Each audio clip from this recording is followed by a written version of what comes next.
and take a chance at a better life. Memories left behind.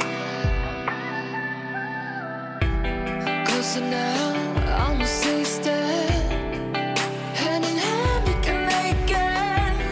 We risk it all just to survive. Try to build a wall but we break free. Oh wow, shatter all the glass on the ceiling. It's how we survive. Try to build a wall but we break free.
Since you've been gone, it's like I'm insane.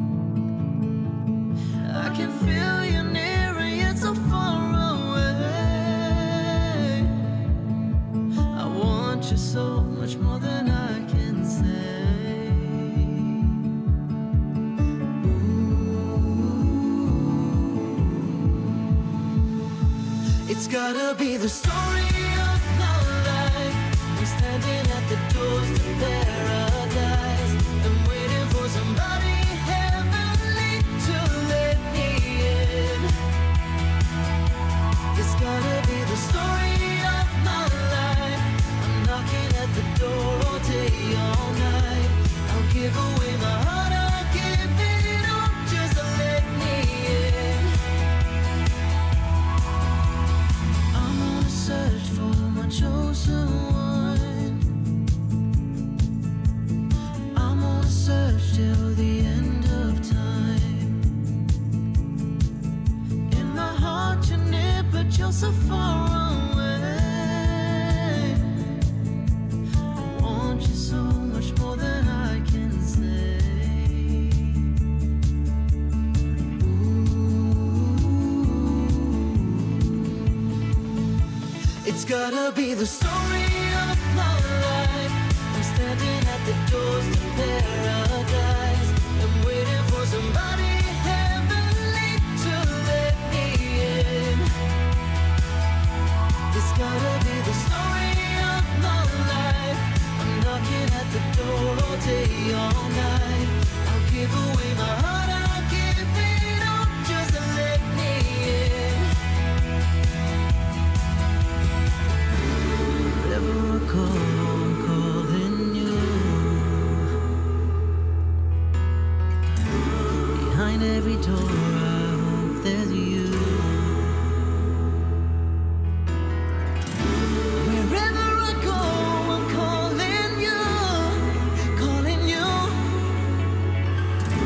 Behind every door, I hope there's you. It's gotta be the story of my life. I'm standing at the doors to paradise. I'm waiting for somebody heavenly to let me in. It's gotta be the story of my life. I'm knocking at the door all day, all night. I'll give away my heart, I'll give it all just to let me in. Oh, to let me in. It's gotta be the story of my life. I'm standing at the doors to paradise. I'm waiting for somebody heavenly to let me in. Oh, just let me in. It's gotta be the story of my life. I'm knocking at the door all day, all night. I'll give away my heart, I'll give it all just to let me in. Oh, to let me in.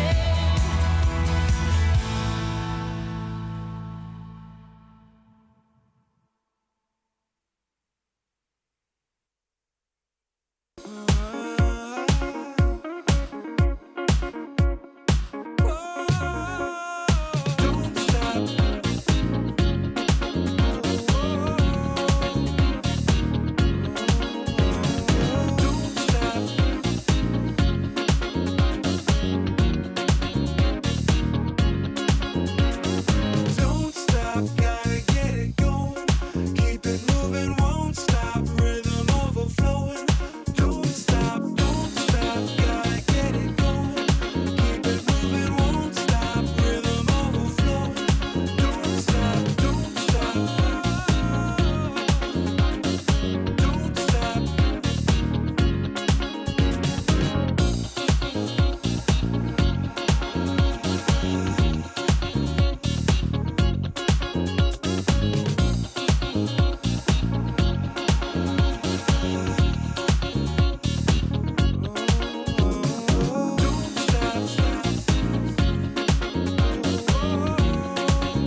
Time to give up fighting and let go of all the opposition.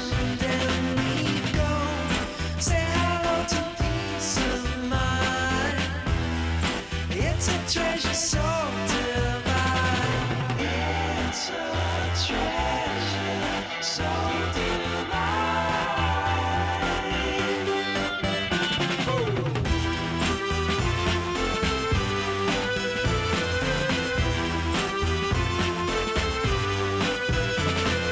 Rise up and let your heart unfold in time. Rise up and let your heart unfold in time. Rise up. Ooh, time. Rise up.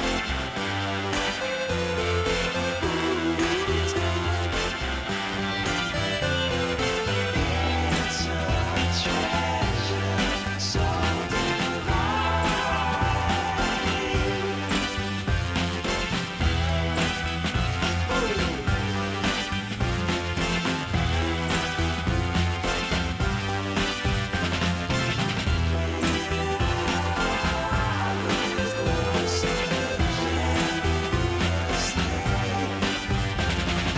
Rise up and let your heart unfold in time.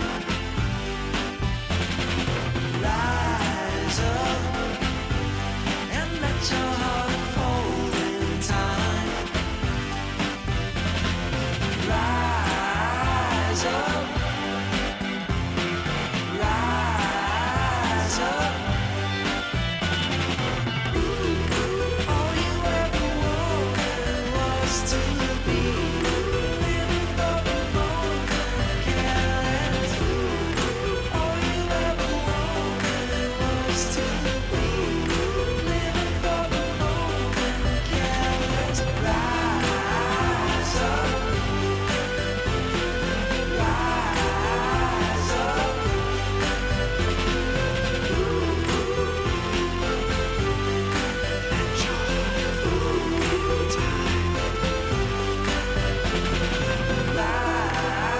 Rise up.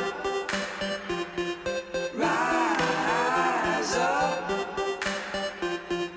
Rise up.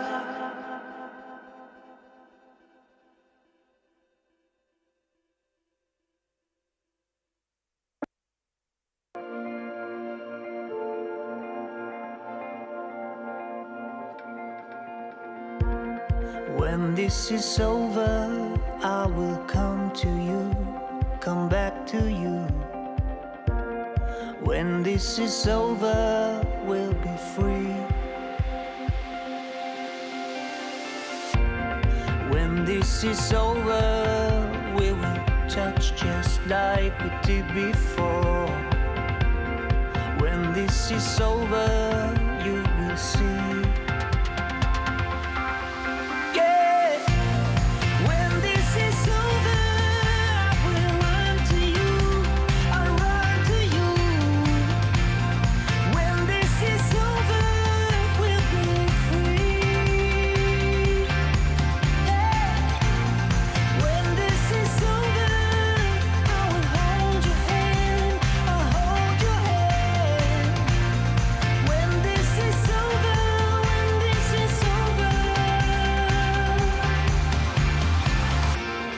No more hide behind a wall. Can hear the voice of freedom call.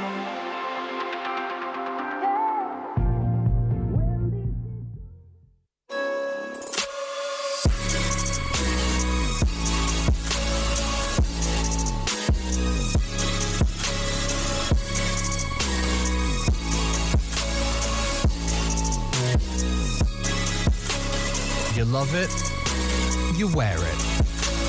What's your style? Get your merch at shop.eslgaming.com.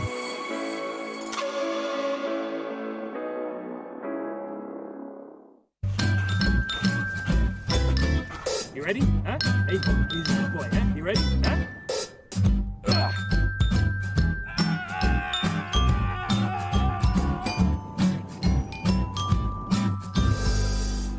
Start your esports career now at play.eslgaming.com. My name is Jordan Gilbert, aka Nothing. Hi, my name is Sue Lee. My handle is Smix. I think it's important for these initiatives to happen. Empathy really, really goes a long way, and it always means so much to us, and I think that's where initiatives like this really help. I encourage everyone in the community, anytime they see bullying, anytime they see someone getting called names, I encourage you to step up and say something. Good luck, have fun. Good luck, have fun.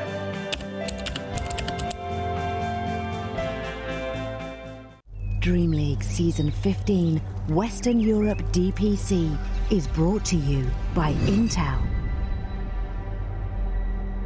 DHL, and DreamHack. I am Rasmus, and I play for Hellbear Smashers. Hello, my name is Aiden, also known as Insania. I am the team captain of Team Liquid. My name is Skylark, and I play for Team Brame. My name is Adrian, my nickname is Fata, and I play for Thunder Esport. My name is Johan Sunstein. People know me as Snowtail, and I play for Team OG. I'm Limp. I play mid for Team Alliance. My name is Xentek. I'm from the United Kingdom. I play position 2 for Into the Bridge for my quick wave. Hello everyone, I'm Milan from Team Ghost Frogs. Hello, my nickname is Sehne and I'm in position 5 for Czech Team Romania. Hello, I am Daki. I am 21 years old and I play mid for No Bounty Hunt. My name is Miroslav Bichan. You probably know me by my nickname Boom. I play for Team Viking GG and I play mid. Ghost Frogs are ready for the Dream League. Guys, come watch us. Let's have fun together. Team Secret is ready for Dream League. Watch us there. And you're watching them here. Well, actually, you can't watch Team Secret here today because they're playing tomorrow. But today is a great day of Dota 2 regardless, so you've come to the right place. Of course, it's Dream League Season 15 powered by Intel, and we got 3 series for you today. We're going to start things off with a lower division series. We got Ghost Frogs taking on Level Up, and for both of those teams, they have a shot of making it to the top 2, but they need to win this series here today because they're both like on the cuff basically. And then we're moving to the upper division where we have Brain versus Team Liquid. That's going to be the first time that Team Liquid is playing with Sumail as a stand-in for Boxy. Super excited to see how that goes. And as our last series of the day, we have OG taking on Hellbear Smashers. It is an uphill battle for Hellbear Smashers, but so far they have been able to take a game off of every opponent that they've faced. But they have not won a series yet. We're going to find out if they can change that fate today. A lot to talk about, a lot to see, a lot to do. Let's get started.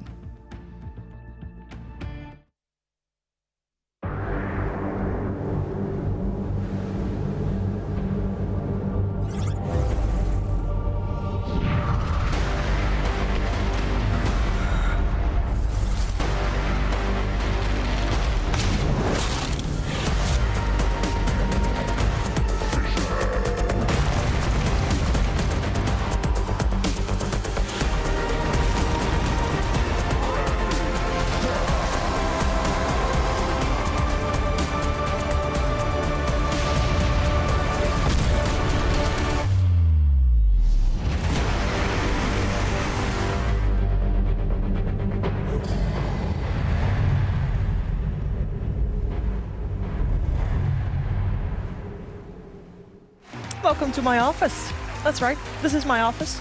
It's very spacious, very nice. I do have to share it with a couple people. Sometimes the people in my office are very loud, like on the caster desk, they can shout loud, and I normally try to leave the office when that happens, but I always want to be in the office when 2 of my other office mates are here. I don't know what you call those. Cal, Moxie shaking their heads. Come on into your office as well. Hello, Shiva. I heard you like loud casters. Hi. No, I said I normally try to run away when that happened. Oh, I don't think that introduction went like it was planned. It wasn't planned. Yeah, you can tell. I have a question for you guys. Yes. Yes. Okay.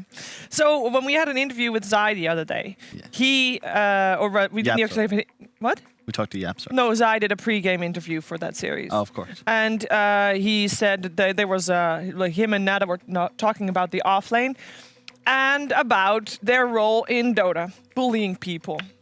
You know, you basically want to make the enemy be miserable. That's your goal, right? Yeah. As a support, you know this. You know this. It's like that's your main reason for, for Dota. You try to make the enemy lose. You make them feel sad. That's all accepted. My question comes with how far can you take that in game? So I had a game this morning, and we didn't win. Doesn't matter. Some of my teammates tried really hard to make the enemy team not just be unhappy in their gameplay, but unhappy mentally, Moxie. Yeah. Like what are we talking here, Like, Steves? report Axe. Axe was on the enemy team. Okay. Basically saying, Axe is ruining your game. So to make the whole enemy team gang up on their teammate and basically, try to put a Dogpile on wedge in between the team and make their teamwork fall apart that way. Yeah. Sounds like a legitimate Is that strategy. fine? That's fine. I would say so long as you don't use any slurs. Okay. And as long as you insult people based on their performance, anything goes. Like if you're mid game and you find out report Axe, he sucks, you guys should report him. Like in fact, you should just give up, start running down mid. Perfectly legitimate. Going to Axe's Steam profile, finding out his real name, where he lives, and then telling him that his mother Gloria will disown him if he continues to play this way, that might be pushing it. So, yeah, I'm pretty sure in America that hedges on doxing, and that's illegal. That too. Like if you find out where they live, that's I had somebody do that to me back in Han. That's not I believe good. it. Facebook messages. Han was you think the internet's bad now, guys. It was way worse back in the day. Back in my day. He's such a boomer now. Every Forums time. without moderation. Moxie, you're generally a little bit nicer in your games. I would imagine. Would you do the same? Like, are you saying, everything goes? It's fine as long as, you stick by the rules that Cal just gave? I mean, I think that I don't like it personally. Like, I'm the kind of person that, Pudge is missing all of his hooks. And I'm just like, it's all right, On your Pudge. team or enemy team? On my team. Okay. And I'm just like, don't worry, buddy. You got this. Next one. And whenever he lands it, I'm like, oh my God, look at my Pudge. Yeah. He's godlike. But on your team, you always have to do that. Yep. Positive reinforcement. Positive reinforcement. But what if that Pudge is on the enemy team? And he's missing all of his hooks? Yeah. I don't know. I'm winning. Oh. I don't care. No, that's an easy one. You just keep a counter of his hit rate. So if he misses, you just You go just type a number? 0/1. You miss another, 0 for 2. He's And very just toxic, keep going. huh? It's not toxic. I'm following the example set by the heroes and leaders in our community. OG1TI through the usage of selective voice line spamming. Yeah, but that's voice line spam. That's different. I don't How think so. is that different? Yeah. Because it can be interpreted in many different ways. I So party is horn mine, so all the time. Something good happens, party horn. Something bad happens, party horn. They're not But using a party words, they're question mark- using words. Like a question mark can also be interpreted many ways. That's my favorite flame right there. Just a question singular mark? question mark. It's all you need. I mean, we saw Emo do that, and it worked. Yeah. Tilting the enemy team. You can win games with that, but is it a viable strat? That also. I mean, obviously I lost today, so that wasn't it. Stuff like that will be taught in the future in classes because it's a demonstration of how culture responds immediately to the moment. So he did that. Yeah. The entire Dota Twitter sphere all just put out a question mark and probably quadrupled their typical impressions just because it was such a holy shit moment. And it's literally just some guy typing a question mark. Like, I don't even know, how would you... I would even say that people watching right now are probably spamming question marks in the chat. Yeah. That's the impact that Emo had. But he didn't just... Should be selling t-shirts. Yeah, he should be, actually. Good point. He should be their marketing manager. People got to capitalize. Yeah. People got to capitalize. True. But so, okay. I think we all kind of agree. Everything is fair as long as you don't go personal. Yeah. Yeah. It's in game. Chat Talk lines, about the play, that's typing, fine. Yeah. and build up your teammates rather than tearing them down. I think that's an important one as well. Because you can tear down your enemy team, but not your own. I win a lot more games being positive. Even if it's, especially because I'm playing in Ukraine a lot of the time. I don't speak very good Russian, but I do what I can. Because there's a lot of I want to hear you barrier. speak Russian. No, it's not great. It's really not that. It's really that bad. It's really that bad. Teta Kaika. Yeah, it's pretty. It's really that bad. My favorite phrase is glaza zerkala dushi. which is the eyes are. God, that the sounded mirror like to the William soul. Shatner Yeah. speaking Russian. The way that it was so distorted. Well, it's a good line, guys. It's a good line Otlitna. for all you folks at home. Come to you. You know what that means? What? Otlitna? No. It's disappointing. Question mark, Kyle. The Question trouble mark. is, I'm Keep trying going. to learn Ukrainian, which is very different from I Russian. think this word exists in both, but I'm not sure. Yes. Actually, so. Well, now you learned a new word. Yeah, but he doesn't know yet what it works. It Positivity. means perfect. Perfect. Perfect. Okay. Otlitna. Got it. Yes. Okay. Okay. You know what also is perfect? What? Nothing. I'm remembering other words. Don't do that because I think I know what other words you kind of know, I know a lot. Yeah. Well. and they're not always Not nice. appropriate for broadcast, Yeah. I'm guessing. No, Only definitely appropriate for the enemy team. Those are the words. Ah. Not sharing down our friends here. Yeah, exactly. All right. So there's a lot of Dota happening in the world, as you know, and I'm very happy that you're tuning into the Western European region today.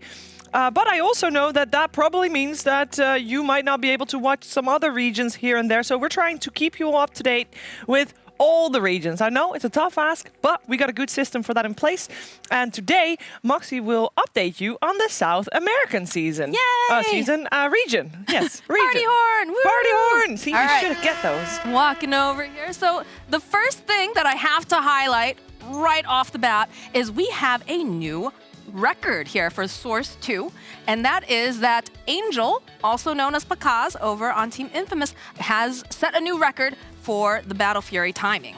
So what's really cool about that is the fact that it was 8 minutes and 30 seconds. You can see over here, and the past Ace, Scamberloo, they were all, looking pretty high, but then South America came in, and Angel was like, no, I'm going to do this. I'm going to get this Battle Fury faster as anti-mage than anyone's ever seen before. But then the problem is, you have a great game. You get your Battle Fury at 8 minutes and 30 seconds. And then you use it to buy Tranquils. He built Tranquils. That was a little bit of a little downside to the fact that he was able to, of course, start a new record. But, we're going to forgive him for that. So we're going to move forward now. I'm going to hit the button. The button does not appear to want to work.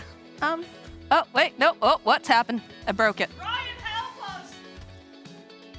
Kick it? I don't want to kick it. It's not working. Okay, all right. I hit the play button. I hit the next button. Okay, there we go. Thank you, guys. Excellent.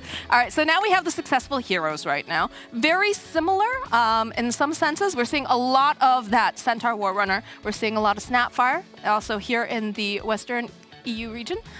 Seeing a lot of Puck here, and I believe Puck did not have a great win rate last time that we checked in with this particular hero, but it's doing well in South America. And then, of course, the Leshrek.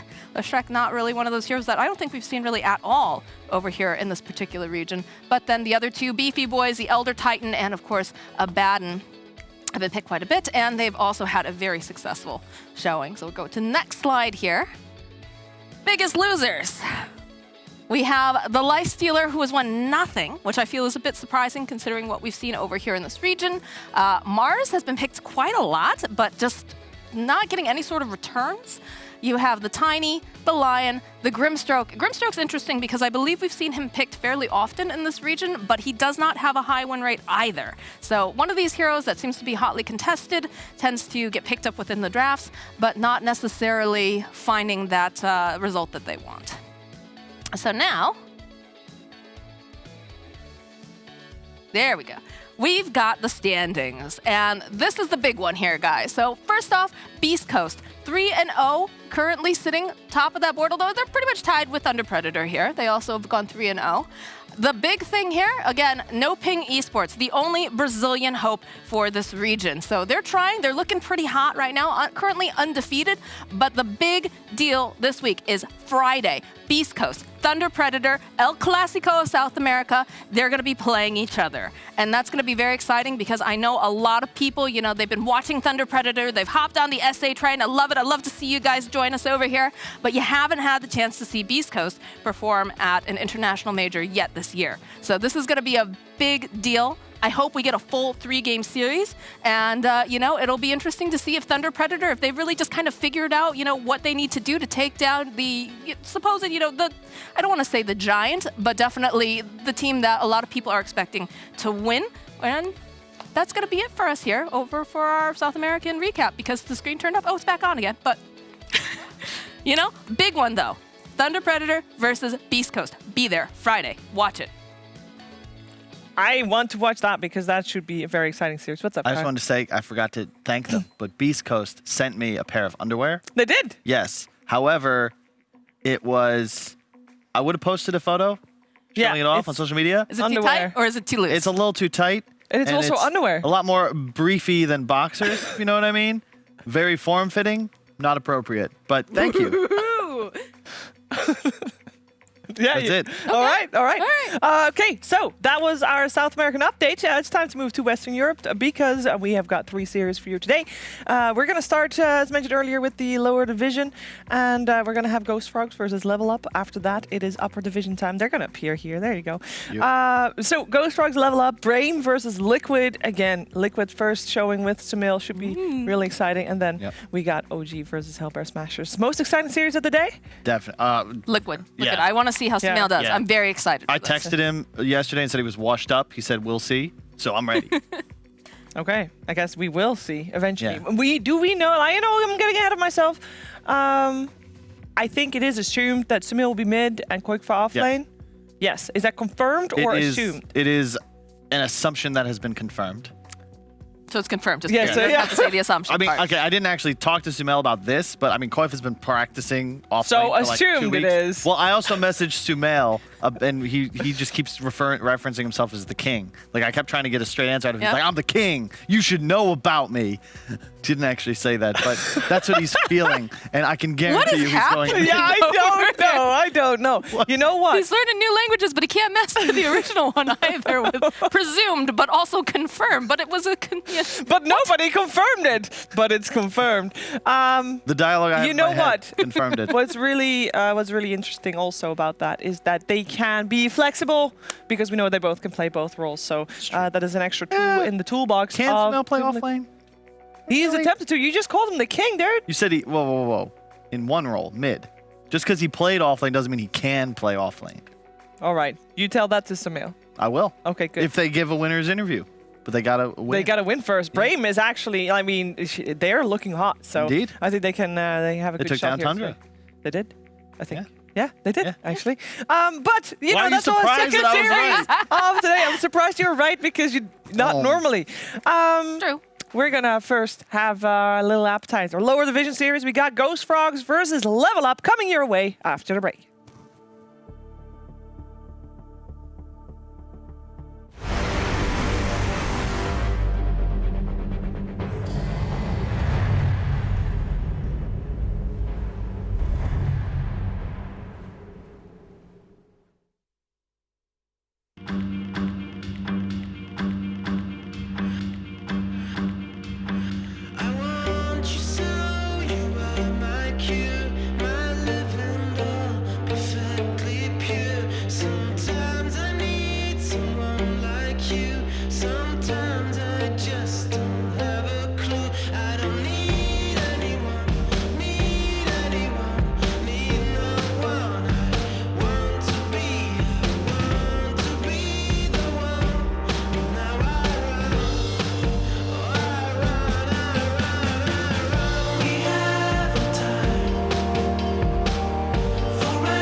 So on one side of this first lower division series, we got Ghost Frogs, and on the other side, we got Level Up.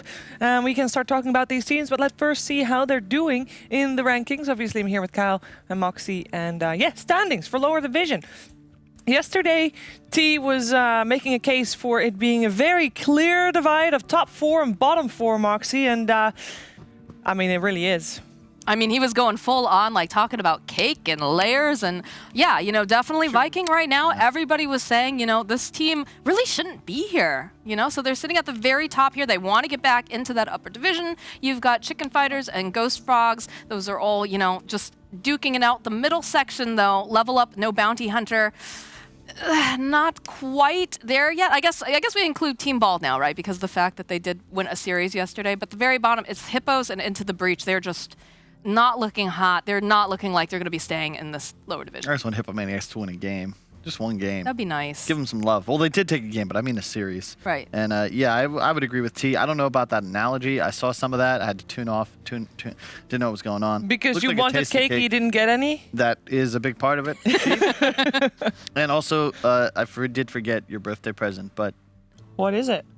Well, you did bring me coffee today and a pastry, so I was very happy. That was, that was your present. So that's the least you could do for her. Come on now. Did you bring her a coffee and a pastry? I did not, but I wished her happy birthday. I sang it to her multiple times and in She Korean. sang! Can you eat the song? What tasted With your better? ears, yes, you can. Unless she Yeah, look at you. You can't even. You can't she even wanted my come butt back more. with it. Anyway, All right. my point is, the top is the top.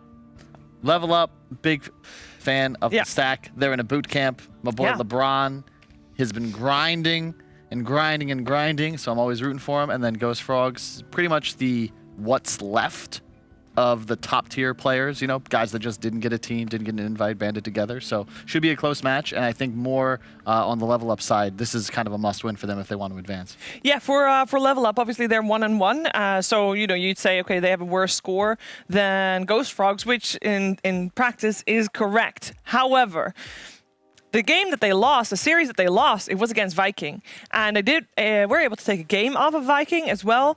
And the other team that they won from is Into the Breach. And we know Ghost Frogs also won against Into the Breach, but they did drop a game. And they won against Bald, so they haven't really been properly tested yet. So I'm very curious to see how this is going to go. And for Level Up, we really like talking to the guys. We know that they're at boot camp and that they exercise together and drink smoothies and are all on the healthy mind and body train for competitive Dota, which I'm a big supporter of. It just reminds me of when we used to do Dream Hacks from the Sheev and Owen studio. Oh, yeah. There's a really good smoothie spot, walking distance. And Kyle, being the kind friend that I am, would go to this store in the morning and get a whole bunch of smoothies. Never reimbursed for these, but it You was sound like a worth it crazy for my friend. person when you call yourself, and Kyle. Like, sir, just say an I being a good friend. You don't have to say Kyle. You don't have to talk about He's yourself gonna in start third with the royal person. we soon. Yeah. But those smoothies were really nice. And the people did recognize you at some point. And who would you reimburse those with? What do you mean? You said never got reimbursed for those. By whom? By who else? I mean, why So you would wanted we them to pay you for the... Why are you then bragging you're no longer, about a but then good you're no deed longer a good friend. and then Then complaining? that is literally your job to get smoothies. And we pay you to do that. That's true, I guess. I did get free room and board for some time, so I guess we can call it even. Sure. Never mind. I love these panels. I actually had a content idea about us talking about Level Up. What's that? Making smoothies and drinking smoothies. Mostly because I wanted to drink smoothies as well. But Yeah, I started typing it, realized it's not a good idea. The blender probably. I've had bad experiences with blenders on broadcasts. Oh, I remember that. Oh, yeah. I remember that as well. Well, That obviously, I would have normal ingredients. Well, true, that would be a big help, but like it didn't get captured right on camera, but it legitimately caught on fire. Like there's smoke billowing out of this blender, and I was really afraid because like electrical fires are serious business. Yeah. But it was funny. Okay, I don't know how to segue this. I hope RDO is also I a hope little this bit is electrifying as that blender was. You know, I want Hopefully a they fiery, stay spicy hot. game. Let's find out. Quite cut it. A brilliant light strike comes out from the side. Noob able to catch both for Zantic and Malik. Alex creeps dead. And now Malik is trying to turn and fight back, but Noob's got the damage with the DD. DNC celebrates with a hook shot straight into the backside of Noob. So I'm Leonardo Fernandes. I'm 19 years old and I'm playing at Level Up for the 2nd division. The guy that owns Level Up, he also owns a cafe. You know, the first floor it's a bar and the second floor it's where the computers are. It's pretty good, you know, like I always have what to eat and what to drink, and I see people when I'm not playing Dota, you know, so I can reset. It's really good. I have many options in here. Stay in the shadows, continue to keep his distance. Bonic now turning back towards them. They've got the side coming down. It's enough with the help of Noob as they get the kill. I miss my life in Brazil. Like, I just gave it all away to become better at Dota, but I feel like it pays off, you know? I don't regret it. Like, if I see myself 1 year ago, like, and compared to now, I'm happy now, and I'm a better player now, and this is what I want. I'm growing in other ways as well. Like 2 months ago was the first time I washed my own clothes, because when I was at home, my mother did it, so it's a cool new experience overall. They're on to the Ancient. GG is called. Yeah, he gave it all up in Brazil to pursue his dream career in Dota 2, and to be honest, he is the star player of the squad. And I gotta say, mad respect, like, to do that. And I think that I hope he has success. And this is like something I'm glad we have this DPC season because we get to tell stories like this, because it takes some pretty large, like, that's a big deal. Yes. He didn't just like move countries. He went to the other end of the world to live with a bunch of random dudes to play Dota. And just like try to make a dream reality. I think that's badass. Winner at 19 as well, right? It's like there's yeah, he's still super young as well. So I really hope he has all the success here. Are they gonna do it here today, Moxie? I mean, the patch is really lending itself over to some of their players, you know. So I would say that they have a very good chance here of being able to take this game. All right, take a game, take a series. Take a series. They got this. I think, yeah. Actually, I'm gonna try to help them out. They're gonna lose. They're gonna get crushed. Ghost Frogs 2-0. No Lancha, problem. Brazilian pride, let's go. Let's go. Well, one South American hero. We are ready for the draft of the first game of this best of 3, so stay tuned for Level Up versus Ghost Frog after this.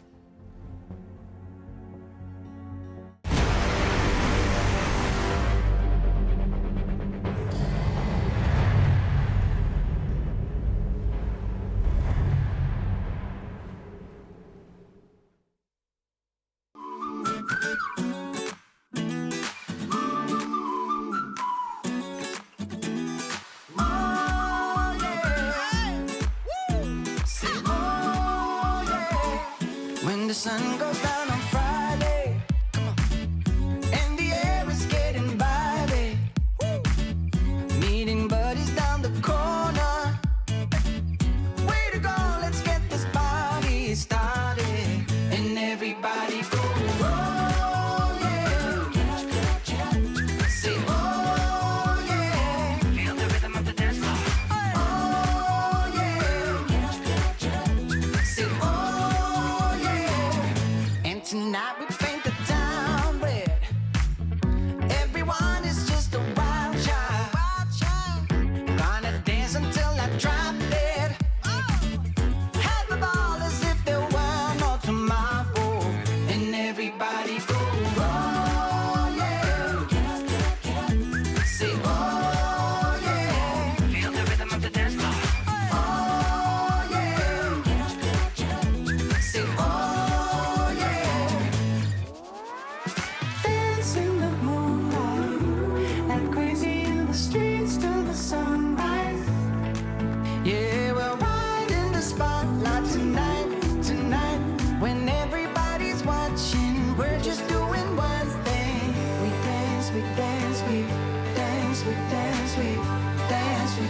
sweet.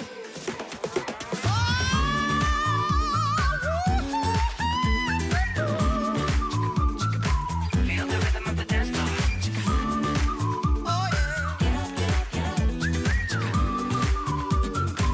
And everybody go, oh yeah.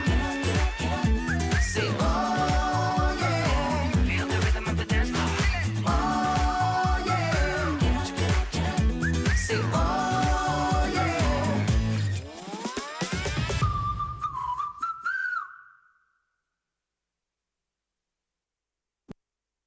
You weigh my feeling about you. Trains don't go to the place I'm feeling without you. Days fly by and the more I'm thinking that I don't wanna be alone.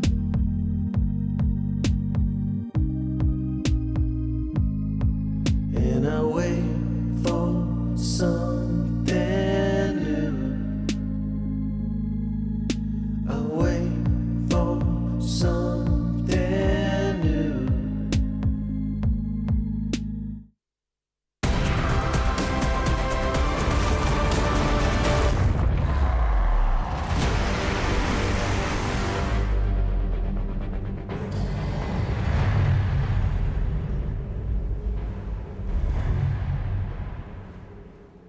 Let's see what these two teams are gonna draft for each other. It's lower division time, Dream League Season 15, powered by Intel. Ghost Frogs versus Level Up. Ghost Frogs is 2-0 and Level Up is 1-1. Both these teams have a good shot of making it to the top two, but they will no longer have a good shot after they lose this series. So there's a lot on the line here. We have the draft already begun. We have first pick Mirana on the Ghost Frogs, and Beastmaster, of course, banned out.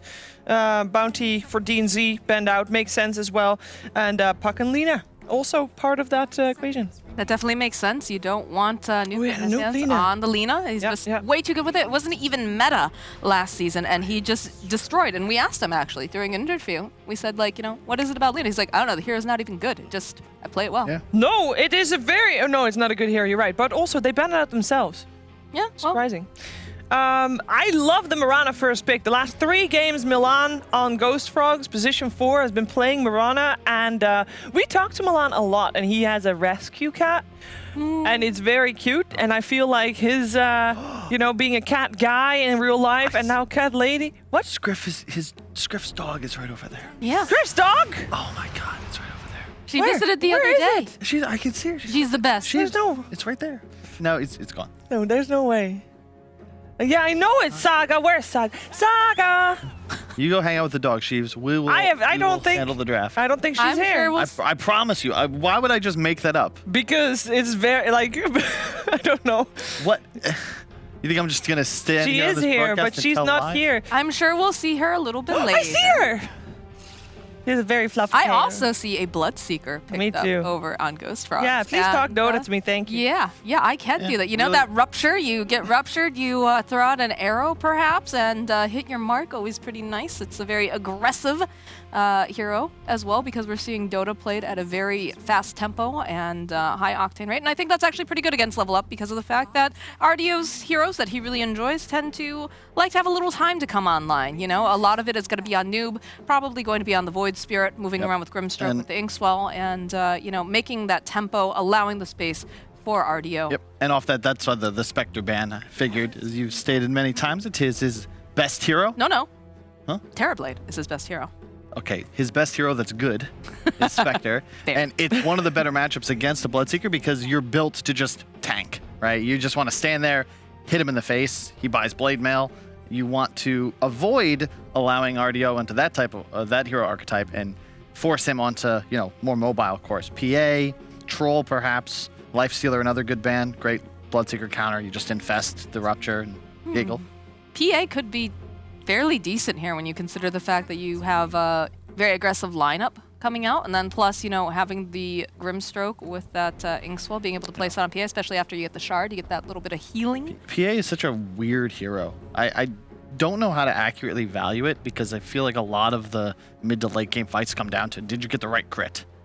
and a single crit to open like one shot of support, suddenly the fight's won. I keep seeing no boots Battlefield. I'm like, how does this win? But it wins anyway. Yeah. Well, I mean, that can be your question. If one of these teams picks it, you can ask them. Why did you win? How? How? Boots. Battle Fury. We were the better team today. Yeah, probably. Yeah. Uh-huh. But we left it all on the field. I don't think I've ever heard any Dota 2 team say that we left it on the field. Yeah. I saw a Dota 2 player sometimes leave something on the field. It was a Yules. Oh, hey. That's uncalled for. But true. Oftentimes they don't leave stuff on the field. Maybe some neutral items here and there. Oh, he is flabbergasted. Was it so out of left field for you? I thought we'd moved on from this, Sheaves. God. Never. What is dead may never die. Yes.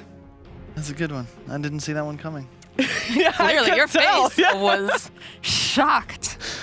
I felt like this was a safe space, you know? I'm hanging out with my Did you say friends. that earlier today? You're like, man, I love my job. I come in, Yeah, I hang talk out with my Dota, friends. I'm in a nice, like, supportive environment, then she just backhands you on the panel. Woof. It's because he said he expected us to pay him for the smoothies. Ah, I see. Yes, you did shoot your first shot there. There you go.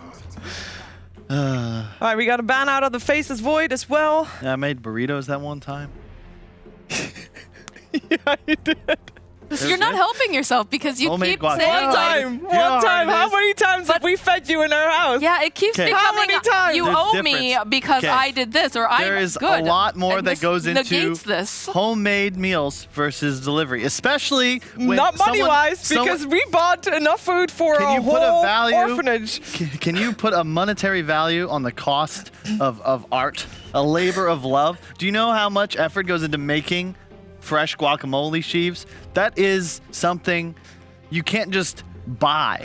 It does not take that much effort, Sheever. Don't listen to him. Oh, I'm not. Don't worry. Oh my God! If Zizzy Dota was listening, like, I hear the back.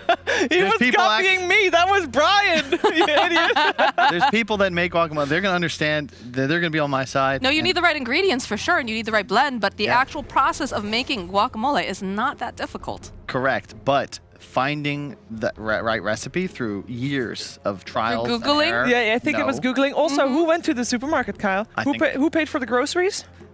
That is a trap because my card does not work in the Netherlands. It's So literally basically, we impossible paid to for pay the groceries. I tried. You cannot pay. It is the weirdest country. It is cash free, but they also only accept like Netherlands debit cards. Not all places. Who doesn't accept credit cards in 2020? Who uses credit cards in 2020? You get the points, Sheaves. I get 3 cents a dollar cash back. Why do you spend money that you don't have? Just use a debit card. You use it as a debit card. You pay off every month. But It's you a get cultural points. difference I because know, it's a in the cultural US difference. you That's the have way, to have yeah. credit to be able to get anything. Yeah. And the only way that you can get credit is by going into debt, and once you go into debt, that's how they get you. But anyway. Yeah, avoid credit card debt, kids. It's awful. Read those contracts. Great segue. You know who also sometimes feels like she's in debt? Crystal Maiden as the position Thank 5 you. on a Dota 2 We keep team. giving a stimulus, free wards, cheaper boots. The Still doesn't work. Philosopher's Still Stone, broke. she's trying to pull herself up by those bootstraps, but the trickle-down effect does not have affected here in Dota 2 just yet, unfortunately. It's a hard knock life. Yep, it is. So what do we like so far better? It looks like, for me anyway, for Level Up, they're a little bit more on the sturdy side. They got some good stuns with the Sand King, which is always good. Ooh. Yeah, I'm not a fan. It is quite nice against Sand King and Abaddon. And in theory, you don't really have too much burst damage on Level Up right now, specifically physical burst, but they will, of course, have last pick. It's an RDO special. Mm-hmm. But Ghost Frogs have no team fight right now, which is a concern. What do you mean? Is Blood right? Not a team No, fight ability? no. Not enough. Doesn't count. It was sarcasm. Thank you. A little bit, anyway. Man. Ursa banned. She gets so cocky after her birthday. One day as a queen, and then the rest of the week she just won't let it go. Maybe she feels emboldened that she can finally, you know, Now I'm old enough. not have to bite her tongue the entire time Yeah. dealing with you, Kyle. I no longer need to hold back. Yeah, you know. Now I'm at the magic number. There's no stopping her now. She's grown too powerful. But yeah, you know, it is a little concerning. You've got not any real reliable stuns coming out from the side of Ghost Frogs, right? You've got the arrow that you have some nice setup for. You've got the frostbite for the root, but you know, it is looking a little difficult. Where on the flip side of things, you've got the Aether Remnant, you've got the Phantom's Embrace combined with the Inkswell for an actual stun, a Silence over on the Abaddon if he gets enough hits off, and then of course, you know, Burrow Strike. What's weird is Level Up is banning based on the Bloodseeker being mid, which is definitely a possibility, but I don't think... Right? It's a Crystallis hero. No? Yeah, that's what I think too. Yeah. But they're Yeah, so they're they banning ban off sen- lanes. Maybe they're flexing it though? Actually, no. What am I Level Up saying? is 'Cause they banning have an the anti-mage. off lanes because they're expecting. Oh, what's Or that on, anti-mage? Bloodseeker. Yeah, put on you, rather. But Yeah. he's not playing Bloodseeker mid. No. That's probably... They could just fear Centaur because it does answer a lot of issues in the Ghost Frogs lineup. Like that hero is just too strong. I saw Owen playing it off lane. He was winning games. But no, but that was because I was his support. Yeah, exactly. So you know that was a difficult win, but he's just like, I'm buying Vanguard. Easy win. And Easy clap. we saw Purge in his breakdown. Vanguard on Centaur. equals Very win. good. Heroes has too much survivability. They ban Ember. Okay, so they are respecting the mid. Possibilities, what direction do you go? Pretty standard DK or some such would be not bad. Having a setup stun for the arrow would be great, and they'd really love to have some tower pressure. I think Death Prophet's another possibility, but I hope that they go with that route rather than some individual playmaker. Tiny is still in the pool though. Never against that. Mars. I'm not crazy about that pickup. Oh, the RDO Terrorblade. Oh, mentioned Hello, by hello, Moxie early. hello. So 2 points. Moxie, you said that's his best hero. Yes, that is his favorite hero and his best hero. And then Kyle said, but it's bad hero. It's not a great hero, that's for sure. But what about this particular lineup here? So this is tricky. AM versus TB, it's very TB favored, but you know, you can always avoid the Sunder with Counterspell. Mars, I'm not sure. So Arena prevents all TB's damage in meta, which is going to be a problem. There's no real way to counter that either as the Terrorblade, unless you want to BKB and like run forwards into it. It's a great matchup if he's strong enough. The question is, can RDO actually come online? I don't know. I have not seen this hero played in months. For a reason as well. Can he do it though, Moxie? I mean, It's I've his seen hero. RDO Terrorblade. Like, this guy, he's no Gustavile when he went and, you know, 1v5 the enemy team, but he's really, really good with this hero. He's used, and it sounds like a minor flame. It is a little minor flame. He's used to playing it from behind a lot of the times, but when he does show up, he shows up in a big way. So Yeah, he's swinging the bat with the donuts on, but now he's made it to Europe. Donuts are off. He's ready to swing for the fences. I like that analogy. Yes. I wouldn't call them donuts, but are they actually called donuts when you use the swing with... Yeah. Yeah? They're donuts, yes. You put the donuts on the bat, you swing it, and then it feels lighter when you take the donuts off. it's just weights. They're just weights. They're donuts. Oh. They're 100%. It's donuts. Donut That's the weights. term. I don't know. I don't. They're donuts shaped like are off. donuts. That's, that's what I get That's from a this takeaway. conversation. The donuts are off, and the cast is on with OD Pixel and Fog. Thank you very much, Steve. Yes, let's have a look what goes on here between Terrorblade and Anti-Mage. A bit of an old school carry matchup here. Fog, what do you reckon from this one? The Anti-Mage obviously was shown. They've responded to it here. Level Up. Do you like the response? And you think we could see some good plays here on the Terrorblade? It's a very comfortable hero for him. Yeah. And they do have the Abaddon to back it up. We see this Master Tier Terrorblade. Hey, I'm looking forward to it. I don't know how the hero is going to do, though. Every time I've seen it, it's fallen pretty flat on its face. So we'll see if they can make it work. And I also think it's pretty hard versus Mars. Just all throughout the entirety of the game, Mars can do so many different things to slip you up, either pinning you and just focus firing you, which will probably be the case most of the times, but he is playing versus Abaddon. So some of the times there's going to be these saves, but he can just drop the ult down and then Terrorblade can't hit inside of it. So until you get BKB, it's going to be really difficult for you to actually use your Metamorphosis very effectively because you don't want to be inside the ult, but you kind of have to be. So yeah, we'll see how it ends up working. We're seeing sort of outside the TB, the Anti-Mage. Anything here that's that you're liking to see? I mean, some of these heroes picked up a bit earlier than you'd normally expect. Now, Milan with this quite early Mirana pick in the draft. I mean, obviously one of his comfort ones, but do you see this as a game where Mirana's going to be able to have good impact with the movements? I've been just seeing Mirana is doing excellent across the board. I think this is a hero that's just on the up and up over and over again. Just power that you have early in laning phase with like this Blightstone build if you want to do your Solar Crest rush. Yeah. All your item builds are great. Moonlight Shadow is super effective throughout all stages of the game. Yeah, it feels good. I like it. And clever little start here. Milan's actually just going to instantly arrow the range creep before it even gets to the creep wave. All right. So they'll have a nice push advantage going onto the Terrorblade. And look at the wards too. Milan actually wards blocking with 2 sentries. He put a sentry on the high ground here to check if there was an obs ward in the enemy jungle, and then he also just blocks out the cants normally. Lots of preparation from Ghost Frogs is what that means. And do you feel that these two, you know, Bloodseeker Mirana as a dual lane, are they going to be able to put pressure? Oh, right. First blood up top.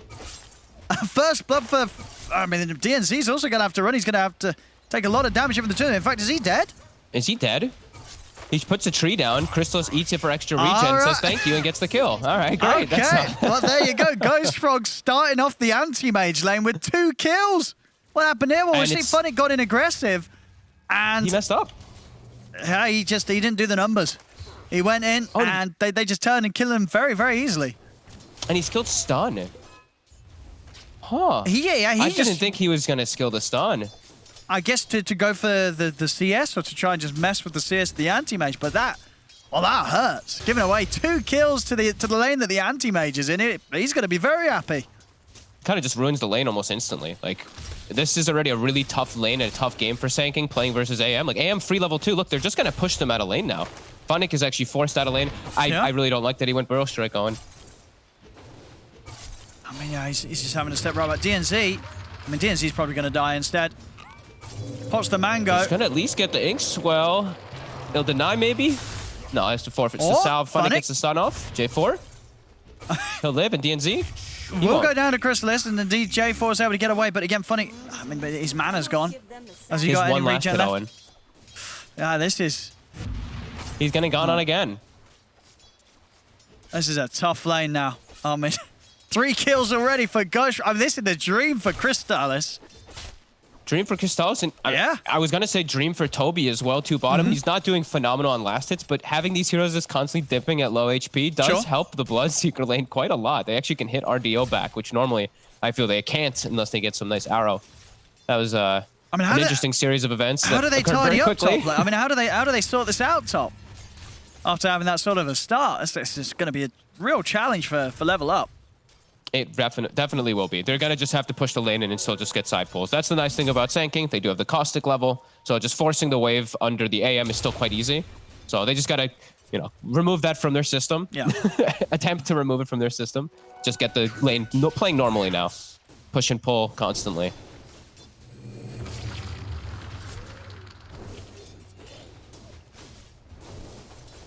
All right, well. Action-packed first 3 minutes in the anti-mage lane. Not something you really want to see if you're the other team. No, not at all. As elsewhere, as you said, down bottom. I mean, Toby getting just as much out of the lane as RDO, matching in CS here between the two of them.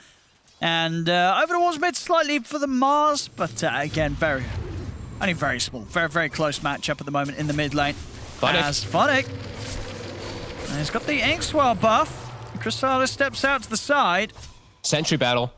3 sentries killed in the top lane. Oh my goodness. Last 10 seconds. Are they going to be able to run this down? J4 has got the range for the slow. He has. He's out with the TP, DNZ. So he'll live, but again, just having to run away completely in bottom lane. They're in the blob right. Oh, it's going to catch him, but it's not quite enough damage. Oh, look at Milan's skill build. That's why we see all that damage coming in. Actually skipping the leap. Just 2 points in Starstorm with the arrow for full aggression. I mean, you look at the lane you're against. You know, what are you leaping away from? You know, if you're careful with your positioning, it's not like they're going to have any sort of catch or lockdown to catch you by surprise. Oh, Toby. Oh. Is he getting blocked up? Ooh, okay, he'll be all right. Actually, yeah, it's going to lead up with the chance for Toby to make a turn. Do some good damage back in return there. I like the skill build, though, quite a lot. The Terrorblade, the thing he hates playing versus the most is just burst damage in lane phase. You have very low strength gain, very low starting strength, so I like the double Starstorm. Even if you're playing into this heal, it's nice as Boranya mid. He's starting to take over the lane a little bit here. Once he's got this level 5, it's starting to get a bit one-sided against Noob. Oh, it's another kill top. Another kill top. 2-0-2 at 5 minutes in, Crystallis Anti-Mage. Yeah, this is the sort of start that you dream of when you're picking AM in that safe lane. And the thing is, like, in the overall scheme of the game, like Anti-Mage, you're playing in Sand King all throughout the whole stage of the game. It's going to be a great Anti-Mage game just because of that. Like, all the damage is pretty much just magic damage. Like, the Terrorblade's their only physical that's going to be contributing mid. Do manage to make the move here. DNZ is able to come across, help Noob get the kill onto Boranya. DNZ, even though, you know, top lane's been a bit of a mess, at least able to move over and help enable his mid laner. That's usually DNZ's big specialty, is the movements. You know, this lane, it's gone pretty awful up top, but usually DNZ is able to make some nice moves around the map and secure his team in lanes. As we see bottom, they do catch Toby. Oh, the tips. Sorry, Toby catches LeBron. Tips starting to come out here as well. Feeling pretty happy with the beginning of this game, I would imagine, Ghost Frogs. I think they're going to be feeling really good. This AM is not going to feel like your usual AM, I don't think. That he's just not able to join fights. I think he's going to be able to get involved early as mid, J4. Should get him here up to the high ground. And they've got the kill. See if Boranya can do anything in return. He has got Spear and an Arena available. And Noob he's out of mana. Oh no! I mean, that probably would have been a kill if he didn't miss that, as Noob didn't have any sort of mango or stick charge to give him enough to jump out. So a little bit of an unfortunate whiff there from the Mars. Oh, bottom RDO gets clipped by the Blood Right. They're both super low down here. Toby wants to do something, but just can't. He's getting salved up, though, and he's got another Blood Right. Really putting some pressure onto the bottom lane now. Again, another lane where Ghost Frogs are getting a good lead, 33-9 against the 24-4. Branya's coming in with a rotation, as this time he won't miss the spit. Straight into LeBron, will be able to eliminate the Abaddon, and RDO's having to stay hidden in the trees. And that's most of his metamorphosis also on cooldown. Just having to hide, can't even last hit during it. He's going to bait them with an illusion. The bait works. Milan gets caught. Noob's able to swing in and take down Milan. Now they have got the 2 cores down here, though. So a Noob out of mana, so he's going to have to take some time refueling, heading back. Of course, all this goes on whilst complete freedom occurs for Crystallis up in the top lane. I'm glad they at least left the lane. That's the one thing. Is like the Sand King and the Grimstroke, they were stacking. DNZ did have like a triple stack for Funix. So Funix not actually that far behind. 0-2 to start the game off, but he's level 6. So they actually can perhaps start to pressure Crystallis top if they have silence. And they're going to go for it. They're going to try with the Epicenter. It isn't nearly enough damage, though. Crystallis fine. Back under the tower. I've seen Crystallis do this multiple times now, where he gets when he's in a battle lane, he gets the Wraith Bands, he gets the Treads, he has extra attack speed and stuff like that. And all these little things make the difference. Like into Phantom, if he doesn't have extra attack speed, perhaps they actually do get the Inkswell stun connection on him. So nice stuff from Crystallis getting stats. Aggressive here onto Funnick and DNZ. And he's a little low, though, off the back of this jump, but he's in with the Mana Void. Will get the kill. And he will go down in return. But, I mean, he got a kill. He got a kill before he goes down. Didn't actually get the last hit on it, though. But sure. No. I mean, he went in like you wanted to die there. I mean, you know, you're jumping into this SK and Grimstroke. You're probably going to die when you're as low as he was. I think he's a very bloodthirsty AM.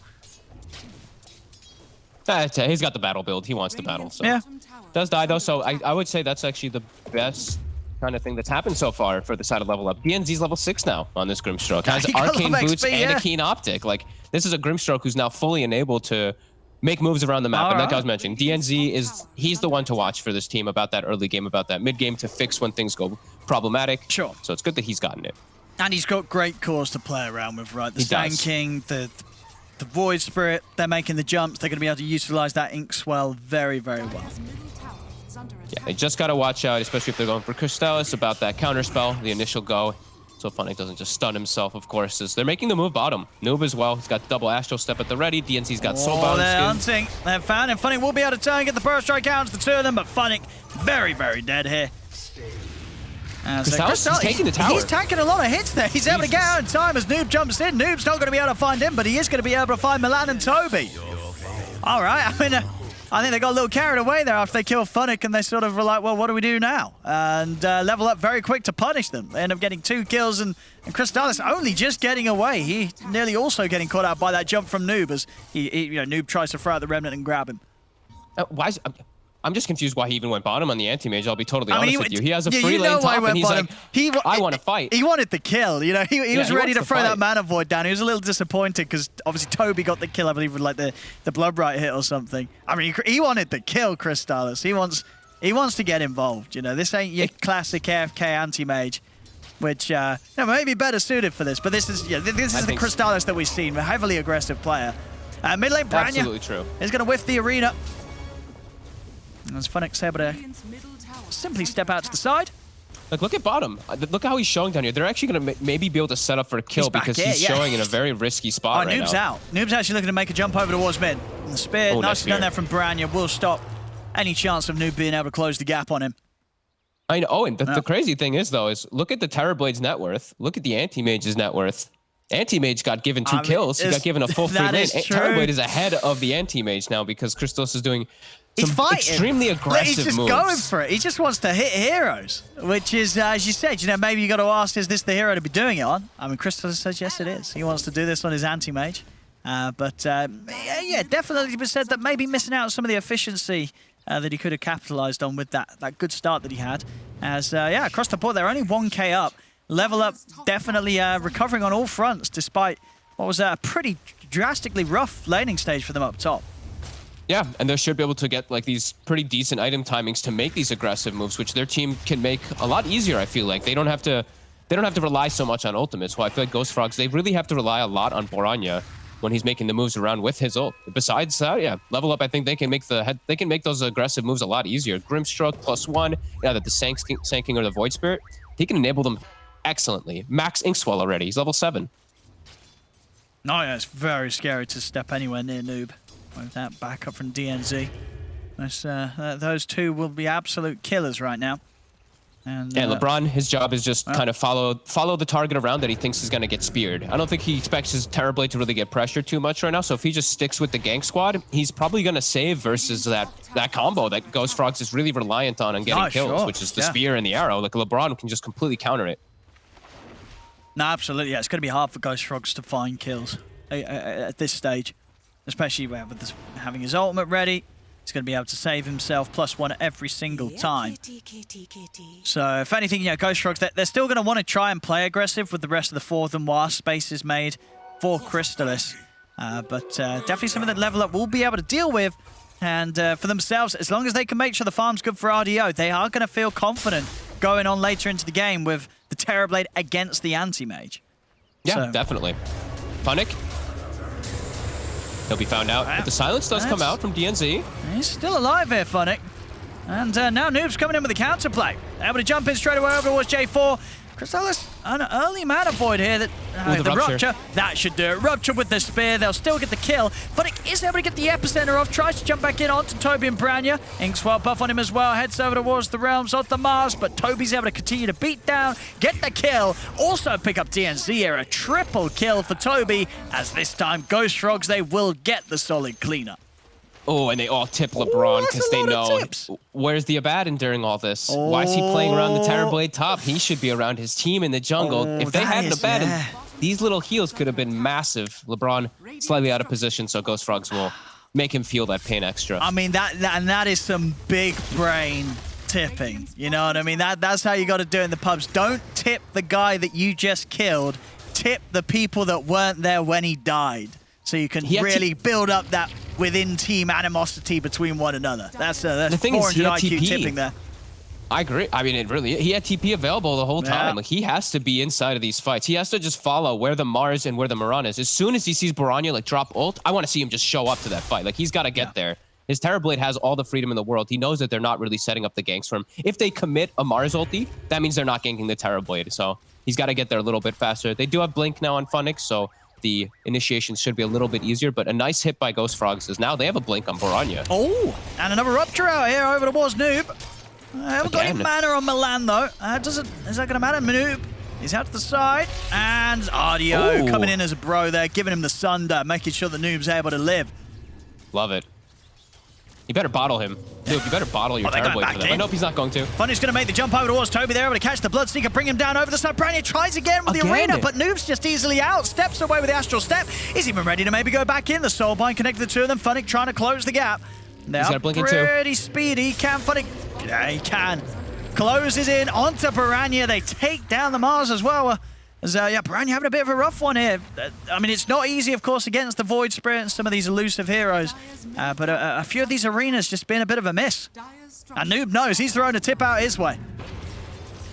Yeah, he's got to be a little more cautious. He tried to get for that blink quick grab onto Noob, but yeah, Noob's still having Astral Steps available. Now they'll hit mid-tower. Crystallis, how's he doing? Close to Battle Fury, so he's still having a really good time. But that Terrorblade's top net worth, RDO. Yeah, RDO. He's having a slightly better time, I think.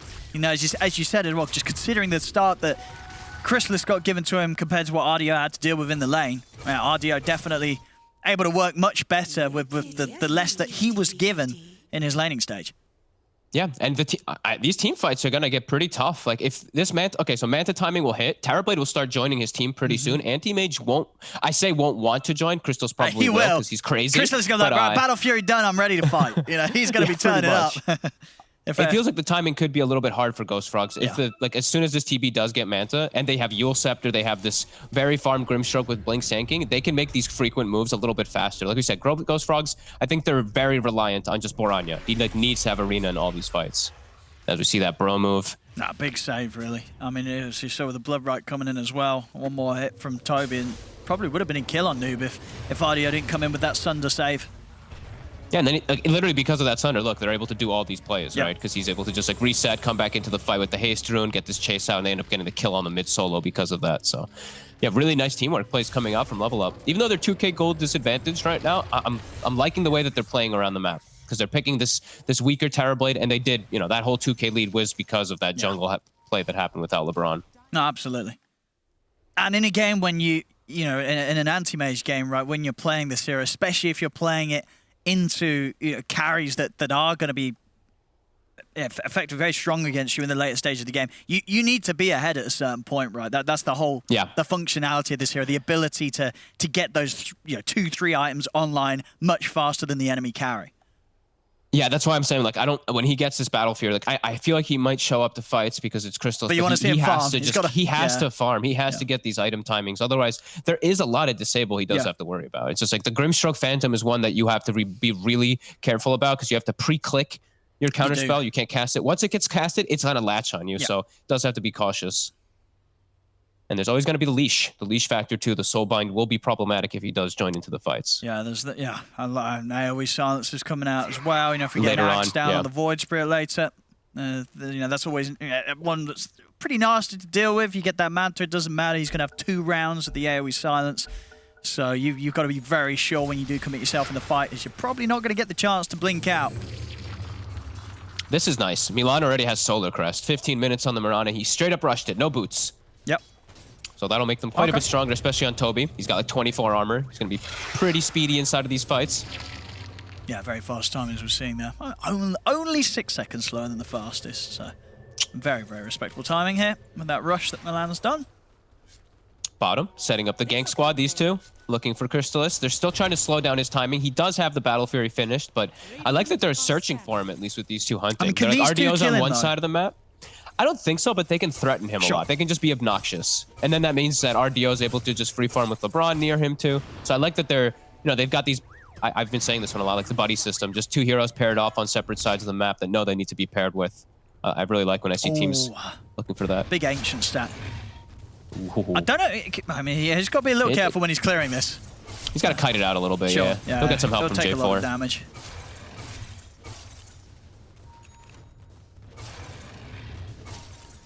A little bit of downtime here where I think it's benefiting Level Up quite a bit more. They've already shrunk that lead significantly down to from 2K down to below 1K. Getting just a bit more out of the map for now. Oh, there we go. Nicely cleaned up. Nice about 700 gold boost there to the AM. The Ancients are taken. Funnick TP's out of bottom to mid just to meet DNZ. Doesn't want to walk through his jungle in case of any wards, and then he smokes. It looks like they want to try to get some information around Triangle. Pass off the dust to Funnick. See if They got the Aether Lens on DNZ now, too, so heavy cast range on this Grim. J4, he's going to be the target. Spells the smoke. Not necessarily the biggest of kills, but a kill nonetheless. Still moving, take down J4.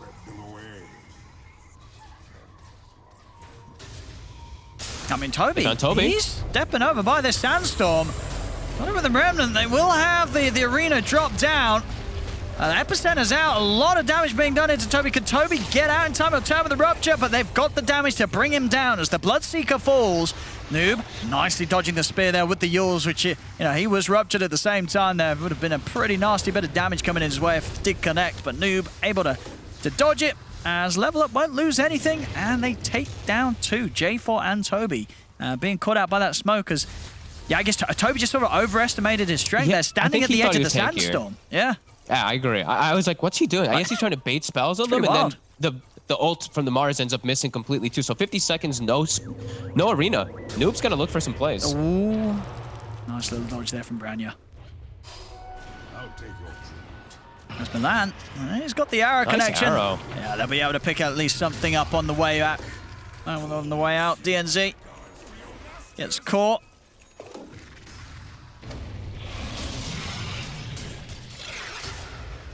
Trying to get something out of this kill. At least want to try to take out this tier 1 mid. They still have Glyph. LeBron's going to pull aggro on it, and they still have Funnick around, but no Epi. So this might actually be Ghost Frog's able to finish it. Now Glyph comes out. They're being a little cautious.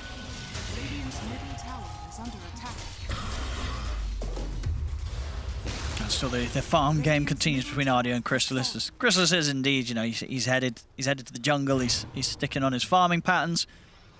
He's going to start surpassing that Terrorblade pretty soon as long as he keeps just moving around and avoiding the fights.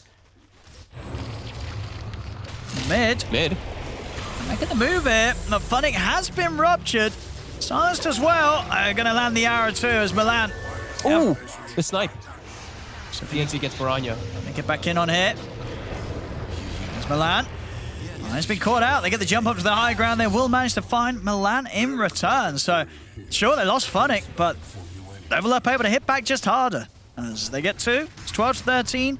Pretty dead even on the net worth. As indeed, as you said, Chrysalis has just taken up the top spot. We'll see if he can continue to just get that Manta into whatever he wishes to next. At the moment has Skadi BKB queued up as his next items. I like that. Skadi's super effective versus these range carriers like Terrorblade. Just a really strong item anyway. Might need to go for I might actually have to go for something early. Might have to go for the BKB before that if he wants to fight, because it might be tough actually now that I'm looking at all of it. Like if he uses his Manta too early in the fights, then the reflection's going to start bothering, and there's a lot of different things he does have to watch out for in this AM when the fights kick off. For sure, yeah, as you said, has to save that Manta for reflection. But there's a lot of things that could come out to force him to use it a little earlier, so Ardio can be smart with the reflection and save it till he has already popped it out. And at that stage, if you blinked in and Manta's popped, you've got to be a little wary of that illusion beating back at you. It's going to hurt. No, absolutely. And there's a lot of things that later on that will definitely be tripping him up, just like Phantoms, etc. Like the AoE silences you mentioned earlier from Void Spirit. Noob's more than halfway on his way to that too. So a lot of different things that this anti-mage is going to have to be careful of how he does pop these Mantas. Level Up, I feel like they've got a pretty good timing here. If they're fighting around RDO, this anti-mage is not quite ready yet to fight. No Manta. There's the jump, Funnick. Milan? They'll get Milan it. Dragged back in by the Remnant. Easily having enough magical damage to burst through the Marana. Ideally, something a little bit more than that, though. Just the support at the moment is not something for them to get too excited about. Boranya? He's showing himself in mid. Oh my god. I mean, ooh. That was very scary. Yeah, whoa. He's out with a blink just in time, Branya, but definitely living life on the edge there as he shows himself mid. His life is getting pretty scary. He needs BKB on the Mars in order to play the fights easier. He's just at risk of just getting caught by anything. Like any of these stuns, he'll get silenced up, followed up, and won't be able to get his whole kit off. And they need his whole kit, as we've been saying. That Mars is so crucial for Ghost Frog's team fight. Did we get the shard? We did. So DNZ, he's got his shard. Oh my god. They got vision, though. Got the Rupture on Noob. Noob's going to go straight for the TP out. They got anything to stop it? They don't. Noob's out in time. Clean.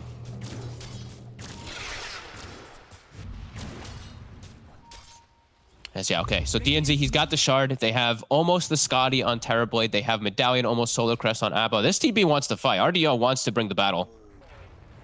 They found Boranya. Look at the damage, though. Soulbind's out, link of the two of them.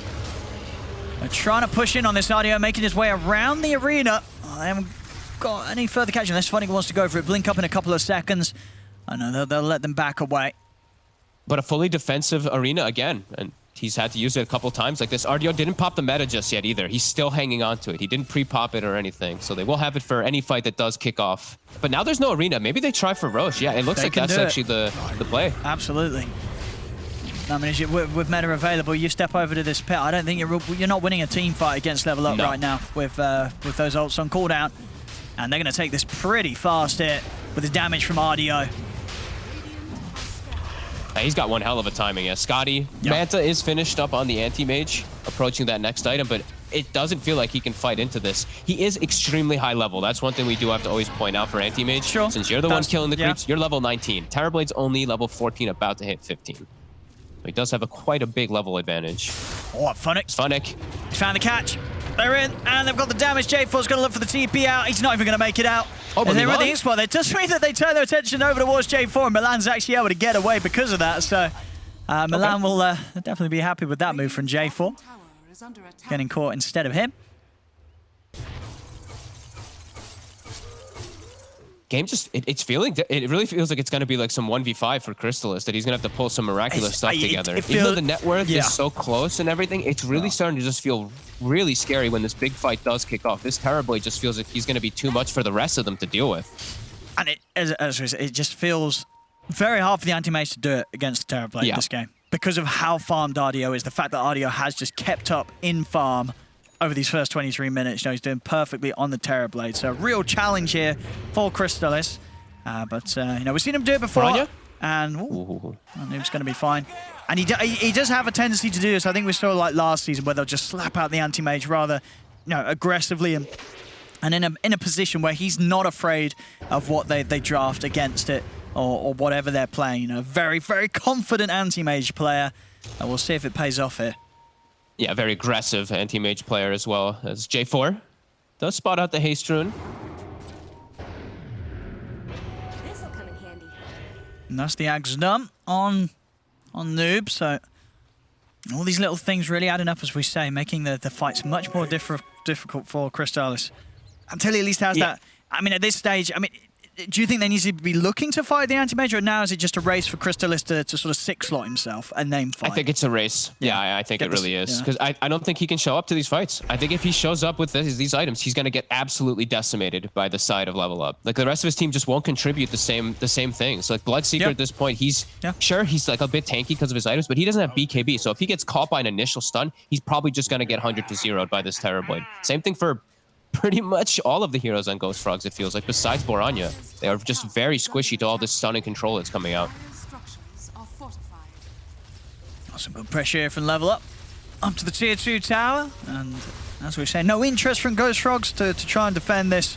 They're not quite ready. They need that bit more of a time for Crystallis to try and get that item or so ahead, but as I said, it's going to be so hard with how fast RDO is just gaining momentum. His Terrorbladers, he's been doing it perfectly. They haven't been able to slow him down one bit. I think that's the thing this game. You know, Crystallis, he's not really been playing a bad game. It's just his team haven't quite been able to deal with the Terrorblade without him. You know, RDO 003. He's top net worth. You know, that's it. And he's hitting tier 3s. He's hitting the high ground. You know, his game as a Terrorblade it's not been any more difficult than he anticipated.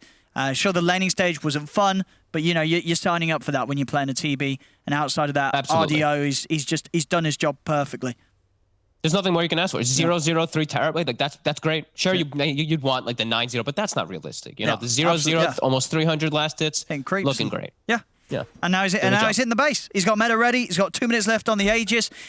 They've got to come back and deal with this. But are they actually ready to with the anti-mage? Can they do anything? Why not? He's just like, okay, come back. You guys have to come back. How do they stop this? What do they do? Funnick's already making the jump. They're starting the fight. They're looking towards J4. They take him down. The arena's out, but it's not really much coming up after it. As this is just a Rax going down. They gotta just watch. I mean, they can't even do anything. I mean, Crystallis knows. He knows he can't turn him, he can't fight. He has to just keep farming. They've got nothing to stop Level Up at this point, with RDO being as big as he is.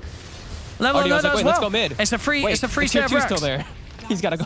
They got to at least go to the tier 2 mid, though. I saw he was already cutting across for the next tier 3, but doesn't have that available for him. Meta is going to be going down soon. Let's see if Ghost Frogs tries to make something with Meta going down and also Roche being reclaimed in about a minute. Sure. Still not going to be an easy fight, but I feel like they're going to have to start doing something. Yeah, but I mean, it's hard. It's very, very hard for them in this position because they've just got to this stage where they never were able to get ahead. They were never able to slow down the Terrorblade, and well, that was it. That's pretty much the story. They weren't able to slow down Ardio this game. Ardio, again, just keeping on par with the farm of Chrysalis, and that's a big worry for the anti-mage, as it makes the game very, very hard for him. They were never able to slow down the Terrorblade, and now at this point, you can't, because your only stuns are those targeted stuns, Mirana and Spear, which the Abaddon is going to shield off like 99% of the time, unless LeBron is literally on the opposite side of the map, which we did see happen once, but shouldn't happen when they're all grouped up. He should be always getting off those shields to guard him. As Funnick, maybe they can sandwich him down here. He's looking in a bit of a weird spot. They got him. Well, he's very, very dead. Rupture, Mana Void, the whole lot thrown down onto him. Yeah, it's also like, the other thing too that I was mentioning is like, they have the Abaddon shield, but they also even have the Grimstroke Dispel too. They have the strong Dispel on the Inkswell, so sure it takes a delay, but there's so many, like, so little things that Ghost Frogs have to control this Terrorblade that those things are going to matter a lot. They might have a good chance. Well, I say he's going to have borrowed time. Spear missing.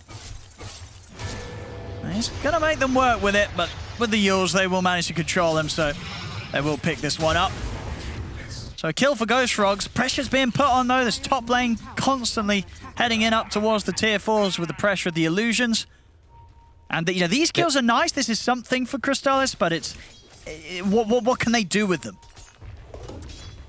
At least gives him breathing room. Well, I mean, he's had good breathing room, like moving around pretty aggressively, but I have seen Funnick like just looking for the attempts on him. So having that sanking off the map for a little bit's not too bad, so that he can't farm. And they can get some good aggressive wards out in the meantime. Dire's middle tower is under A lot of money on Branya as well, saving up big time for his next purchase. Has got the Deso queued up. Okay. Just feeling like they need more damage to clear out the Terrorblade illusions, because it can't just be the AM. Doesn't want to give up an AC either, right? Like if he goes AC, then the Terrorblade gets AC for himself with Reflection, so I guess he just wants to go for sheer damage. And he does buy it, so that's going to give them quite a bit more of that damage, at least. That I mean, they really do need in the fights, it feels, but... I mean, Ardio, he's Ardio's ready, though. With the buff, he's got like 43 armor around these towers. And they jump in, Funnick. Oh, nicely done with Chrysalis. He's able to reflect it and get out in time. Branya's committed in, pots the BKB. Will get the lockdown onto Funnick, and that will allow them to bring down the Sand King. They've lost J4, though. Chrysalis dropping the Mana Void onto Noob, but not enough damage as Chrysalis having to now back away. Ardio's too strong.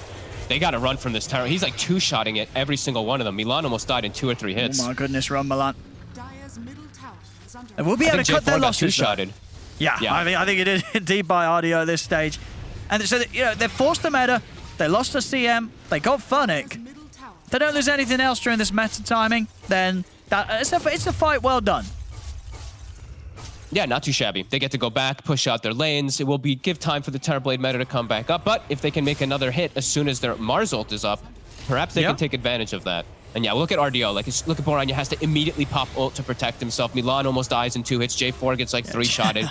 They just have to run away from the turret. That is Ardio right now. You've got no way to tackle Ardio in these fights when a meta is up. You've got to run. And of course, that method doesn't work too great when they're in position to, on the high ground, as we saw up top, taking the first set of racks. So they've got to try and do their best to make sure that Level Up can't get themselves in position and with the waves pushed up towards these objectives. Because any fights like that happen around their tier 2s, tier 3s, you might not lose heroes, but you're certainly going to be losing your towers. I don't think they can let them set up. I think if Ghost Frogs allows them to set up to go for those pushes, they're just going to lose this game just from sheer pressure on their own base. So I think they have to keep doing these type of smoke plays. Don't let them. And this is when meta's down, right? We still got 50 seconds. So they could make a pretty decent assassination here if they have vision of somebody. They do see Noob at the moment. They're going to Moonlight Shadow up top. See if they can catch him. He's got a gem, so he is a bit protected from the movements in this invis. And he plays it safe. He's going to go join his team back up. They got meta back up in 30, and they're probably going to do the same smoke play themselves. But they don't actually... Do they not have a smoke? No, they don't actually have one on them. Maybe don't have any left.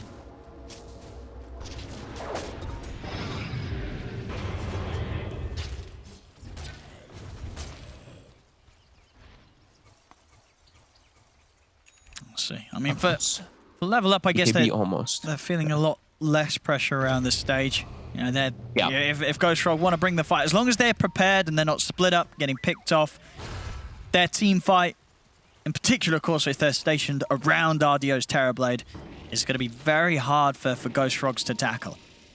Yeah, no, definitely. Now that Crystallis has BKB, he can actually go way more aggressive. He has to just immediately like either jump onto the Abaddon, burn all his mana, or jump onto the Grimshark and take him out, or insta-kill Void Spirit. Like, he's got a couple good targets, but he has to get them initially, and he has to kill at least one hero with that BKB.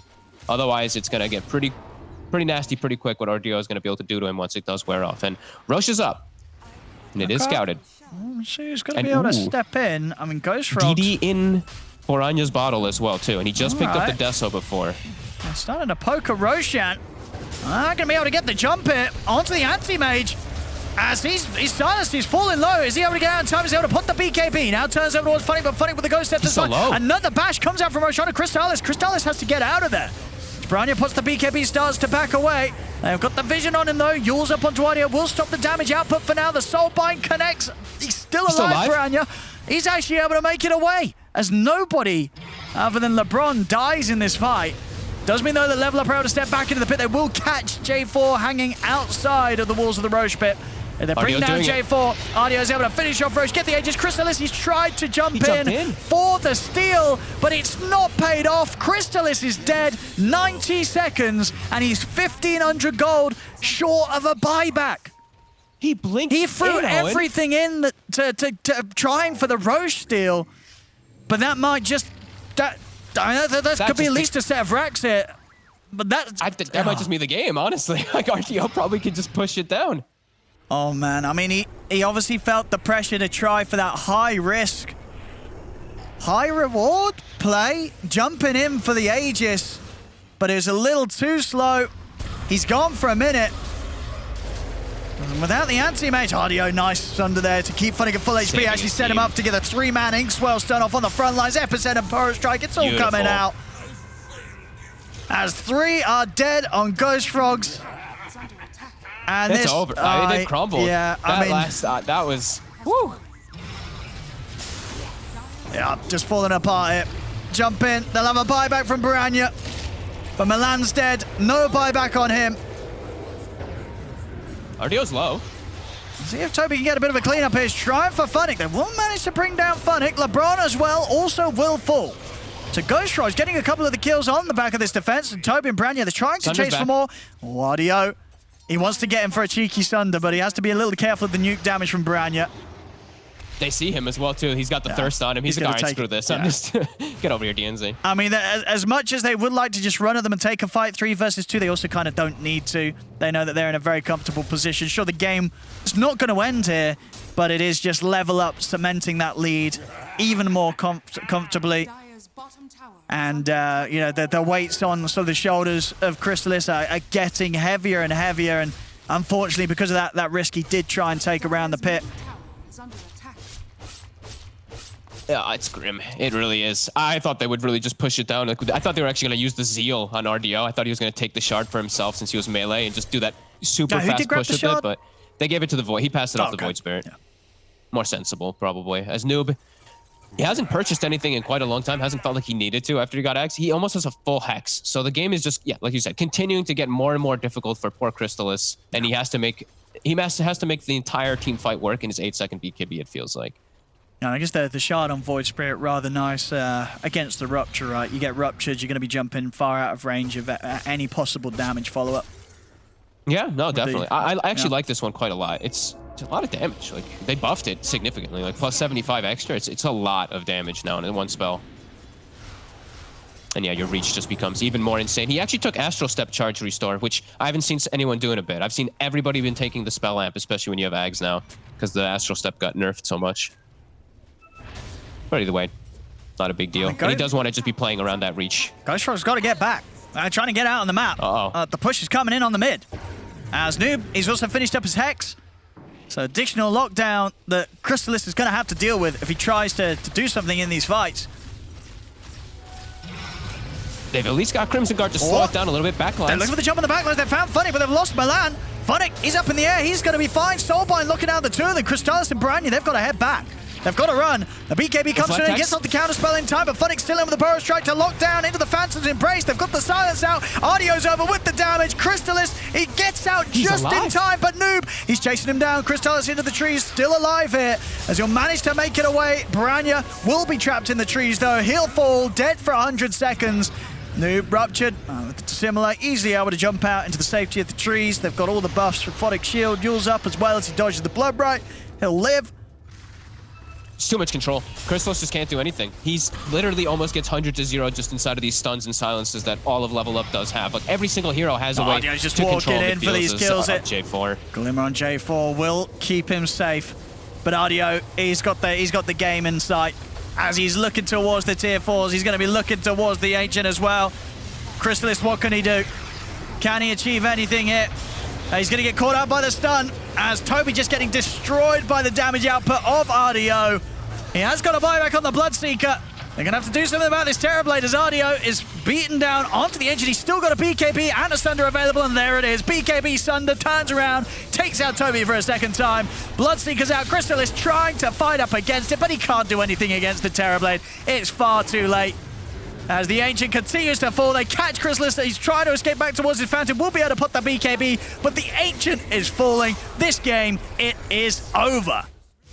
As game one will go the way here of the boys and Audio. As Level Up, they had a bit of a shaky beginning, but at the end of the day, it's just too much of a game for the Anti-Mage. They confidently throw out the Anti-Mage pick. Level Up know how to deal with it, and I don't think you're winning with AM against Audio Terrorblade. I feel like this is a matchup that he's going to have confidently played and picked the Terrorblade against multiple times, and he knows how to beat it. He just doesn't give the AM any timing or chance to play, and the rest of the team, they didn't do anything about Audio's Terrorblade. He had a free game.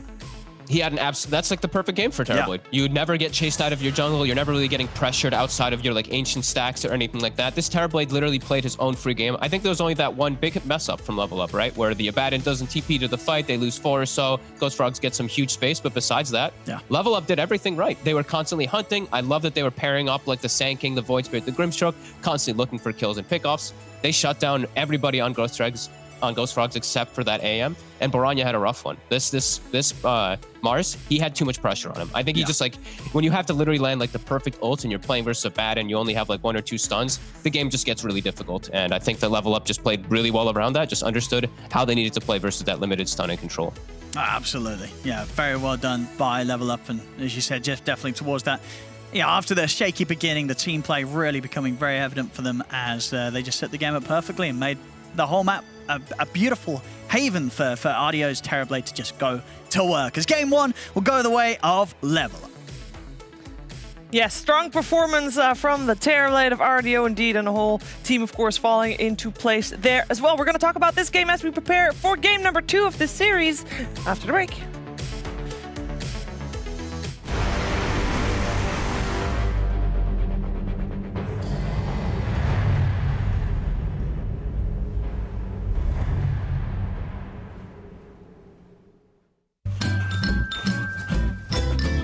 You ready? Huh? Hey, easy boy, huh? You ready? Huh?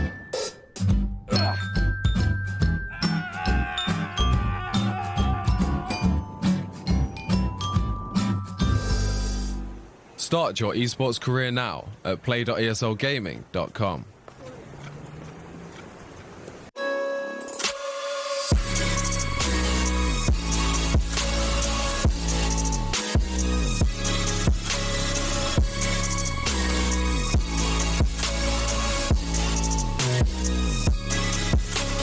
You love it, you wear it. What's your style? Get your merch at shop.eslgaming.com.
Game 1 of this best of 3 goes the way of Level Up. Their Terrorblade last pick proved to be victorious against the Anti-Mage coming out from Ghost Frogs. Of course, you're watching the lower division of the Western European DPC League.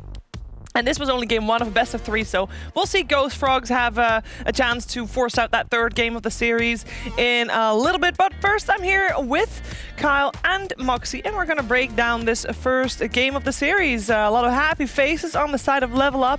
A well-deserved victory for them. It did, however, not start all too happy for them, Moxie. No, that top lane was looking a little rough. You know, Funnick getting just maybe a little bit too over-aggressive, not quite landing those stuns, and then, you know, they just were able to clean up. Like, I think they got like 3 kills in lane on the Anti-Mage very, very early on, and that was a little bit of a yikes for me. A little bit scary. We are putting against an Anti-Mage like that. Yeah. Yeah. They fed a bit. A little bit. Wasn't great, but that's the struggle with that lane into an AM. Crystallis with the early Orb of Venom, I think, was key, but he didn't really play the greatest in the middle late game. No. Big disagreement with his item choice. I think Scotty is completely worthless in a game like that. You've got to be playing for like a kill threat, not like what are you gonna slow the? You're gonna chase the Terrorblade down. He's not walking away. Like he's gonna stand there, hold his ground. You're a Bloodseeker. Like no one's running away. They're gonna stand there and fight you, and he needed to go in that direction. The Aegis steal, that was not.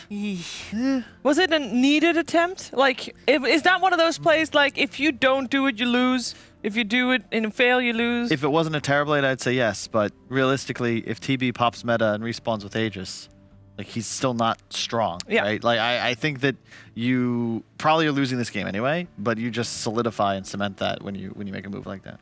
Very unfortunate. After a good start for Ghost Frogs, the game did progress evenly between the two teams, and then the deciding factor turned out to be all the team fights and the team dynamic, and that is something that Brian wants to talk to you more about. Thank you, Sheaver. First, I'd like to highlight Terrorblade's itemization going for the third item Daedalus. Because they have so much counter initiation and save, he needs to make himself a threat, and that's going to show itself play out in this fight as they're going to smoke up on the side of Level Up into their own triangle. Dire has vision and everything, but let's talk exactly about the dynamic of what's going to happen in this fight. There's going to be a lot of circles. We got the Blood Right, we got the Arena, and there's another circle I want to highlight as I'm going to pause right now. This circle that's right around Terrorblade here. This is his attack range. That is a 550 radius circle of what I would refer to as utter death. You're gonna get murdered if you walk into that circle. Cool little fun fact is Arena on Mars is also a 550 area radius, which means that that's the safety zone because ranged attacks do not go through that. So notice how Terrorblade, he turns his attention to the supports that are outside of the arena. And what I want to emphasize here is that if the fight goes on long enough, where now the arena is going to end, which is only 7-second duration, while the Metamorphosis is a 52-second duration, that is going to basically mean that Level Up wins the fight. There's actually no condition for Ghost Frogs to control an area now. This game's all about area control. They control the arena on the side of Ghost Frogs, and the Level Up controls the area that is around the Terrorblade. So now we're going to see this come into play again, where Bornina is going to Arena the Pit, which means it's a nice safety zone. Notice how RDO is going to walk right around it again, hunting down the supports. They're even trying to run to the arena knowing it's their only way of being safe. But the fight is not over in the first 7 seconds. They have enough sustain, enough survivability on the other 4 heroes that are not the Terrorblade. The Terrorblade is so scary because of the save behind him that they can't afford to focus him.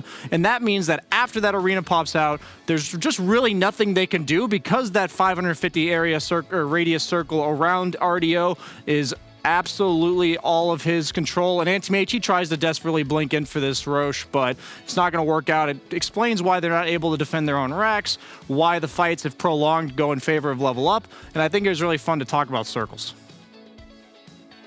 Great fun talking about circles, yes. Don't know how I'm going to segue that one, but we'll be back after break. Actually, I do know how to segue that one. Let's see if Ghost Frogs can turn their circle into a stick. Or a donut. What? What?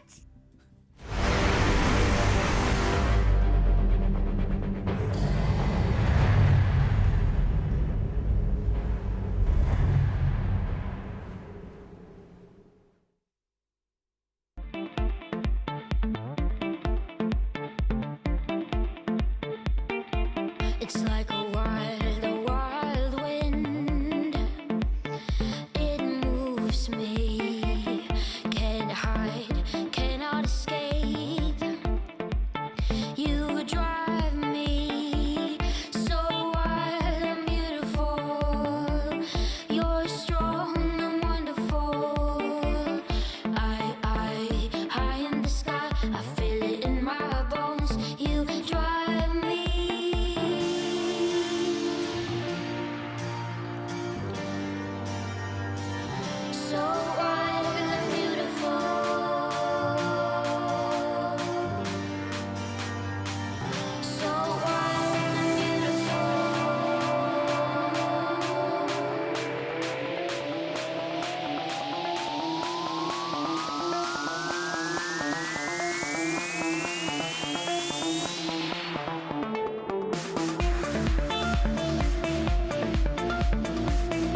2, Ghost Frogs versus Level Up Lower Division Western European DPC League. You're watching DreamLeague Season 15, powered by Intel. I'm here with Kyle and Moxie, and we're going to break down the draft that is coming your way in the second game, where Level Up is 1 game up against Ghost Frogs. We are 2 picks in for either team. We got the Void Spirit coming out again for Noob, and we already have that as an answer to the early pick of Storm.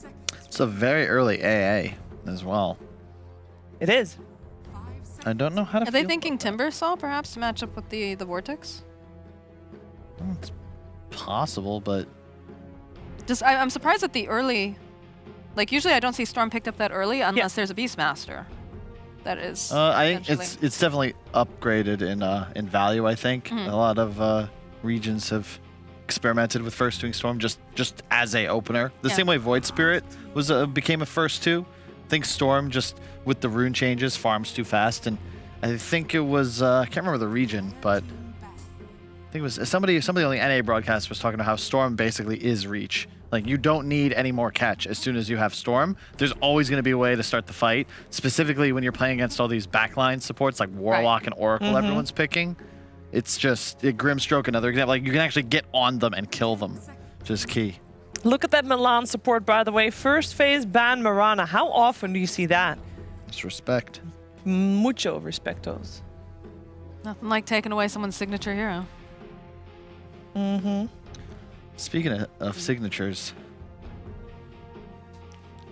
never mind. Where you going? What is wrong with you? I'm off today. I was either could gonna tell. go because it's if you ever buy something in Sweden using an American card, even at like the hotel front desk, you have to sign for it and they need ID. Yeah. And I can't escape it. So I'm thinking it's like fresh on my mind. And then I also thought to myself, hey, can people still buy my trove? I'm not sure. Trove? Yeah, your treasure trove with like your... No, you can't. Yeah, exactly. So that's why I didn't say it. Put me on the spot. How do you get... We are tree branching all over the place with this brain today. So the troves are only for sale while TI is going on. Oh. And then considering there has not been a TI for quite some time. It's true. It has not been for sale for quite some time. It's true. Maybe it'll be released with the fan support bundle that is coming out in a couple weeks. Sure. Maybe. Fan Sounds support like contractor bundle. terms, 2 weeks, you know? Soon. 2 weeks, another 2 weeks. Yeah. 2 weeks on top of that. Why are you upset that you have to sign for stuff at the front desk? Because it's tedious. But isn't that like... it's like I'm buying laundry detergent for 25 cents. Yeah. Please sign here. And let me input your ID number. Yeah, but that's what you do. Credit card. That's what you have to do. What if you're someone else? What if you're using... Otherwise, you would just be able to use your what? Otherwise, other people can use your credit card without proving that they're you. Yeah, I guess America just have looser identity safety because you straight up just... you can give your credit card to your friend. Be like, hey, can you go to Walmart and buy this for me? You can't. Huh? You can. You can in America. You can in America. You don't have to show that you're you? No. No. Unless typically... No wonder identity fraud is so big. Unless it says CID on the back and someone actually cares to check. But Yeah, they don't generally, care. I've had friends that are just like, yeah, go get Starbucks and, you know, just use my card. Well, if I can get people to get me stuff with my card, but I would have to tell them the PIN code. No. That's strange. Yeah. Is that why you're off? Because you're just confused? What did you say, Ulf? Nothing. I do remember your PIN code though. Oh, Handy we got information. he gave us his PIN code. Very nice. Ah, excellent. Our producer just gave us his PIN code. Now we just gotta get our now hands we just on gotta the get the card. That's easy. Challenge accepted. Reminds me of playing credit card roulette. Another Oh, days long. Oh, That Owen is just not a got a game new right card. Oh no. It's neon green. Oh, he's gonna lose. gonna lose every time.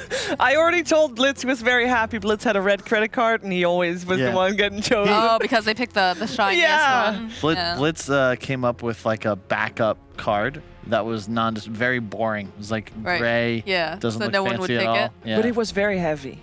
I think that was the one that was heavy. It's one of those heavy cards. Like one of the metal cards? Yeah. So what happens is that the waiter or waitress is having all the cards, so you also feel the weight. So if you have an extra heavy card, but yeah, normally the one that stands out is the fancy colored one. So now Owen has bright green.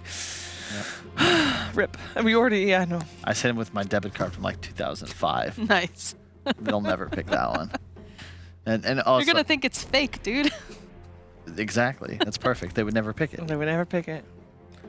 I would, yeah. Anyway, draft. Rubik AA can be complicated, and here's why. Because you're very susceptible now to more reach and heroes like Clockwork that abuse the hell out of having 2 effectively 5-position supports. If Clock is on top of you at level 3, that's a kill. Throughout the game, easy hooks. Are they setting up for a Centaur, do you think, on the side of Ghost Frogs? Because, you know, the Rubik Centaur lane is pretty nice. Oh, no, they've already banned it. They banned it out earlier. Centaur banned. You limit your offlane pool here a bit because, you know, even something like a Mars is not really playable into Clockwork. Well, it is, but it's really annoying to offlane because if he shows up behind you, you're just dead. There's nothing you can do about it. There's the Bloodseeker again. The Void Spirit counter pick. Really just still don't like the Ghost Frogs lineup. They're missing team fight again. It's just a lot of damage, but a lot of real squishy single target damage. It's a bit of a skirmishy lineup. And previous game didn't really have that much skirmishy engagements after the laning stage. I've been waiting for this hero. I have been preaching about Visage covertly to a couple friends of mine. Visage. That's what Visage says when he enters the game. It says Visage. Okay. A visage is the French word for vision and face and stuff. Yes. Well, thanks, Sheaves. You're welcome. That's just a different language that you're speaking. I am very smart, yes. It's okay. She's got to be easy on him. He's barely speaking English today. Yeah, he's a little rocky because he had to show his ID at the reception. Sorry, Kyle. Sorry. I appreciate you. Continue on with your Dota conversation. Thank you for your permission. Thrives with minus armor, tower damage, stronger laner, and the Shard and Ags, I think, can be viable. The Shard giving you the ability to turn stone as the actual Visage. It's pretty sick, I think. But it's really just that the birds are so strong. It's better with the removal of Necrobook now because there really aren't as many replacements. And if you look at the hero's Visage is great against basically everything on the Radiant lineup right now. Like those two supports, feed. I was going to say, they look squishy and they should be worried. Yep.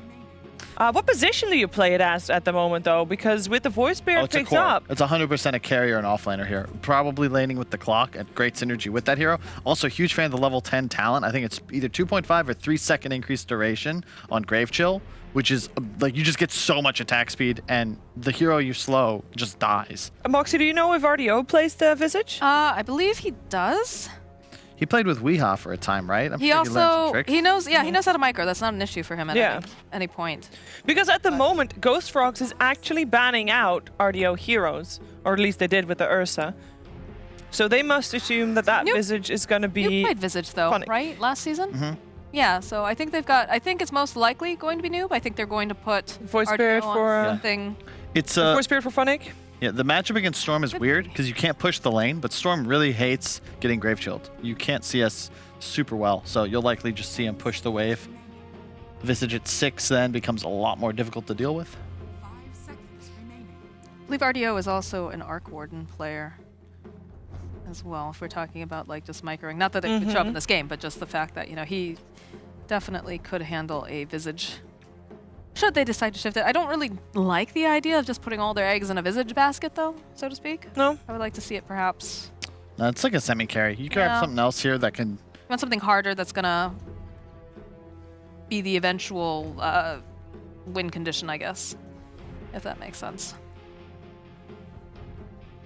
But yeah, you've got a lot of scary things coming at you, right? Because, again, like, I talk about that. Yeah, okay, yeah, that makes sense. This is negative dirty armor. draft. Woo. Lot of damage potential here, and it's tough for Ghost Frogs because these two supports, like they need something that frontlines for them desperately here. There's so much catch, a ton of physical burst, as Moxie stated, and you know the clockwork as well. There's just no hope for the back line here. You can even see that with the bans from Level Up. Like they get rid of Underlord Tide, the two biggest bodyguards that exist. Centaur already gone. What replaces them? Not really sure. You need something else for initiation because you can't have that Storm be the only person going in. Yeah. But then you have to do that on your core, and that seems... That's also If they didn't put themselves in a hole, I'd say like this is such a great Viper game just because you remove both passives from the PA and the Slardar. Yeah, I think Slardar. that is tough though, because into clock Visage, Yeah. it's not a fun time. You desperately need like double force staff just off jump, and the laning phase against Grimstroke PA isn't terrible, but any clock rotation is a kill. Axe. Okay. Not too convinced. Storm's got to go off. Baranya needs to play a perfect game, and it's offlane Visage. Oh, it's gonna be I dig fun it. playing it. Okay, cool. It's a great matchup against the Bloodseeker. I'm telling you, level up all the way, man. This boot camp is working wonders for them. I love the way they formulated this draft. A couple new hero concepts, but Clock Visage was something Wings used to run way back in the day, and it works. It works. How Visage? Visage. Visage. Yeah, you did it right. Okay. Don't doubt yourself. You're good. Thank you. No. I don't know if that's get picked up by the I don't by know. the microphone either. Yes, there we go. Shouted louder, production. No. Visage is going to win this game then, according to you, Kyle. Yep. What does Ghost Frogs need to do? What needs to happen for them to have a good game? You said Storm Spirit needs to pop off. A lot of pressure coming out on Bornea then. Moxie, anything else to add to that? It's they've just got to get that advantage and hold on to it tightly, because if you look at what they have for the draft over on the side of Level Up, it is coming for it. The pain is coming. It's might be able to slow it down, but if you don't finish up the game, it's definitely coming for you. Yeah, they just don't really. I don't see the timing. Like their mid game isn't going to be as strong, but late game it's PA. Yeah. You're going to You get have no outscaled. insurance policy there. You need to execute with your 2 BKBs and just straight up win the game. Okay. What kind of timing should we be looking they, at They then? need like a 10k gold lead at like 25-30 minutes, then grab a Roche. They got a shot. 10k gold lead at 20 to 25 minutes. Let's find out if Ghost Frogs can do that, or if Level Up will take this series 2-0. We're heading over to our commentary duo of OD Pixel and Fog. Yes, indeed. I mean, we saw in Game 1, Fog Level Up look pretty tight across the board. Yep. Coming in with this draft here, do you think it's going to be another chance for them to show off their team play, or could Ghost Frogs shake them up this time? Ooh, I think it's going to be a little tough for Ghost Frogs to shake them up. I've seen a lot of times these PA picks, when you see these extremely fragile supports with not great front line, it ends up being a pretty tough time for the supports, especially when there's so many vision aspects, so many ways into backline. We got PA, Void Spirit, Clockwork, and Visage. These heroes can all pierce the front line quite easily to get to these back squishies, and my god, are they squishy. Rubik A, some of these squishier actual support heroes. So yeah, we'll see. I think it's going to be tough. I'm going to be looking at Toby and Baranya. Yep. I think this Axe could work wonders if he gets like a really early Vanguard and he can just start like running at lanes and collapsing on towers. But I think it's going to have to be quite a big advantage that they have to play with. Let's see. Let's see what can happen here. We're getting some exciting heroes as well. You know, the Phonic Visage. I mean, where do you sort of place this here at the moment? Have you seen any performances of this hero looking particularly strong or weak? Where's it stand in this patch?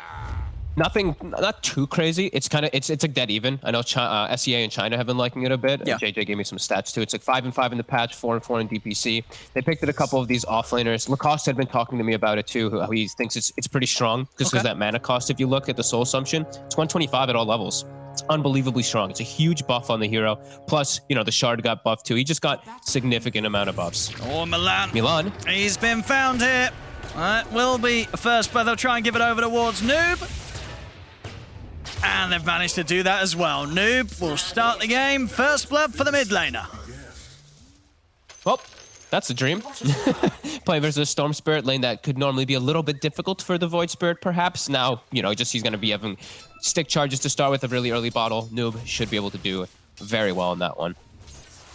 And yeah, let's see how bottom is. This is a really awkward lane. You know, every time we've seen AA paired up, it's been with either Sven or Wraith King or something that can at least slow down / chase. I don't know if they're going to be able to connect many of these Blood Rights unless Level Up just makes some weird movements. Doesn't play around it because there's just not a lot of slow, not a lot of connection either for Cold Feet. So this is going to be a little bit of a weird lane, I feel. Not for sure, yeah. The Blood Rights mainly going to be used when Level Up's trying to dive in or get aggressive onto him, try and scare them away. The offensive potential for Ghost Frogs definitely seems pretty low. Just secure last hits, secure range creeps, because he's just going to get grave chilled and stuff like that. DNZ is going to start pulling, because you do want to reset position in the lane when you're playing a hero like Visage. 285 movement speed. You don't want to be playing so close to the tower, because they can just hit you and chase you out, so does want to bring it back a bit. J4 will chase him around, but DNZ smartly just keeps it out of that tower aggro. And what's sort of the build for the offlane Visage? Are you the guy that's rushing the Solar Crest for the team, or...? Actually, what builds have I seen? I think I saw some still going like the hood and the pipes and stuff like that, which I could still see as a possibility this game because he's versus AA, Storm, so much magic damage. But yeah, Solar is the dream. See, mid lane.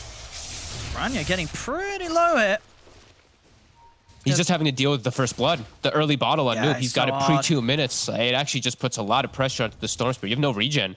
Like, if you get caught with Aether Remnant, you're dead. No, he can't so really risky step up for into Baranya. vision here. No. And he almost gets caught. And now he's got to go take one of those water runes. We'll be able to set up for the top one at least. And Noob will be able to get the bottom one. But no bottle for Baranya. Indeed, so no refill it's for just him. a little heal. Just a slight heal. Yeah, we'll have the full bottle on its way out now, but definitely not getting He's on top. He's still level 1. Running him down. He's got enough damage with the Inkswell. He's got stick charges. And RDO is actually going to have to start backing off. In fact, RDO himself will be taken out. Milan able to turn things around there. Also getting the call out onto LeBron. Good body blocks as well from Toby. Can they get this as well? It's going to be close. He got another hunger. Won't be quite up in time and salves there for LeBron, but nice turnaround from Ghost Frogs up top as Milan baiting them in. Had the stick charges. We're ready to go.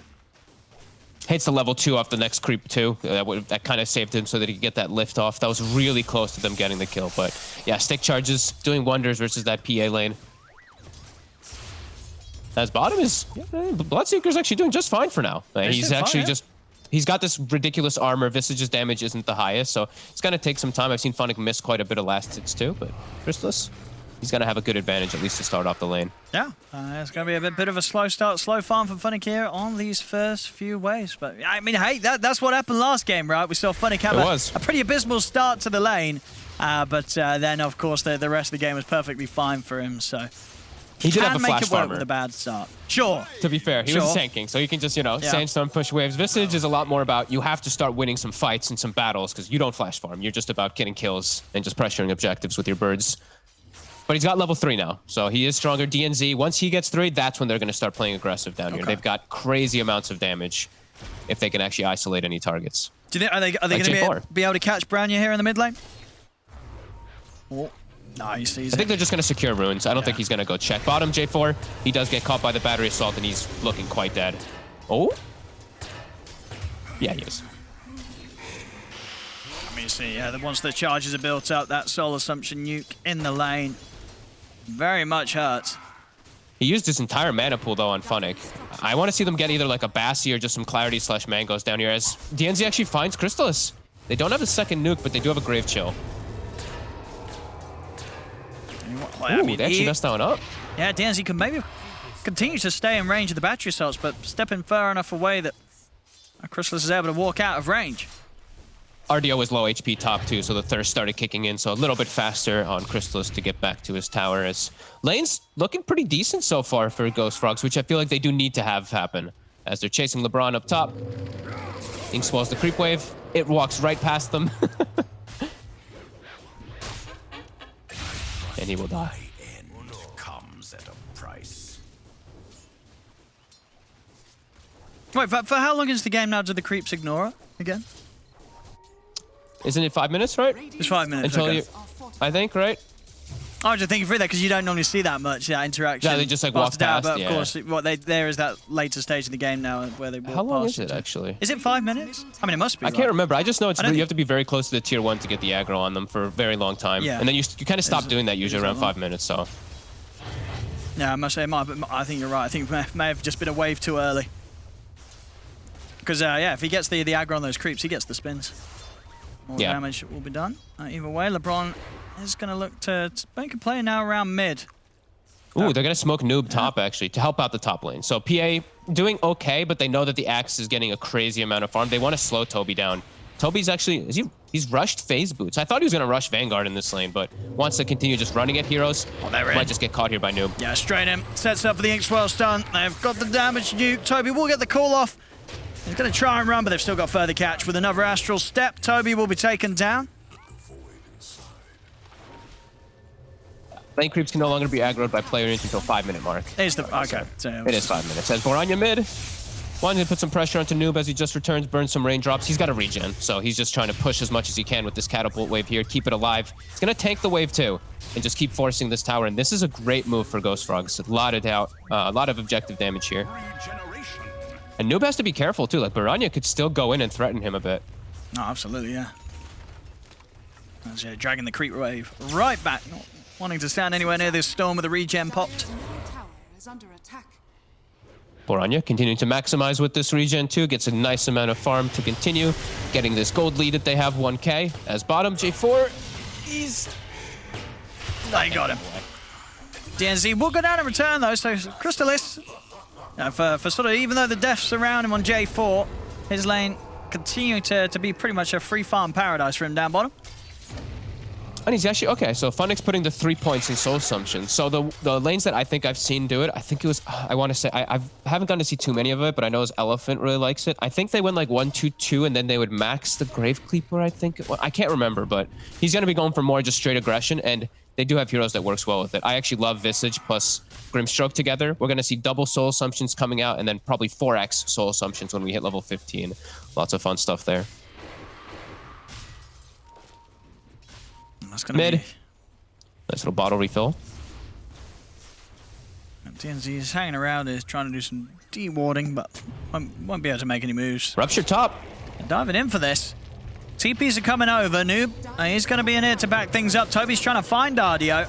He's not going to quite be able to do so. Zardio will turn over towards the Rubik.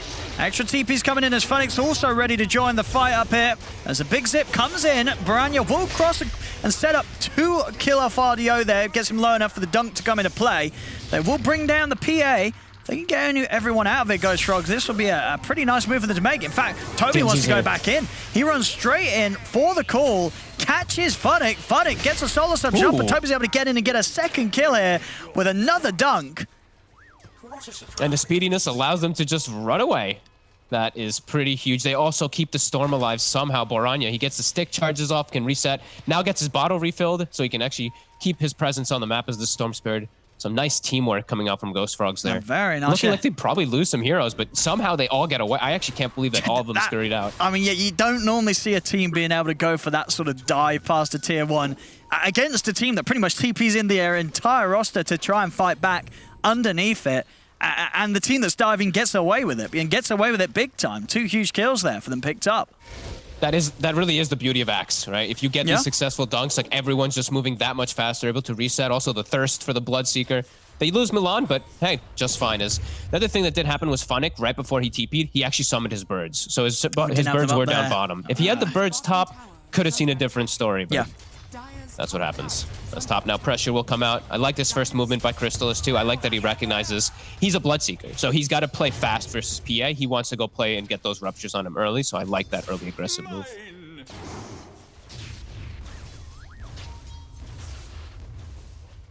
Dire's top tower is under attack. Looks like tower trade perhaps on both sides. I don't know if they can defend bottom. There's a lot of vision aspects on the side of level up as we talked about earlier on. The birds, the rockets and whatnot. So they will be able to see behind that tower. So I don't know if Ghost Frogs will set up. Dire's top tower has fallen. Yeah, that looks unlikely at the moment. Ghost Frogs just focused on getting control of level up's jungle. Oh, they're actually stacking the enemy jungle and farming it for Toby. He's got max spin. He's going to have Vanguard any moment now. That's going to be huge for Toby. I think now that they've gotten top tower, they've gotten this. Once he gets Vanguard, they can swing and try to take mid tower. And it should be pretty hard for level up to actually defend that versus a Vanguard Axe. Like, their damage is going to be quite a bit limited. They do have a lot of burst, though. With that Visage going that max Soul Assumption builder, 3 points in Soul Assumption. But I think that's still the move. Ghost Frogs, they want to apply tower pressure as early as possible, and they do have Catapult hitting mid, so swing over and try to finish that one off before level up is prepared.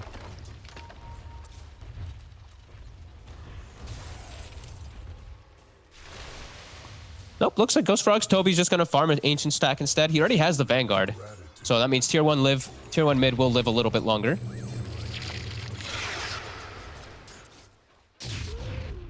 Baranya. He's going to hit a good timing on the Orchid this game, no doubt about it. But with Noob having that Yule's Rush, and Noob's almost very likely to have that done around the similar time, so we'll be able to save himself. Solar Crest about to be finished for Funnick, so he's about to hit his big timing for himself. Does need to get some protection, though. I want to see him get even a casual cloak or something on Funnick, because it's so much magic damage on the side of Ghost Frogs. He could just die unbelievably fast. And there's a lot of damage instances, too, to break his cloak. Yeah, if he does get jumped, at least they have a lot of things to throw out, especially if it is sort of a big initiation from Branya. A lot of annoying things for the Storm to be aware of. The Embrace, and I got him. I certainly got him there. J4 caught alone. TP's coming in. See if they can maybe try and catch someone on the way out. Branya is trying to go for it, but Noob has got another step charge ready and waiting. Toby's coming in with a wraparound from the side. But he won't be able to push on forward. Just level up, they get the kill, and they get out. Nothing to be lost here. That's a big move. I like when they're seeing them able to make the aggressive moves versus this very early game lineup. Like, they're all about the later stages. Well, not all, but for the most part, they want to be taking it to later stages and later fights. But they're the ones actually making those first moves. As Ghost Frogs looks like they're going to be playing more reliant on just farming Toby his blink. I really did think that I really did want them actually to pressure that mid tower a little bit more, because then it gives you some access to get vision around Ancients and stuff like that to watch the PA. But now you just have this Vanguard Axe farming, which, you know, it still feels great for Ghost Frogs, but I think they could press their advantage a little bit more. Yeah, I guess it just means that when he does have the blink, then they've really got to go, right? There's going to be no more time for the farming. They're just, at the moment, giving that space for RDO to hit what will be a decent Battle Fury timing. It's keeping up pretty well with the other cores in the game, just really sort of Toby that's charging ahead. Yeah, and it's actually Level Up kind of being the ones looking for these aggressive plays, because they don't rely on Blink Dagger as early on, right? Like Clockwork Hookshot, Void Astral Step with the Inkswell. They have easier ways to make those moves pre-Blink. Ghost Frogs looks like they are thinking about making a move here soon. 3 of them gathered in mid. Showing Toby top. That's a risk. That is so scary. Especially when he's as close as he is to his Blink Dagger. Yeah, and DNZ, like Clockwork, he thrives versus Axes at this point. Sure, Axe right now with Vanguard is pretty okay as long as he's not like 2 or 3 heroes on top of him, but very deep position for Toby.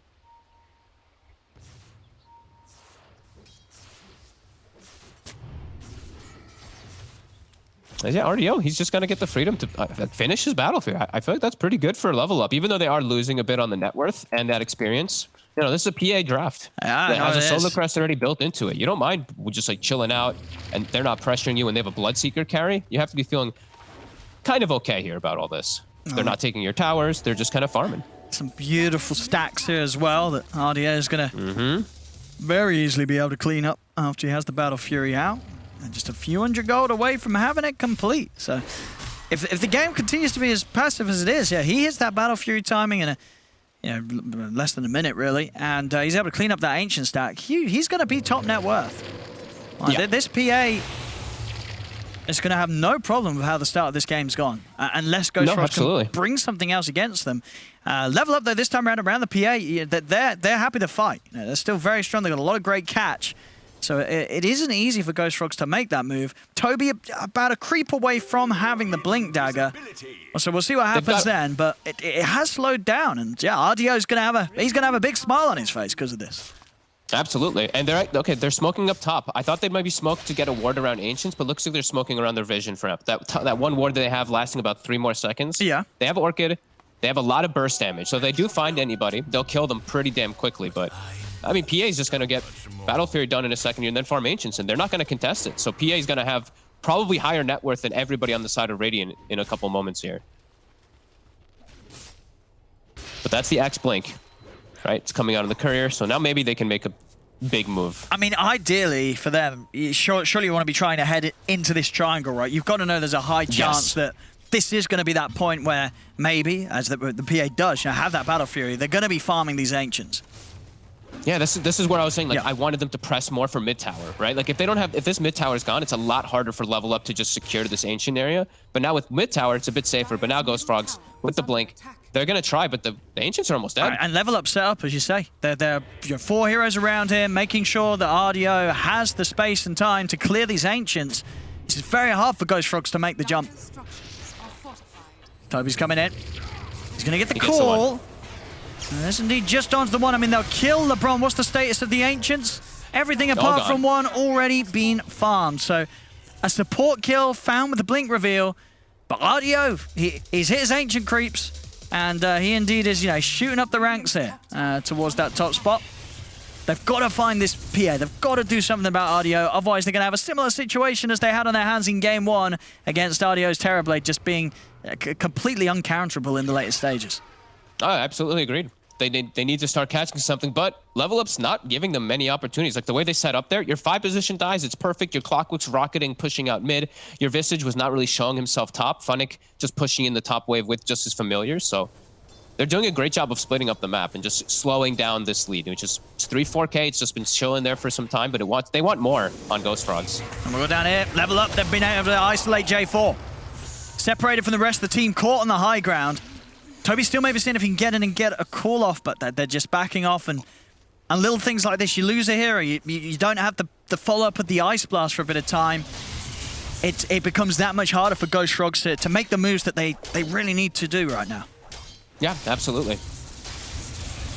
At least they're taking over Triangle. This is a really good move here, that they're just able to claim the area. Toby's just sitting here denying that farm away is quite huge. It is breaking the map away from RDO, and we do see Crystallis, he's taking his own Ancient, so now they're starting to get a bit better of maximizing, a bit better efficiency, and just shutting down Level Up's map. They're farming just a bit more on Ghost Frogs now. Just with that little move, that little invasion, it's still pretty decent. But still need to, you gotta have some gusto. I feel like they still gotta be looking for these constant plays. Like Toby, I know he wants his Blade Mail, but I want to see him just like leaving the farm for the Bloodseeker / Storm, just constantly looking for should plays. Be a 3-1 down bottom here. LeBron pushing out in a fashion you could only imagine. He's not expecting anything else other than dying here, I don't think. No. I mean, when you go out that far as a 5. But he gets the response that maybe he was expecting as they make the jump. And this is nice. Toby instantly TP's top. They see Funnick just sitting on the wave, and Funnick is probably just dead as well. Yeah, if they could get a core kill out of this, which they certainly will with Branya backing him up. Comes in with a zip and the lockdown. There we go. Something done on top of the support kill. Quick moves. They pick off a core. They've got to keep this momentum going. Yeah, keep looking for any of these heroes that are split up. You know that's the way that Level Up's going to play. Just split push the side lanes. PA going to jungle. So if you can catch these, it's great. Radiant Scan actually catches up perfectly. Noob as well as the NZ. They might not expect this. Toby, the double Aether Remnant, he walks into one. Oh, the other one times one disappears. Oh, before we get the cool knock-on effect. RDO will reclaim his side, his ancient area for a second here, and immediately Ghost Frogs, they start swinging over. This is nice moves now. They're starting to really apply that pressure onto Level Up. They're not getting too much space for RDO now. Just keep swinging. I love it, yeah. As soon as Ancients spawn, Toby, go swing over there, farm them. Don't deny that from the PA since she doesn't have access to yours. Yeah, this is good moves here from Ghost Frogs. Just keep limiting them. Keep getting yourself more enabled. Keep preventing anyone but the PA from farming it. Oh, Ruptured Illusion. That's the Void Spirit Illusion. Well, it does make things a little harder for them to go on anything down bottom. As, Noob knows it. He'll happily push this wave out. As it's very hard for them to catch him, regardless, anyway, in this game as the Void Spirit. Yep, and look at this. RDO TP's back. He's probably like hoping, man, I hope my Ancients aren't farmed here. And he's going to see it, and he's going to be sad. As the Axe, Toby did make that heads-up move to take him away. And he's going to have Blade Mail done. So Toby, this is a good Blade Mail game versus PA. Yeah. It's always really nice. I mean, all 3 of their cores are. They are in those fantastic positions. The top 3 net worth right now on the board.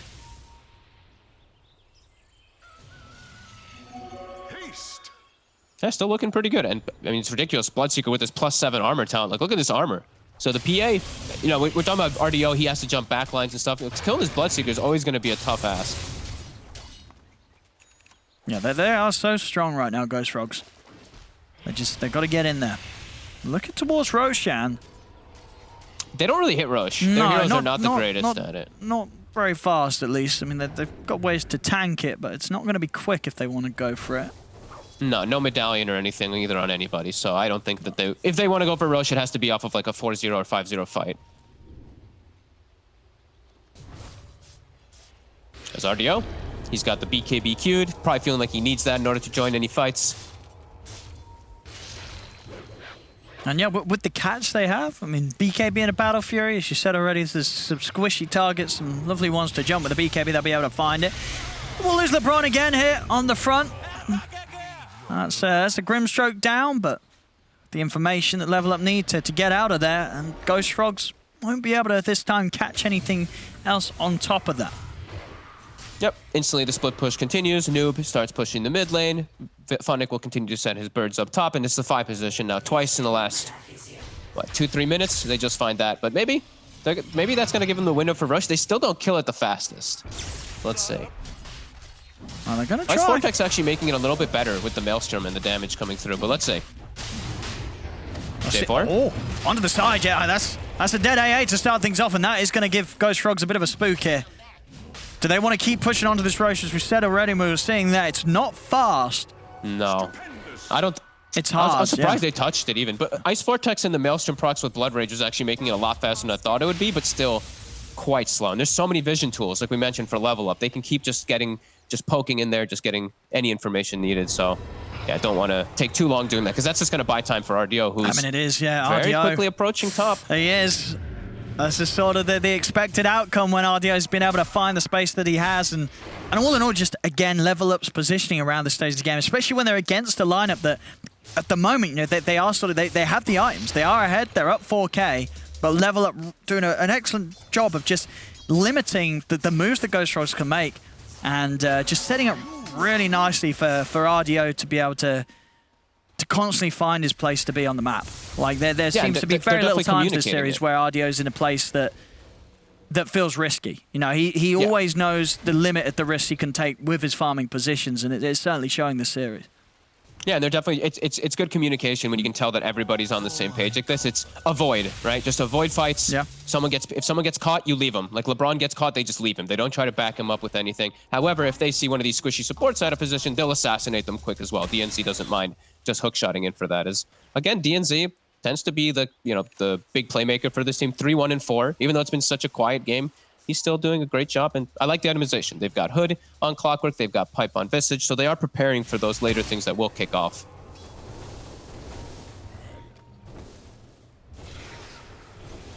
We'll see Funnick after his Essentials, the Solar Crest, and the Pipe. Going for, of course, the Aghanims on the Visage. Yep, like it a lot. I love this. I think this is the build I've seen the most, almost every time on the SEA and Shiny as well. Just Pipe into Solar. Just feels really good.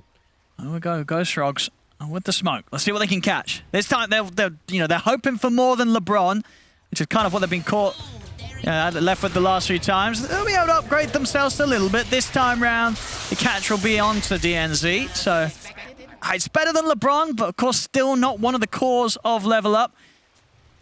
He was there to catch that smoke. That's why he's standing there. He's just there to be able to get killed pretty much as they're going to try turning it into Rosh. Okay, Crystallis, a bit low on HP. He's about half HP on this Bloodseeker, but they're actually killing it a bit fast. The Orchid plus all that magic this amp time with they're going to have Ice it. Vortex. Funnick doesn't want He spots it out, and he's starting to play around a little bit with the birds. They're smoking over. BKB on RDO. And they're a little scared, Ghost Frogs. As low as Roche is, they don't want to try and force and commit it to take it down. They're worried about how close level up are. Yeah, Crystallis, he's half HP. He has to heal off creeps. They're actually going to let him hit creeps for a moment. Toby, he's not going to be able to get the blink off. They get the dagger in onto it straight away. Branya jumps over towards LeBron, but the hook shot's in. Toby's been silenced for now. Yules, but he comes crashing back down. Noob has to jump to the side. He's being ruptured, but Toby goes down. Branya trying to finish off Noob. Won't be able to take down the Void Spirit. They get two. They've lost one. See with the BKB. RDO ready to commit. Chasing down Crystallis. As the Bloodseeker looking pretty dead here. Another dagger out. They jump in, close the gap. They take him out. Double buybacks coming out from Ghost Frogs on both Crystallis and Toby as they look to try and turn this around. Able to close the gap, get him with the cool on to RDO. The buybacks will allow them to pick up that kill. But DNZ, he's got a triple. Funnick's kiting up Crystallis as he's able to run away with the Familiars. Toby will have another jump in a second. Is he going to be able to close in onto Funnick? No, Funnick's too fast. He's able to get away. So the buybacks do allow them to get the core kills, get RDO, and it will secure them Roshan. It's a costly fight, a fight they come out with the Aegis. But as you can see, the cost of that really slamming down that gold difference now. Just a 1k gold difference in it now. I mean, you make a trade there. It's buybacks for Rush, and it's you have to make some type of play there. I think Crystallis dying is so scary, and now Crystallis has to be very careful, especially if he's doing plays like this. If he can die twice, that will pretty much negate everything that Ghost Frogs have gotten from those buybacks. He's been caught. He's so far up. He's up on his own. They've got to get over it straight away. Okay, it looks like level up aren't going to try a second time. They'll settle with just taking the Aegis, but I mean, that's huge. That was the objective, right, that you just brought back for on 2 of your cores to get that Aegis, and you've just gone and lost it, and you've not been able to do anything with it. I mean, that really is massive. That's now makes it all worth it for Level Up. Even though Ghost Frogs, they get the kill, they get the Roche. Level Up didn't use a single buyback, right? So they're going to have all these available for the next set of fights. They're going to be able to outnumber quite heavily versus Ghost Frogs. So they did, you know, they committed for it, and they're going to have to accept the fact that that just happened. I think Crystals has to be kind of kicking himself for stepping up so far up top, just completely alone. We'll have BKB now done. So now this Bloodseeker has a lot more freedom of not having to worry so much about DNZ, as we saw DNZ in the last fight really do so much work as this Clockwork. We'll be a bit more protected. And yeah, double BKB should make the fights quite a lot easier, yeah. Noob, he does have Axe finished on this Void Spirit too. Noob's got to be careful, and he will be. TPing out, he can sense that they're up here hunting for him. This has to be such a scary game for Milan and J4 now. There's now a Void Spirit with Ags, there's PA with BKB, there's Visage with Familiars and whatnot, and a Clockwork who's very tanky, so he can easily get on top of you guys in the back too. This does not feel too fun to be a Rubik or AA. They're going to need some really successful jumps coming out from Toby. And it's, like we said, Toby and the Bloodseeker bought back, so they have to be very careful for their positioning too. Yeah. If they die here, they're losing, I mean, multiple towers. There's still a lot to be taken off the map by level. I mean, tier 1's up in both mid and top lane. So many objectives to be found if Ghost Frogs do take a bad fight. And PA is now pretty much done with Desolator very soon and level 18, so the crits are going to be that much bigger.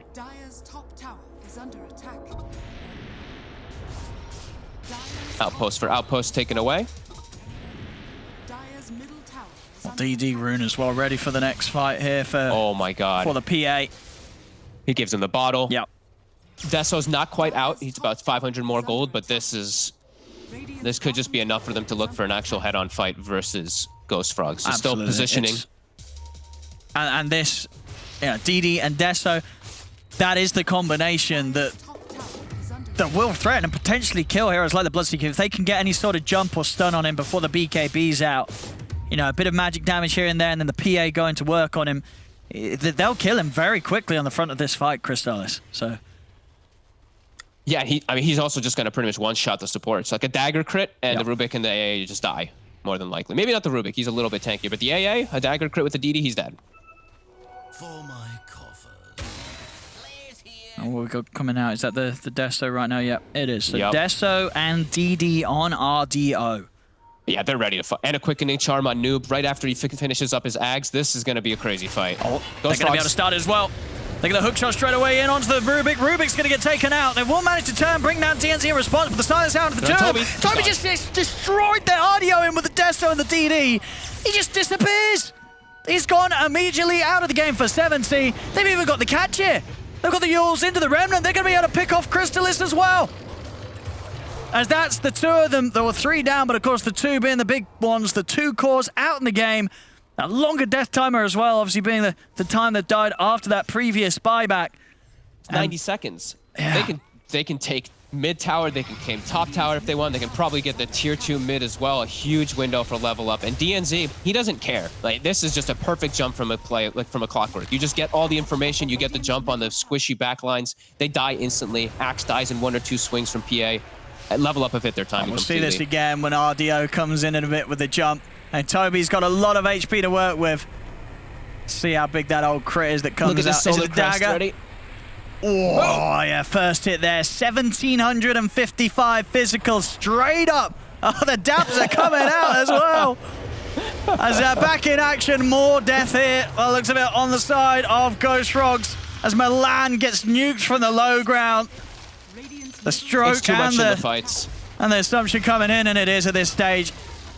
They're just, I mean, again, you're looking at the numbers. It doesn't really matter, it feels. We saw this game and last game. Ghost Frogs, they're a little bit ahead. They're keeping it even, but both times round, RDO's just been on this carry that if you don't shut this man down or get ahead of him, he will inevitably win the game. I mean, this is, again, it just seems so hard for Ghost Frogs. How on earth do they deal with the PA at this stage? I really love the way that they've drafted and played. They understand the draft is the best thing. Like, Yeah. they knew, like, avoid fights, right? They let LeBron die. They let other heroes die, like, over and over again just to get the timings to build up to this point where now you see the beauty. Like, Ghost Frogs, there's just, it's little hope for them to really kill anybody anymore because this Axe, this Bloodseeker, the buybacks have hurt so much, even though they got Roche. Everyone on level up is just that much stronger. Now it's a full Ags on Funnick too. They're massive. Level 20 on PA. All looking real good for level up. As now Boranya, the invis, the setup with Funnick. He lets himself get double familiar stunned. Oh, he's gone. Now the turnover on Toby. They have clawed him. They are turning with the burst onto Audio. Audio plus the BKB. They'll be able to bring down Toby. Audio will fall. There'll be a buyback from Boranya. See if Boranya can turn this around with a buyback. He's able to jump over towards Noob. He's got the control on the voice prayer, but the Yules is up. He's still got to simulate and a step. He's out. And he's away. Noob's going to be fine. Now Branya's got to be carefully brought back for this, and he's out of mana. Oh. They got RDO, though. Not bad. And there's something there with the buyback, but again, it's these fights where they're having to use the buybacks for it.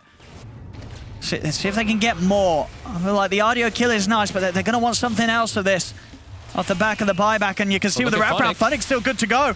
Branya is going to go for a big step in, but Funnick is ready to strike for the shadows. He's on top of Crystallis. Crystallis is going to go down. They've got the silence under Branya. Branya is up in the air. He's going to go down as soon as he falls to the ground. Dead for 100 seconds. As they may have got audio, but it just isn't enough at this stage when you're committing this much to the fight. I mean, a very awkward way to start there as well. I feel like you don't normally see a Storm allowed to just get walked up to by a familiar and opened up with a familiar stun. It's the beauty of the Silent is the Grave, right? Those double invisible familiars. Yeah, it's just they don't have the vision set up. Yeah.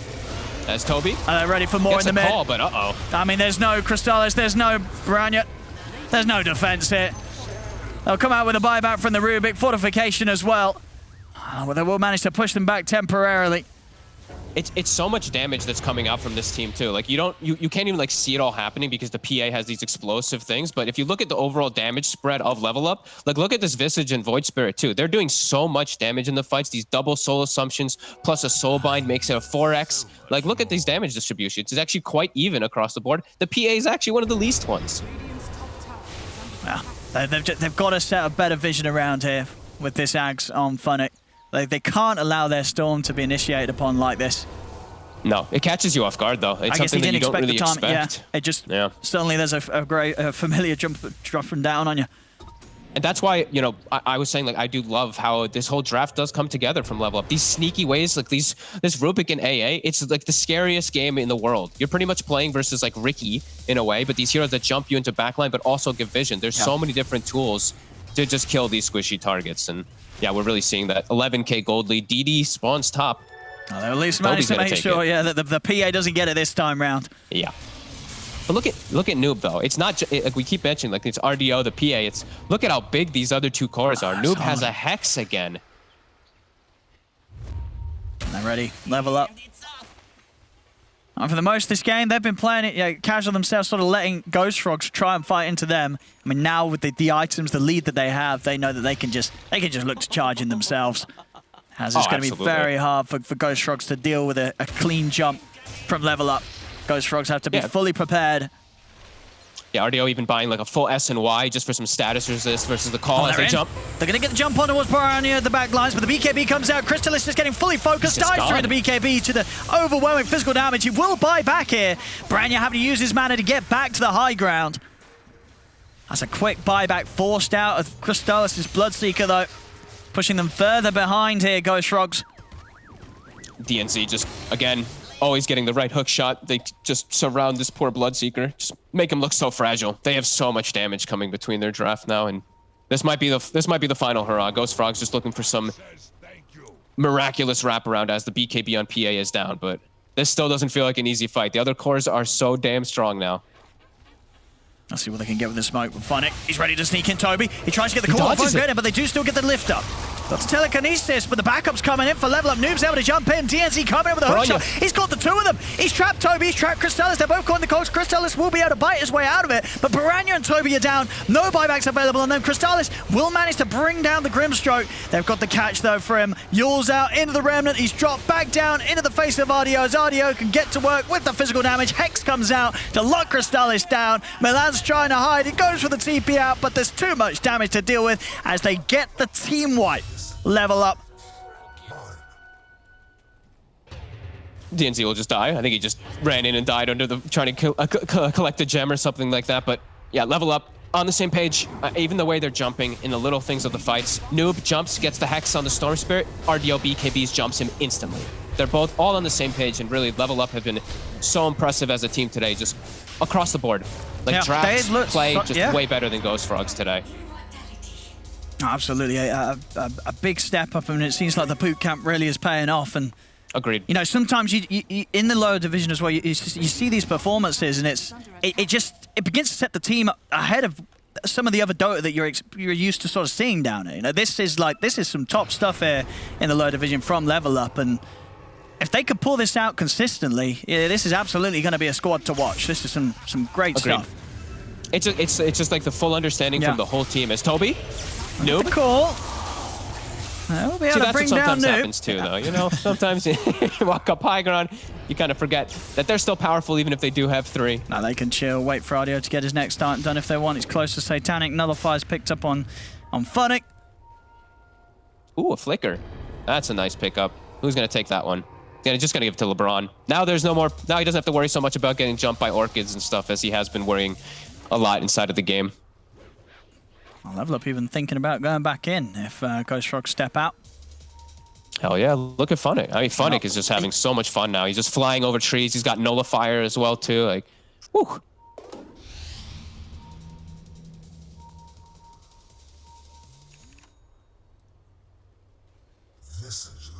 He's just hiding it, ready to sort of set up on anyone that steps near Toby.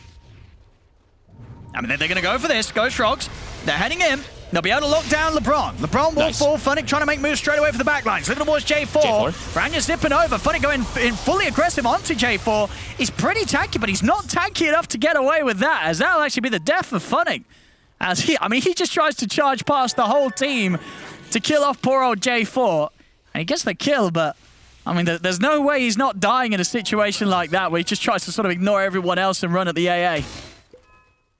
It looked funny, at least. he just literally ran past everybody. He was like, I'm getting this kill. He's like, you've got Ghost Scepter, you've got Force Staff. Nope. It's just going straight for it. He wants J4. But, yeah, he's 100% dead for that attempt. There's no other way out of it for him.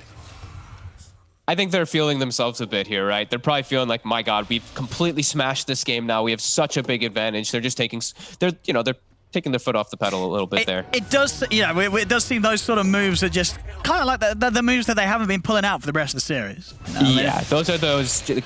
We're enjoying ourselves. We've already done the damage. We've already won the game. Sure. Let's just put the herd in. You know, sure, we're giving up some kills, but we want to just kill heroes. As neutral item picked up. Spell Prism on a Noob, phenomenal one for him. RDO also getting the Leveler, some really solid ones up on Level Up, and now they're being a little bit more careful. All 4 sticking together, not doing any individual plays, waiting for their Visage to come up. Don't want to throw this game away.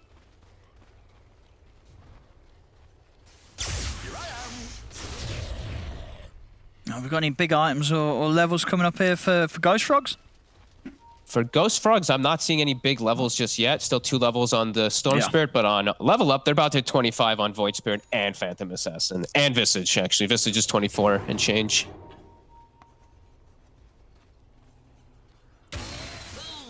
So this could actually be, maybe one of the best moments, one of the best last moments for Ghost Frogs to take a fight before everyone does hit 25 on the side of Level Up, because those are going to get pretty crazy.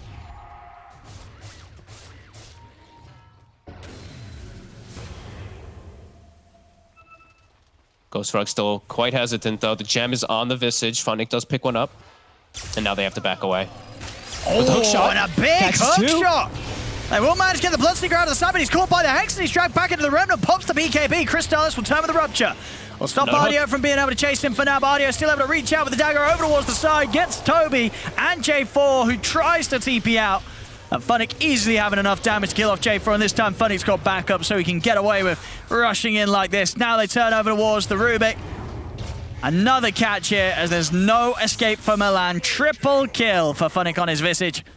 Oh boy, and now level 25's on all of the cores. Is PA 25, Void Spirit 25, Visage 25. The fights now absolutely, they already were pretty much impossible. Now absolutely impossible with these three. As DNZ, sick hook shots back to back. Yeah, that was seemed like pretty much close to a max range hook shot as well. A beautiful reach from a mile and then off you have there. the Ags for the secondary one to lock down the Axe again. Yeah, this has just been highlight reel really for this Clockwork, it seems. There's another hook. Oh my god, okay. He goes for it though, I like it. Yeah, why not? Why not? They do have buybacks on Toby and Milan. Obviously Toby doesn't really want to use it. He's only dead for 20 more seconds. Another zip in. DNZ. Branya, he's got it. We'll be able to bring down DNZ, but now they're going to jump it onto Crystallis. Oh, Crystallis just dies. He's out for 90. No buyback on him. And RDO back full HP because he pops Titanic.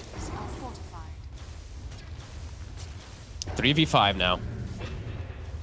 Oh, Funnick does lose a bird to the tower, but he's got to resummon in a second, so no problem.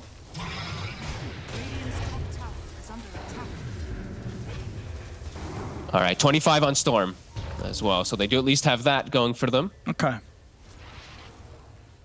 I've got that, yeah, that great measure of being able to D-push and clear out the waves as they push in. I'm surprised Level Up backed up. What were they picking anything up? Waiting on any couriers? No, nothing. I guess they were just being very careful now after they did do a couple slip-ups. Getting an Arcane Rune now also, so this Void Spirit with these lovely cooldowns.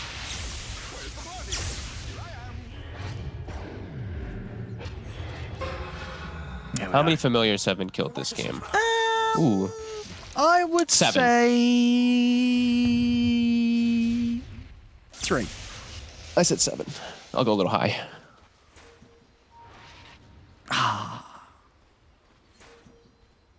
You got it. I was close. You were close. It's one off there. Does that count the tower that got one too? No, I think it showed. Oh, so what's 7? You're trying to swindle me this. Oh, hello. What do we got here, Milan? He's got. Does have a buyback. And Crystallis is back up in a second. Let's see what they can pull together here. Ghost Frogs on the defense. If they want to. It doesn't look like they're going to actually, again, just back up, level up. They're chilling. I don't feel any need to rush it. Can take their time here. Okay. Funnick actually, okay, he did take the extra familiar. I think I've seen people take the Grave Cleaper cloaks and then your familiars are like invulnerable or something. I remember people talking about, but oh well, it doesn't matter. +1 familiar is just probably better in this game, and most of the times anyway, as they've already got this great way to control.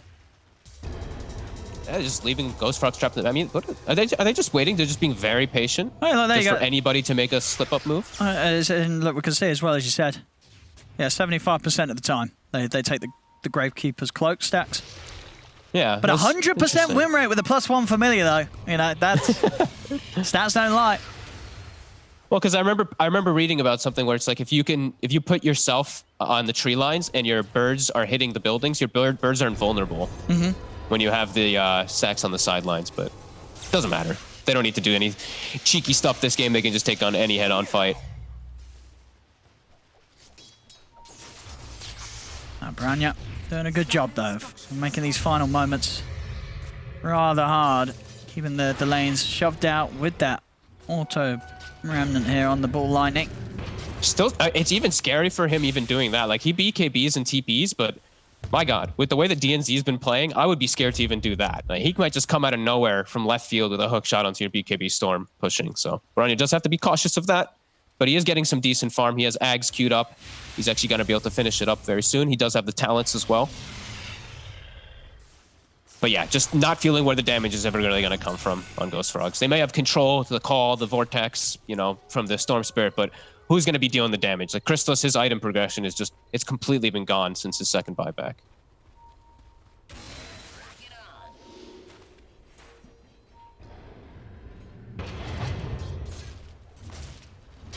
And they're heading out. They're going to smoke. Well, they're going to try and see if they can get catch outside of the base, Ghost Frogs. Do they have... They just don't have damage, Owen. Maybe they can catch Phonic. Oh, Phonic It's a into the tanky one. Invis. The ward gets taken out right away, too. And there's the hook shot. DNZ. That's one. He's going to There's open the up. second. It does get the BKB off beforehand, though, so Branya will still be able to break away. Toby's going to get the jump onto LeBron at the back of it. See if LeBron is going to be fine. Yeah, they didn't have the follow-up damage. Now Toby's having to run. BKB's out from RDO. Chrysalis will control him with a Rupture. Chrysalis is going to have to run, though, as they're chasing him down here with the Familiars. Hex comes out. They've got the Familiar Stones to follow up. Chrysalis needs help, and he needs it now. Buybacks come out from the two of them. LeBron will hold them back with the Soulbind. Noob's ready lead in here with the Inkswell. He's not going to jump in any further, though. Respects the fact that Ghost Frogs do have the full 5-man backup. Branya.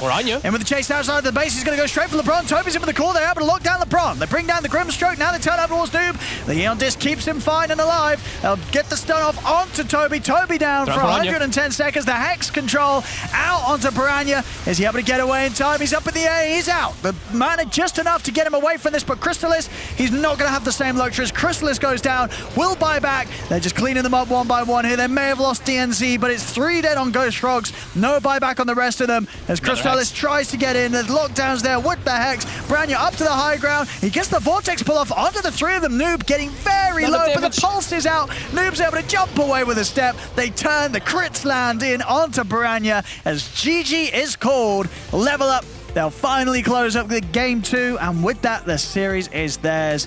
And they look very comfortable doing it here in these 2 games. The team play just a step ahead of that, of what Ghost Frogs are able to pull out. Level up, just excellent approach to the game across the board. Draft straight up to the play. Yeah, honestly, it was everything. It was every single player just doing exactly what they needed to do, even dying, right? Like LeBron dying in the bottom lane once or twice. That's what your 5 positions should do. Catch the ganks, make the enemy team smoke with 5 heroes, pull them out of position. Yeah. This is a great game, honestly. I watched Phonic having so much fun. I hope we get to see more Visage too. I actually saw some really impressive stuff he was able to do. He actually solo killed the AA just with his familiars in 1 or 2 fights, I believe, too. This was just an overall complete outclass, I feel like. Honestly, Level Up looked better on every department today. Just the way they drafted, the way they understood their draft, and the way they took team fights. That was sick. No, absolutely, and as you say, just sort of doing it in their own style, and definitely feeling the comfortableness when it comes to knowing how to use your players to their best strengths, right? Just playing around RDO very nicely and having a very solid sort of foundation of what they bring to the game, and making it very hard for Ghost Frogs to challenge them. Even in this sense as well, in this game too, where Ghost Frogs, they did have a pretty good start, but just no sort of slip-ups made by Level Up in that stage of the game where Ghost Frogs, they're looking to punish those mistakes, and just none of them happened this time. Yeah, it's like this draft, it does feel like it has to be like very little mistakes, so they have this Bloodseeker carry, but yeah, Level Ups, they just don't make the mistakes, and Ghost Frogs maybe just needed to be a little bit more aggressive to just really punch that issue forward, but yeah, they don't get it this time. Absolutely not. As Level Up, they secure the series 2-0, and yeah, very much looking forward to see what else they're able to pull out in this league if they could keep this level of performance. As Level Up, the series, it's theirs. A 2-0 for them, and a well-deserved victory indeed. We're going to break it down and talk to the winners after this.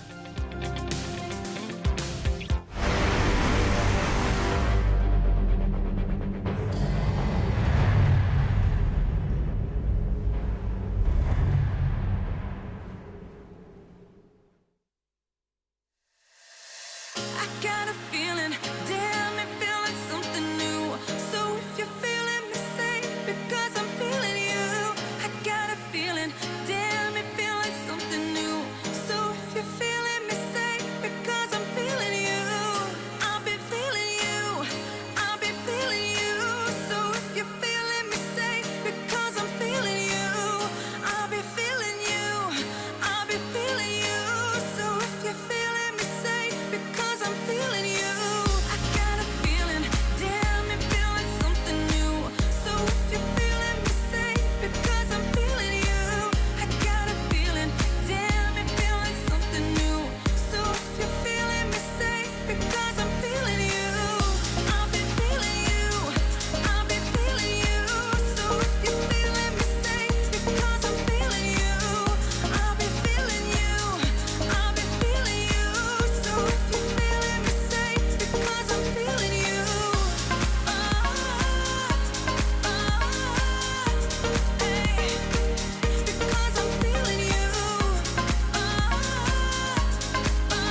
It is a 2-0 here in the lower division for Level Up as they beat down Ghost Frogs in this best of 3. You're watching DreamLeague Season 15 powered by Intel, and this series we thought was going to be a fairly even one, and actually Game 1 looked like it was going to be fairly even. But in the end, it just started to look like Level Up was just that one step better, one step ahead. Yeah. One level up. They didn't just level up. Oh, yeah. They evolved, Sheaves. They leveled up. They evolved. They turned from Eevee into Jolteon. Whatever. No, that's correct. That is correct. That is one of the evolutions. Other options we There's loads of options. Vaporeon, yeah. Larian. Fine. Can you name them all? No. Pokemon Step. Can't wait. Anyways.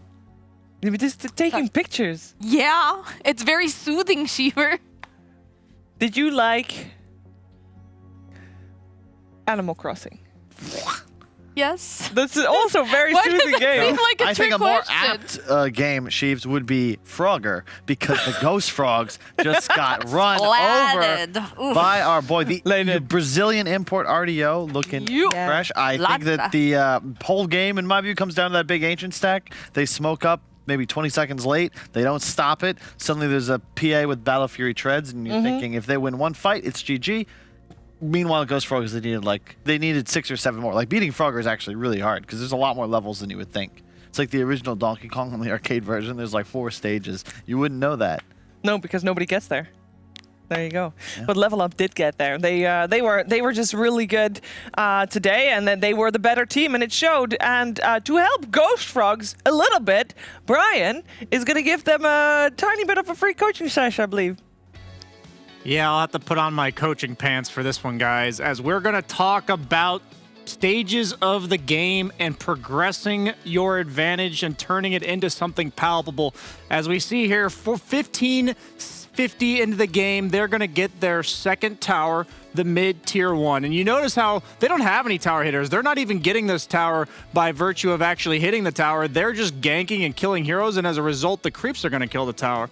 So pay attention to the map every time we pull up a new clip here. In this example, there's still all the towers. These are the only 2 towers gone still in this clip. Now let's play this 3 minutes later. And they didn't have a clear objective, and Kyle talked about invading Ancients a bit. If you don't have a clear objective, this is a great thing to do. Just steal the camps, steal the Ancients. You're also going to see them steal the hard camp down here. It's absolutely the best thing you can do if you're not going to take a building or a Roche. But here's what you're going to see wrong with their lineup. You've got all the control in the world. We're going to pull up the mini-map again. You've been controlling this area for the last, 10 minutes. And what's in that area? Our lovely Roshan. So they're going to be walking into the Roche pit, and we get to ask ourselves a beautiful question. The question is, what now? As they proceed to stand here and do absolutely nothing, because you look at their heroes and say, who's supposed to hit this one? I think we're supposed to take this. I'm not exactly sure what's going on. So we're going to highlight the itemization. You have Bloodseeker Storm. Neither of these heroes really itemized to deal with Roshan. So we're going to see later how this plays out. So now we get to the point where they actually are going to try to take Roshan. Let's show the minimap. This is 8 minutes after 16 minutes where they took their second tower. These are still the only 2 towers gone. They have not progressed in the game at all as they proceed to hit Roshan, and I will highlight that Axe built Blade Mail, and they're not fighting them at all, and the AA built Mana Boots and half of a Force Staff. You know what item would have gotten this Roshan? A medallion. That item costs less than 1,000 gold, people, as you're going to see a Roshan that barely does not die in time because they simply do not have the damage to bring it down. And this is the kind of vision of the game that these teams need to work on to make sure that they can progress, because how long it took them to actually turn that 5k net worth advantage at 16 minutes into objectives was longer than 10 minutes, where they finally take the Roshan. Or this is actually their next tier. I took this last clip because this is the next tower they take at 28 minutes into the game. It took them 12 minutes to get one Roshan, which they immediately lost the Aegis, and then proceeded to then get their next tower. And you have to envision every stage of the game, and I'm really going to fault the items on either AA or Axe for not building that medallion to get that Roche. Thank you very much, Brian. And indeed, we also said that if Ghost Frogs were to be successful in this second game, we needed to see them with a 10k lead at 20 to 25 minutes into the game. And You get that lead by not just hitting creeps, but also being able to take towers, and they did not do that. Level Up, on the other hand, they did do that, and we are joined by none other than RDO. Hello, sir. Hello. Hello. Congratulations on the series. Thank you. I have 2 questions. My first one, what was the smoothie flavor today? It was some strawberry. Ooh, nice. The first one they was strawberry, and the second one was some green thing. I don't know what was it, but it was good. Probably tasted very healthy. Yeah. It's good. Good. Glad to hear it. I'm also curious, who called out the Visage pick? Why was it such a good pick for this game? I don't know. I think Phoenix saw some Chinese replay, and we tried it on screen. It went good, and he wanted to play it on this game, and we just trust him. Yeah, it worked out great. Thank you. Yeah. Province, excellent job here on you. I had 2 questions for you. The first question is, what do you miss most from home? Because it's obviously a huge jump to go from Brazil to Serbia here for your boot camp. Yeah, I miss my parents. For sure. I'm sure they miss you too. And I'm sure they're very happy though with the way that you're playing. And then the other thing that I want to ask is, how different are the pubs here, going from South American pubs to Europe and CIS area? It's really good because now I'm finally playing pubs with normal ping instead of 150, and there are way more competitive with high MMR players. Do you find that they try a bit harder, or? Yeah. Nice. NA, like 1 in 10 games, someone's walking down mid. It's really boring. Oh. Yeah, we've witnessed that over here too, but hopefully not as much. Yeah, sorry to hear that you got boomed. I wanted to know, how do your parents feel about you? Being young, moving away from home. Were they supportive, I imagine? Yes, they supported me, and they're happy to see that I'm succeeding here. We're happy to see you succeeding here too. Yeah, same. Yeah, who do you, now you've already faced Viking, right? That's like the top dog of the group. So who do you look forward to most playing now? Heikos. It's the strongest team left, I think, to play against, and I'm looking forward to face them. Well, I'm looking forward to seeing you face them as well. And if you play like today, I mean, it looked really good. So glad to see it. And the smoothies are working, and the workouts are working. I love to see you guys all putting in the work and the effort inside the game and outside the game. So much appreciated. We're gonna let you go though. Thank you for taking the time to talk to us, RDO. Thank you. Thank you. See you.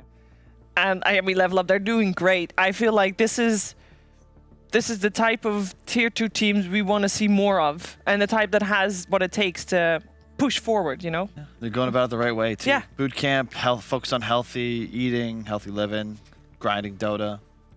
I just love seeing that we're getting some of these different players from different regions moving around, and they're finding teams that fit them. That's super exciting. We've got, this case with RDO over here, Lelis, obviously, making the jump to NA. So I'm really happy to see this with the talent being recognized and finding good fits. Yeah. It's like putting a band together. It's not that you're a bad musician. Maybe you just need to find the right group of people to make the right music with. You take John Lennon and put him in Metallica, it's not going to go so well. How do you know? True. You haven't tried it yet. And we never will, unfortunately. We won't. But you can't just say that it wouldn't work.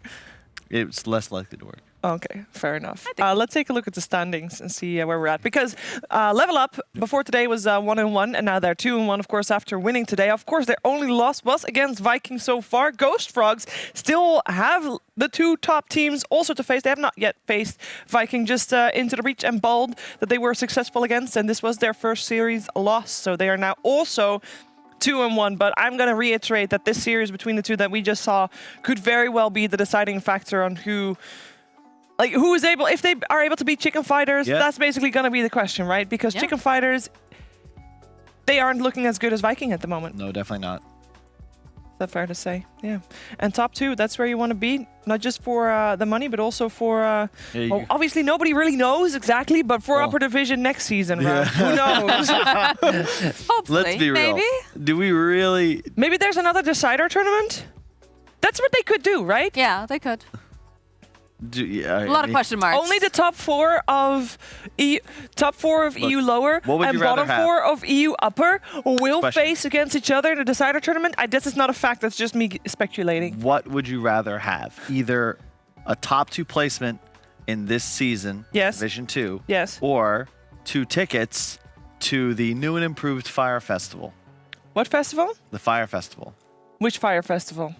It was a whole disaster last time, the first Yeah. Fire Festival. What is a fire festival? It was supposed to be like this NA? luxury, like... It's a festival that didn't really happen. Yeah. Well, then Your point is obviously- lost. Yeah, at it's this lost. point. We've had to Sorry. explain way too Moxie, long. what would you rather have? I'd rather have that top 2 spot, man. I'm true. not trusting something that I don't actually see and know what's actually going to be there. Oh.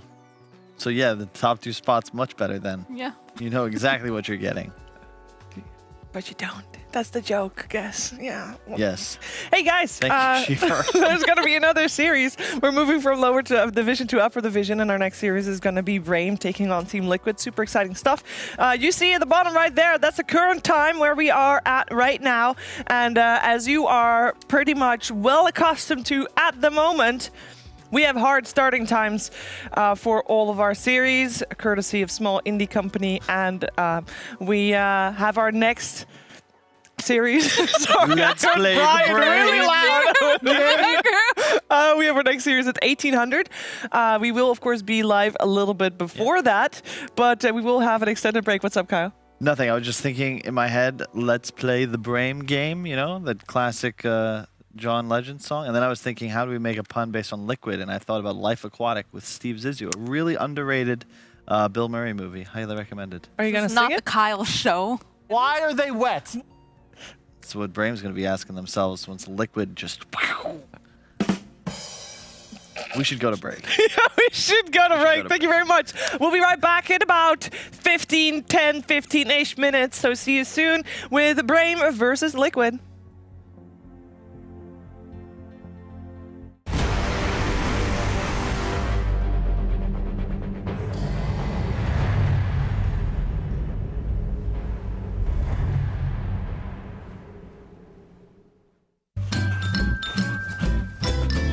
You ready? Huh?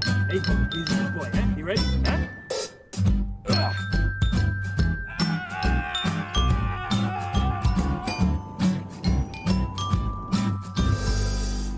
Start your esports career now at play.eslgaming.com.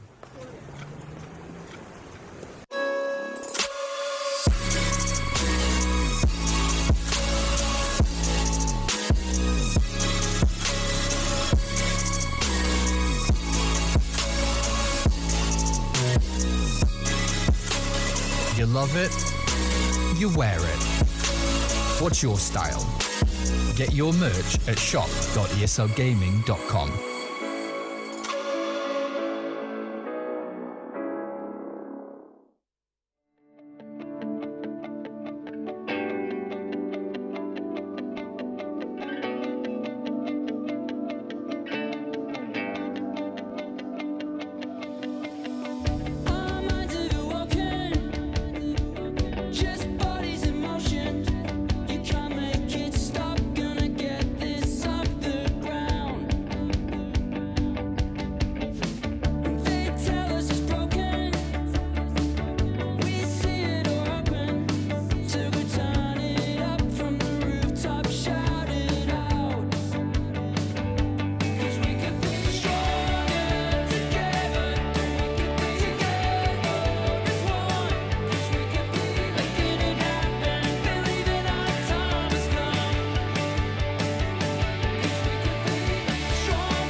we're so connected, even though oceans apart.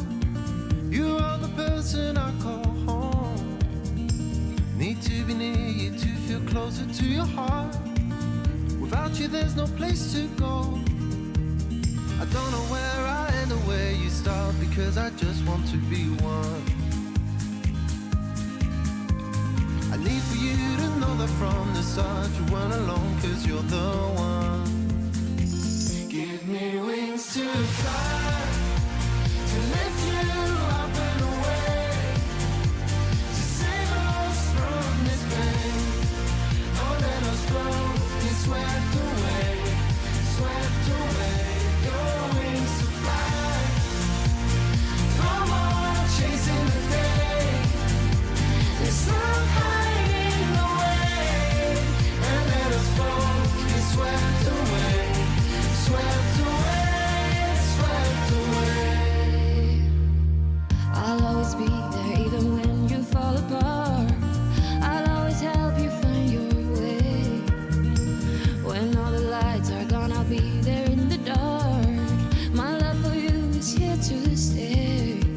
And every time I feel I want you by my side, so you can feel it too. I want you to see the things I see, and when you smile, I'm smiling too.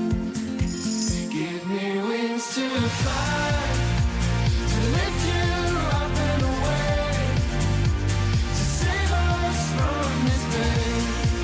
Oh, let us both be swept away, swept away. Your wings to fly, no more chasing the day. There's some hiding away, and let us both be swept away, swept away, swept away.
Backing up, say goodbye, and take a chance at a better life. Memories left behind. Closer now, almost tasted. Hand in hand, we can make it. We risk it all just to survive. Try to build a wall, but we break free. Oh, wow. Shadow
move from lower division to upper division here, Western European DPC League. You're watching DreamLeague Season 15, powered by Intel. And we have a debut for you all. Obviously, we're going to see Brain play, and they will play up against Team Liquid. And at the moment, Team Liquid is playing with Sumail as a stand-in for Boxy, who had to step away for family reasons. So as far as we're aware, Sumail is going to play the mid lane, leaving Koikfa to go to the off lane. And we're very curious to see how that's going to play out. It's going to be one of our probably main talking topics of the day. I'm here with ODPixel and with BSJ. And we got a lot to talk about, Brian. Yeah, absolutely. I'm excited. Sumail's back, baby. Oh, yeah. Whether or not that's for like a week or a month or however long, I'm excited. I love watching him play. I hate playing against him in pubs, especially when I have no other mid laner on my team. Then you have to. Yeah, exactly.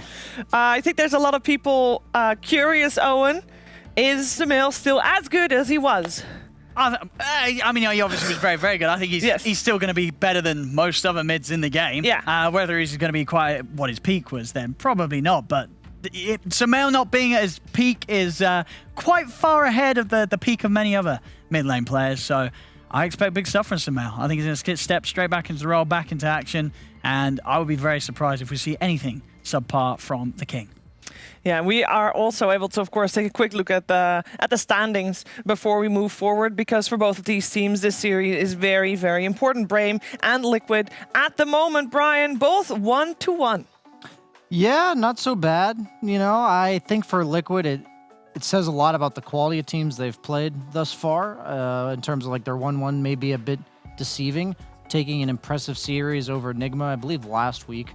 And it's weird. We got like the whole round robin going. You got Liquid who beat Nigma. You got Nigma, who's the one team that beat Secret. And they're all like somewhere in the middle of the pack here. And this one's going to be a big one, because with both these teams being 1-1, it's going to who can break themselves out of the cluster. Didn't it always used to be a little bit of a rock, paper, scissors scenario, Owen, between Team Nigma, who was able to then beat Secret, who was able to beat OG, and then OG, who's able to beat Nigma, then Liquid. No, there was. Right? I think that was quite a while ago, right? Well, it's been, so far, every TI, OG has dodged Secret. OG. It's been a long time since TI. Both TIs. Yeah, but it's still like, these teams don't change. I remember when we had that much back in the day. But no, absolutely, there was a sort of thing. And it's kind of coming back. I think one of the bits that feels like it is sort of coming back to that is the fact that, for me at least, Nigma is starting to step up. Yeah. Sure, you know, they did lose a game here and there, but overall, having Miracle back to mid, I think, you know, this is a team that absolutely has the capability to get to that level where that sort of scenario where they are just on top of some of the top teams. You're going to see some of the top teams just always struggle against Nigma on the form that they're on back right now. Yeah, one of the teams that people thought was not going to do as well was Brame. But so far, Brian, they've been looking pretty hot. Yeah, for a lower division team, I'm impressed. I think mostly they give themselves that win condition. I think a lot of these drafts that I don't like to see from the Division 2 teams, it's like, okay, what's the plan? Where are we going with this? What's your clear-cut timings? And I think that's the reason why Hellbear Smashers and Brame have so far done pretty well from the lower division, just because, or at least been contenders. Yeah. Because they do have a decent identity already. They do indeed. For Brame, earlier, we were able to sit down together with Focus to talk about his passion in Dota 2. Looks like Fata will pay for this with We just came here because we didn't feel well with our team. Right now, this is the third bootcamp we have, which is the most important for us. We are playing for TI, we are playing for Major, we are playing for our lives pretty much. absolutely obliterate Snaking, who's already died back. Fata running back to base 33, trying to get it. Honestly, I think this energy comes mostly because we are 3 Greeks, right? Like, Greeks are so passionate, like, we just love the game. I don't think it's only the game that we are passionate about. I think Greeks in general, we are so passionate, we're so loud in general. When we are doing good on the game, we just get super hyped, right? So we just scream and scream. I remember the second game when I played PL, against Thunder, by the way. Everyone was so loud, kill him, and I couldn't talk. Nobody was listening to me. Everyone was so hyped. Everyone was so happy at that moment. I was like, guys, what are you doing? Let me talk. Yeah, so in general, it's a good thing we care about the game so much. Like literally, like I said, we give our lives for these games. Like, we are playing these games so many years, just have to improve and be better and do well. And yeah, that's why we are so passionate about the game and we love the game.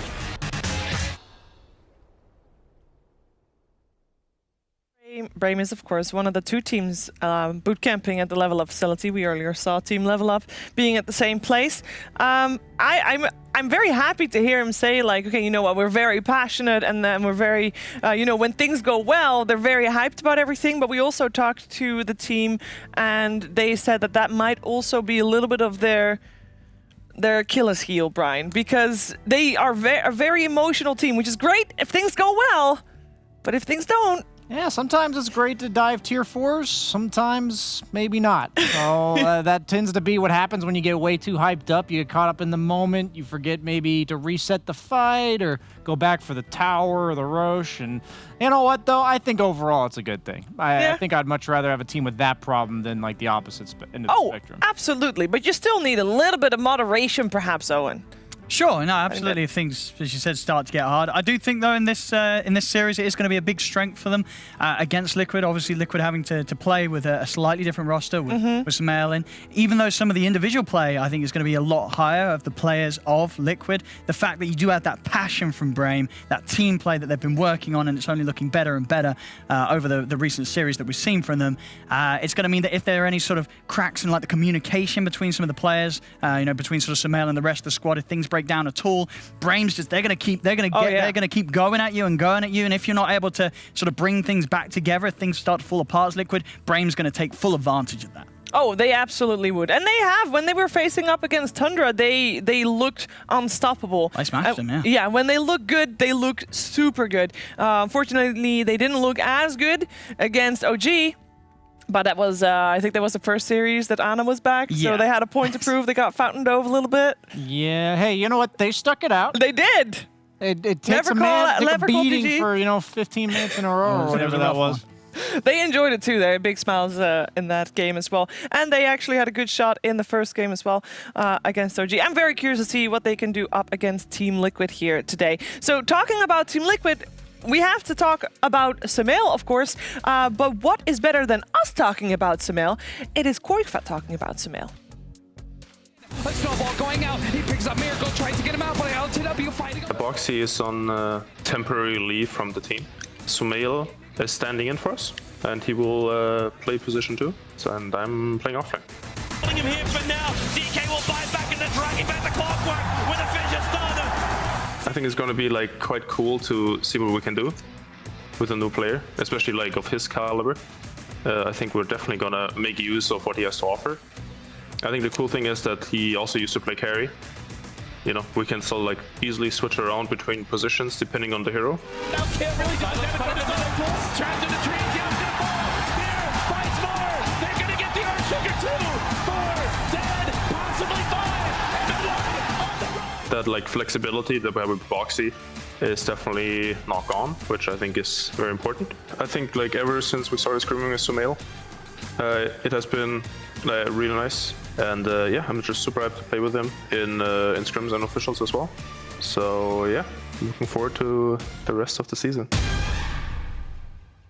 Yeah, let's see what Samael can do in this squad. Samael, of course, one of the very few royal roaders that we have in Dota 2, as in you play your first TI, you win your first TI. There's not a lot of people that can say that. And he has got a very long list of achievements to his name, of course, but he hasn't played officials since, I think, was it December or November, something like that?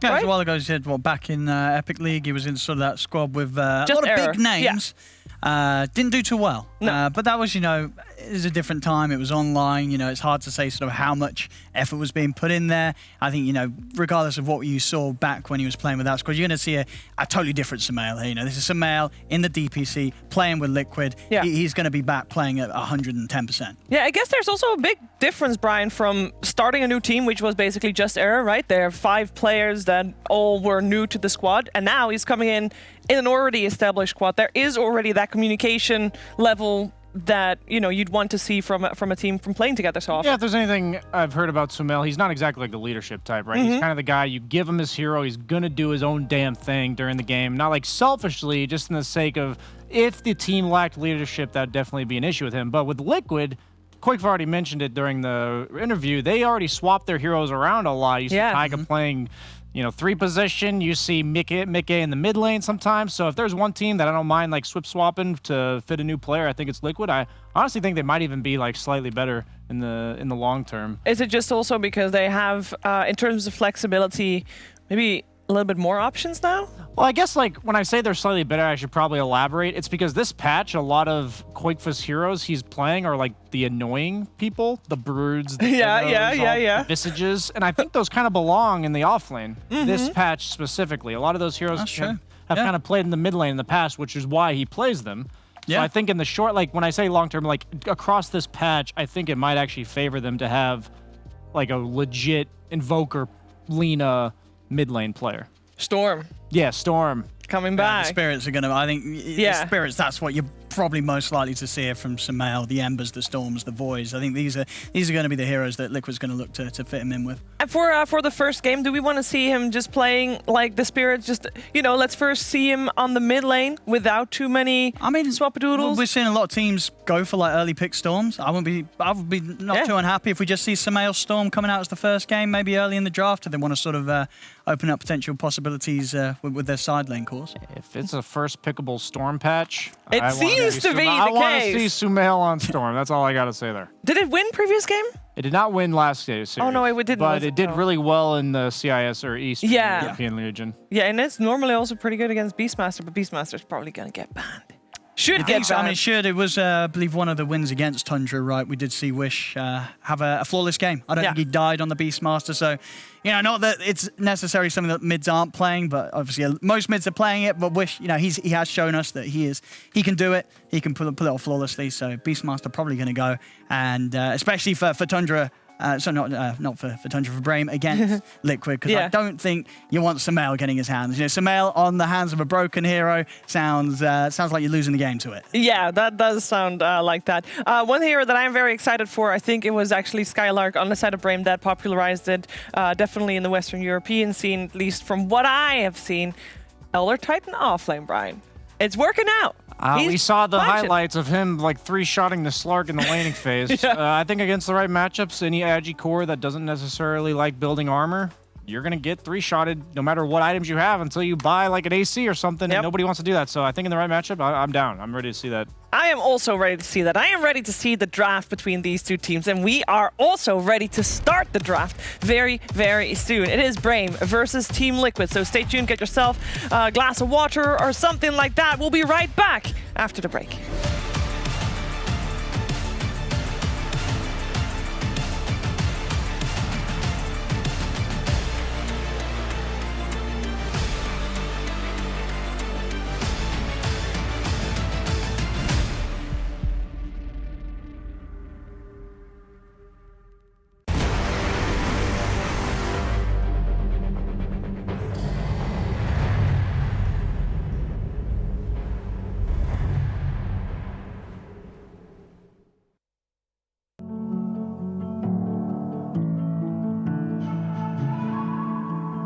Where did you go when I called your name? Since you've been gone, it's like I'm insane. I can feel you near and yet so far away. I want you so much more than I can say.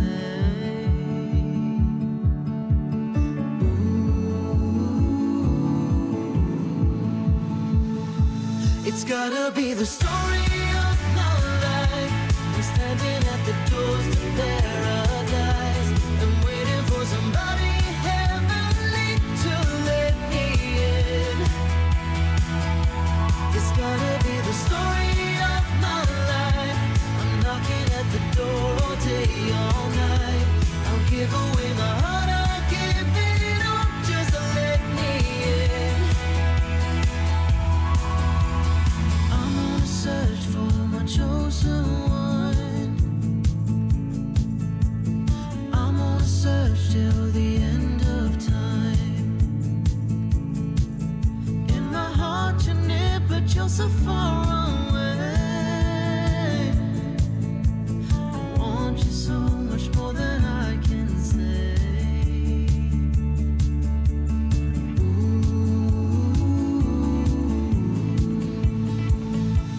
It's gotta be the story of my life.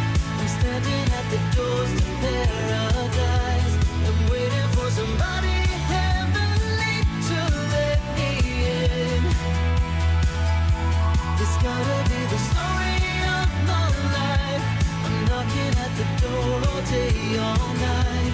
I'll give away my heart, I'll give it up just to let me in.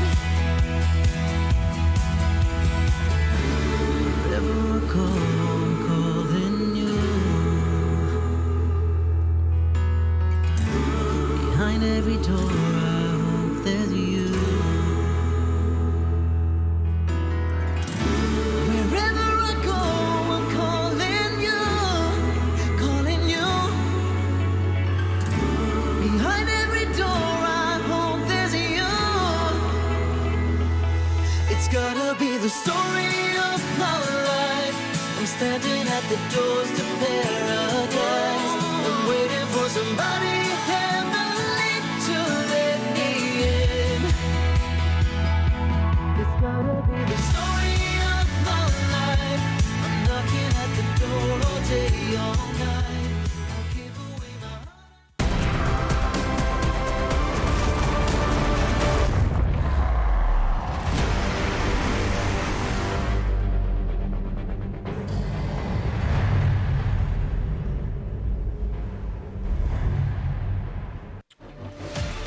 We have Upper Division Series for you here. Western European DPC League. It is DreamLeague Season 15. And we have Brame versus Team Liquid. And Team Liquid playing with Sumail. It's going to be very exciting to see what they can do with this stand-in. And it has been a while since we have seen him play. So there are high expectations, I must say. But it will just be a great series, I think. Do you guys agree that Liquid's still coming in as a favorite, even if they have a stand-in?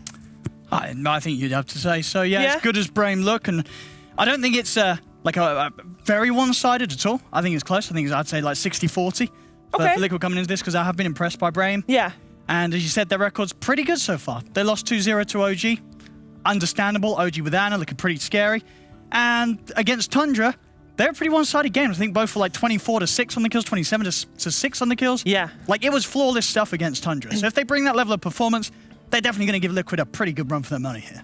Yeah, they should for sure, Brian, right? Yeah, I just think that Liquid is a team that usually starts off a little cold and then catches their momentum, feeds off of their own energy from series to series, and they just came off of a big win.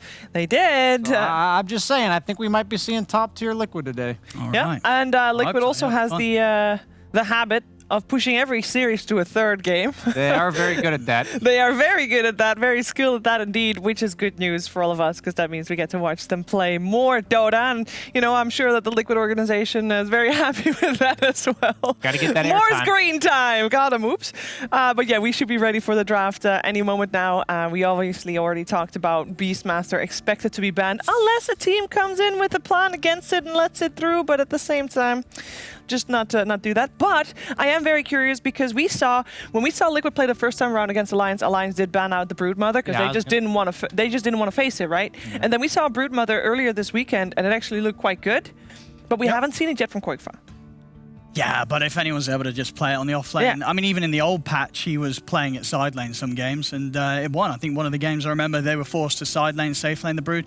He was doing great. And now, arguably, with the changes, I think side lane Brood's probably better, right? Yeah, with the current Brood compared to the old one with the spiders early on. I mean, you've been laning against it, Brian. Like, some carries, you do struggle in that match. I played Gyro thinking I can just flock down these spiders once he hits 6, but the problem is the Silken Boa just makes you miss. So you take like 2/3 of your health and damage, and Can most it spin carries, to win? Yeah. Gyro? You mean? Oh, sorry. And that's I thought Juggernaut for a second. For my no, I mean either way. Gyro only spins when he's dying. I think the only way to deal he's with probably done a fair bit of spinning. yeah. You know what? I just want to say I think the only way to really deal with the hero is catch Storm Spirits in the mid lane. That was the game that it lost. So if they pick the Broodmother, I'd like to see a couple bans like that, because the only issue is that nobody can occupy the lane against Brood, but you can gank Brood. So that's the solution if they choose to hold your horses. I'm holding them.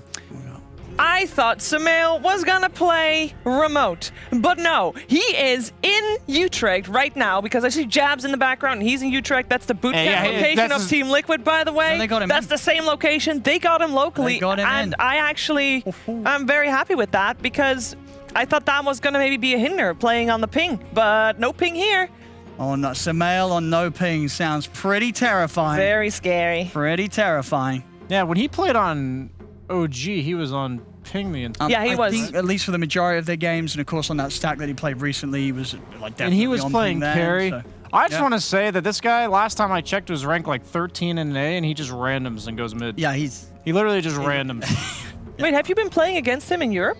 I have not played against him in Europe yet. No. I'm just saying the last time I saw him in pubs, he was just randoming and like playing Omni Knight and Enigma middle and stuff. That's what he was doing. This is, look at this already. Pretty wild opening from Liquid. Lena Magnus opening. You don't see this all the Strong time. lane. It's a strong lane. The shockwave into Light Strike Array. Yeah. The radius on Light Strike Array has made it much more reliable. You don't need a hard setup stun. Just a little bit of a slow is good enough. And I dealt with this lane. You empower the Lena, and she hits for an extra like 6 or 7 damage with that Fiery Soul. It racks up. Usually they'll go like the Blightstone on the Lena. Yeah, because this, as you're saying, you're sort of assuming this will be what, the 3 Lena with the 4.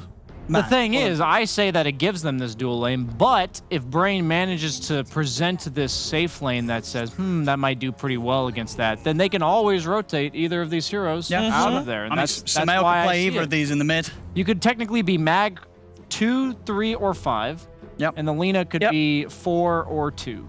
A lot of options. Or 5? No? It could be lane, safe lane, but Lena like always gets farm, right? Yeah, I'll be a little bit surprised if Insania played If Insania played Lena, it would basically be like second in net worth at like, 30 minutes in the game, because that's just how Insania plays Rubik and such. Second net worth on the team, not on the game. All right, we got an Earth Spirit coming out from Brame and a Phoenix. Earth Spirit, of course, one for Stomanen to set a very high tempo, and that does mean that Spartan is probably going to be the one playing the Phoenix. They ban out all the traditional mag synergies. Might want to consider Life Stealer against the Phoenix, maybe a Troll. Yeah, both of those very strong. I mean, where does sort of the PA threat fall? PA Magnus, is that not as high I don't tier think as the I would others? want PA into those two supports. Sure. It's like you can always pick it, right? Because PA Mag is probably the most innately broken of all the combos. But I think if you can, there's a lot of options for carry that you can pick that kind of don't get ganked by those two picks so far from Brame. And PA, I think, could suffer quite early to all that magic damage. That's a really cool mug. Which one? The one that Jabs is holding? I mean, you Sure, can't see it Jabs. properly anymore. He was just drinking from it. It's like a really nice, cozy to-hold style mug with like a little rounded on the edges here. So like, we see it here in the background. We've got an Oracle ban I out. see it, yeah. Obviously something that can help very nicely against the Phoenix pressure in lane. Like I said, the couch. Actually, Liquid ban out the Troll themselves. So not something they were thinking about slipping into their lineup. Seeing Sumail in Liquid outfit is just so foreign, I feel like. It's not that it's like there's something wrong with it. It just It's just been a while since we've seen him in a jersey. at all, right? really at all. Official capacity. Hey, yeah. Blitz! There's everyone. The whole gang's here. Yep. The duo coach squad. It's weird. Blitz actually being at the boot camp rather than at the caster's desk while his team's playing. That was the joke going all on last year. Yeah. During COVID, he was at all the events. We've got Ember. Also starting to maybe open up some of the mid lane opportunities. I mean, if you're banning Ember, does that sort of say to you you're not going to put the Lena mid? Because you wouldn't really care if there's an Ember in your lane if you're Lena, right? So it's probably leaning away from I that, guess getting so. something else for some. Yeah. I mean, Ember's that one of the Storm is better still in the ones, pool. though. Ember is one of the better ones. You can gank with the Earth Spirit, and you can also close the gap on Lena later on in the game. Yeah, I do agree. I do think there's a chance it's maybe opening up for the Storm. I think Ember is one of those heroes that Sumail himself has said it's just not a matchup that he wants to play Storm against. The chains are very irritating. It stops you from really being able to go for that Orchid or that that straight aggressive build up that Sumail would love to do. So I love this Abaddon pick. I was thinking like all these trolls that are left in the pool, they ban troll, but like all these heroes like troll that can't really protect themselves. It's so good against the fire spirits, all the dots from Phoenix, all the dots from Earth Spirit, it's just going to make your carry pool a lot more versatile and not like the game of the carry can't just get ruined is how I kind of look at this pick. It's protecting the pick from becoming useless, the later ones. So they might be able to just fourth pick their carry here if they feel comfortable.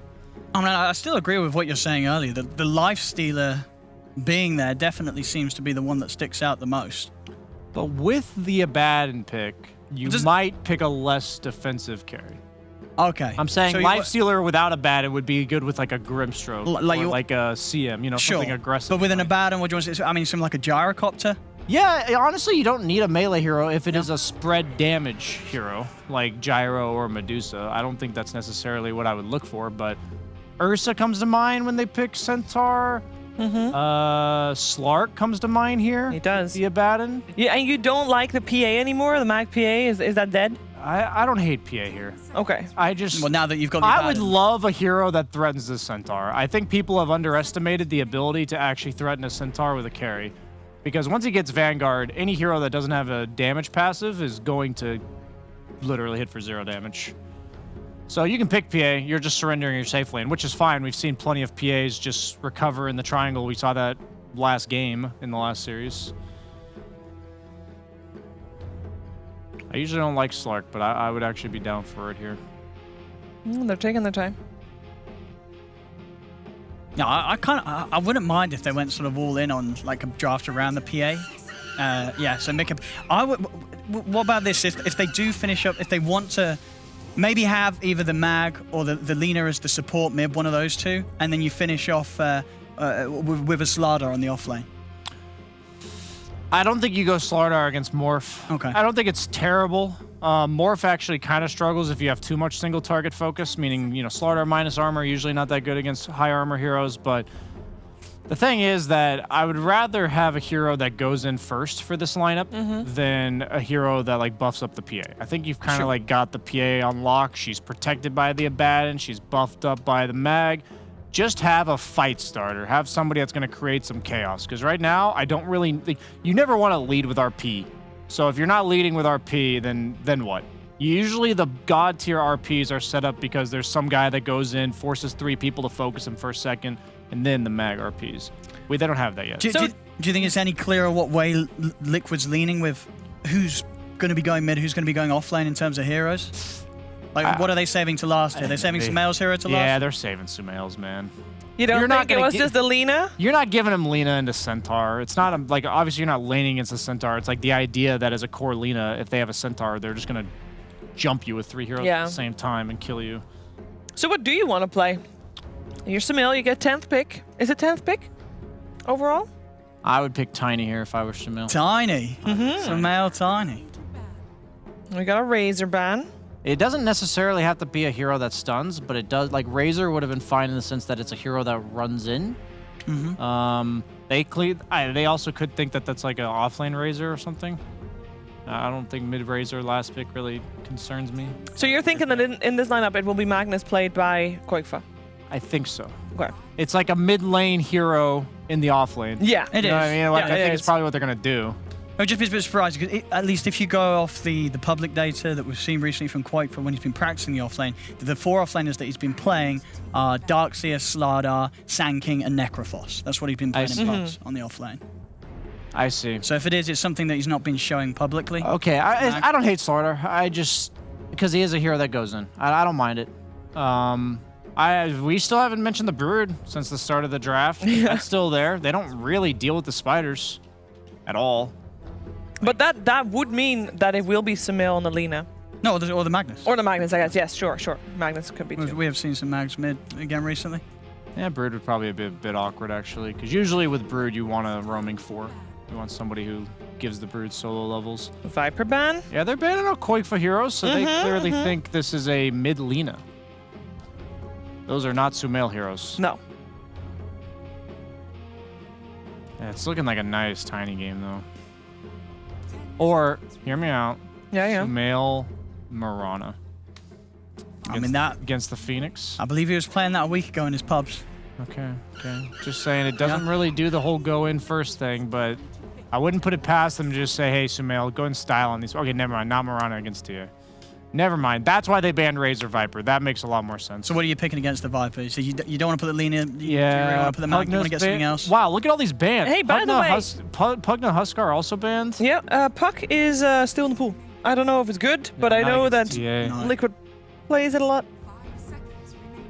It's so hard to think with the... It's going to be really obvious when they pick it. What about Invoker? Just get the Sumail Invoker out. You've got someone else to buff up the TA. You've got good catch, good setup, and a lot of these heroes are going to have a really nasty time if they get a bit of their mana burned. How about Lesh? Ooh, yeah, you said it before we heard it. I said it. You said it. I'm like, the thing is, you're listing off all these heroes, and the thing is, when you picked Invoker, you emphasize it's another hero to buff PA. They're not going to pick something that buffs the PA. They're going to pick something that Sumail's going to carry the F out of this game. And I actually like Lesh a lot here because they have very limited catch early, and Lesh's vulnerable stage is like 7 to 15 minutes where he hit his level 6. He doesn't have a defensive item and a mana item yet, and that's when you're supposed to punish this hero. If he's allowed to go farm, I think he actually does this job better than TA because he can kill the TA with a +1, but TA cannot kill him. So I love this pick. Dude, Sumail Lesh, that one TI5, I'm ready. You think that this sealed the deal for Team Liquid? I think it's a sick Lesh pick. I think the hero's situational, but right now, like, this pick is sick. I love it. How about you, Owen? I gotta agree. I think it's pretty hard to go against the Sumail Lesh. A hero picked when he's seen everything ahead of him. The final pick of the draft. He's gonna have some confidence, and as Brian says, you know, it's one of those heroes that Sumail he'll just carry the game on. So I think it could be one of those games where Liquid do nice things around him. Sumail pops off, and the Lesh it's going to be a bit of a difficulty for Brame to deal with. But I'm looking forward to see what Brame can bring against him. But Sumail, he's back. He's on his mid-Lesh. Good luck. And for Brame to be successful in this game, Brian, is there one thing in specific or timing that you're looking for? If they get a couple crucial kills on Sumail early, he's the space mag for this mag PA. So they could immediately collapse the map on PA through that, I think. And Earth Spirit is definitely a hero to do that with, right? Earth Spirit's the one we should be looking out for. All right, Stomana's got his work cut out for him, I believe, here for this first game of the best of 3. Should be a very exciting match, and for exciting matches, we have exciting people to talk about the game, and we are ready to head over to Cap and Kyle for that. Yes, thank you, Shiver. There may be 2 other teams in the server, 9 other players, but the story of this game is the king back. Will he manage to reclaim his throne, or is the best behind him? Kyle, he's going to be playing mid for Liquid. Of course he's going to be playing mid. It's funny enough, I was texting him 2 weeks ago. I'm like, you got to stay good. You know, some team might pick you up soon. You're not even playing. He's like, bro, I don't play. I'm still top 5. Yeah, that's the signature Sumail cockiness right there. This is the man. This is the king. He's on his staple, the hero that arguably won EG, that TI 5 grand final. Yep. Because you had to ban it against this man, and Cheeky couldn't beat him with it. Yeah. Who was the only player at that TI to beat Sumail in the laning phase? I think I remember. It happened early on in the tournament, right? It was, I think, upper... it was in the upper bracket, right? I think it was the first round, maybe? Something like that. I think they might have played Complexity. Was that it? They did. I got text evidence. I'll pull it up on screen later. Kyle is showing me his WhatsApp conversation with Sumail. He's got nightmares. All I saw was nightmares. Now that I've retired, he can come out and look to dominate. But this will be tough. Brame has looked good. Yeah, they came out of the lower division, but they've been working hard. They've been boot camping, and they looked really good against Tundra in their opening match of the season. Yeah, speaking of which, Sumail, the last time he played was obviously on that Just Error team. That team did not do so well. In fact, their final match was against Yellow Submarine, which they lost. But the 2 best ones before that was a win against Alliance and a win against Tundra. Yeah, those teams are certainly no slouches. No. But we'll see. The thing I like about Liquid's lineup is that they left the Phoenix and got the Lina early. I think this is probably the go-to counter because it's arguably the best egg hitter just because the range is so much. It's not much higher than a Snapfire, but it's definitely noticeable. And I think it was, I was talking to my brother about this. This 4-position Lina is definitely back because you just output so much pressure into this off lane. So when it comes to Phoenix egg counters from the 4 position, Lina, Snapfire, what about Mirana? Where do you rate those 3? You had to give them a number. I think Lina is certainly #1, especially after the changes to Fiery Soul, because even as a support now, it's much easier to keep those stacks going. But man, what a blast from a pass watching this mid lane. Leshrac versus TA.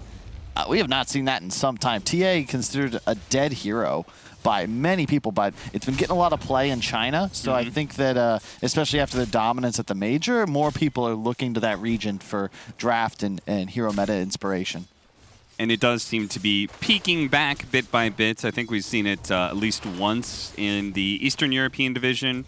Not sure if we've seen it in the Western European division just yet, but why is it back? What made it bad before?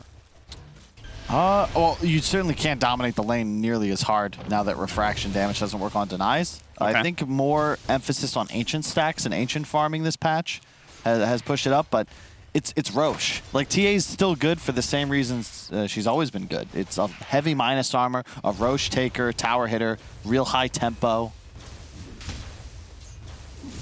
Just kind of disappears. Pulls it back. Spartan is still not level 2. He's going to throw out the last Fire Spirits, but the damage is done. Koifa picks up the first blood.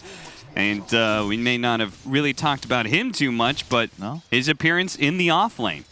Koifa has primarily been a mid laner for most of his career, though he has played off lane every once in a while, and obviously Liquid especially like to move people around and shuffle them about. He's I think in at least the honeymoon period, mids going off lane is kind of spooky just because their laning phase is typically much better than carries. Like, there's a, if you watch streams even of mid players and compare their laning to carries, like I was watching BSJ stream earlier as an example. He's missing CS under tower. You don't see this from a mid player like Koifa. They know that tower like the back of their hand. That's true. I think it's a little unfair to compare them to BSJ, but it's fair enough. Similar MMR. Skylark is going to be doing a little bit of pulling shenanigans here to try and make this lane work, because it does seem like the 5-position bend that, speaking of BSJ, I know he loved this pick quite a lot, is being rather effective at being super disruptive to both the Eurospirit and Centaur. Yeah, Mickey is pretty much free farming, and now, they might go for a kill. You're going to try again here. No dive available. Taiga is going to keep running at him. No, he decides against it. He maybe could have tried for another LSA, but the Morphling represents too much of a threat. Snowman, the dagger will finish him off. Mickey, not only is he free farming, but now he's picked up a kill as well. Yeah, Liquid winning all 3 lanes right now. Mid is also a straight-up disaster for Wish. He's forced to go farm his camp because Sumel's doing a great job keeping hill control. The CS is a bit deceiving because he just picked up like 9 neutrals on the easy camp. Oh no, that's enough. The skewer, he did not expect that shockwave into LSA. Definitely. He skipped Empower too, which I imagine he would notice because it hasn't been cast yet. But that's a real cool decision by Koifa. That's a lot of magical burst combined with Alina. I think what's always interesting is when mid laners transfer over to one of these side lanes, they always pick up mid lane heroes anyway. You can see Koifa showing off his mid Magnus here in the side lane and doing quite well at it. The other big shift is when you see mid players go to support, like when Fada first swapped over and he was playing the same heroes he'd play core, notably Jakiro, like whenever possible. Yeah. Did you do that, Kyle? You went from mid to off lane to support. Oh! Charge on in. This time focus. He's level 3, so as long as he gets the button off, Sumail is making his way back here. He's surrounded by so many heroes. Insania completes the TP, and they have to give up on the chase, and Sumail's going to turn right back around and stand, deliver, and come for gets the king? kill. You cannot come for the king with such a feeble offering. Nice TP by Insania. Rune spawning, not right. Just kidding, no runes. No rune. It's really hard to get used to that. Although I do like... Oh, is that another kill? Oh my god. What? Taiga. What is happening here? Taiga sneaks in another LSA that gets the kill onto focus. That's Lina buffs in action. He's just hitting so many stuns with no setup. But yes, I find it harder later on into the game. Yeah. Standing at a bounty rune at 25 minutes. Yeah, every time. And I was like, wait a minute, 25 is not a multiple of 3. I like it though because I think it's the nighttime phase shift is enough of a change. Like I like that there's no bounty rune spawns on the clock change. Right. Nice deny. Man, Liquid is just firing on all cylinders, all 3 lanes with a pretty nice lead. Is this supposed to be happening? Is this Liquid looking really good, or is this their draft? They set themselves up for really good lanes? What is a bit of both, I would say. I know Yeah. they've been working hard because Insania and Blitz have stopped playing Mafia, so you know that they're taking it seriously. But I don't think I think that they answered what Brame had in mind. Like this Lina against Phoenix is certainly proving effective. The Leshrac last pick. Up top, I would think that the Centaur would be doing better, but that's the power of the Abaddon 5. You just give the level advantage, stack camps. Yeah. An Insania special. And Brame having a rough time. They went and started this season really well by being able to get that 2-0 against Tundra. And potentially set themselves up to be one of the teams that does stay in the upper division. But in order to really make sure of that, they've got to take down another win against one of the bigger teams. And Liquid would certainly be potentially their best target to aim at, right? Just because new player, stand-in of all things. You're hoping that they're a bit off their game, that they're not the same Liquid that sometimes shows up and does really well. You would think Liquid is just probably the definition of inconsistent. Sometimes they look so good, you're like, damn, this team is going to win a major sometime soon. And other times, you're like, why are you giggling? I know Blitz is listening to the cast right now, and I know he hates you. Oh. he loathes people calling Liquid inconsistent, but I'm not going to disagree with you on performance. We will. I mean, we'll take feedback. You can shoot us a mail. Yeah, maybe we could show a William Lee tweet maybe later on in the show. Hey, well, shout out to the Liquid, the group, and especially the Liquid chef. You're the real MVP. Should ask for a raise and shout out, because I'm jelly because they all get to watch in their big room, like the TV screen. Yeah. I used to have one of those. Big difference between giant org like Liquid and Brame, but at least Brame has a boot camp going on. It's true. Yes, Kyle? Nothing. I just, if only they had a chef. That's really what's missing. Okay. Ooh. Nice rollout. And this is where the game slows down for Liquid, but they got to be content with this. Bear in mind, this is, I mean, he might have skipped in power to start the laning phase, but this is Mag PA. Like, this is unbelievably strong at scaling. They've got tons of stun lock on top of it. I love playing Mag with Lina because a 2-man RP, you get a double RP off of it because the Lina stun's always going to land. And Brame really need more momentum. Their TA specifically has got to come online quick. They need that mid tower. They need Roche. I like what Wish has planned. It looks like he's going to be rushing the Blink Dagger, but I don't agree with 3 points Psyblade if that's the route. I think that the Blink build's most effective with max meld at that same timing. Would you say that Insania kicked up, couldn't quite put him on top of the cliff there, but he's still going to be run down. Insania probably thinking, worth it. 3 heroes here. I still got the last hit on the ward for 135 gold, and Mickey now knows that he should probably play a bit safe.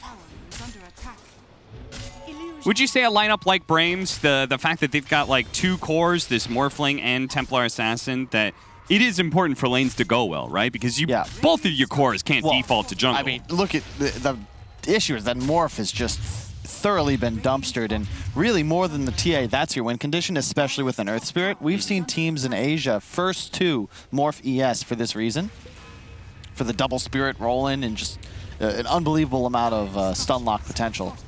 Nice play from Sumail, just backed up by Insania on Abaddon. Easy pressure on the tier 1. Does a hefty amount of damage. You're getting bottom for free as this occurs. This is the trouble when you lose one lane so hard.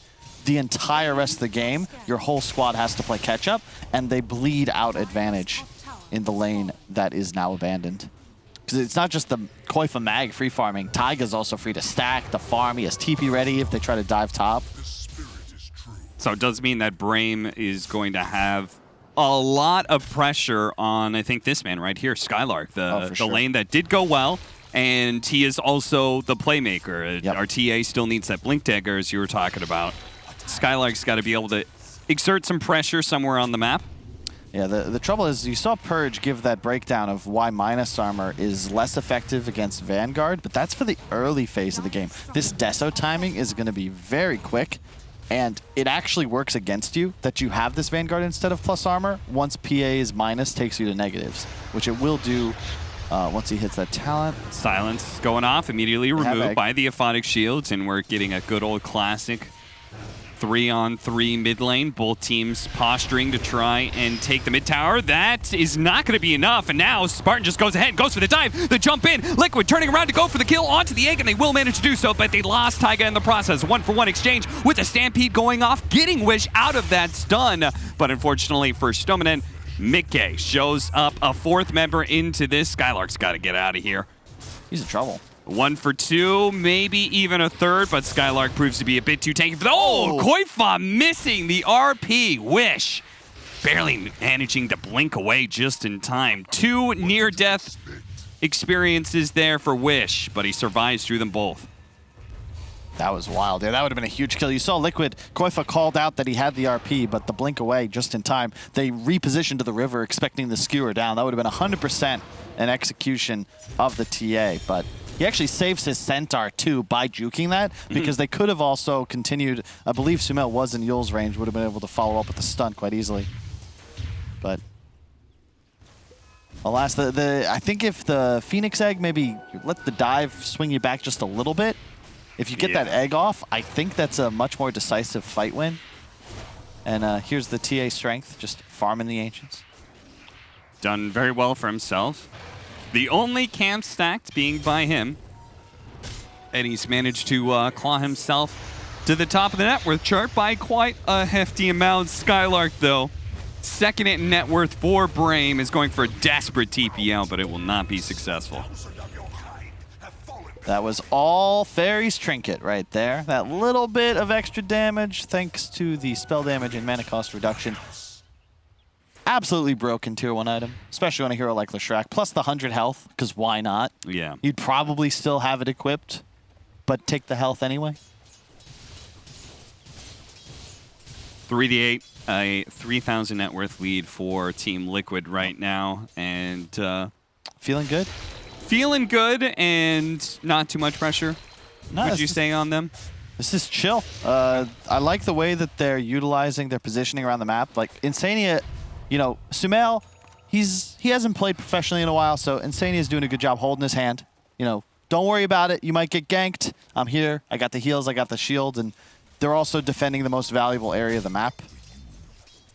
I like how they're both teams have a similar concept here, which is they are putting the hero in mid lane that can solo pressure the tower, and it forces response, right? Yep. You kind of always have to have somebody standing there, otherwise your mid tower is just going to die to retaliation or die this is the right move from Liquid. Just get the smoke around, collapse on this mid tower.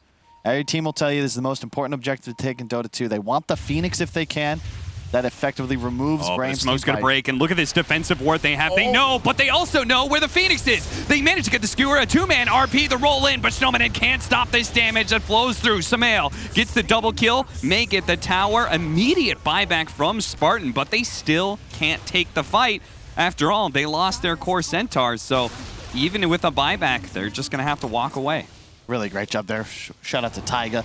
Excellent stun, picks the spot where he expects the Phoenix to be. I think they saw him on the high ground vision, and at least they saw him move into the trees, so a bit more than a guess, but either way, nice setup. Koifa then the skewer to grab the double RP, and this is the trouble, is that right now, Brame, they don't have the team fight to answer a blink RP. There's no real counter initiation. Sure, you can roll in, but the actions from Liquid are going to happen far too quick for you to be able to make a proper defensive posturing. Like, how do you respond? There's no interrupt on the Lesh stun, which means all these heroes are dead. Way too much burst, especially with the PA going Deso. Okay, so now they've lost this mid tower. What does that give Liquid? It just opens the map. Yeah. See how aggressive they're. All of a sudden, they're in deep, and Spartan, his last shots, not quite enough. So the movement here from Insane and Sumail, it's effectively the same as when they were posturing in front of their tier 1. They're still controlling the same area, but in this case, they're able to get a lot more vision and pressure, and if they farm creeps or steal creep waves, it's on enemy side, and then they take enemy jungle. So just a product of taking this tower makes it much easier for them to choke out Brame's resources on the map, force TA into that top triangle, Morph left only with top lane. 70% of the map is now there. Still, Brave not out of it, but they need a good fight. They need to use this egg. They have a Deso timing on TA approaching rapidly, and the E-Blade on Morph, though I'm not sure who he'll really gun for. It's really just Taiga that he can target. Yeah.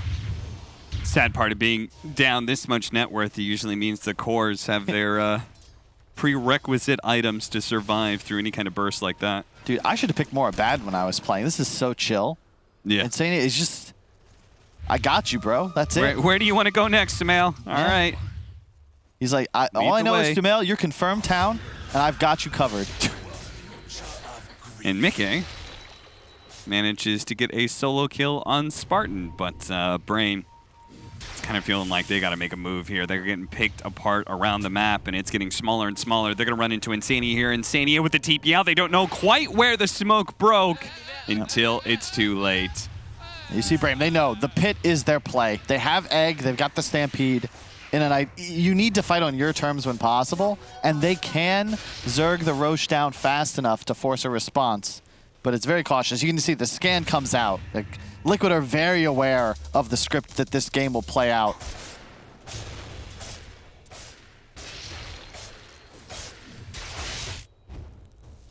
Nobody being in there for now. Stack by Taiga as the 17 minute mark. We have the second round of neutral items available. God, there's so many. I was like, are you saying ruins? That's not divisible by 3. Yeah, no, there's other things to worry about. I was watching old VODs the other day. It is insane how much simpler the game was. Yeah. Like all of neutral items, talents, map changes. All of it didn't used to be.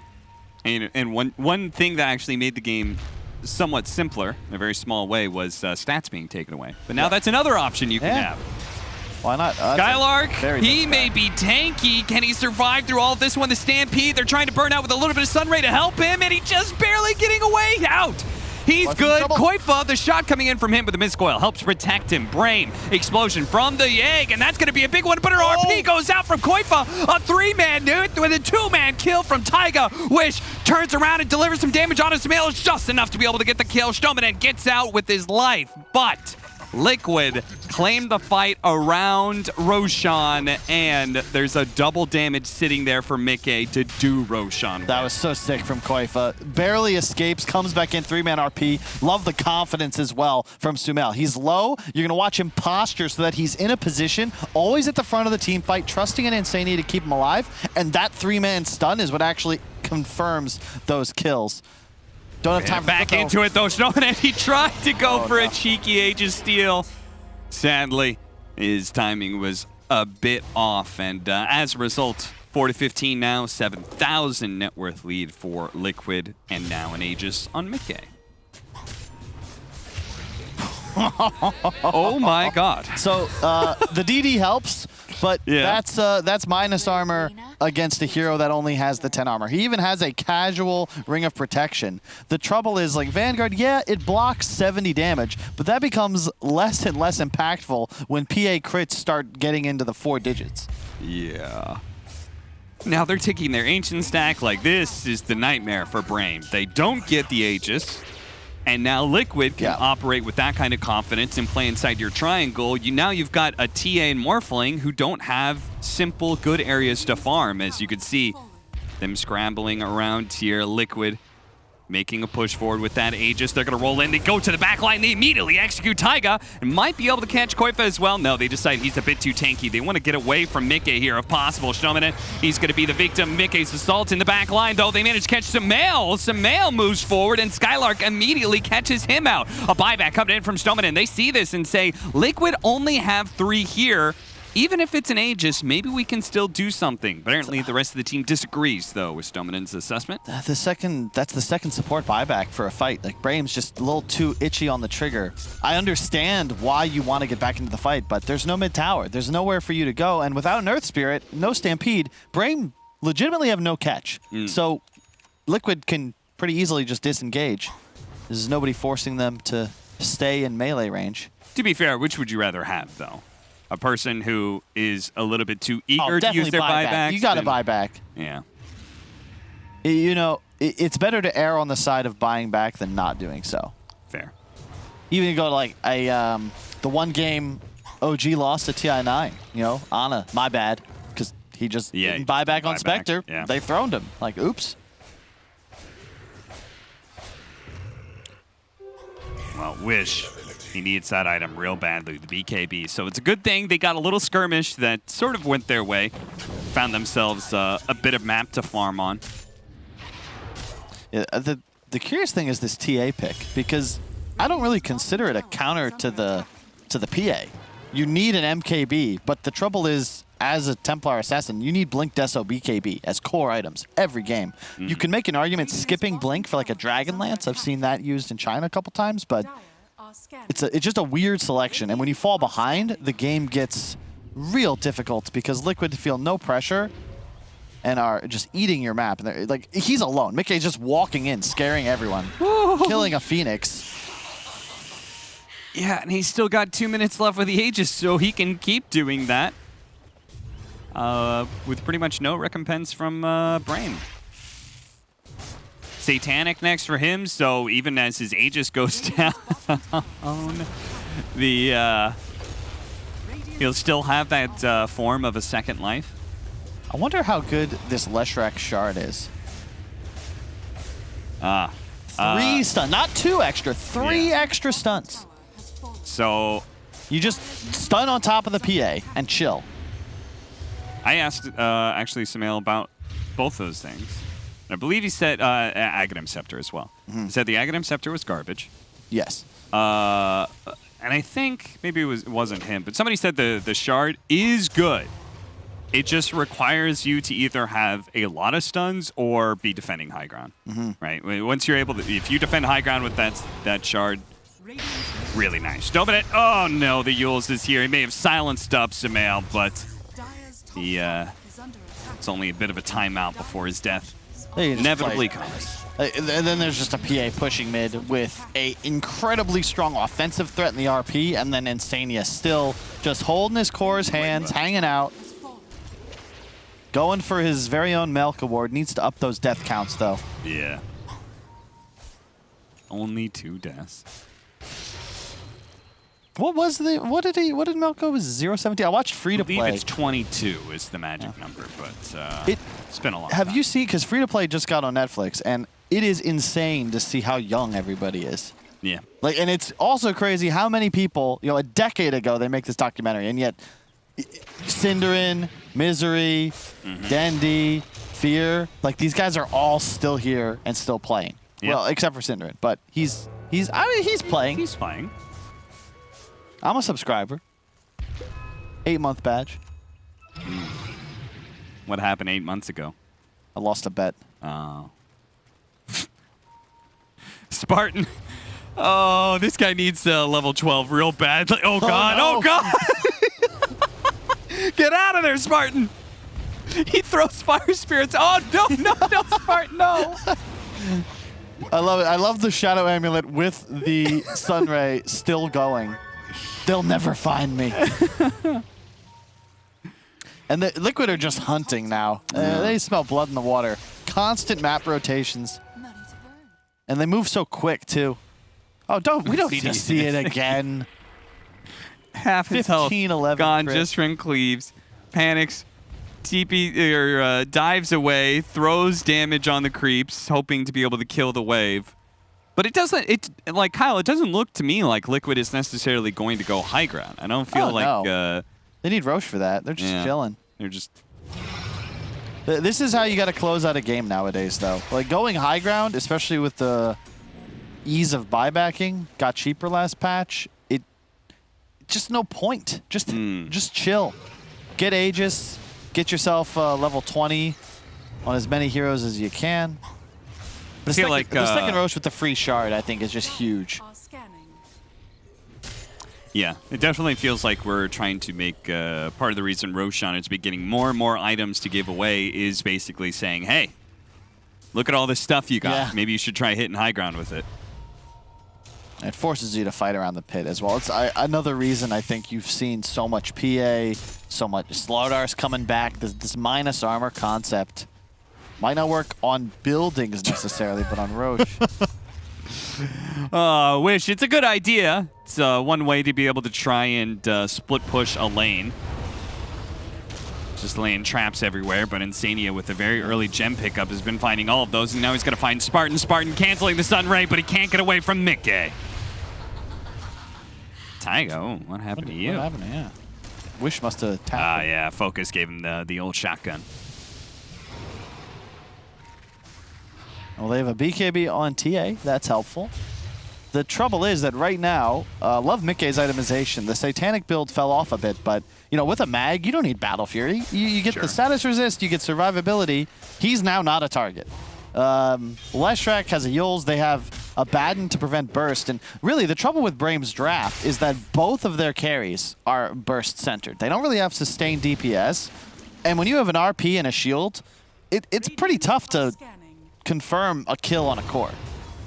Especially when they're this tanky. They know, and they're going to be able to find Taiga. 1 stun, 2 stun. Dead Lina is the outcome. I cursed him. Yeah. The other side of the map, Liquid will take a final tier 2. I assume. Maybe not. Maybe they're a little scared. Playing it safe. Sumel's coming into the top wave, though, so they're probably just going to wait for him. You don't want to be too aggressive. Roshan is spawning in 5 seconds, so a throw here would be catastrophic.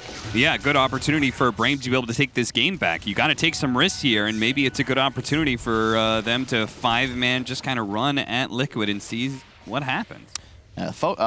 Wish is very low on mana, though. He's got to be cautious here. Yeah. He's got enough for a refraction, not even a meld. He has the shard. Did we talk about that yet? No. It is not great. It replaced, there was a talent, would that increase your trap count, if I'm not mistaken? Yeah. They put it on the shard. It also silences now based on the trap duration. I don't know how effective that'll be here. I know Waga, under no circumstances, goes anything but Ags. Skylark charging through. They're going to go for it. The RP locks down 2, and Focus is sitting on the side here, having a hard time putting the damage onto Leshrac. The Bloodstone just healed him back up the fall. 1,600 damage crit from Mickey. Takes out Wish. Spartan's going to fall as well. They're hunting the last man.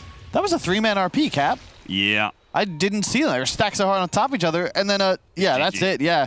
Yeah. GG. That's the trouble with the PA. You have a BKB, so what? You're still going to get RP'd. If they don't get the mag, they're done for, and there we go. The King returns undefeated. It's a start. I'm not going to hail him as being back and truly the king of mid lane until we see him and the rest of Liquid against some of the other teams in the field, but for now, in this game against Brame, he and the rest of Liquid did look very strong. And again, Brame did manage to bring down Tundra. I think they're a team that has some momentum coming into this upper division. So it's a win that is important, no doubt. This is not really a skill gap necessarily. Liquid did win their lanes. They played great, better, sure, but I think this is more of a strategical error. You're outmatched in your laning phase. You don't have a late game win condition. And Liquid just have answers for everything that you're trying to do. I think it all starts with the opener. Liquid give away the Phoenix. They take the Lina, the Mag PA. Like, it's just a stronger power level on paper. And the lanes that were set up as well, right? Like, ultimately, at the end of the draft, felt like they had 3 winning lanes. And Liquid, well, they just executed well and secured that kind of advantage, something that Brame is going to be looking to offset heading into game 2, maybe with a different draft. But we, of course, have the panel to break that entire thing down. It's back over to them. Yeah, let's bounce back over to us. Just like Owen and BSJ are bouncing about right now. I don't know what's going on here, but we're going to talk about what was going on in that game very soon. See you after the break.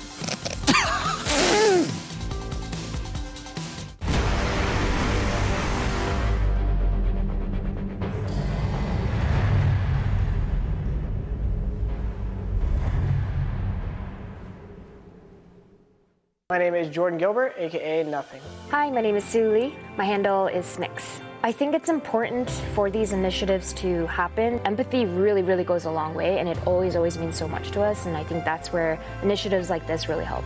I encourage everyone in the community, anytime they see bullying, anytime they see someone getting called names, I encourage you to step up and say something. Good luck, have fun. Good luck, have fun.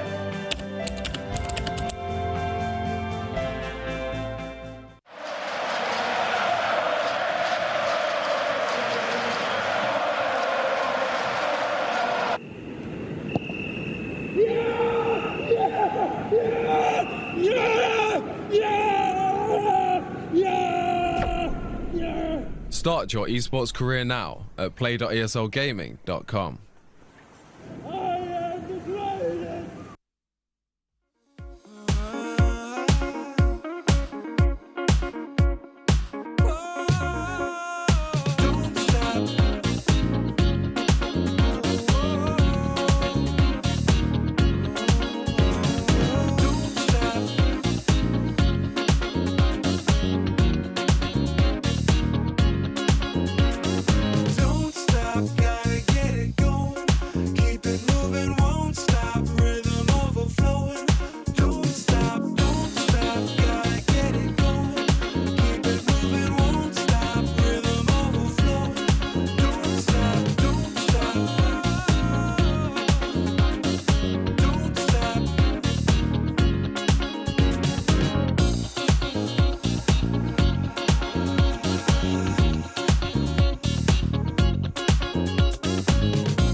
Don't stop.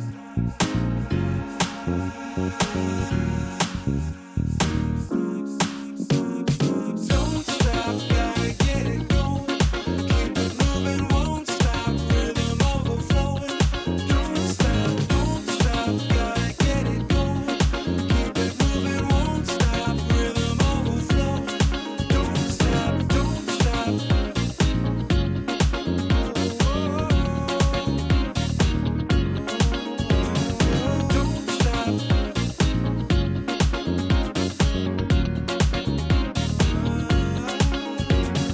Don't stop.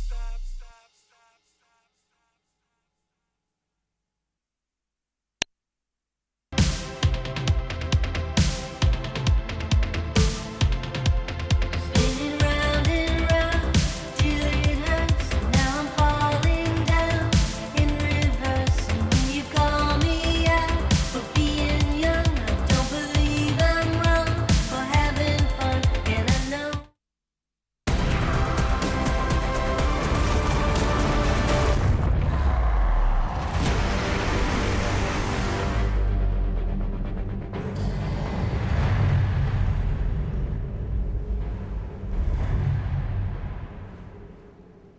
The first game of this best of 3 series between Brame and Team Liquid easily goes the way of Team Liquid here in the upper division of the Western European DPC League. You're watching DreamLeague Season 15, powered by Intel, and this was the return of the King, or at least first time we saw Samil in action again after quite a while. He's of course standing in for Team Liquid as Boxy is having a leave, but Samil fit in quite nicely in this game. I want to start this analysis, though not in the mid lane. OD Pixel and BSJ, I want to start on the off lane because Focus, the Morphling on Team Brame, did not have a game, Brian. Yeah, I said it in the opening about the Magdalena. I don't know as a carry player what I would pick. Morphling struggles to win the lane against those two heroes just like anyone else, but he also relies on winning the lane. The Morphling is a hero that's meant to control that area, take it over, threaten the offlaner out, and he doesn't flash farm jungle camps. He flash farms by virtue of shutting down the opponent, and he just wasn't able to do that and really struggled in the early stages. Yeah, Owen, was there anything they could do with the Phoenix Morph lane, or is that just not... Like, should they have laned it differently, maybe?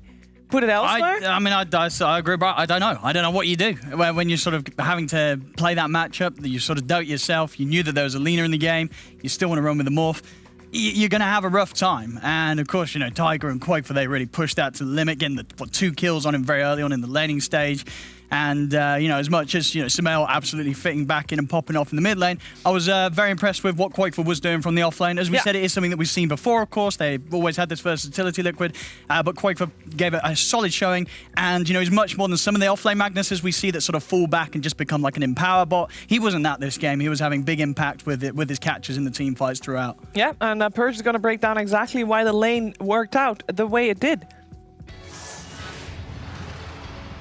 Thanks, Shiver. What was really cool about this lane for Liquid was the pivot towards Meg using nukes and not necessarily just being a right-click hero.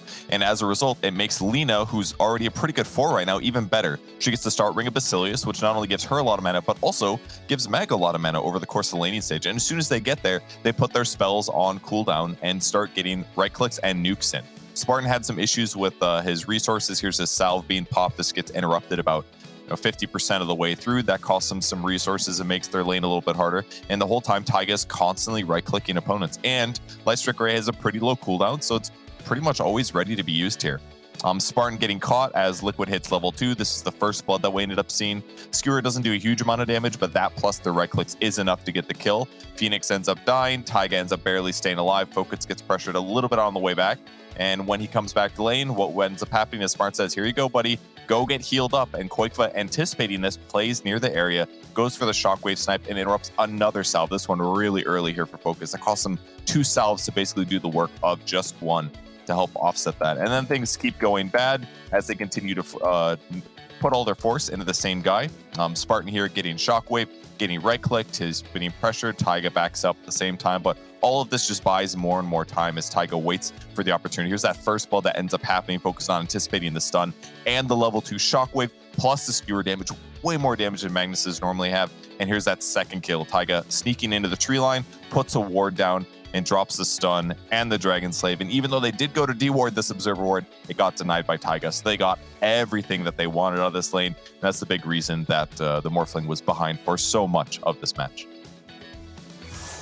Yeah, and with the Morphling being behind, he had to try and find farm elsewhere. How did the mid lane fare? And could the TA get something out of that lane, Brian? Yeah, TA got a lot. The Lush wasn't picked with the intent to shut down the TA. They kind of banned out all those heroes, the Vipers and the Razors. The Huskars were already taken out. But what the Lush did was, because you have this Abaddon, he was able to play wherever he wanted to. Sania just followed him around. He followed him from like minute 6 to minute 20 or something. I don't know if he just had a Boots of Travel Lesh. He was following around, and that allowed Lesh to keep up with the TA. And then you combine that with what happened in both the side lanes, and Liquid just runs away with it. Yeah, and you get a babysitter, Owen. No, I mean, if you've got Sumail on your team, I think you're all sort of fighting over trying to babysit him, right? You got to make sure you're backing up the king. And yeah, they really did. We saw for the majority of this game how hard it was for Brave to really bring him down. There were a lot of situations where they got so close, but one little save coming out and Sumail's able to turn, get the stun off. You know, and it's normally following up some sort of setup from Quakefor, and the fight's over just from then. If you don't manage to get in and blow that Lesh up, Sumail's just going to rule the remainder of the team fight. So this was a combination from the way you guys are both talking, combination of outplay, but also a bit of an outdraft. Yeah, I think it was just more straightforward. I think Liquid's draft was so simple. You have Mag and PA are going to play together, you have Abaddon and Lesh who are going to play together, and you have the Lina doing her own thing, pushing a side lane, occasionally going for a kill threat. On the other hand, after the way the lanes played out, I was pretty impressed with Brame. We were talking about it backstage where they didn't sit in base waiting for Liquid to mess up or push. They were constantly pushing out side lanes. That's why the kill score was the way it was. It was like 25-6, but that's because they're like, we are going to try to get farm. And Liquid honestly murdered them all over the place, but I don't think Brame could have really done better after the laning stage. So I'm looking forward to if they can get a better laning stage game too. Okay. I think they'll be contenders. Yeah, absolutely, and I think that's just going to be incredibly likely because I think there was some clear errors in the draft as Brian identified. I don't think we'll ever see them try and play the morph into a Lina again, and try and get maybe if they get the last pick, that would be kind of the dream, so they don't give Sumail that comfort position having the final pick out of the whole draft. Because if Sumail's getting that, you're going to have a hard time. Okay, well, let's find out how game number 2 will take place and which heroes we'll have on the board for both Brame and Team Liquid. We will see game 2 and the draft of that one after this.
Game 2 between Brame and Liquid coming your way here, DreamLeague Season 15, powered by Intel. First game went the way of Team Liquid, and they had overall last pick. This time around, the tables in that regard have turned because Brame will have the overall last pick. We got them back on the Radiant side, we got Team Liquid on the Dire side, and we got OD Pixel and BSJ on my right side. Well, I guess my right side, your left side, and we're ready for the draft at this one. Curious to see what we're gonna get. You're on my left side. Yeah, I was about to say, I think you reversed that. I think everyone knew. Everyone knew what I meant. It's fine. We're in the draft. We're 2 picks in. We got look at another that. center leaner, but Lesh is back, and this time he's not afraid. The king is ready to slap it out as a second pick. I don't like it nearly as much as I did the first game. I think they might even put this Lina mid against the Lesh. One of the reasons I thought Lesh kind of was more situational this patch was because he fares so poorly against Lina, who had been gathering rising stock in the mid lane, not only as a 4, but I'd be fine if they left it as a 4 as well. Let's see how Liquid attempts to handle their opening from last game, right? Because we were talking about what carry do you pick? So Liquid, you're going to tell us now, if the other team has Lina, what would you do?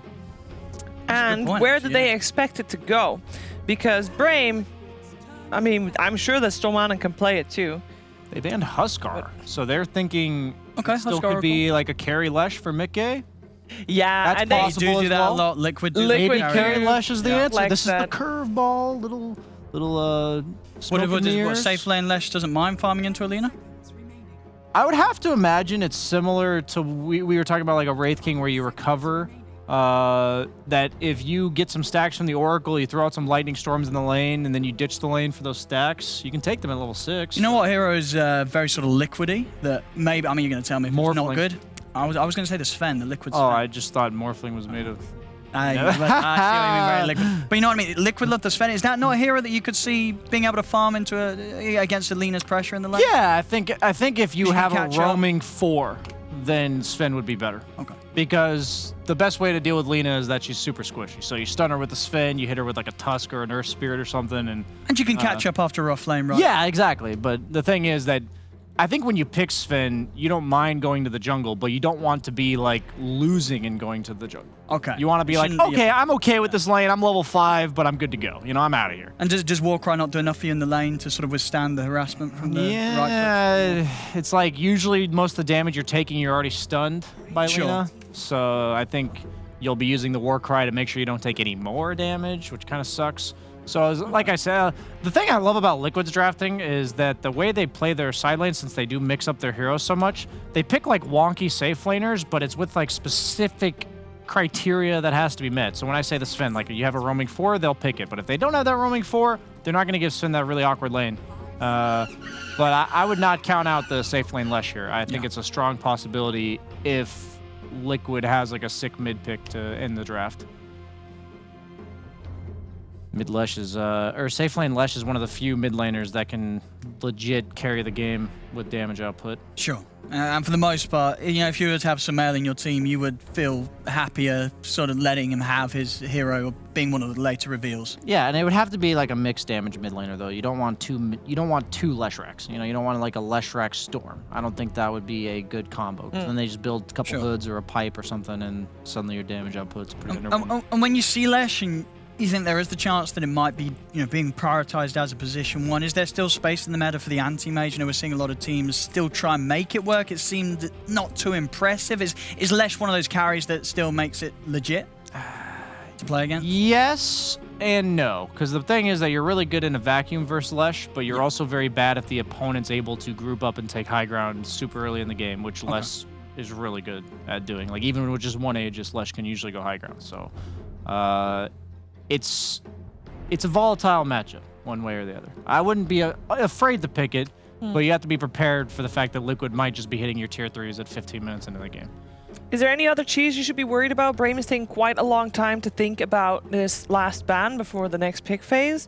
The fact that they banned PA says like so much. Like they just don't want to lose to the same thing. Yeah. And I don't think the PA was necessarily the problem there. Well, it was everything else around it. Yeah, like I think that could have, like I'm not saying PA was weak, but I think, you know, a lot of carries would have been able to flourish in the situation Liquid drafted themselves last game.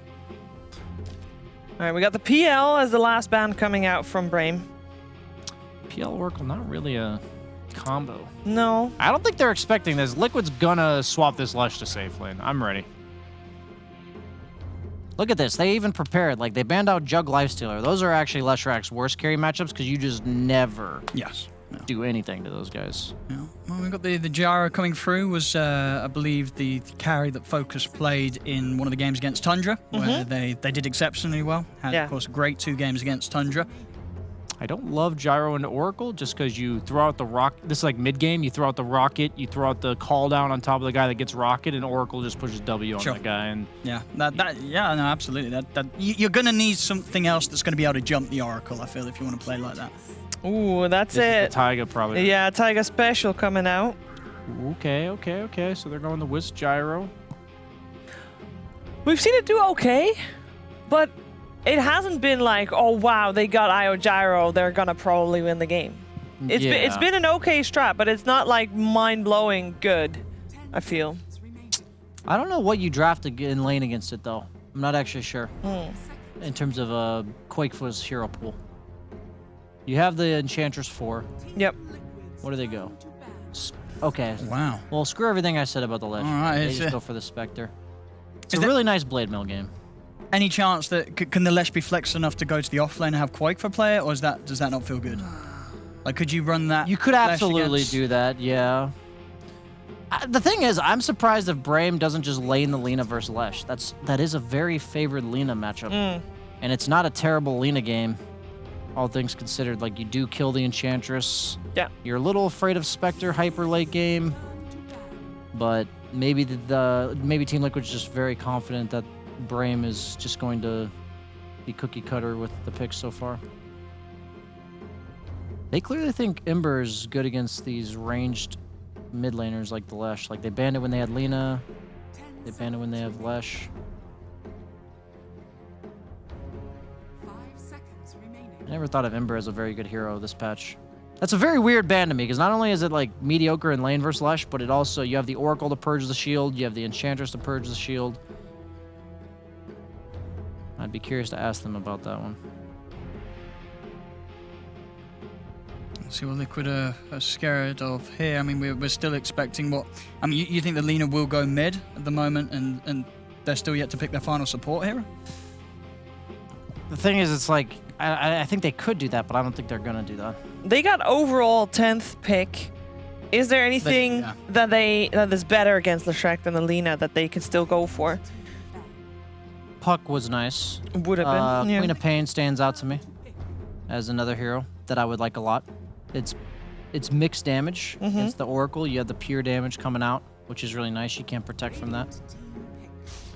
We got the Sand King. So that'll probably be Quake for, as I said, this is one of the 4 offlaners that he's been practicing recently in his pubs. Yeah.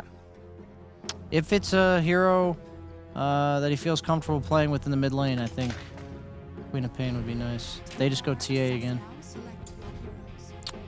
I don't know, man. So they're playing the same matchup mid. They just willingly picked Lesh into you last game, and you're giving him the same matchup.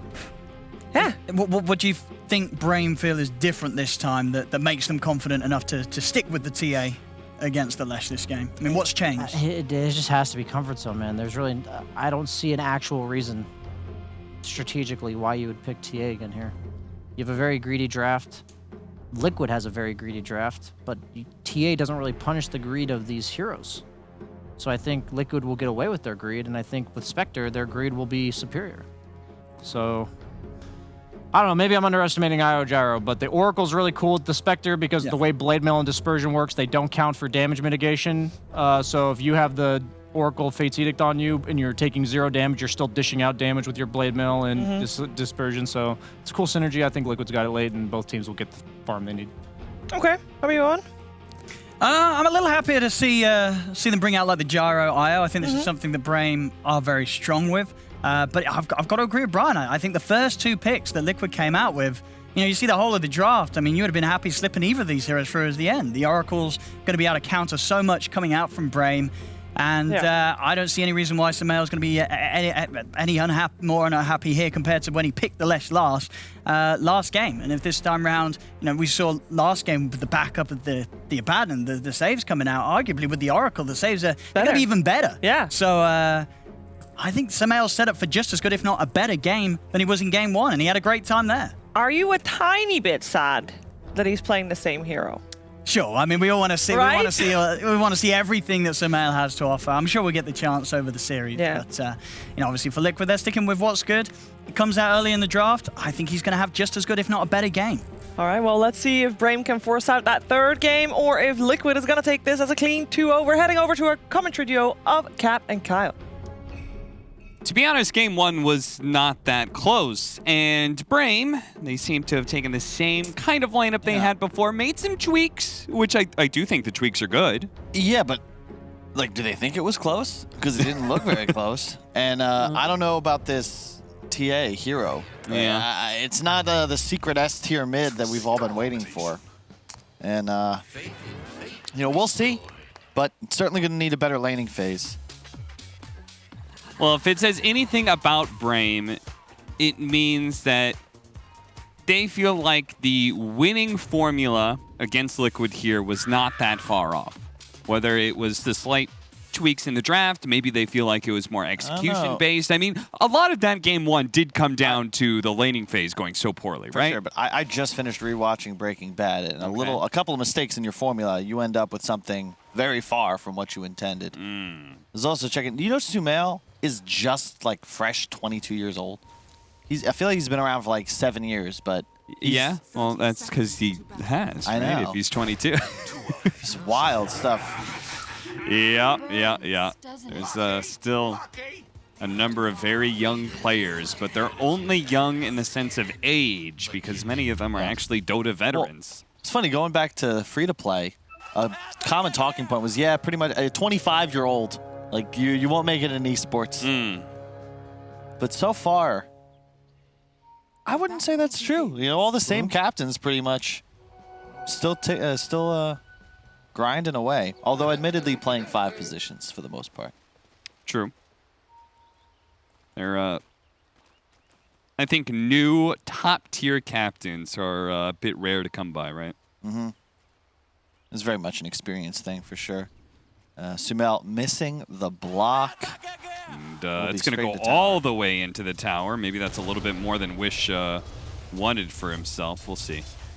Yeah, the thing is, TA, if you don't get denied, you get that early level 2. It is actually quite nice because you can pressure under tower.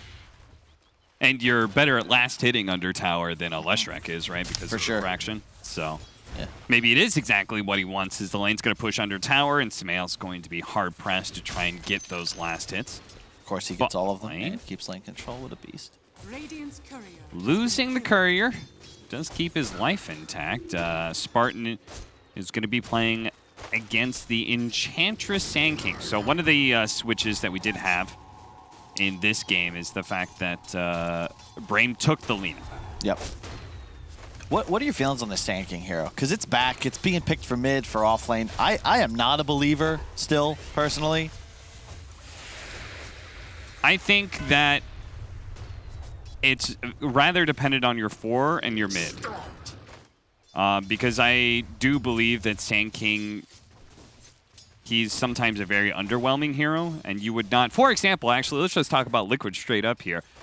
Koifa, Sand King versus Boxy Sand King. I wouldn't want Boxy to be playing Sand King. I would want something that scales a bit better, right? Because that's kind of off-laner that Boxy is. But Koifa being more of a solid player that, you know, doesn't have high variances in play, right? I'm okay with him playing something like Sand King that isn't going to carry team fights, but will always be there to assist. He'll get a stun off. Yeah. Let the rest of the guys handle everything else. This bottom lane, Enchantress, is rough. This hero, it's so weird how things get removed slowly. Like, you remember how all these mechanics that did bonus damage on denies got phased out? Like, first it was Kunkka's Tidebringer, but they left it on Refraction, then that got removed. Same deal with the creep taking, you know, Chen can't take big creeps, level 1. Doom can't eat big creeps. They're really trying, but Mickey, he managed to dodge the LSA. Snowbiden, is he going to die first? He gets the last shot in. The first blood goes to him. Insania will get the counter kill, but it doesn't matter. They've lost their carry, and they've given up first blood. Yeah, but can you explain that to me? Why Enchantress is the only hero that can take big creeps? Because you can only do so for a limited amount of time, and they have nerfed the duration. Yeah. So Ice Frog, because, you know, I think Ice Frog likes to have variety in there. So it's like, oh, you get to have a hard creep right away, but you can only have it for so long. But so you can be very strong, but for a very small period of time. You can re-enchant it, though. No comment. Okay. We'll see how it plays out, though, because this is already down bottom. They get the kill on Insania, but bot lane, they're doing a ton of pressure. Double stun out from Koifa. A lot of damage on focus as Taiga continues to throw shot after shot. And manages to get the impetus right as Spartan goes for the tether away for the added damage. I do think that Enchantress is kind of broken in this patch. I think it's being underrated by other teams. You know, what's kind of broke is Mickey up top with only 6 CS against the Centaur lane, going much better than the PA did. It makes sense. The Oracle, much worse in these early levels. You don't really sustain your core the same way an Abaddon does. Nice proc the Caustic, but I think Koifa, he is going to get run down here. Now, he did have one Fairy Fire, and they missile. Taiga killed it with, I think, some assistance from the attacks of that Creep Archer. And they're going to go for their double stun again. The Gyrocopter's going to go down first, and Spartan trying to get behind the tower. Koifa goes in for the tower dive, gets the kill, uses the Sandstorm to dodge the last couple of tower shots in there as well. 2 kills for the bottom lane of Liquid. This Lina 4 position, man, is pretty sick. It's just the stun build. It's so much easier to hit, and this is the dream for Skylark. He's got a Ring of Health. He's just going to start running at Mickey. And unfortunately for him, Spectre is not really the greatest recovery hero. You don't farm jungle very fast. You're not able to clear stacks efficiently. This is just going to be a rough game. Another tweak that Brame did make, right? Because last time Snowmanin was playing that a melee 4 position, right? An Earth Spirit. And here, he can pressure the lane a lot more, which we're seeing with this kill onto Insania. Not only is Mickey under farm, but now they're finding kills as well. Dude, this is a disaster. Like, actually just straight up might be game losing, this top lane of Liquid. Like, 7-0 on your like 29 and 15 on Centaur. Skylark is not even going to go Vanguard, it looks like. He's going to rush Phase Boots. I love that idea. Keep up the pressure. Keep the punishment going. Mickey takes a huge amount of damage, and once again, it's forced away from the creep wave. You can't... It's... Oh, my God. Mickey? Or Insania? They don't have the hoof stomp, so Insania... Oh, Snowmanin. He really wanted that, and he tried to dive the tower for it. He still turns around and still gets plenty of damage onto Mickey. If anything, Mickey's going to die instead. All right, this is getting ridiculous now. It's too much damage, Cap. 180 plus the strength bonus. And they're going in for the die. Dude, Brame, they want to keep this punishment going. Insania hiding in the trees here, but the Lina will cut down the trees to make sure that the support is going to be found here. And I believe Mickey actually had to wait a few seconds just to be able to TP out. That's how quick this is all happening. So bottom lane, the communication should be, hey guys, we're owning. Please be safe. No more getting double stunned by a Sand King. Just chill. Same goes for Wish mid lane. Look to see him be a bit more conservative. He's doing well. Outlaning Sumail ever so slightly. Who's going to move bottom. I like this move from Sumail because you have to put pressure into a lane. You cannot mess with the Centaur. So go after the enemy carry, maybe try to get a tower kill. Group up with your Sand King stun around the catapult. And if the heroes do not present themselves for killing, then Sumail will take the tower. And now they're going to hunt. They're still there. Go find them. They think they TP'd out. But where would they have gone? That's the thing. It's so early. Yeah, mid lane. Gonna go ahead and drop a sentry to make sure that the Sand King is safe. Oh, they pinged it. They saw the smoke. They know something's happening here. Curious to see, will Brame look to fight it? Probably not. Just keep hiding. Your Centaur's doing so much work up top. 2-level advantage on the Spectre. Stomata has bots queued up. I don't think that's the play here, but very ambitious with his item purchase, if that is what he goes for. It is curious. Why is there something about this lineup that you really would want to have the capacity to split push? Look at this pressure on the tower. Oh, an accidental smoke. It's unfortunate. They're down a couple now. Yeah, they smoked to get into this position. They accidentally hit it again here. Get a little bit of damage on that mid tower once again. Love you see things. The Wish laying down those traps on the side, so now he will see Sumail. He's like, okay, you did that trick last game. This time we'll at least see you. Taya, just a little efficiency. Was spamming Medallion on his creep. That's what keeps it alive under tower. Always fun to see. Koifa with a 2-2-1-1 build. That's the Sand King special. You want all your spells. Unfortunately, only get them one at a time. Found on the river, Spartan. He's going to make him a little bit tankier, but it's not going to do enough here. Gives him what heals he can, but not good enough. Awkward position to be in. Yep. I like this from Liquid. They move the Spectre to bottom because the tower. 3-shot, oh, 4-shot. Oh, he doesn't get that last shot in. Wish. He's still going to chase after him, but now the heal's already done its work. Fortunately, there is not a low ground miss there. He does get the kill. Huh. It's odd, though.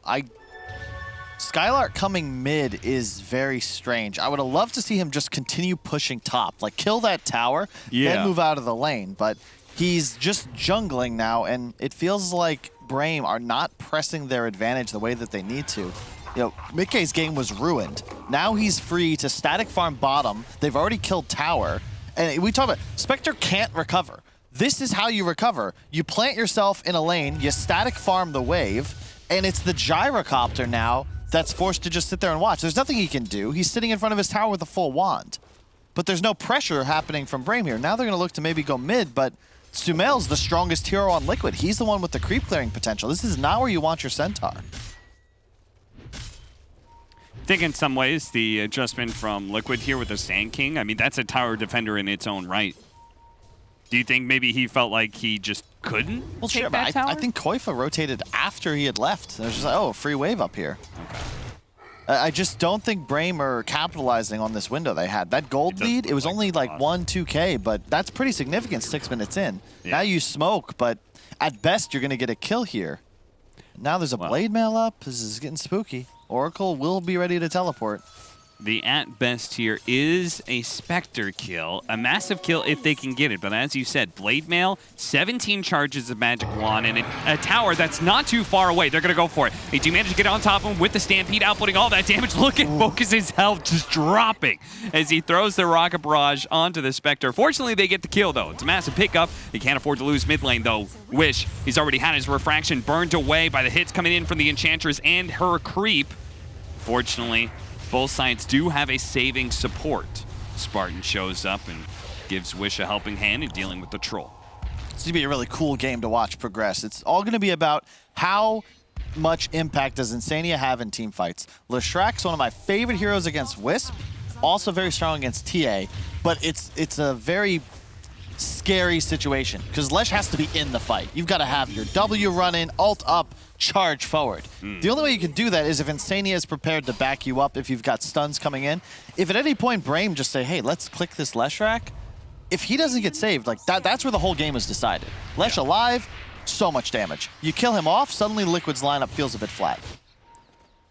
Now, Brame did just have to give up their mid tower in part because Skylark's positioning was here in this bottom lane, and he could be found here. They do know where he's at. Spectre popping the ultimate to be able to find the Centaur, knowing that he didn't have a TP up for a bit. It's a nice kill. Vanguard also somewhat countered by the Edict, doing physical damage but not affected by the Vanguard that the Centaur currently does not possess. He actually bought a hood instead. Do you agree with that? Is that the right play? Yes and no. I would say yes if he had still pushed that top tower. I think a big part of the Vanguard is just that it might take a little longer than it used to before return was changed, but you can just tank tower and kill it slowly but surely. If he doesn't feel confident doing that because he went hood instead, then I would disagree with it. But it could have been a team call, you know, bring him mid. But my big problem is that, you know, he was dominating this game. Suddenly he's barely ahead of the Spectre in net worth, and currently Mikkei is about to hit 9. He's somehow out-leveling Skylark. Bear in mind, he was 6.5 on Centaur to level 4 on Mikkei at a point. They're going to use the Stampede to catch up to Taiga here, but it feels kind of bad for Brame. It's going to take a while to get this kill, but I think it's also not the kill they wanted with a smoke. Definitely not. Look at it's the dead part of the map, too. They're in their own triangle. You get that kill, but Liquid's just like, yeah, sure, whatever, man. We have our entire side of the map. Everybody's farming. Koifa, I think, is closing in on... Oh, he has his blink. Okay, so this mid-tower fight is going to be spooky for Brame. They don't have any BKBs coming up soon. Their timing should be better than the previous game, however. They're not just going to lose 100% if it gets late enough, although Spectre certainly will outcarry a Gyro at some point. but they'd love to be able to make a play with the reload. You know, get initiation from Skylark. He should have a blink shortly. 1,000 gold. Koifa has him beat in that regard. Once again, Liquid with way more camp stacked than their opponents. They aren't going to be able to get this opening onto the Centaur. No Stampede available, so very likely he's just dead here. The relocate coming in from behind. They're going to go for the Leshrac, but he's saved by the Oracle. Sumail, he's going to survive here. Brame have to back up. Meanwhile, Mickey just farming away. Doesn't even have Haunt ready. And Taiga as well. Just like, yeah, you guys seem fine.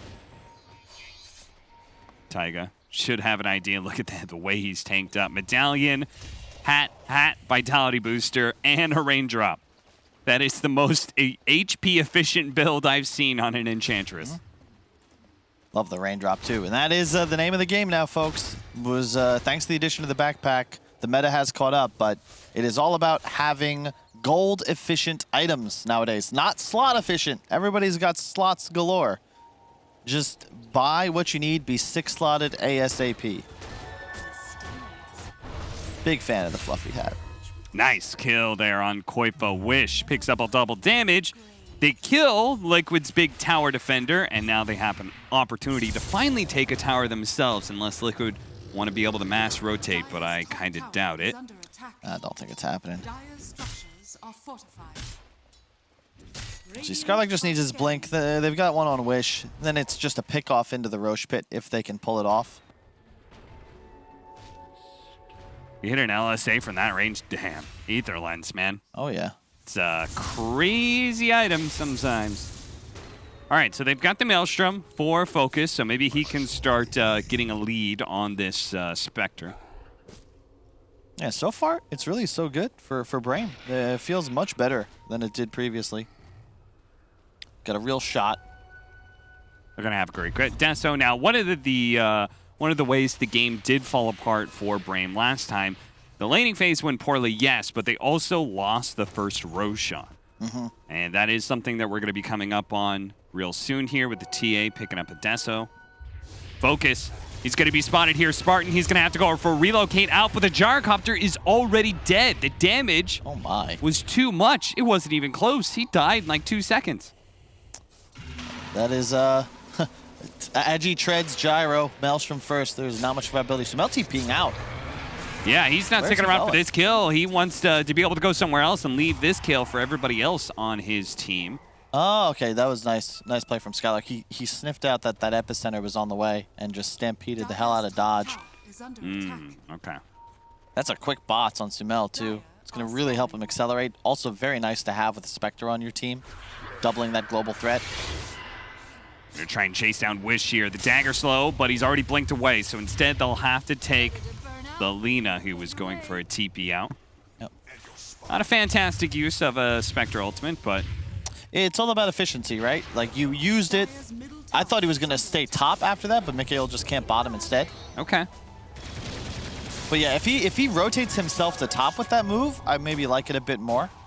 They're going to kick him out of bottom, it looks like, although he's still content to farm jungle on his way out. Trouble for Brame right now is they don't have a natural way to start team fights. You know, you got the double blink in, but it's really tough for your Lina to play in these fights, because if he gets hopped by the Spectre Haunt, by a Stanking Stun, he just explodes. Yeah, and we already saw that very thing happen to the Gyrocopter not so long ago. They'd really love to have some BKBs. Skylar, whoa. He still managed to hit the stomp there, but they don't have any vision. Spot Koifa inside of this sandstorm. This is the thing, you know, I'm really not a TA believer. Wish TPing out though, looking to fight mid. Oh no. Managed to catch Skylark. Now he still has Stampede. He's gonna try for it here. Cuts through the trees, getting away. Blink is up in a second, and Koifa doesn't hit him in order to stop that blink. Now the rest of his team is rotating up, so they're actually going to turn things around here with a smoke. They're going to run into Insania. A fast kill onto him is an excellent start, but they need to be able to catch the cores here as well. Koifa, burrow strikes away to the trees. Sumail hiding on the left-hand side. They don't actually know he's here. They did manage to catch Koifa, though. Get a 1 kill. Fortunately, Sumail is going to bots his way out of there. It would have been a massive pickup if they could have gotten all 3 of those. Yeah, this is how you got to play if you're Brame. Just way more aggression. Abuse the fact that your TA is online. The hero does not scale very well, but with Blink Deso Max Meld, you do just what we saw, 2-shotting nearly Insania. And that's the target you've got a gun for. If the Oracle dies, suddenly Sumail can't play the same way, and the team fight's much tougher. But here's the buyback. They're going to find these heroes are too tanky to be able to bring down. Oh no, they really need this Roshan. Sumail's taking a lot of damage. A nice stomp, barely catches him from Skylark, and a massive kill. He goes down. A buyback from Koifa. He's going to be leading the charge manage with the Burrow Strike to bring down Focus. A 1-for-1 trade-off there, a core apiece, but it did cost Liquid a buyback. Sumail a bit too aggressive there. Not quite as invincible as he felt. He's laughing at himself, I'm sure. Insania was close, but not that close, and he ran himself the opposite direction of his Oracle. Otherwise, he almost certainly can be saved there. Yeah, it's one of those awkward things where he's coming in from the middle lane, but the rest of his team was coming in from the jungle area, and Insania's like, I can't be 2 places at once. Come And on, we guys. just saw he has to be very cautious on Insania, because if he gets blinked on, he is the target. Yeah, and for he sure. will die to a stomp, to a TA blink in. There's just way too much damage. It's tough as well to play these heroes that are forced to stick in the back line against gyros as the game gets late, because you start to catch all the flax as well. Well, if they can catch Liquid in another slip-up here, they might be able to finally get that Roshan, and then they would have effectively covered themselves on 2 of the major mistakes they made in Game 1, which is kind of what we wanted to see with a lineup that was similar to Game 1. They made slight alterations. Yep. They're showing that they learned what was wrong with Game 1. Ty gets some trouble, almost falling victim to one more creep syndrome, but this game to me is all about the Bulba coefficient. The number of fights Liquid need to win is significantly smaller than the number of fights Brame are going to need. The Radiance for Mikke is online shortly, and Brame need to play the rest of this game very well. They got to, oh no, not like this. Can't afford to lose a hero here. Gyrocopter going to be relocated away. He's safe, and a stun comes in from Stominen. Now, they did, where did they relocate? Oh, they relocated all the way back to the fountain. They wanted to make sure the Gyrocopter is 100% good. Yeah. Now is the time to make a move. The thing is, they have the mech, but they don't have BKBs. They really want to have those up. TA of 500 gold, Gyro in 900 gold. So it's almost there. Once they have those, they can think about perhaps forcing a fight in Roshan. But it's just going to be real tricky because they will be playing into the Radiance at that point. No Haunt for 120 seconds, though. I think you want to press here, even before the BKBs. Get a pick off, get a fight, get Roche. Look to take tower after. Yeah, if they manage to get that Radiance and they have the Solar Crest on the Enchantress, Mikke starts becoming a really viable... Oh, yeah, and he's got a Nether Shawl, too. Of course he does. Man, Brame, they have to recognize their strength, Cap, because right now they're playing like they're behind, like there's some timing upcoming. Maybe a pick up like this would be really good. Wish. Okay. He didn't quite blink down to the low ground, so it's a big concern. They're going to go for this mid tower before they try and take Roshan. Feeling like this real estate is important. Skylark. Take this fight. Get off the hood. He's taking a lot of damage here. He's going to be healed up by the IO. Now a stun, a Centaur stun left-hand side by the Enchantress onto Wish. Wish is kind of stalled up right now. And there you gotta go here, folks. You can't just stand in front of tower against the lineup like Liquids. The impetuses, the dagger and radiance spam, the Leshrac lightning. You wanna immediately engage, double blink, drop everything. Well, maybe this is a better way to do it, right? They're gonna coax Liquid out of the tower area by going for Roshan. They know there's no buyback on Koifa. They did catch Sumail here in this exact same position before. Skylark not jumping quite yet. Now his Blink Dagger being canceled. They're going to slow him down with the TA traps.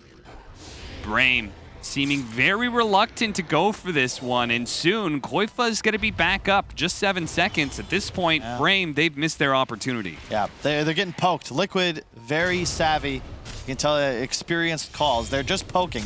You're not trying to fight in the pit. You're not panicking. You just distract them, posture, buy some time.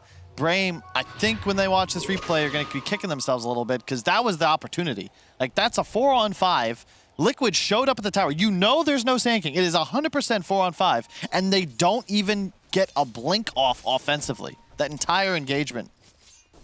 Yeah. Now Liquid is 5 can look to be aggressive themselves. They've got their initiator too, which makes this fight a whole lot easier for them to take. They're going to go forward. A nice two-man stomp from Skylark. He sees an opportunity, but intercepted. Wish is going to find himself stunned. Wish does manage to get off his BKB, but perhaps it's a bit too late. Focus right in the middle of him with his own BKB is delivering out some serious damage and brings down Mickey. A really nice fight for them so far as Taiga almost goes down to Laguna Blade. Fortunately, Heal's going to be able to keep him back up. Koifa jumping himself away, but Samael's not going to be as lucky. Stuck by the river. The last shot from Wish isn't quite enough. He's got the HP. He's got the Solar Crest. Insania teeping out right in front of them. No way. What?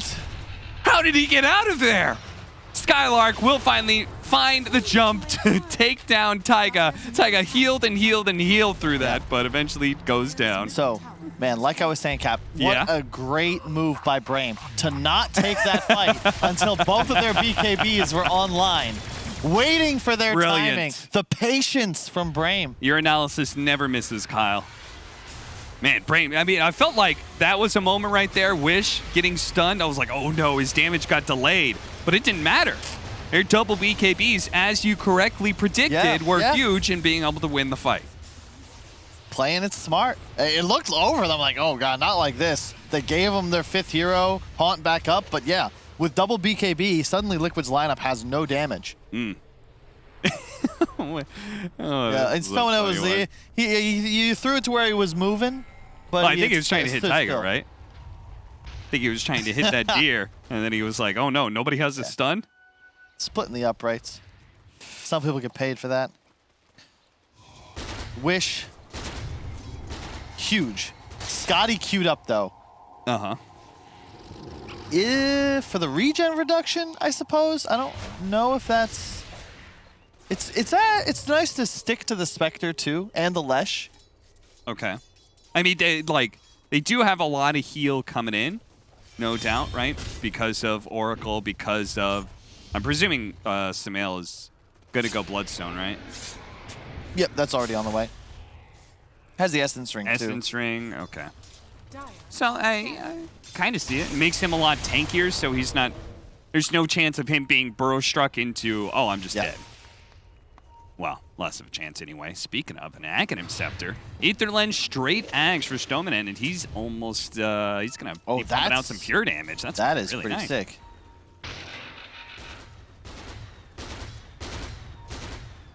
Does that functions with Dispersion, right? Dispersion still reduces that damage? Yeah. I guess just to pierce the BKB then of Sumel, but he's not really got that queued up. Good against the Ench, I suppose. You can burst the Oracle. Makes it. It's just it's to burst somebody. Yeah. Radiant's top tower is under attack. Dire's bottom tower is under attack. After all, the Spectre does have that goddamn Nether Shawl. That is true. What an item. Just that item makes me laugh. So hey, it's just sometimes it's like, oh wow, what a game-breaking item. Yeah, I keep trying to have this discussion about neutral items and whether or not they're, we like them in the green room, but Brian always just brings up Hearthstone and pseudo RNG and how it's actually good. You gotta have better deck building. I will say that I kind of like neutral items. I find them fun, but I would not be surprised if one day they're removed and we'd look back on them and be like, man, that was crazy time. Why'd we ever allow that? Yeah. Could see it. Corvy's gonna get out of here scot-free. This is the trouble with this Sand King offlane though, right? Centaur, similar items, but he just feels so much stronger. The Stampede. Wait, are they both going Scotty? Are they? Now Gyrocopters. They're both going Scotty. All right. Hey. I mean, surely that's not the efficient play, right? Maybe somebody builds another item that's okay, all right. Well, I mean, it is pretty efficient. Yeah, it's like 5 extra stats and a little bit of extra HP and mana. No recipe, so it's good in that sense. Okay. The regen reduction and the slow. I mean, I guess Brame, they just think, we're going to win a fight in the duration of our BKBs, so we just want to be able to run forward and stick onto somebody. Yeah. Dire's bottom tower is under Tier 3 neutral items coming out. Titan Sliver, Enchanted Quiver, Quickening Charm, all pretty value items. Ceremonial Rope, my favorite. That's your favorite, really? It's up there. Anything like anything that involves status resist, I consider S tier. Okay. If Sanj I mean, I'm just saying Yasha- Titan Sliver is a better status resistance item, but yeah. Okay, true. But it's not an aura. It's only for the individual. Like if Sanj Yasha is a must-buy item for every carry for 25% status resist, and AoE minus 10% has got to be good. Koifa. They try and catch him here, but I believe he's going to be so far away by the time that little missile catches up to him. He even dodges it with the Yules. I feel like we just saw this. Yes, the he was at sequel. bottom. Indeed. A DD, Aegis fading on TA. Wish very strong. Still thinking about his item choice. I really want to be sure he picks something up before the next fight. This is one of my pet peeves. If you have the slot, all this gold, invest. Because his net worth advantage, yeah, it's huge. But if Sumail has spent his money, and he has, this really isn't elite at all. Snowman is going to be found here playing in the jungle where the rest of his team had already abandoned. Graham had already backed out of that one a long time ago. You have done a great service. Let's see. Wish is still thinking about it. At 5k gold now. What will he buy? Scotty still seems to be the answer. Nope. I mean, what would other options be? Something like a Daedalus or something? No. But that's so burst heavy against an Oracle, right? Yeah. That seems kind of like...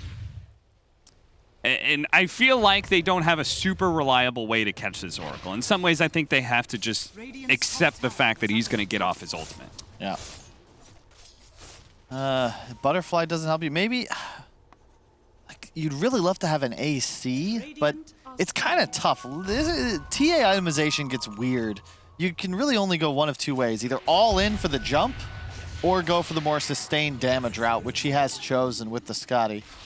Gyro will also be going for one. Nope, just kidding. Okay, cool. Yeah, Gyro swapped it to an Ags. I think this is the right choice. Ags super value when you have a Wisp on lineup. There's so many stuns on the side of Liquid. Having that side gunner going is quite helpful. Mjolnir next for him as well. So. Yeah. So and far, there are a lot of instances. Sandstorm, Diabolic Edict. There's Radiance. There's a lot of instances of small, constant damage that can proc the active. That's a good point. It's one of the counters to heroes like Darkseer or Leshrac, Spectre even. Just guaranteed Mjolnir procs galore. 15 charge Bloodstone, but gotta say Liquid, you know, they've pumped the brakes. They're just playing conservative, but they gotta be careful.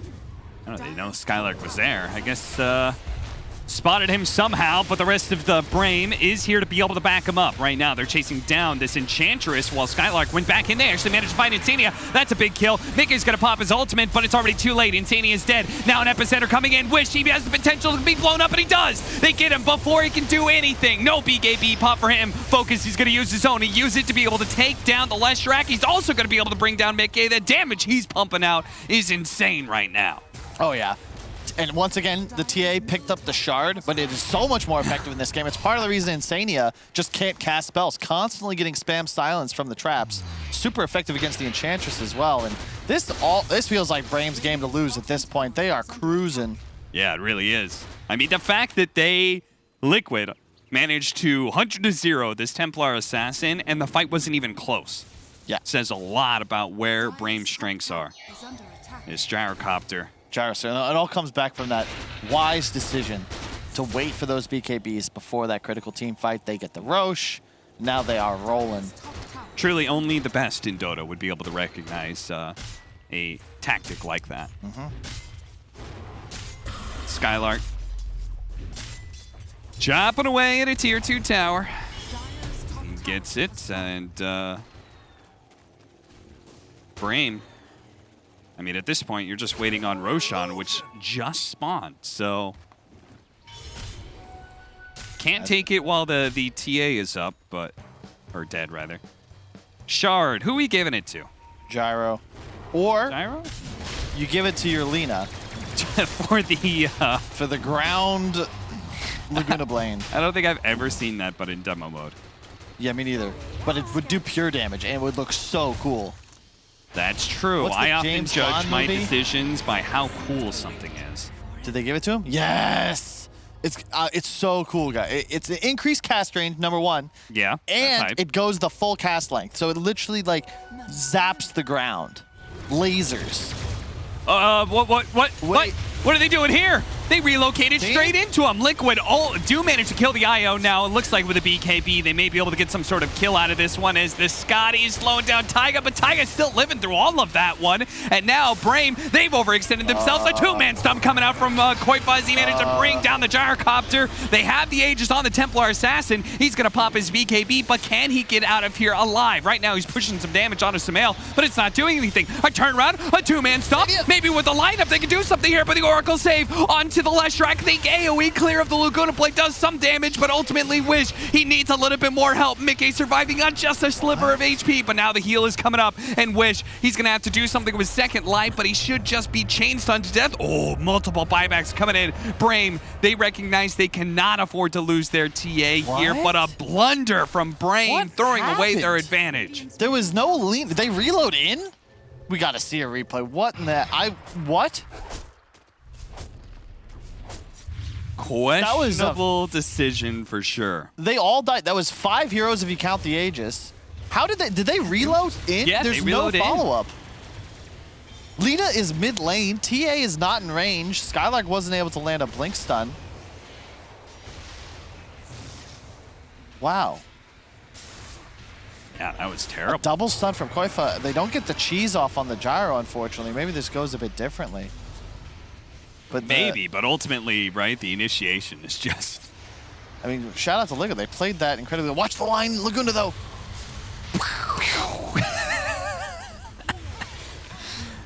It's too bad it didn't kill anybody. But it almost did. Well, yeah. Oh, that smile. That damn smile. That's what gets Kyle every time. Four-man smoke from Brame. As I'm sure, no doubt, they recognize... Oh, Skylark, his smoke broke. They know he's somewhere over here. Can they find him? Does Mickey know? The orbs, they're right around him. They hit him. Hit him once. Finally, the TA trap is right on top of him. They spot Mickey. Can they get to Mickey, though? He's in deep, but they do. They manage to kill him. A massive, massive win. Mickey. He wanted to just sit around so he could cut the wave behind them, but... Brame were not having that. They went foresting. Well, in some ways, that may forgive Brame for that earlier teamfight blunder. Yeah. I don't know, Cap. The trouble is that the Centaur and the Lina bought back, and they represented a chunk of the advantage.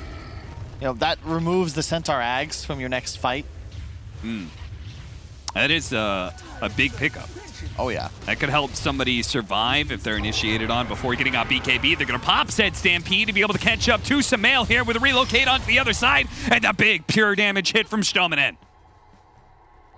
Not having any of that. That is a massive 999 pure damage. Yeah. I dig it. And it's time to push, right? Both cores dead. Mickey has a buyback. Sumail does not. I like the choice. Sumail was thinking Sanj Kaya, now looking at a halberd. The disarm active against both of these cores is great, and there we go. My man Wish is about to finish his Daedalus. There is no evasion just yet picked up. Yeah, the Radiance Burn might annoy him, but if he's BKB'd, he can shred through anybody with a nice crit. And there's something to said about the new Blink items. Yeah. They do add a second big peak for many of these cores that rely on Blink daggers, right? Your Wraith Kings, your Templar Assassins. Yeah. There's a big help to heroes like Wraith King and TA, because it would feel like they would fall off a little bit, whereas now, as you said, they can be stronger. That 5 to 10k net worth lead always feels like one until we get into the super late game when Spectre might start to turn the tide. But for now, you got to be feeling good as Brame, only a 5-kill lead, but they should know how strong their position is. They just consider where Liquid is playing right now, just kind of hiding in base. They spot, nice ward, they're going to see Wish. They might look to roll out, but it's tough, all these traps. I can't believe this ward is still alive. Brame invaded the triangle and didn't take that high ground ward away. I got to pop Stampede, I think Skylark is calling, guys, you got to get out of there. We have shown 2 heroes top lane. They're running at you. Oh, Mickey just realized he got a Trickster Cloak. So that's a built-in 20% evasion. Yeah, Neither match resistance is really big as well. Yep. So the game will start to spin a bit. If Sumail can finish his halberd, the evasion on Mickey, but double evasion on cores, is super effective when neither enemy core has an MKB. Yeah. They have an Oracle behind them as well. Which case Wish may end up regretting his Daedalus pickup. Soon, Scotty is complete on Mickey. Big timings coming out. Brain would really love to get the initiation, but I like what Liquid's doing. They're just spending their gold. Yeah, Scotty's massive, because now he can jump straight onto the IO, right? And he's hitting everybody with it, so you're really going to slow down the regen factor of someone like Focus, who's currently being targeted right now, but they do manage to get a relocate over to the side. They're trying to go for Mickey. Mickey is able to take a brunt of the damage, no problem. Taiga a little bit squishier here. They play to the outside. Koifa ready to go back in. Now the BKB's gone. He goes straight for Wish. They manage to hit with a stomp, interrupting that. The Laguna Blade just took out Koifa, but they don't have a save for Focus. Focus is going to end up going down, and Wish, without the Gyrocopter and the Centaur to play the front lines, they're just going to have to full-out retreat here. A blink away from Skylark. Does he have a TP to be able to get out of here? They're currently tunneling through the trees. No TP. Oh, dear, Skylark. Yeah, that was just, you can't set it up better for Liquid. They had vision, knew where Brain were in the vicinity. They had just purchased big items, Halberd on the Lesh, Scotty on the Spectre, and they forced BKBs for the Haunt. Previously, that was a good trade for Brain. They'd fight through it. But because of that initial back off, when the BKBs fade on the course, they feed. Koifa can come in with a stun, the Lesh follow up, they have Yules, and Spectre's just too tanky. You've got to be able to get on a target as Brain while your cores are BKB'd. If you cannot do that, you are not going to win the fight. Oh my god, that is such a gross item build from Taiga.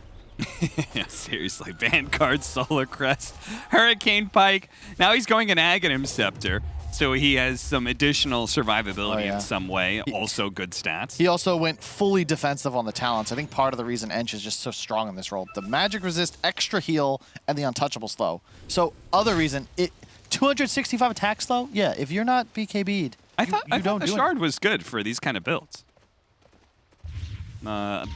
Slightly surprised Taiga didn't go that route as well. Either way. 100% win rate on the other one. What's the sample size, though? Oh, yeah, it's going to be like one game. Hey, now we have an Aghanim Scepter. Speaking of damage reduction, Aghanim Scepter for Centaur. I mean, Brain is hanging in, 40 minutes in, 21-17. So now maybe we can just pop Stampede for the Spectre ultimate. Hold on to our BKBs, but it still seems like initiation is all important right now, for right, sure. Kyle? You have to find Insania. You have Shaman has a refresher. I feel like he picked up that Aghanim Scepter not too long ago, but now he's got the double zaps out. Oh, yeah. 2,000 pure damage? He's turning into a Bond villain. Imagine if they're in a line. Oh. That's the play. That's the play. Radiant's bottom He could do 10,000 pure damage in 1 second. Limitless possibilities. Liquid chasing. They are on the hunt now. They are feeling themselves. Level 25 on the Spectre. A little bit of extra dispersion. It's actually such an insane talent. 25% damage reduction. You need a break, it feels like, on Brain, but nobody can really buy one. And yeah, we'll watch this fight again, but it's pretty simple. Focus BKBs, they're going for Spectre, Force Staff from Taiga. Now both heroes BKB'd, they're not dealing damage. The positioning from Liquid is super easy, that little star. They shift right, BKB's down, shift left.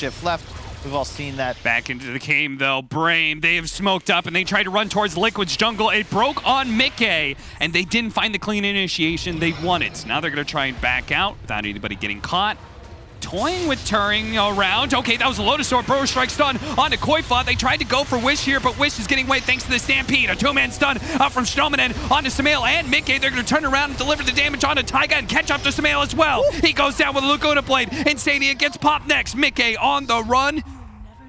Skylark, he's shrouding him. He's making sure Mickey doesn't have an easy way back to his base. He's going to play on top of Roshan, but the missiles after him, they're going to be able to catch him as well. They see Roshan spawns right next to them as well. They win the fight. They immediately go for Roche. It couldn't get better for Brain. Yeah, that Stampede, that Ags, the buyback slowed it down, but you can see They haunt, immediately counteract it, and then turn back around. They didn't even use the BKB on Gyro. Wasn't necessary. And the Lina actually did so much damage in that fight. Like 2 full combos. I think that was a 2-man Laguna and then able to finish off the Aghanims pick up Kyle, and he's going to use it to teleport bottom lane and catch Koifa. That's dirty. That is dirty. Yeah. And suddenly the map shrinks for Liquid. That is, I can't believe how hard they just crushed through that fight. With a buyback, I mean, they're going to go for Throne. Otherwise, you got to be careful. Look at Wish. Goes back to base, TPs, and rejoins his allies inside of the Liquid base. Mickey does have buyback in 40 seconds, but they found an opening onto Koifa, who's immediately going to be saved. A false promise from Insania. Koifa will be fine, but the buyback has been used from Mickey. The damage is done, and Brame call it quits. It's time to go. Still have everything that you need, and I love this. Look at Gyro, he's got the Silver Edge queued up. He recognizes that really the way we would lose this game is if we all in for a Spectre, he pops Blade Mail, we get all of ourselves to half HP, then he gets Oracle ulted. The break means that he becomes a true target, and you force the Oracle ulti that much faster. Leveler on the TA, structure damage will be no problem. And plus 8 refraction? What? It used to be plus 3. Yeah, they had to make it a little bit more appealing since the meld hit bash was all the rage. Now, that is Wish is really seriously good. tanky, and he's also got the Swift Blink up as well. So look for him to be pumping out damage. We have the 5% dispersion here from Mickey, but as you said, if we break him, doesn't matter. He is very strong. I don't see... I don't know, Liquid, it feels like they're the ones really having damage troubles. Now, look at this Centaur's HP. The damage reduction on the Stampede, and then both cores also above 3,000 health. Yeah. The Lina at 3,000 health. About to be level 25, too. So, Laguna Blade cooldown. Every 25 seconds. The cast range, man. That cast range is really sick. Seems like these shards have turned into, oh, it does this cool little thing, but like the real bonus is in the stat that you're going to get out of it. A lot of cast ranges being given out. Ags picked up on Koifa. It's part of the issue with tanking. Like, look, if you look at the itemization, it doesn't, like, Koifa didn't do anything wrong, right? Yeah. But you're just like, were there really no better items? But then you rack your brain, you're like, no, there really aren't. Like Centaur, you have the luxury of buying this, and it feels really good because you're just tanky. You make your team tankier. Yeah. Tanking doesn't really have that. You see Koifa, when he stuns in, he ends up being turned around on quite easily. Still not nearly as durable as his off-lane counterpart. It does mean if they do manage to blow somebody up, the damage that is inflicted from that explosion can be very high. 22% of their max health is damage. So when you're talking about everybody being 3,000 HP, it can have an effect. But it's obviously not the same kind of meaty feel good as damage reduction.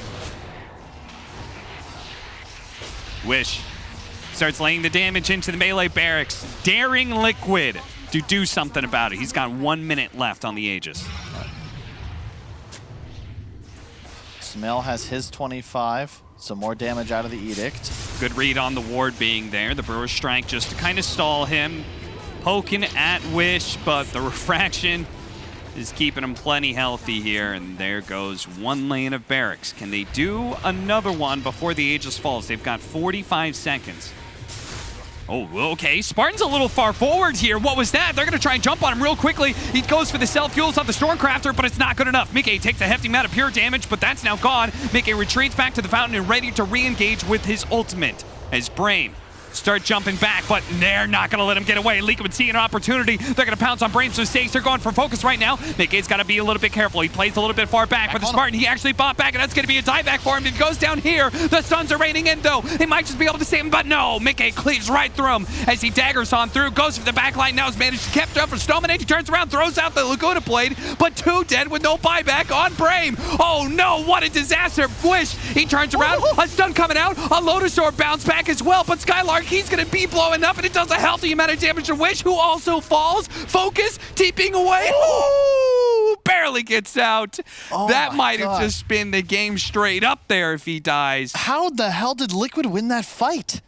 Like, it's as if they do this constantly, Cap. They just make it so challenging for themselves and somehow pull these tricks like the rabbit out of a hat. No clue how they win that engagement. Well, actually, okay, well, Spartan. I think we both like Spartan, and we don't want to. We want to say Liquid's great, but like Spartan, bro, that was. Whoa.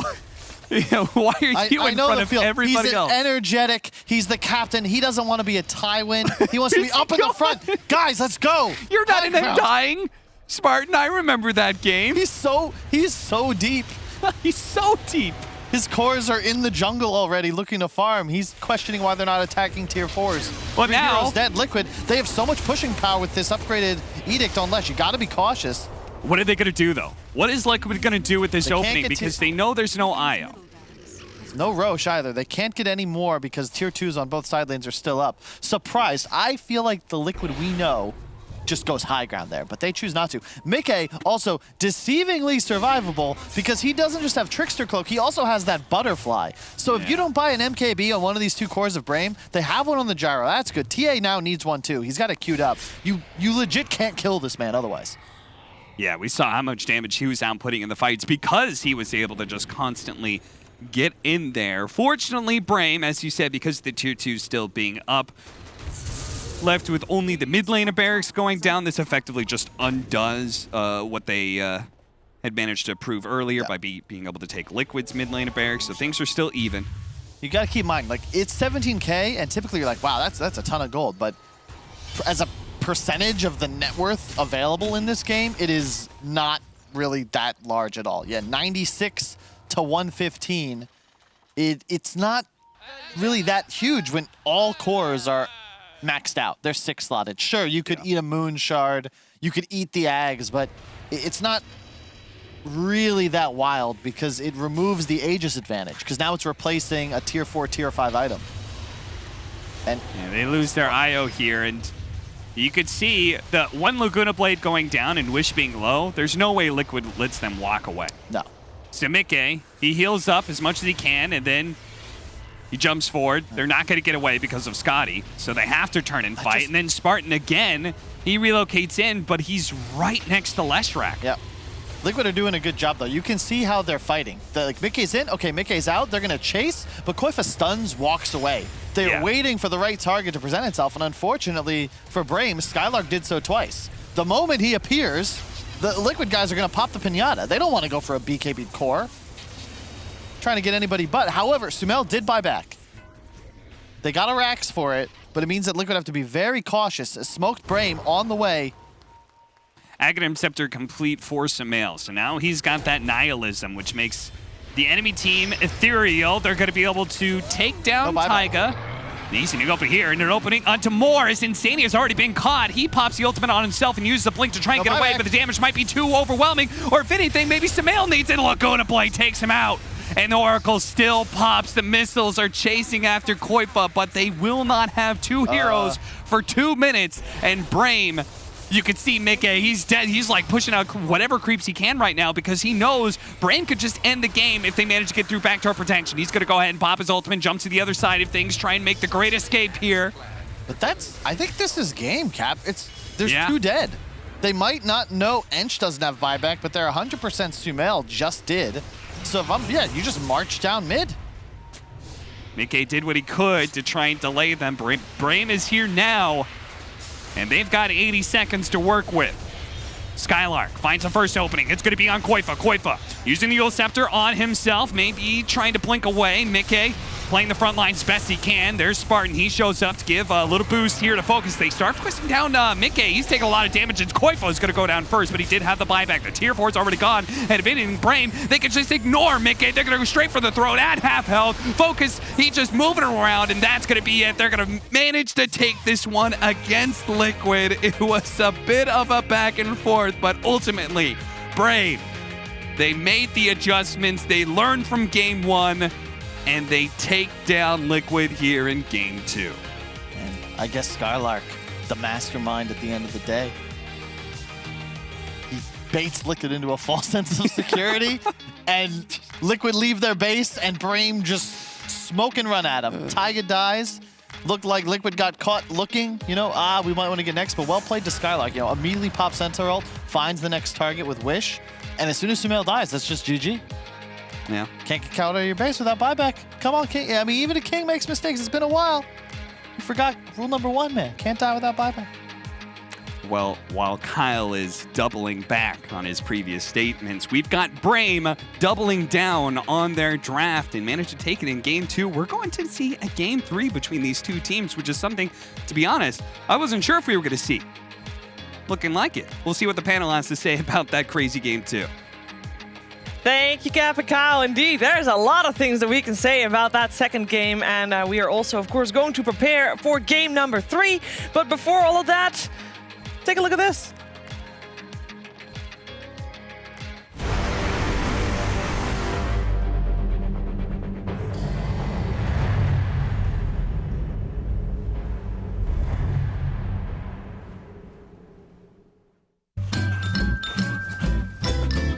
You ready? Huh? Hey, he's a good boy, huh? You ready? Huh?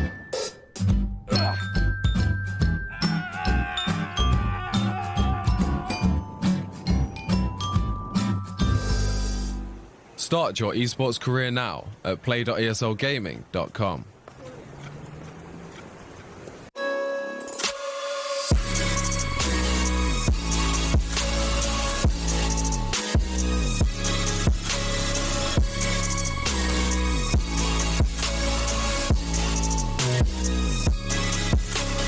You love it, you wear it. What's your style? Get your merch at shop.eslgaming.com.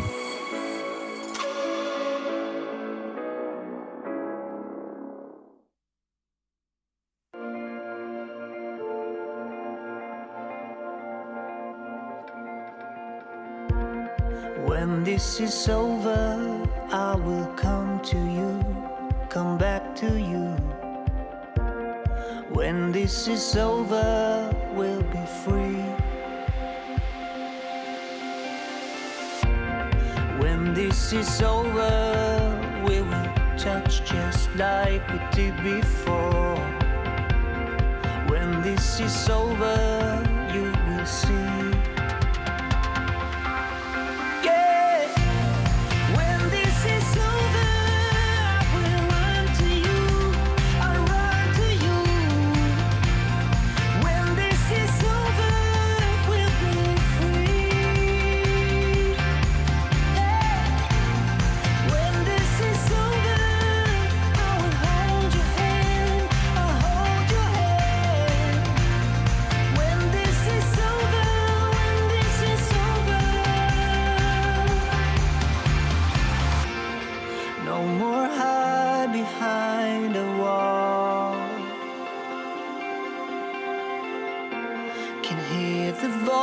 Of freedom call. When this is over, I will run to you, I'll run to you. When this is over, we'll be free.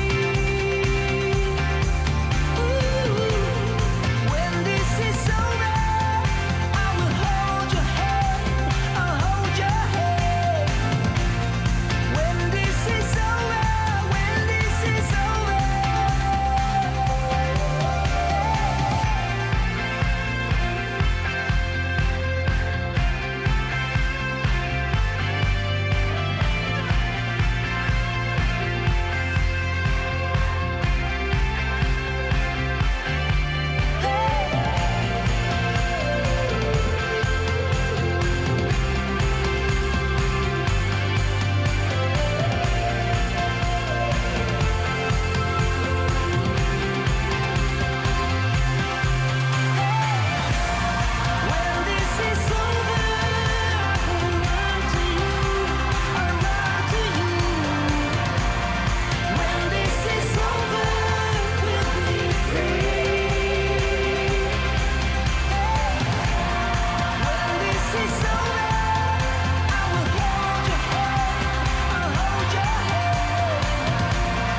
A nice strong start from Brame in game number 2 as the laning stage mostly was theirs. They take a lead, and to be honest, they never really let go of that lead, and they forced Team Liquid to a game 3 here in the upper division of the Western European DPC League. It's 1-1 Brame Team Liquid. There's a lot to talk about with this second game. I'm here with OD Pixel and with BSJ, and I mean, Brian, where do you want to start? You want to start with Spartans IO? You want to start with, okay. I'm going to say right now that I'm very happy for Brame that they won this game. Because if they had lost, that would have been the single most game-losing support performance I've ever seen on a save support. I have no idea what he was doing, so I don't want to be too negative, though. I'm impressed by Wish's TA. Yeah. We doubted the Scotty. We doubted the ability of the hero to be able to carry in the late game, but that 25 talent, 8 refraction instances. That used to be 3, I'm pretty sure, which is absolutely insane. It was an awesome game to watch, a lot of back and forth. It wasn't clean, but that usually makes it a better spectator game, so nothing wrong with that.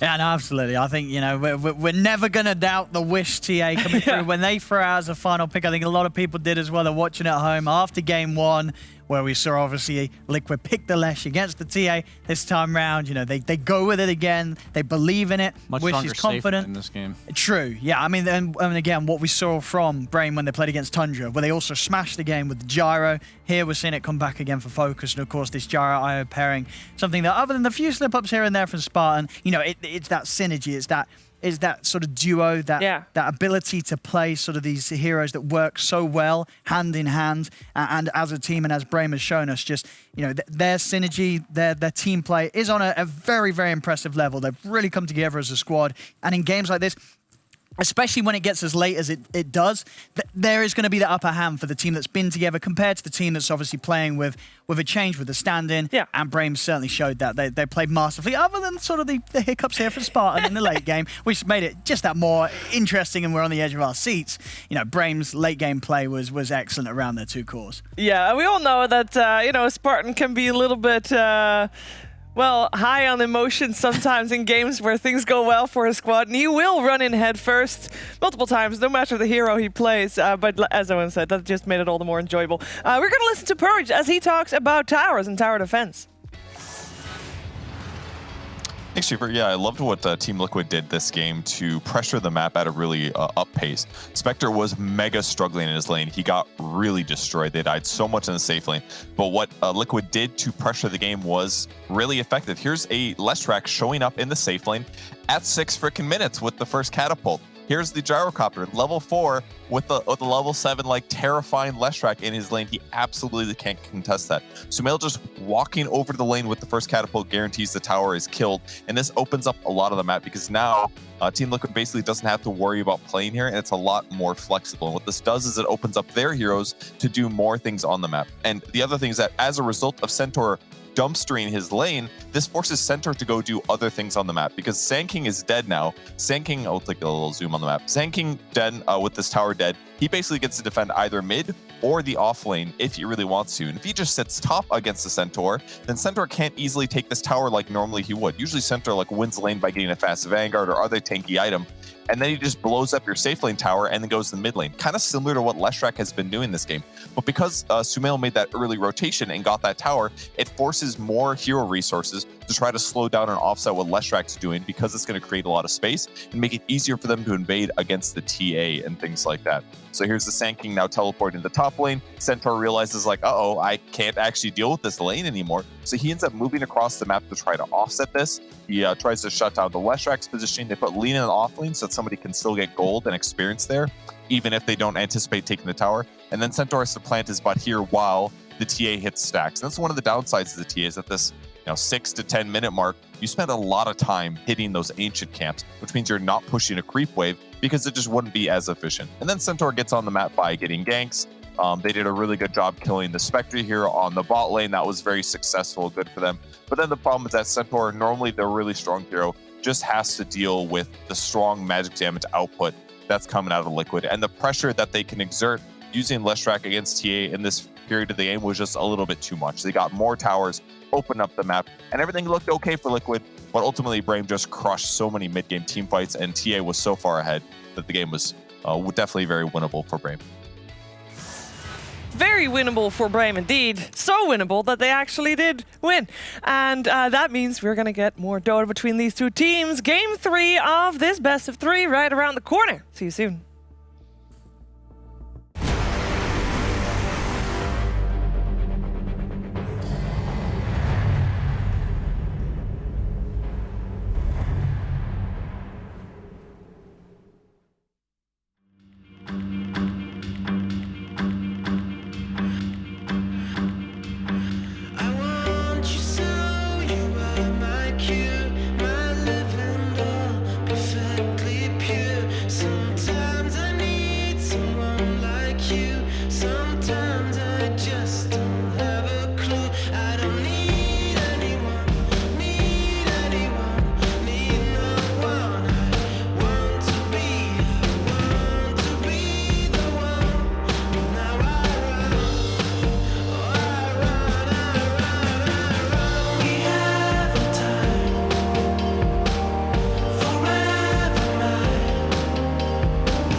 There is so much on the line for this game, for especially Team Liquid. Their goal is not just to, you know, do well this season. Their goal is to make it to the major, but not even that. Their goal is to make it to TI. And to make it to TI, you need to ideally get top in your group, which is already going to be pretty difficult considering they lost the series against Alliance. And second, well, maybe second place would be nice, but they can't afford to lose that many series, especially not against Brame. And it's tied 1-1. Who's going to take this game? We're going to find out. We're in the draft, almost in the draft with Game 3. I'm here with ODPixel, here with BSJ. And yeah, oh, and there is so much on the line for this series. There is. And I think after that Game 2, you know, it just goes to show this series really could go either way. I think coming into this series, we said, you know, that Brame, considering the way that they have played in the other series that they have, sure they lost against OG, but great stuff against Tundra. You know, this team does have a lot of potential. Yeah. After Game 1, it was a bit of like, okay, maybe the King's back and things are going to be hard for Brame today. But after that Game 2, you know, there's no telling which way this third game is going to go. And I think we're all very excited because we're going to get to see more Dota from these two teams.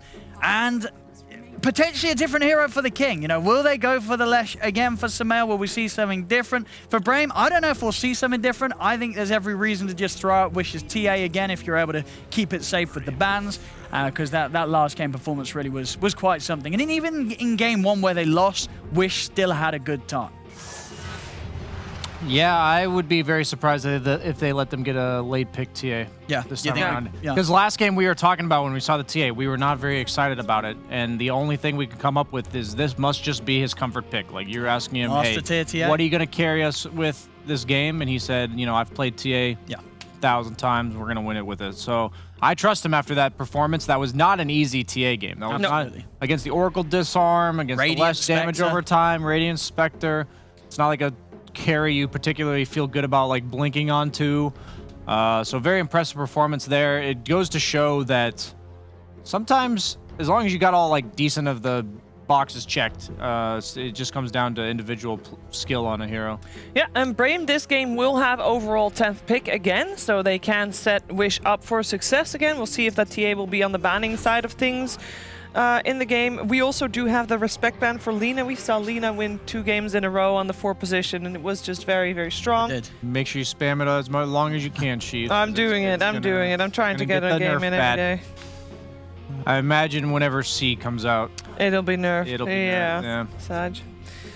We got Centaur picked up again, though. Should Centaur not also be nerfed? It's also been doing quite well. Might just be Vanguard that gets nerfed. I don't even know if you need to nerf the That Vanguard is fair. buyers. I mean, the balancing of Vanguard seems tricky, right? Because in the previous patch, it was hardly ever brought, right? It kind of went from never bought to sort of every game brought when you have the right offlaner now. Well, we heard Purge's analysis of how it works with minus armor early, and it goes from blocking like all the damage to eventually doing virtually nothing. So it's an item that you either get it super early and you're unkillable, or you can't really buy it at all. Like it's a weird item. Unless you need to build up an Abyssal. But then again, nowadays I guess Abyssal's kind of a less favored item. Yeah, Abyssal kind of sucks now, and none of the offlaners buy Abyssal. No. So. Yeah, it's just a weird item, but I think you just need to make either give it like a 100 or 200 gold recipe. I think would be fine, because when they made it so Vit Booster got 100 gold cheaper, it makes a difference. Getting it 1 or 2 creeps like earlier on in the game when you're having such a timing-based item. This will be the first game this season that Liquid picks up the Earth Spirit. I mean, Tiger was probably still is one of the best at the business in it. True. I'm excited to see sort of the change of pace, because we've just had 2 games from Liquid where both times around they had a very defensive 5. We're going to see a bit more aggression, or, potentially from Insania with him on the Grim Stroke this game round. That is, of course, if it is him. We have seen, of course, some core Grim Strokes. I mean, Grim Stroke in a pretty ridiculous place right now. A hero that was already great. Did get buffed many times with a lot of little changes. So there is versatility with this hero. I personally would be very excited to see Sumail take it mid, but probably won't happen. Probably is just Insania, but there's a chance. This Grim might be something else than just the support. Yeah, we got 2 assassins banned out, as well as Morphling, TAPA. Yeah, what an annoying hero Lion is. Lina and Lion, probably the most annoying 4s right now. Lina because of the lane, Lion because of the rest of the game. You're just dealing with 6 seconds of disable with, 800 damage, level 12. What made Brame go for the Brood ban this game? What's different this game compared to the previous 2? That they're this early is like, you know what? Don't want to deal with that. Maybe they're just not willing to lose game 3 to a Brood. I feel like they had about the same type of heroes going into this stage of the draft. The previous games, they had a Centaur plus a ranged support. So I don't see why any other reason. Maybe TA was their planned response to Brood. Maybe that's why. So when TA got banned out, they banned the Brood. That's the best option I can think of. Wonder why they leaned away from Mag now for Liquid. Like why they thought it was good for the 1 game and that's it. It looked really powerful. It did. Quake played it really well. Maybe they think it needs Lina to work. Yeah.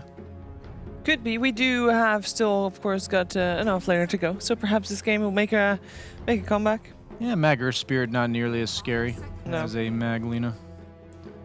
I think there's quite a bit of a chance that they might think about getting the Dark Seer this game for Quake. Was one of the ones I'd who be was down. playing a lot in the pubs. excellent with the lead in from Earth Spirit. I'm down for a Sven Darkseer. Yeah. Because you got Sven to work with the Grimstroke. Lanes pretty well against the Lion Centaur, I think. And then, yeah, the Darkseer synergy. That's a classic. Darkseer Sven. I'm actually so ready for that exact combo right now. It will be very liquid. Well, we'll be dealing with the Sven, Juggernaut. baby, right into that jug.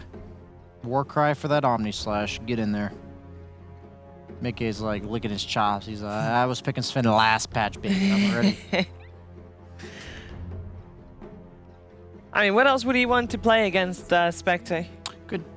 Against the Juggernaut? Spectre? Sorry, against the Juggernaut. Ursa's an option too, but I think with Grimstroke and you're against Lion, you'd rather have a stun on your carry.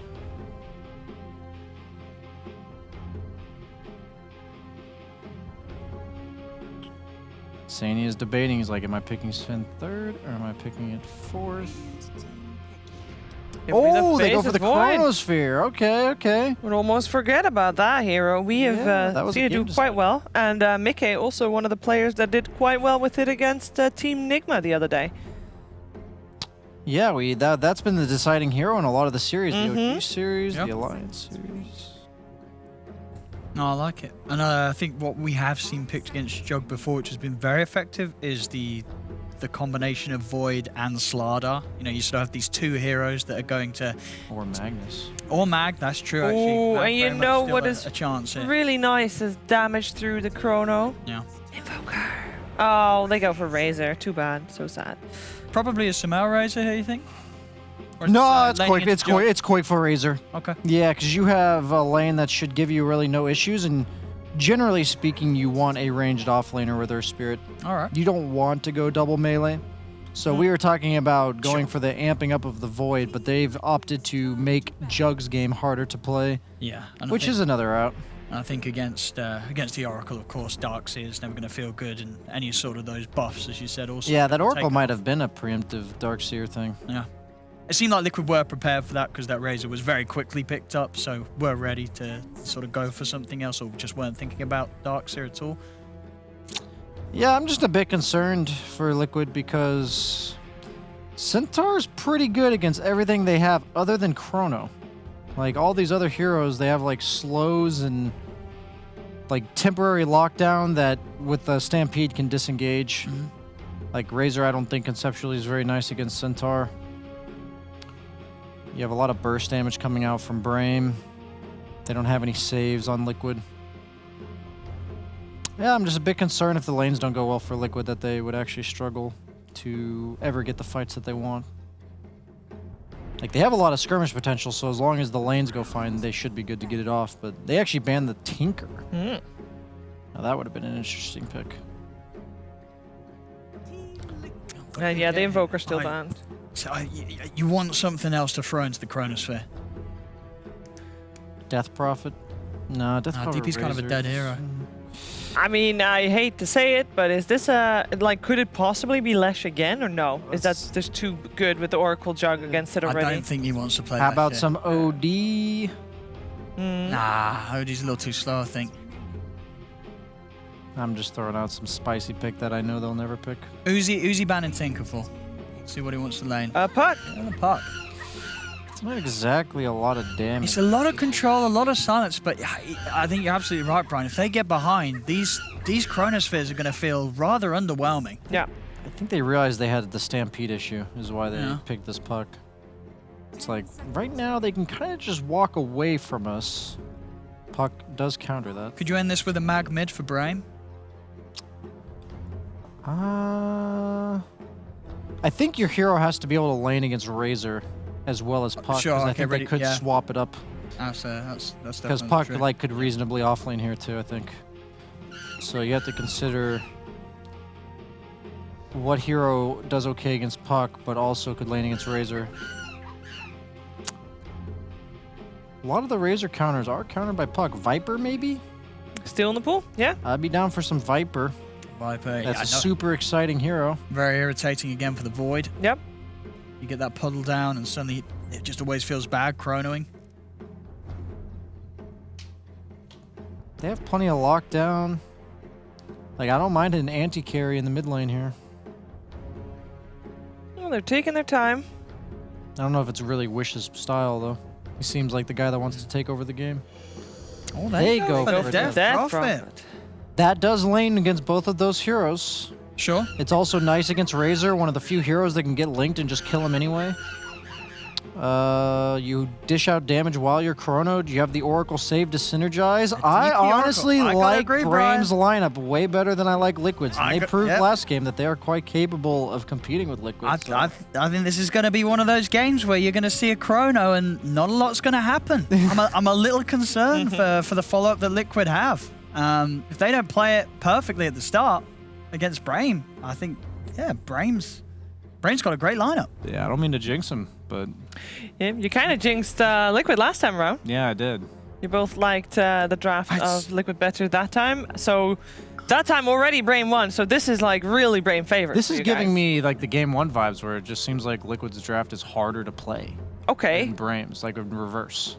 I mean, like one lineup's just very straightforward. You have Jug to sit behind the DP with Healing Ward and then go in once the Chrono's been thrown down. Centaur to take the early pressure because he does well lane against Void. No, absolutely. I mean, yeah, Healing Ward with the DP. Complicated. That's the thing. It's not complicated, and I think you've got all the boxes checked. There's no, like, you have objective taking, you have catch. Yeah, this line. You know, you're picking the Sumail, but there's a line in the game. He's got to be ready for the hexes from the line, the silences from the Death Prophet. It's not an easy game for him to jump around. He's probably going to have to get something defensive early on, but even the Yules this game doesn't feel too great because they're going to have stuns for you on the way down. This Centaur, if it's anything like we saw in game 2, you know, Skylight had a smashing game.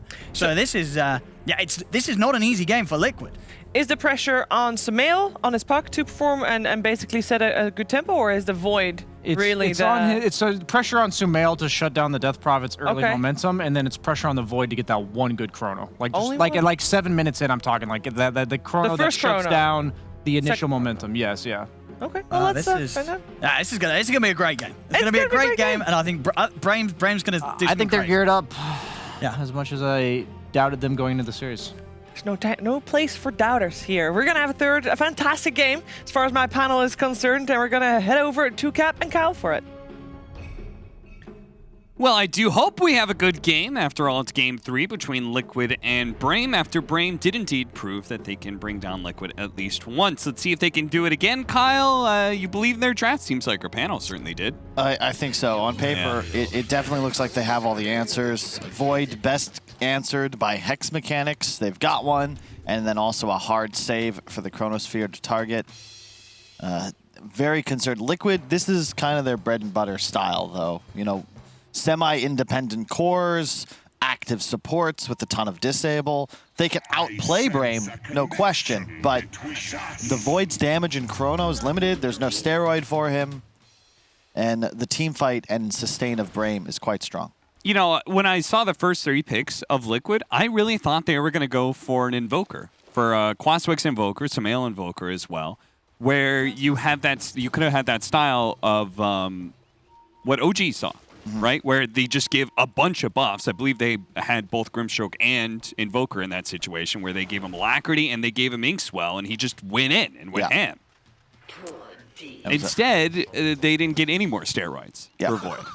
This is going to be way more of the one-man show. Sumail on his puck should have a decent time against the Death Prophet mid, but I think he's going to have an incredible time for them to take this win.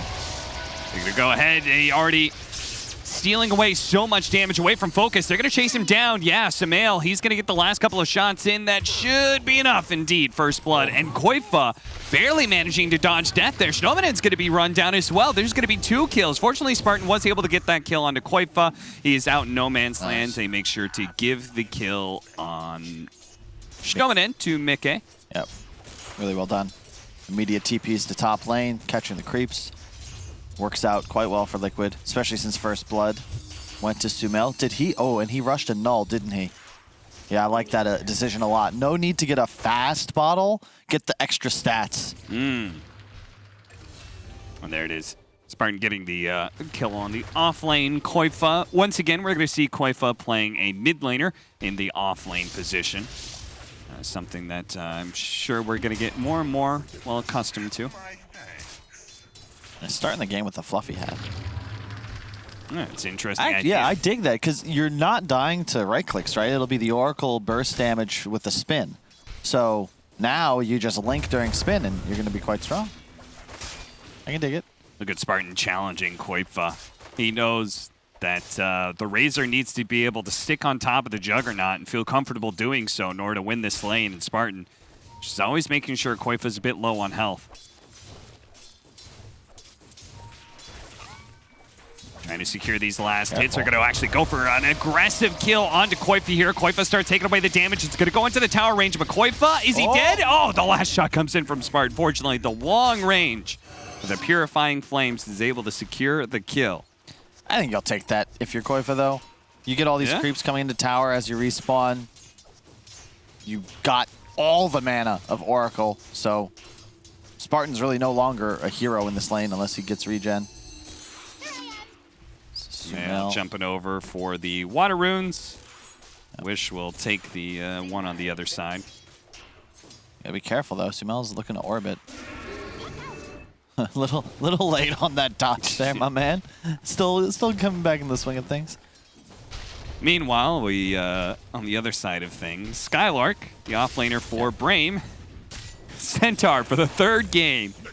Hey, something understated from that last game is keep in mind, Mickey on Spectre got absolutely destroyed in lane. Yep. And if there's anything I think Liquid change here, it's making sure that they'll have a better time in the safe lane.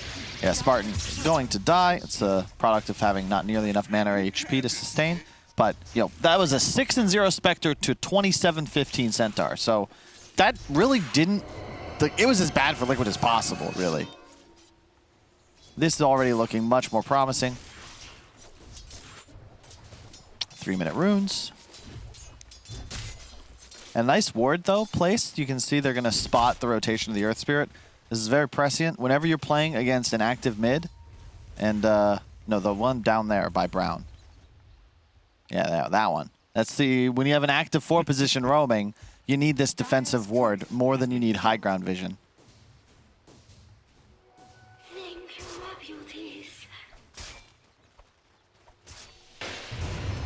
Spartan shows himself, and immediately Taiga tries to go for the roll, but misses. Ends up in tower range, too, so that's a little awkward. Battling it out, Mickey. Giving the ink swell. He is going to be stomped here. He's got 12 magic stick charges, so he can certainly keep fighting.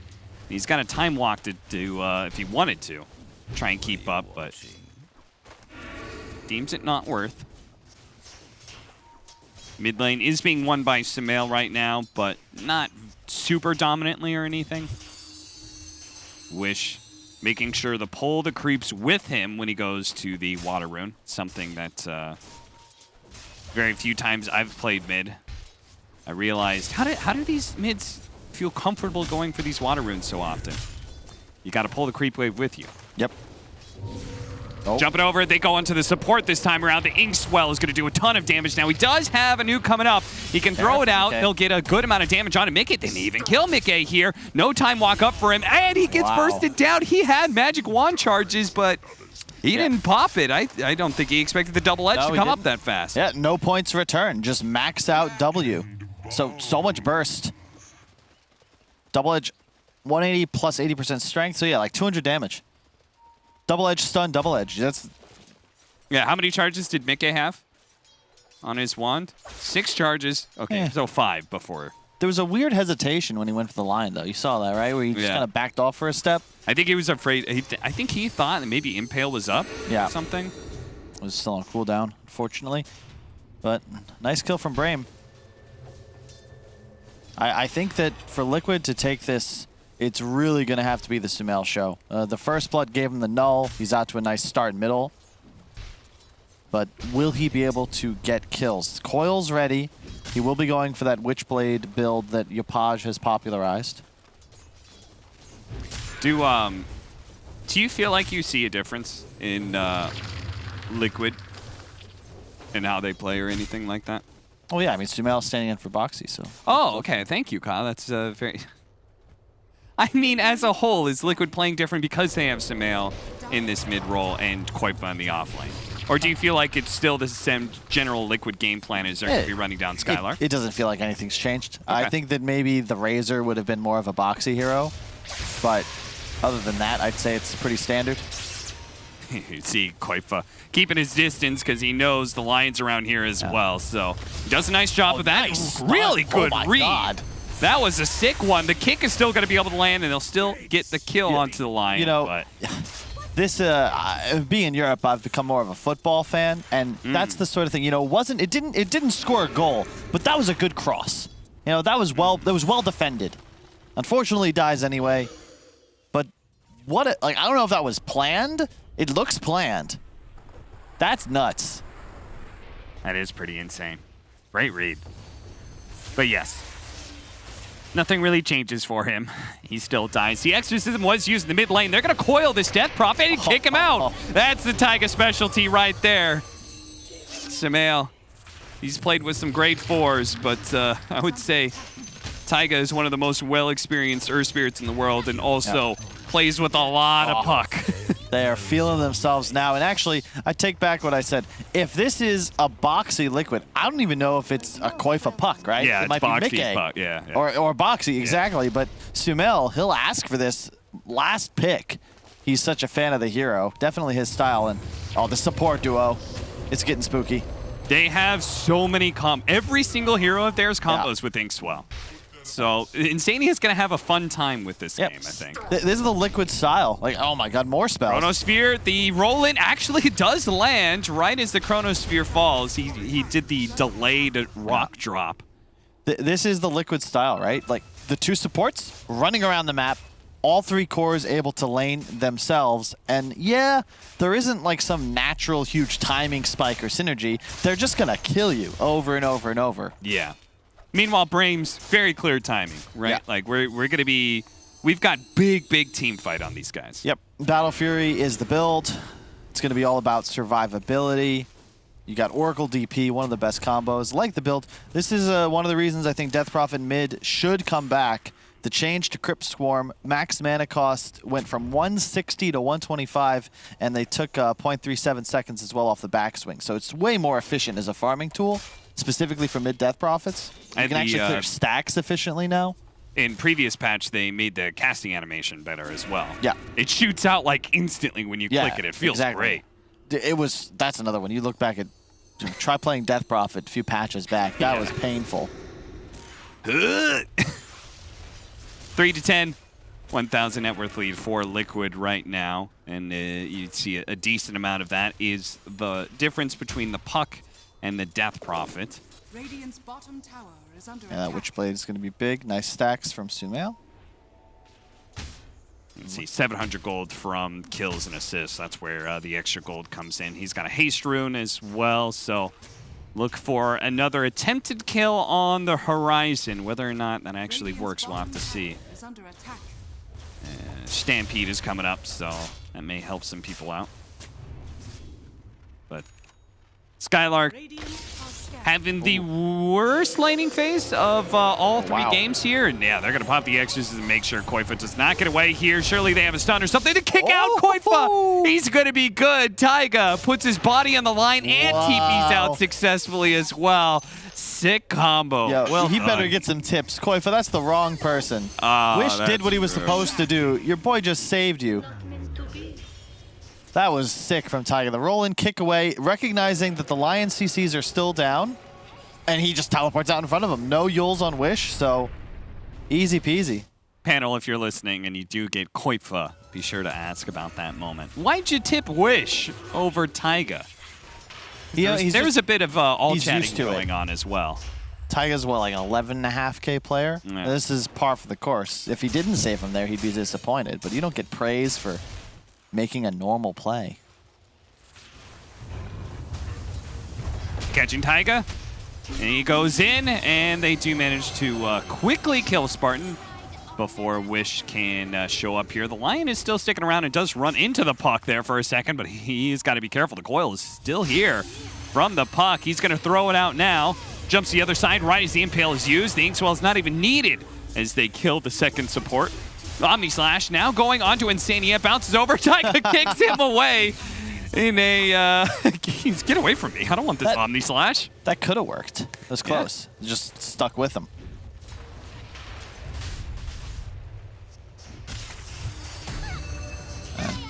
Sumail is certainly feeling himself. That's a very early Witchblade timing, and the one downside of the support duo is that you pretty much just feed a puck. You know, you get coiled, you get clicked, you're gonna die.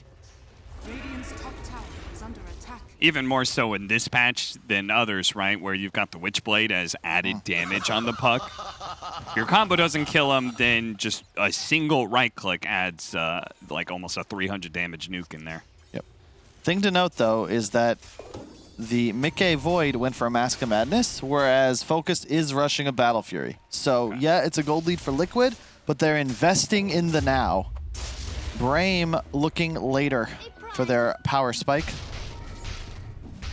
So for you to judge Liquid's game as being like successful, you would need them to like take some towers soon or something like that, right? If you're investing in the now, you want to see now outcomes. The trouble is that their draft really doesn't take towers naturally. It's about, you know, we'll get 3-4 kills. Yeah. We'll click the tower as 5. That's their MO. Yeah, they essentially have to kill and kill and kill. And maybe get a tower. You see that reflected in just the kill score, 4 and 12. Yule's Scepter for the Death Prophet, that'll be really big. Brame stacking more than they were the previous 2 games. They're actually kind of keeping pace with Liquid. Yeah, Sona is also just newly hit 6. Love to Zania, they're going to spot him. The silence goes out first. Now the Inkswell, Taiga. Oh, the Stampede away. Run, run, run, run, run. He's going to be able to dodge some of that, but Koifa's there on the other side to try and catch up. Sumail is pushing out some damage onto Wish right now. He gets purged off, so the Witchblade not going to do as much. Brame, he didn't pop Exorcism or anything, just the Stampede, so it's not like they blew anything massive. Skylark, what's he doing on this side? They've got a Chronosphere if they want to try and keep him in place. Allies are making their way over. But Mickey, he doesn't feel the need to. They've got the coil. That's good enough. Sumail now with a Blink Dagger. Thought he was considering buying bots. Seen Abed do that a few times. Just play map control. But taking the more active route. And yeah, it's tough game for Brame. Like, their team fight's great, but they don't really have any initiation or true catch. Stomina is 0-4-2, not having a good time at all, and there's a Puck Earth Spirit constantly hunting him. TP coming in from Skylark, but they're going to see that. Oh, nice hacks. Taiga, he's tanky, no doubt, especially with the raindrops there, but it's still a finger of death. It'll put him in the grave. We got him. Ladies and gentlemen, we got him, and we got a Battle Fury, too. So that's complete for the Juggernaut. Their big tower's still up. So this timing, not too bad. Not too bad for Brame at all. Yep. And an immediate Triple Ancient stack, that always does feel good. The big downside is just that, again, they'll have the Blink on Centaur. That's up next. 50 gold away. It just, how do you take fights? That's the big concern. Oh, whoa. Oh, whoa. Jesus. The male's here with the double damage. That's why Mickey pulls the trigger in an instant. And now, okay, purging off the double damage. That'll certainly help you out here, but Skylark is in some trouble. He gets run down by the Taiga Koifa combination. Stomanin does manage to get the hex onto Sumail. He's getting quite low, but Spartan, he's not able to do quite enough damage, and Wish doesn't want to be able to break the coil. Koifa's going to be able to Inkswell himself out of here. The coil, it finally fades, so Wish can back up with a freshly healed up Death Prophet. But unfortunately, he can't stick onto anybody. They lose the mid tower in the process. Kyle, this is getting real dark and gloomy now for Brame. Liquid playing their draft. All right, we definitely got to ask him. I feel like there's history between Koifa and Wish or something. There's something going on here for sure. Did they tip him in the last game? When we were talking about the Taiga tip? Yeah. That's the last time they tipped him, but I don't remember tipping in the previous game now. Neither do I. Huh. And this is the heat map you love to see. Just an extension of the mid lane. Sumail asserting dominance across his domain. Now with bots about to be en route, Liquid, the slaughter will not stop. This is the game plan. Control enemy jungle, control vision, and just kill these Brame supports specifically. It is near impossible to play Lion at this stage because you just can't live. Like, anything on top of you, you're forced to spam spells just to buy a little bit of space. a Juggernaut with the Battle Fury Rush, you can't help. You're just farming for a couple more items before you really want to get involved. At least level 2 Omni Slash is a necessity. To bottom lane here. It's the Finger of Death. It's not quite up. He needs 15 seconds. If they had it, they could try and go for this kill. It'd still be a bit difficult. He's got 1,500 HP, closer to 1,700 when he moves over to Strength. I like the build a lot. I think if he goes Battle Fury, he can't be nearly as active. That kill on Jug certainly doesn't happen. Yeah. The Maelstrom into the Sange for the status resist. You really don't die as Void in this game if you just live through that stun lock. Oh, Mickey's going to come back. Now they can go. Skylark spotted for a moment. They've already thrown up the stun. Impale follow-up and the Finger of Death. Is it enough? Yeah, they got him. Ooh. They got him indeed. The Hex was there at the end. So a big kill that Brain was very, very patient to be able to get, but the rest of Liquid, they want revenge, and they have immediately found Wish. No hope for him to get out of this one alive. Focus does manage to bring down Insania with the Omni Slash. He's got to spin TP out, though, to survive. It's very odd. Wish had a Yols up that entire time, just didn't cast it. Might not have saved him, but it could have helped. Coil by himself, Samael reading the Impale incoming. Managed to phase shift that, but nothing will really come of his initiation. Skylark actually kind of wants to go back in. He's got the heal from the Oracle anyway. Yeah, you can see the Liquid situation is definitely solid, but Brame are very much in this game. Liquid, like, they have to be in this position if they want to win. Yeah. They need a significant kill lead. They need map control because they don't have any natural method of ending the game. There's no huge spike. It's just our heroes will get farm, we'll kill you, we'll buy more items. Meanwhile, Brame, the BKB window on Death Prophet, Juggernaut getting more levels of Omni Slash and continuing to scale faster because of that Battle Fury purchase. He's neck and neck with Mickey, has now surpassed him. We'll look to see him expand on that lead. Insania, depending on your perspective, either wrong place, wrong time, or right place, right time. He breaks the 4-man smoke, but he does lose his life and his ward. Radiant's bottom tower is under attack. Probably saves Mickey there, though. So we'll call it worth. Whenever I see a 5-position die alone, they broke a smoke, they placed a ward, you know what? Worth. Value. You wish you didn't lose your ward, but... Yeah, the ward hurts. I love you. The ward hurts. They're thinking about mid. They do have the kill potential. All right, so Kyle, speaking of this draft specifically, you're saying Liquid, they need a way to be able to find more objectives. The biggest one is Roshan. How are they able to do that? Because their lineup doesn't take Roshan. Just kill him over. Okay. Just kill them, lol. That has seemed to be the Game 3 Liquid strat a lot of the time, is just, you know, they... Aiden and I have spoke many times, rule number 1 of Dota 2 drafting, gotta have stuns. Last game, not enough stuns. Was that not a Han rule? That was, yeah, it was a Han rule. It goes back a decade. You gotta have stuns. Don't not have stuns. Inkswell. He may not want to be able to step to Koifa. He is getting low, though. The X's are doing a lot of damage. They do manage to bring him down. Liquid, they did not have enough to back him up, or maybe they didn't expect Brame, all 5 of them, to be at this bottom tier 2. But Brame is saying, no, you're not taking any tier 2s for free. Well, Liquid, they don't have the team fight. They have the skirmish. You can't go on a Death Prophet when you don't see the Oracle, especially if his ult's already running. Doesn't matter how much you lock him down, those ghosts are still going to be dealing damage. Now, what if the Exorcism is gone? What if you initiate on somebody else the silence into the Inkswell stun and a 3-man Chronosphere? That's going to be a lot. The Juggernaut is still survived thanks to the Fate's Edict, but now a Bash comes in at the right time and turn around and stun. A 2-man stun with the Omni Slash allowed to be able to go off. It's bouncing over, but ultimately he dies without getting a kill. Her Spirit's low, though, and it looks like Wish should be able to pick up that one, but the Coil is going to make sure the Centaur's not going anywhere. Mickey rushing in to the left with Samael joining him with the Inkswell stun onto 2. They've locked them both down with the support dead. It's just Wish. He bought back for that, right? Or did he? No. Okay. But he did not have Exorcism. So that's how Liquid do it, right? They bait Koifa. Did Koifa buy back?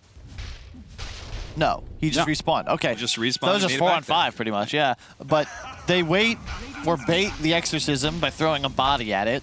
And a great chrono from Mickey. You see him immediately identify, oh, I got Oracle too. And they kill off Oracle first. Jug gets Omni off, but wasn't able to spit, didn't drop Healing Ward during it.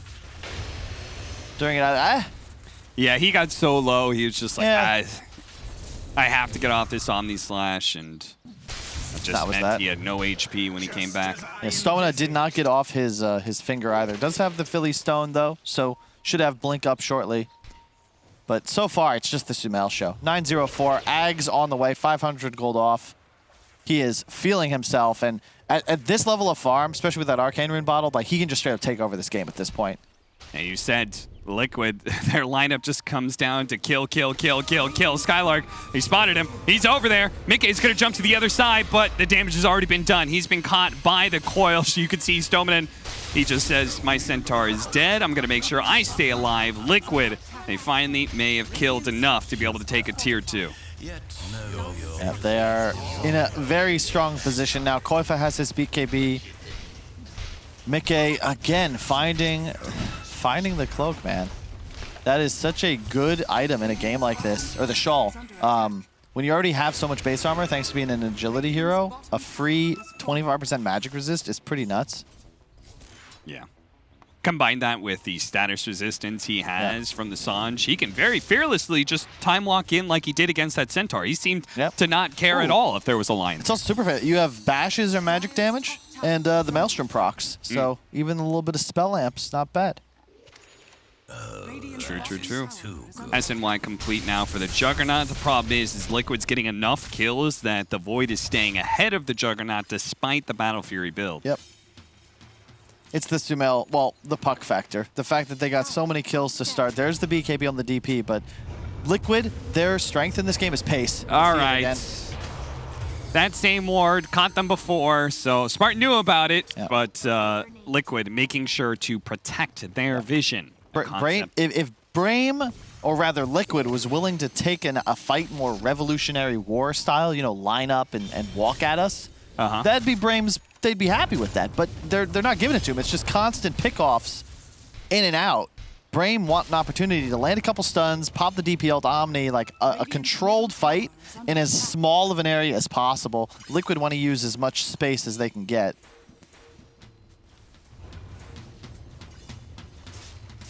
And that guerrilla warfare becomes more and more deadly as Brain become more desperate to be able to get out on the map and be able to find some farms somewhere. Right now it feels like the triangle is the only place that's safe for them. Gonna go Scotty, third item for focus. Yeah, game gets very spooky now though because of that Ags on Puck. It's the reason this hero still is dominant across and picked in all regions. There's really just nothing to answer this coil. An Arcane Rune for Sumail as well with his level 18. This is a huge power spike, and Liquid immediately are going to smoke up and use it. Chrono's ready. They don't have Koifa, but he's on his way. He's going to show mid. They have the new Inkswell Shard. Doesn't quite get given out right away. Goes over to Taiga, and he does manage to land into the Juggernaut, who's silenced up for a second. Focus, he'll be okay, but their supports may not be so lucky. Actually, Stampede does get him away, and Liquid, they say that's great. They pop Stampede, they popped Exorcism. If we just get out, that's a win. Yeah, really heads up by Liquid. Again, just play around the cooldowns. Don't take a fight into a prepared Brame. Poke and prod him. Get the cooldowns. Get out. Liquid, they're not running on a clock. Like, they're always ready to go. Low CDs on all spells. And now they can freely take Roche. Yes, Chronosphere, but he didn't use it. That's their ace in the hole. I feel like in some ways Brame should have been more aggressive there. Like when they pop BKB, Exorcism, and Stampede, like, now it's not the time to back away from a fight. Now's the time to take one. Yeah, they did catch a really nice silence on Mickey. I thought they might turn for him there. If they can go for, like, there's no save for the Void. If they take him out, yes, Sumail's damage can be annoying, but it's not enough to kill anybody. It's they're already on the other side of the map. As they were doing Roshan, they went fishing for kills, and they caught a big one, boy. Focus. Know your place. Lost focus, lost his life. Mickey, oh, no bash. Bashed immediately afterwards. That's how it goes. Courier hunting. Don't think they'll find it. You can see Brame, they're just trying to find any farm they can. The Centaur in this as Oracle Spartan. He's just chilling out in the triangle, taking this farm away from them. Things get dicey, they can blink and stampede away. But in the meantime, they don't have a way to hold areas against Liquid's constant incursions. Yeah, the builds, like Taiga has Hood Vanguard. It's just, they recognize Braim's damage is somewhat limited. It's really reliant on cooldowns, the Omni Slash, the DP ult, so this allows them to play just insanely aggressive. I feel like we've seen nearly every fight start with a Taiga roll. Skylark, Stampede, but the coil's there. They'll immediately kick him out of it to make sure it snaps. And Shdomanen on the other side of the map is also caught. Mickey will collect that kill as well. So another 2 freebies for Liquid as they now sitting at 13,000 net worth lead. They've got the outposts. They've got the rest of these tier 2s to take. You can see the smiles on Cam too. They're feeling themselves. Definitely feeling confident. They still are just holding on to this chrono. Aegis as well on Mickey. So now it's just a matter of collecting towers.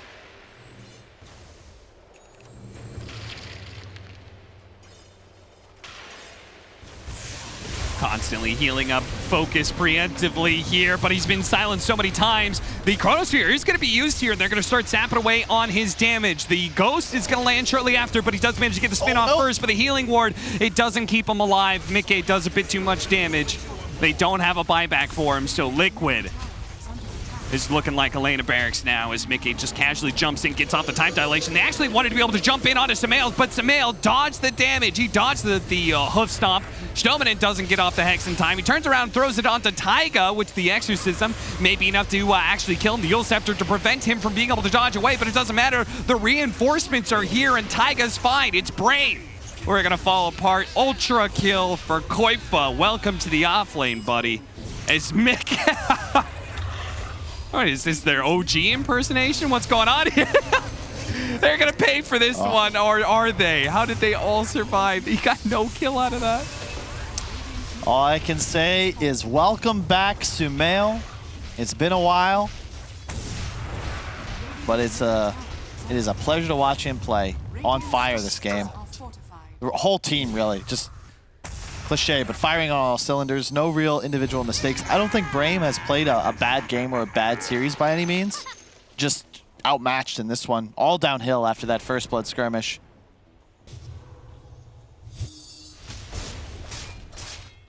Now, the downside, you know, TA, much more active, way more threat. You have to play around a Death Prophet much differently, and Wish definitely was kind of controlling the tempo in the previous 2, but here, just when you fall, when your team's behind on a Death Prophet, like, I just don't really know what you can do. Still have this mid-tier 1 standing even.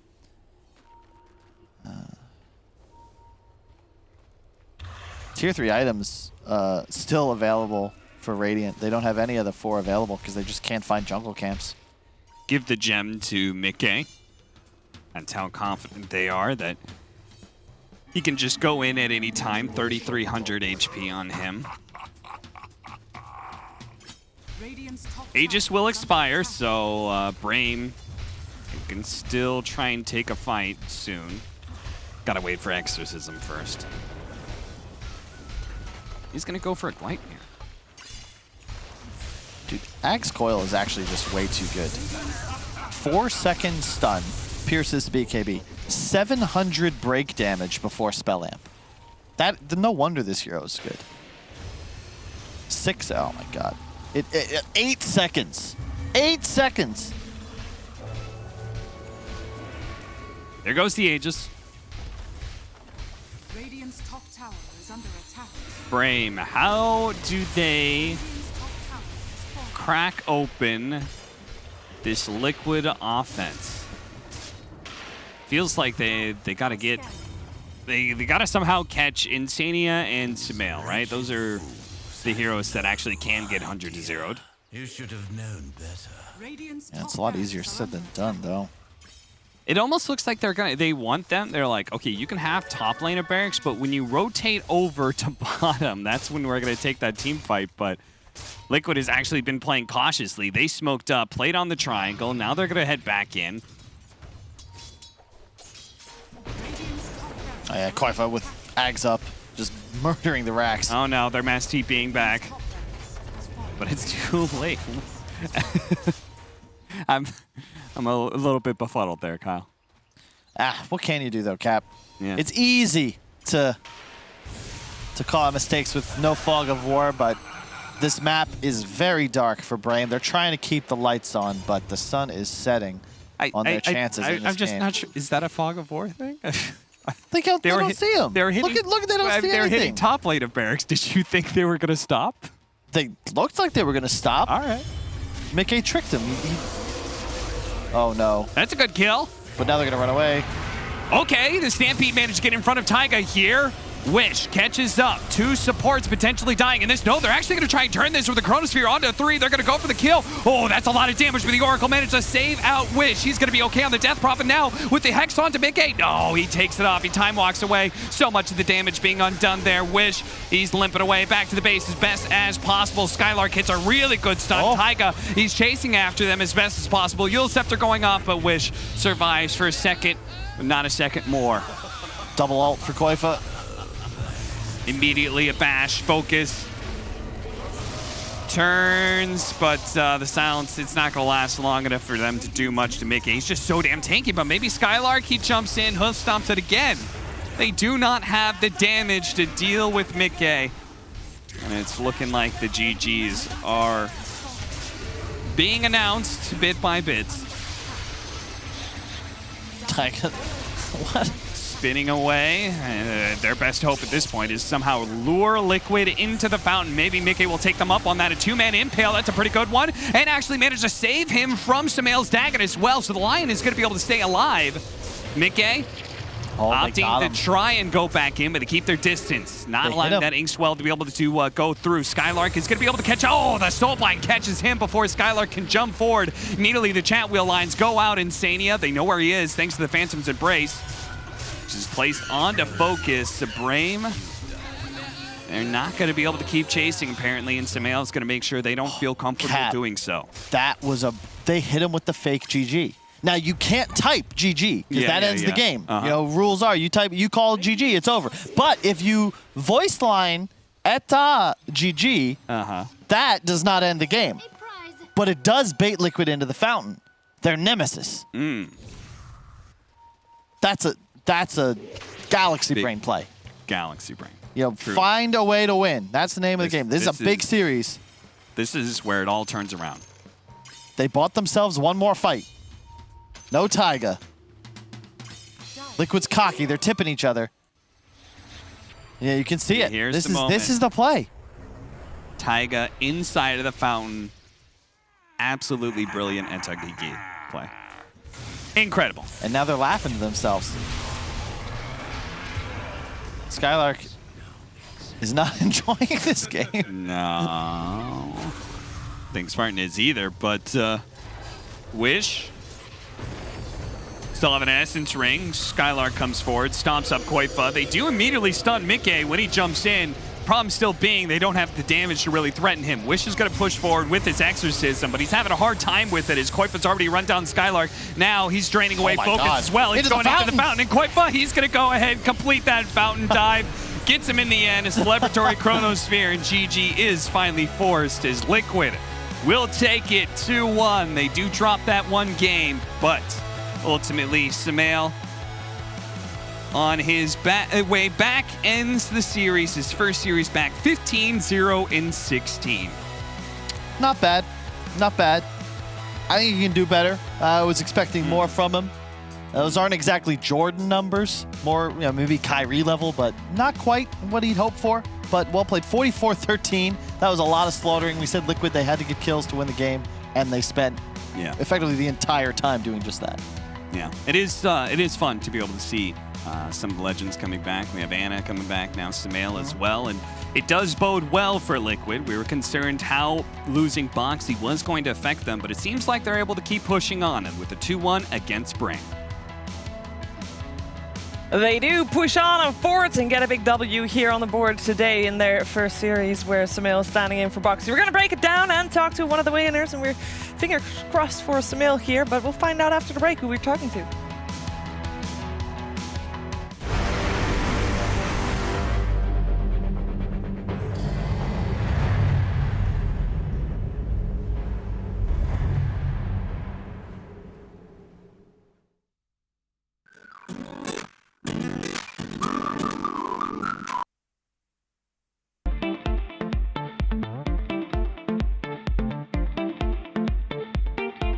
It's like a wild wind. It moves me. Can't hide, cannot escape. You drive me so wild and beautiful. You're strong and wonderful.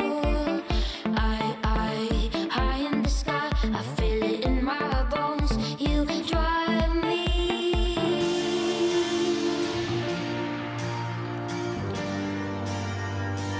So wild and beautiful.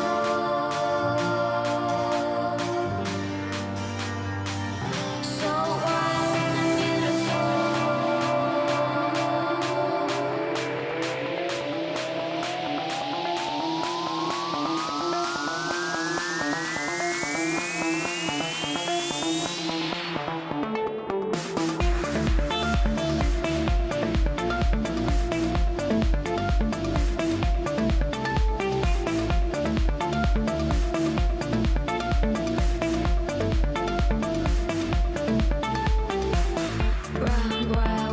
Round the world, you shine on. It's what I'm looking for. You drive me so wild and beautiful. You're strong and wonderful. High in the sky, I feel it in my bones. You drive me.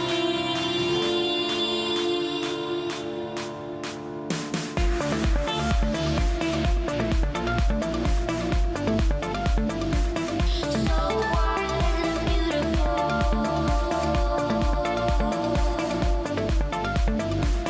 So wild and beautiful.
Despite my panel not liking Team Liquid's draft compared to Braim's here, there's big smiles on the Team Liquid squad here because they did manage to take Game 3 in a fantastic dominating fashion here. And yeah, they take the series with that as well. I'm here with BSJ and with ODPixel. And what was the main difference maker that made this work so well, Brian? I'm going to defend myself and say that I said I thought Braim's draft was way easier to play. Okay. And I was concerned that if Liquid didn't play super clean, they were going to get ran over by like the momentum of the Death Prophet and punishing the long cooldown of the Chrono. And I will just say that I think Taiga carried the ever-living shit out of that game because the first like 7-8 minutes, like the saves he had, the plays he was making, I don't know, man. Like, it was insane. It made you kind of question, why have they not been picking it that much, it's still as good as it was, and he's just... The save on Razor and then him getting out too, that was Death Prophet ult. That's what we were concerned about, and then it does nothing. Like, it was insane. Game-changing. I mean, and sort of to go off what Brian said, you know, what they needed to do was just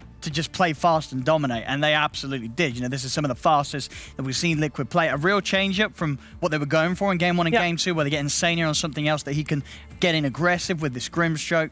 And, of course, all centered around the fantastic Samael. Ridiculous performance on his puck. And goes to show, you know, we got to see the third game, which, of course, we're all very happy to see in a series like this. And, you know, it's not just the Lesh that he's bringing back. He's ready to come back on other heroes. And puck, definitely going to be something for future teams to watch out for, especially in a game where they did have things against the puck. It didn't matter. They couldn't get their hands on Samael. They had silences, they had hexes. It did not matter. Just immaculate performance from the King. And why was the Faces void? Like, normally you have to play around the Chrono. It didn't feel like they had that pause button that the Chronosphere normally gives. Yeah, it was just the momentum they had, right? Because the Earth Spirit puck were so strong that he could participate in the fight without feeling like he had to do as much damage as he could just be a tanky, beefy. He built the S&Y pretty early on. Yeah, this used to be the build pretty much. Low cooldown, just time walk in. They can't burst you. You draw attention to yourself, allow your other heroes to be enabled.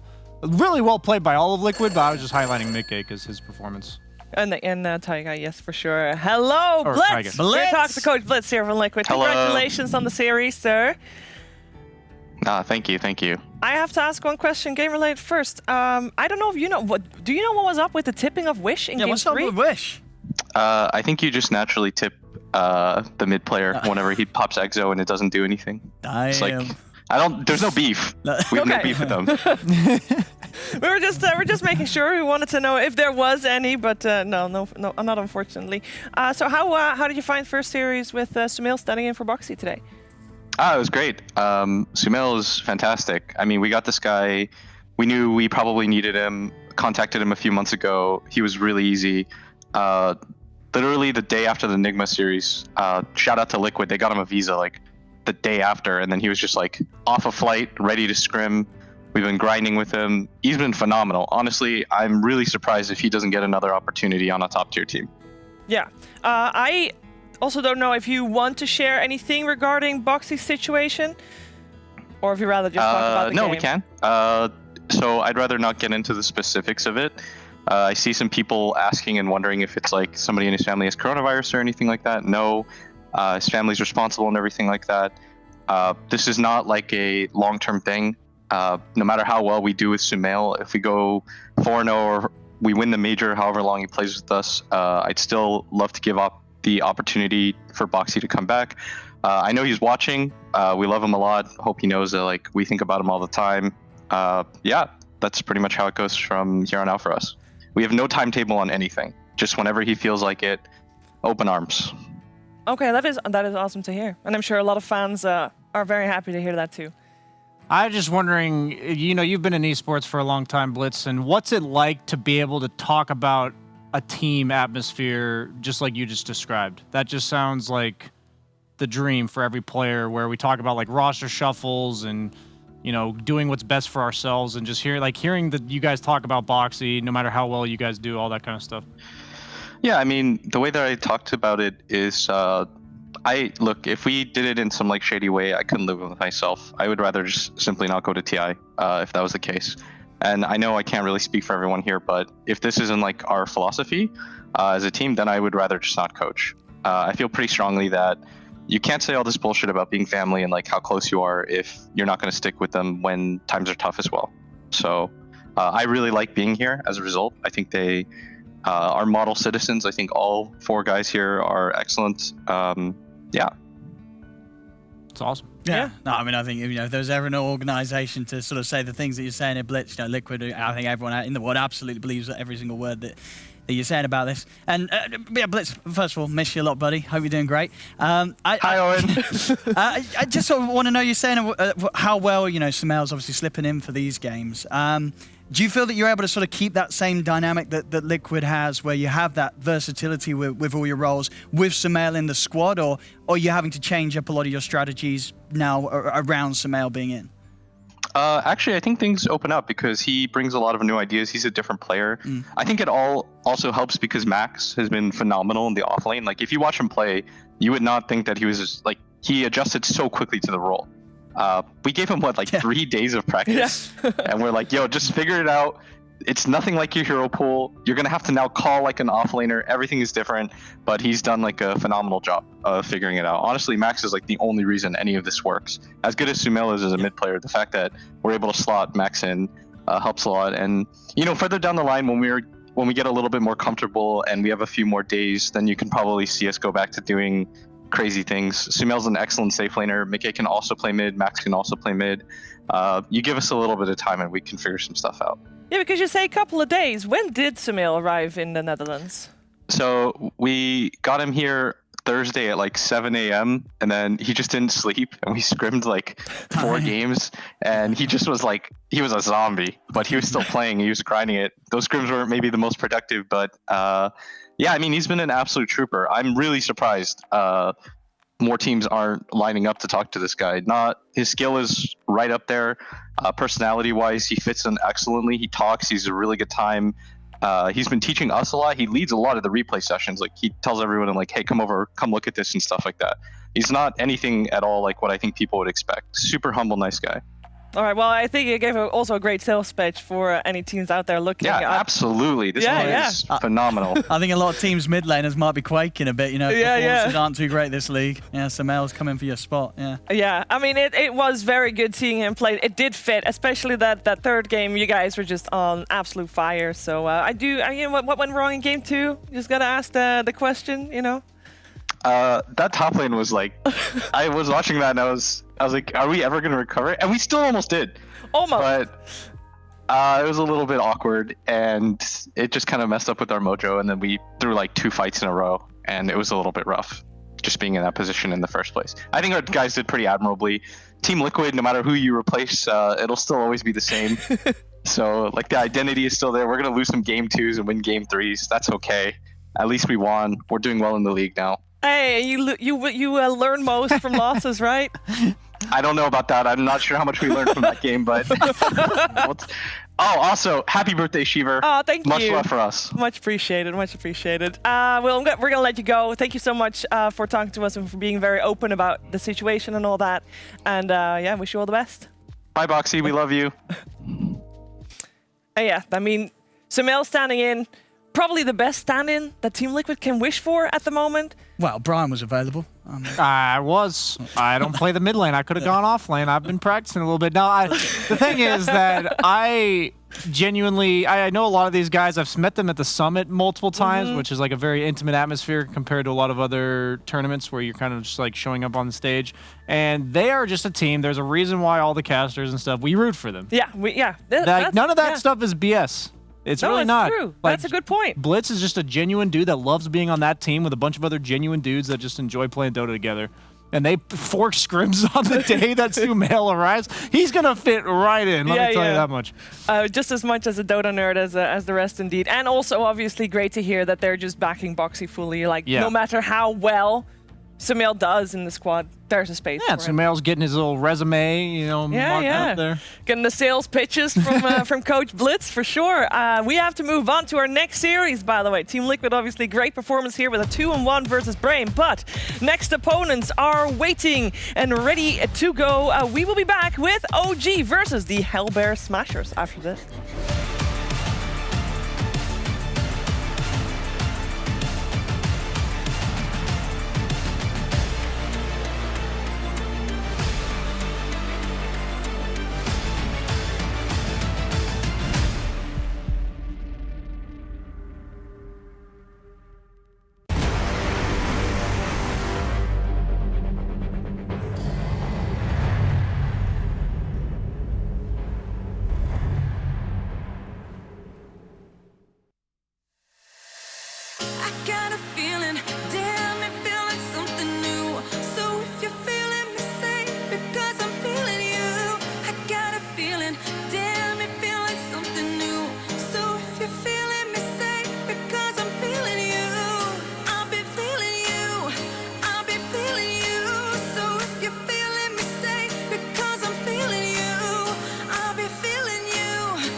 I'm feeling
The second upper division series of the day, the third series overall. You're watching Dream League Season 15 powered by Intel and its upper division of the Western European DPC League. Of course, we're gonna have OG taking on Hellbear Smashers. I am joined on the desk by BSJ and Cap, and we're gonna try to quickly break this game down because the game is right around the corner, so don't go anywhere. There is not another break after this before the game starts, so that should be telling you enough about how close the game actually is. I want to know what you guys' initial thoughts are. Are you okay?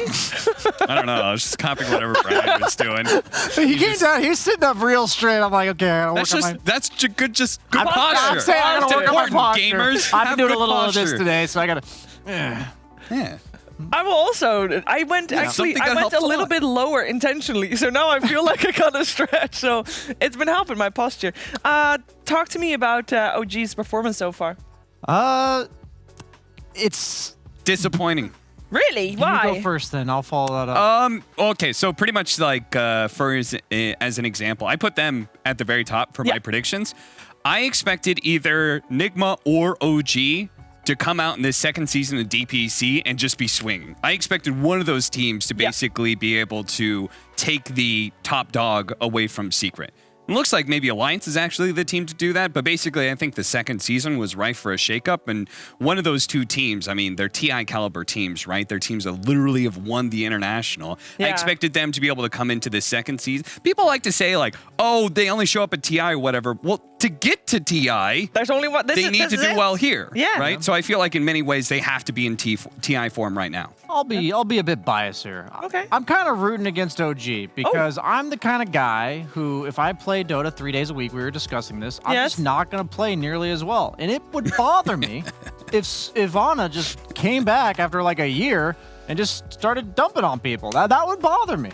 So they're back to what they used to look like in terms of their style, in terms of the flair. And you're bothered by them being so good. And I'm bothered if they were to just come back and it looked the exact same. Like if it was just as clean as it was at TI, it was like just the perfection in terms of like I understand that. You know, like when somebody's too good looking, too successful, you too get annoyed, funny, you you're get like, jealous. You gotta be a psychopath or something, like, dude. Like something's there's wrong gotta with be you, something man. There's wrong a catch. with you. Like why is Anna allowed to do that? I can feel that. I can feel that. A lot of people say maybe Thompson just got lucky. I believe he is going to talk to us about luck and how things are not luck, how it's also just skill. Let's hear what he has to say. This Omni Flash, but look how tanky he doesn't care. He just stands there. No problem. Goes right back in again. He's going to heal up thanks to that Inks Claws. He chases on Nico Baby, rolling on through here. His socks on the Cataclysm comes in hot. Nico Baby falls. And now S4. I started playing Dota first time when I was 8 years old. I mean, it's been, what, 15 years since I played first time? But back then I didn't really play it much, just like try it here and there. But since then it's been there. Of course, there's a lot more to it than just suddenly getting into OG and getting lucky. I mean, of course, there's luck involved, the fact that it happened and stuff. But of course, there's a lot of hard work and dedication and never giving up. Then you need a little bit of luck. Limp hops back out, trying to just get some more damage down. Hanskin falling, the Limp. He needs some help, and I don't think he's going to get it as it's a double kill now. It's pretty big in Finland, I guess. Like, not so much Dota, but I think like CSGO, I guess, like there's quite a bit of pro CSGO players, and I mean, yes, he's retired from Dota, but there's still Matu, and then there's this decent talent in Finland, like even in Dota, but I'm hoping we get like another breakthrough at some point. There's a lot of sauna, yes. When I'm in Finland, yes. Events, sometimes even once a day, but usually it's like 2-3 times per week. But yeah, I love sauna. It's the best. All right, great to get to know Thompson a little bit more. We are also on the other side, on the Hellbear Smashers. We're going to get to know Gilgear a little bit more, and here's something about meatballs. Still hit by the telekinesis inside. So I was like, oh god, I didn't expect that much damage. Now the Rubik's dead as well. Okay, entire team's dead. I'm Georgis Snob, and I'm playing for Hellbear Smashers for position 4. I'm in an international team. The main reason is that I have a somewhat fluent English, I guess. Yeah, that's basically it. The thing is, when someone like Misery calls you in team and wants to try you out, you usually don't decline because like everybody knows who Misery is, and he's like rockstar player, I guess, and same as Ace. So yeah, and I knew Stormer, I knew Tofu, and I was just like, I wanted to try to play with those guys. Yeah, and it worked out. They liked me, so here I am.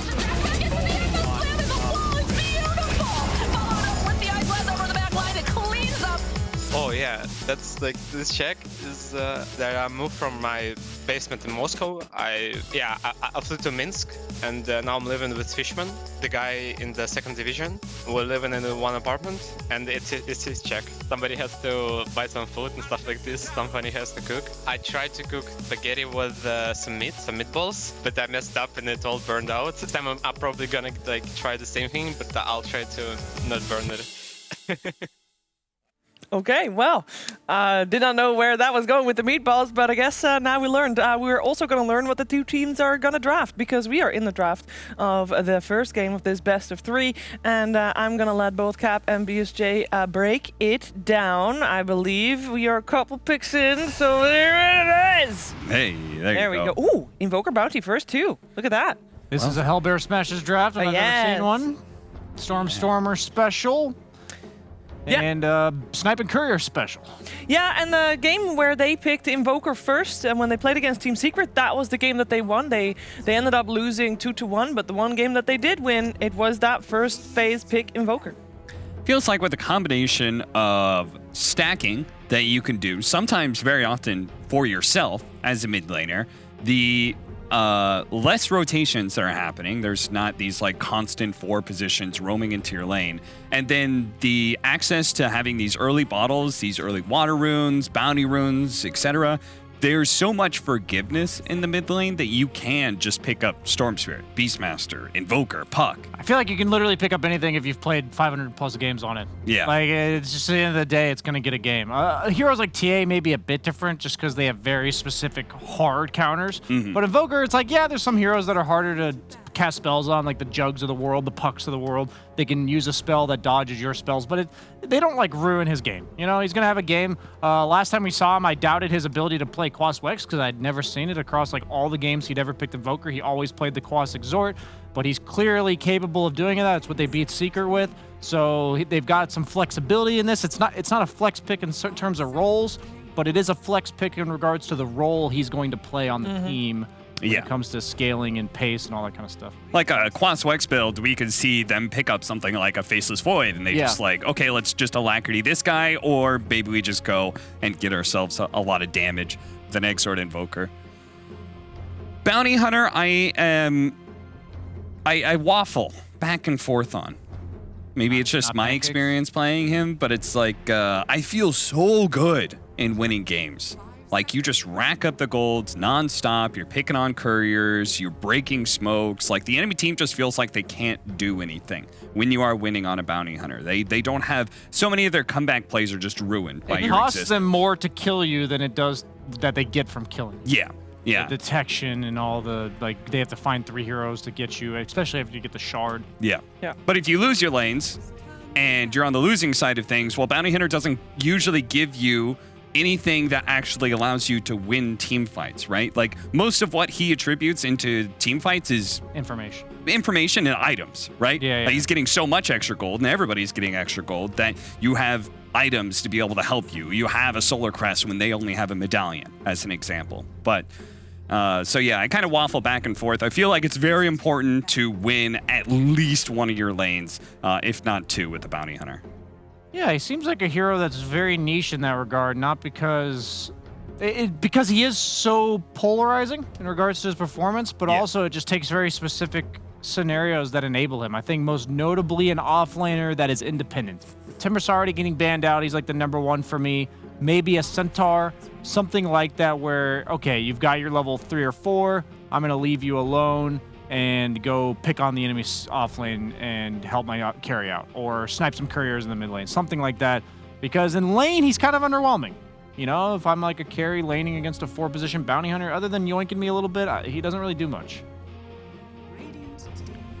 So they banned away the Medusa, and we already saw the Invoker plus Faceless Void. The other combo we've seen Hellbear Smashers run with the Invoker is Wraith King, which I'm already looking at OG is a very burst-heavy lineup. Yeah. Their first 2 picks. Is this a core bounty? It's looking like it. Yeah, because a 5 bounty is kind of bad, right?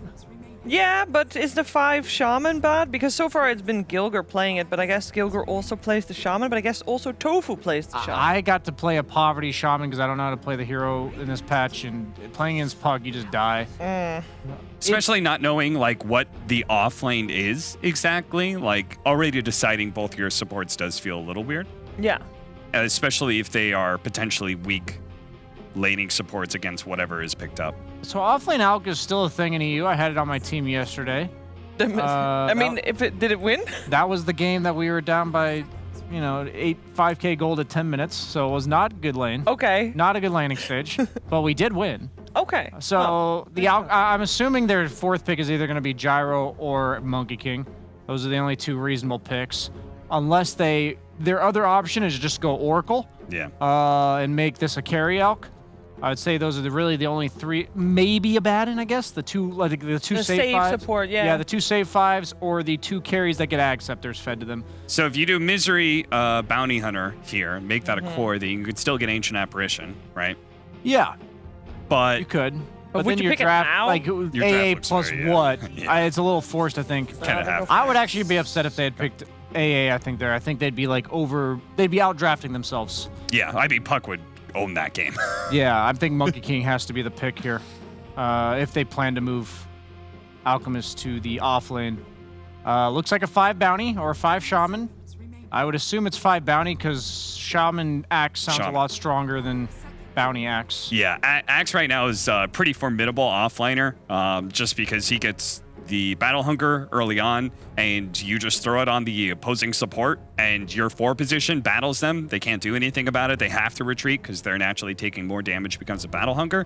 And then very quickly, the lane becomes 2v1, where the enemy support he feels like he can't do anything, and then just together you harass the carry. Axe used to have bad base stats. If you compare him to like a year and a half ago, he had like 5 less damage and 20 less move speed. And we saw with Death Prophet last patch what happens when you just give hero base stats, and that's kind of what Axe had done for him. Now, I am not a huge fan of this unless this is like a support Alk, meaning like if it's an offlane Alk with the sole purpose of feeding an Axe to somebody. I don't like Slark with it because Axe does not enable Slark to farm faster. It makes him a stronger fighter, which is great and all, but pretty much every carry in the game with a free Axe can fight. So I usually prefer the ones that accelerate their carry to get more and more items. So I don't know. I think Slark's nice against Bounty Shaman. It's not amazing against Axe because the call is not purgeable by Dark Pact. Yeah, if anything, if he catches you right as you pop Dark Pact, farming a creep wave or something, he catches you with a Blink Blade Mail, then you're gonna... It's gone a bit better because they gave Slark the level 15 lifesteal talent, so you take that every time you're against Axe. Then you also build SNY, which amps up the lifesteal talent, gives you some status resistance. Okay. In the past, there was absolutely no play. Slark was hard countered by Axe. Now it's kind of like whoever's ahead. Yeah. Really is fine. Well, for Hellbear Smashers, this is also probably quite the question mark because all 4 heroes on the side of OG, they have not played yet this season. So there's not a lot of information to go off of, considering, I guess with Ana back, it changes up your heroes as well. This is the perfect type of game for Slark, now that I think about it. Slark hates 5-manning. He hates it. He never wants to be in team fights like all these games we've been seeing so far, where it's just straight up, balling down lanes at 9 minutes into the games. There is absolutely 0 team fight on like both these teams. There's like some AoE spells, like the Coil and Invoker spells, but there's no like Mars, Tide, Phoenix, that kind of stuff. Is it still something you want to see on the teams, or are you okay without it? I think OG is very okay with it so far. I think Hellbear Smashers needs to give themselves either a strong independent carry like the Ace Wraith King, which allows them to constantly make moves on their own terms, or to give themselves like the Faceless Void that is already banned out. Bloodseeker would be a perfect example. The hero that just says, F you, Slark. You can't Dark Pact and ult away from this. Chrono's the Chrono Rupture. Thinking of what else is Chrono left in the Rupture, pool. both banned. Yes. Sure. Thinking of what else is in the game. PL's already banned. That's a great matchup against Slark. Maybe they'll go. You know what? There has been a Division 2 team that has tried Bounty Hunter out as a carry. It owned. Absolutely owned. No, it didn't. I know. I was hoping the Gork fans would get hyped out there. Oh, you know, a lot of people that are watching right now might not be watching Division 2, so they might not have known who you were talking about. Oh. Yeah. Well, then they're casual Gork fans, and they don't deserve his acknowledgement of their presence. True. But is there a chance that Hellbear Smashers will try that out? Because that would allow them to... Last pick a 5 position? I don't that think can so. save against Slark? I'm going to shut that down because you're Okay. wasting your last pick. Okay. Oh, I thought you were about to say she's like wasting her breath or something. Don't waste your breath. I was like, Don't even try. Talking. I was like, damn. All right, we got the Elder Titan as That's why back. I thought you were getting real hostile. No, I'm that mean to you, not to Sheep. Okay, fair enough. Hey, OG is going for support last pick rather. If you're able to believe Hellbear Smashers, they are banning out supports. Yeah. No, I think this is offlane Alk with a 4 Lion, and they're just looking for their no-tail hero, I presume. And they ban away some of the better heroes to either work with Puck or Slark. Can't believe Grimstroke was in here still, but... What lanes against Alk Lion, that's left in the pool? They do go for the Oracle. Different team, but I'll take it. It was my call. Yay. Still gives you the... Like, it still gives you the nice They were Oracle denied Alk, picking but Sheeper. They knew it was coming on 10. Slark Go is ahead. incredible with Oracle as well, right? So Yeah. that's nice. I mean, you mentioned it they're earlier all as well, buffing right? up like this Yeah. one hero. I mentioned it for OG because I thought they'd pick it if Alk was going to be a carry. Yes. So I was also somewhat wrong there because they put Slark carry. But what is the plan here? Long fights. Wait. How big is the chance that Alk was mid and Puck offlane? No. Nah, I think you need some space maker here. I think Alk mid's like way too greedy. Because then you got like a Puck who's supposed to carry you through the first 15 minutes from the offlane. I don't think that's possible. All right, well. Rasmus is pretty good at Dota. Or not Rasmus, excuse me. Seb. Well, Rasmus is also. There will be a Ricky last pick. You happy? Not happy? Is there some silence The problem and I have question with marks? Ricky here is I feel like in the safe lane, like Alk is a weak laner, right? He can be. He can be punished. I feel like he's going to lay down acid spray, and there's nothing Bounty Hunter and Ricky can do about that. Yeah. Like, they're just going to impale the Ricky if he ever tries to go on the Alk, and so that means this Alk's going to get a really early Ag Scepter, then he's going to get the Solar Crest, then he's going to get the Ag Shard, and I think Slark can 1v5 this game when given those items. Yeah, the thing about this matchup for Riki is that they can go both ways. So you need to start with having a strong laning phase, and I'm just not sure if he's actually going to be able to have that because they're weird Bounty Hunter and Shadow Shaman support combo. Because I assume this Bounty Hunter is going to be with the Riki. Yeah, momentum game, so. and I think they're going to get that Alk Ags at like 12 minutes, and OG's just going to take it from there. Yeah, they're gonna Bounty Hunter 5. Would you like? Do they have a better shot if they put the Bounty Hunter on the offlane together with the Axe? Like, is that a better? Because you want to pressure that Slark with the Shadow Shot. I think That's Axe Shaman's the better lane. Yeah, Axe is hugely enabled by having 4 ranged 4s, not melees. All right, so that lane has to pop off. Like that Axe Shaman, if that doesn't do well, early Vanguard, toast. Run down the Slark constantly. All right, well, the game plan is clear for the squads. Let's find out who's going to take this first one of the best of 3. We're heading over to Moxie and Fogged. Thank you so much, Shiver. And we get a little bit of a treat here. We get a Ricky picked up. Usually we see that over on, of course, Thompson. He's been trying to make that work in some of his games, but this time we're going to see Ace. And it sounds like the situation is going to come down to who can snowball first, coming out from either team. Yeah, I gotta be honest, I'm a little worried for the Hellbear Smashers. I'm seeing some limited damage coming out from their lineup just across the board. If you just look at what the heroes, how the heroes are gonna be able to scale, Ricky takes a long time to get online to be really dishing out that damage. Stormstormer has actually kind of changed it up. In his past, he's only gone Exort. This season, he's actually completely changed. He's gone Quas Wex the last 2 games I saw him play Invoker, which also is going to cause some damage issues as well. So I really do agree with the panel. I think Rasmus has to dominate. Like, this Axe has to completely take over top, swing around, and just help out pretty much every lane. Because I think this Alchemist, he's going to get his Ags online at a pretty good timing. And then I don't know how they kill this Slark. The two supports they can't threaten Slark almost at all. If he shadow dances, they have no damage or anything that actually hurts that Slark. It's just a Cloud, Axe, and the Invoker. Did they fall into a little bit of a trap, right? Because, the Alchemist did get picked up and they had the Bounty Hunter, perhaps thinking that, they'd be able to really poke away, unaware of the fact that they were going to put the Alchemist in that off lane. I think they fell to like a couple traps, perhaps, like because they wanted an instant disable as well for the puck. That's why they grabbed Shadow Shaman, because Lion's already taken.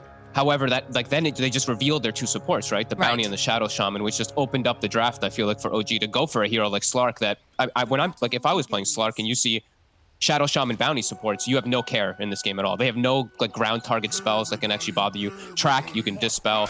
If the Shaman gets a jump on you, sure, it can be a little annoying, but for the most part, Slark should be able to see the Shaman coming. Right, so it's all about Rasmus and his positioning and the initiation coming out for the side of Hellbear Smashers. But I think, he's had pretty good positioning in the past, right? We've seen him play quite a bit of Enigma in the past DPC season as well. It always seems like he was in the right place, right time. Yeah, he's been impressive too, like with his axe and stuff. These two have been very strong. And this lane can't dominate. Versus a Slark, it's not the easiest matchup. They do at least have Oracle. I think that's one that can maybe change the matchup because he can just dispel hunger. But yeah, these two, it's going to be the key for Smashers. I think it's also going to be very important that they can get onto that back line and try to deal with No-Tail. And they do, for all the that we say that they have a bit of a weaker sort of lineup with that Bounty Hunter, that is a hero that can sneak into the back lines, along with the Riki too. Absolutely, yeah. These two, they could trip stuff up. Like Riki versus Slark, also the Cloud is always something we do have to pay attention for, and Cloud versus Puck. That's why they grabbed it, right? It does have those clear indications of why it's good. It's just if they can actually get it off the mark before OG is just online, because they're going to get online so quick with this Alk, it looks like he's going to have a pretty free lane. It's double melee. They can't actually slow down an Alchemist. And you can see the amount of damage that Tofu was already taken just from approaching that creep wave and trying to put out the harass. So it's going to be a little bit rough here coming out for the side of Hellbears. But OG probably going to have themselves a very nice time down in the bottom lane. Yeah, and it's like, honestly, Bounty and Riki as melee heroes, they're quite good versus Acid Spray, but they're melee heroes, so it's going to be painful anyway. Even though they are like 7 armor heroes, they don't get hurt as much from the reduction. They're melee, and there's a Lion behind, so he just uses it that much stronger. Mid, just watching a bit of trades here. Yeah, casual tornado tossed out. How active are we going to see Stormstormer? Because in the past, we've seen him be pretty, I don't want to say sedentary, but he doesn't really move around that much. Does he have to be more active now with the way that this patch is working? Yeah, and I think that's why we're seeing him transition to Quaswex. You know, that last season, he only went Exort. I think his whole career, he's really mostly played Exort in like 90% of the games. I think, yeah, it's because of that reasoning that he's going to have to make much more moves around the map. And I feel like, you have to versus Puck. This is not an easy lane for an Invoker. No, and it's definitely one of the heroes that, the Puck Dream Call does have a very low cooldown. He's going to be very active, and if he gets any sort of rune of opportunity, he is going to be making rotations and causing problems. But Stormstormer will rotate and pick up the water runes here. Puck does have his bottle as well, but already gotten all those water runes. And he's got to deny them out. There's no way to force the wave in as an Invoker always. So you just see like Topson, he's just pushing the wave in onto him. Invoker has to use Tornado to secure those range creeps. Otherwise, he's going to get them denied. It's just it's a tough matchup, just always. Well, he's trying his best here right now. Currently, Puck's sitting at 15-3, and the Invoker 11-2. And Tofu has to be careful. He's taking a lot of harass here, but he is, of course, making a little bit of space for Ace to be able to approach the creep wave, because this is rough down here. Yeah, it is. At least he's getting a little bit of farm. He's getting all these wand charges on the Riki. He's not getting pressured himself, but he's not slowing down Alchemist. And whenever you see that offlane Alchemist, if you're not killing him, that means you're heavily losing the efficiency game. Like, they're just getting way more gold on the map than you are, just even off of this early start. I mean, I suppose on the flip side, right, so the Alchemist is having a great time in his lane, but also, up here in the top lane, Rasmus is getting his CS. He seems to be doing fairly well. Is that enough to kind of offset, or is it just because it's an Alchemist by nature? He is, of course, going to, accelerate faster, that it's still a really big problem here. They need to get some kills up top, and they will now find a grab at least onto No-Tail. Don't have the follow-up call, but they do have some good damage. They might be able to. Can they get the deny? No. Gilger will secure the first blood. So yeah, to answer, it's like it's good that Rasmus is doing this. It's good that he's slowing down the Slark, but they need to get kills. They need to threaten up here. So that's a great move for them right now. You can see Stormstormer picked up some of those raindrops on his Invoker as well, expecting a lot of magical harass, of course. Bottom lane, a little bit of pressure here onto Seb.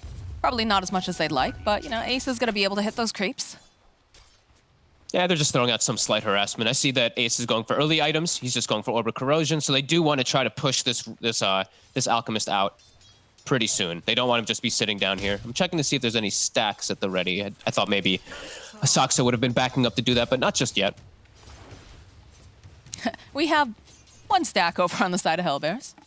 Yeah. That one over there, it's already been cleared out, but, you know, that's still very helpful for Rasmus. Bottom lane, a couple trades, a couple little hits here.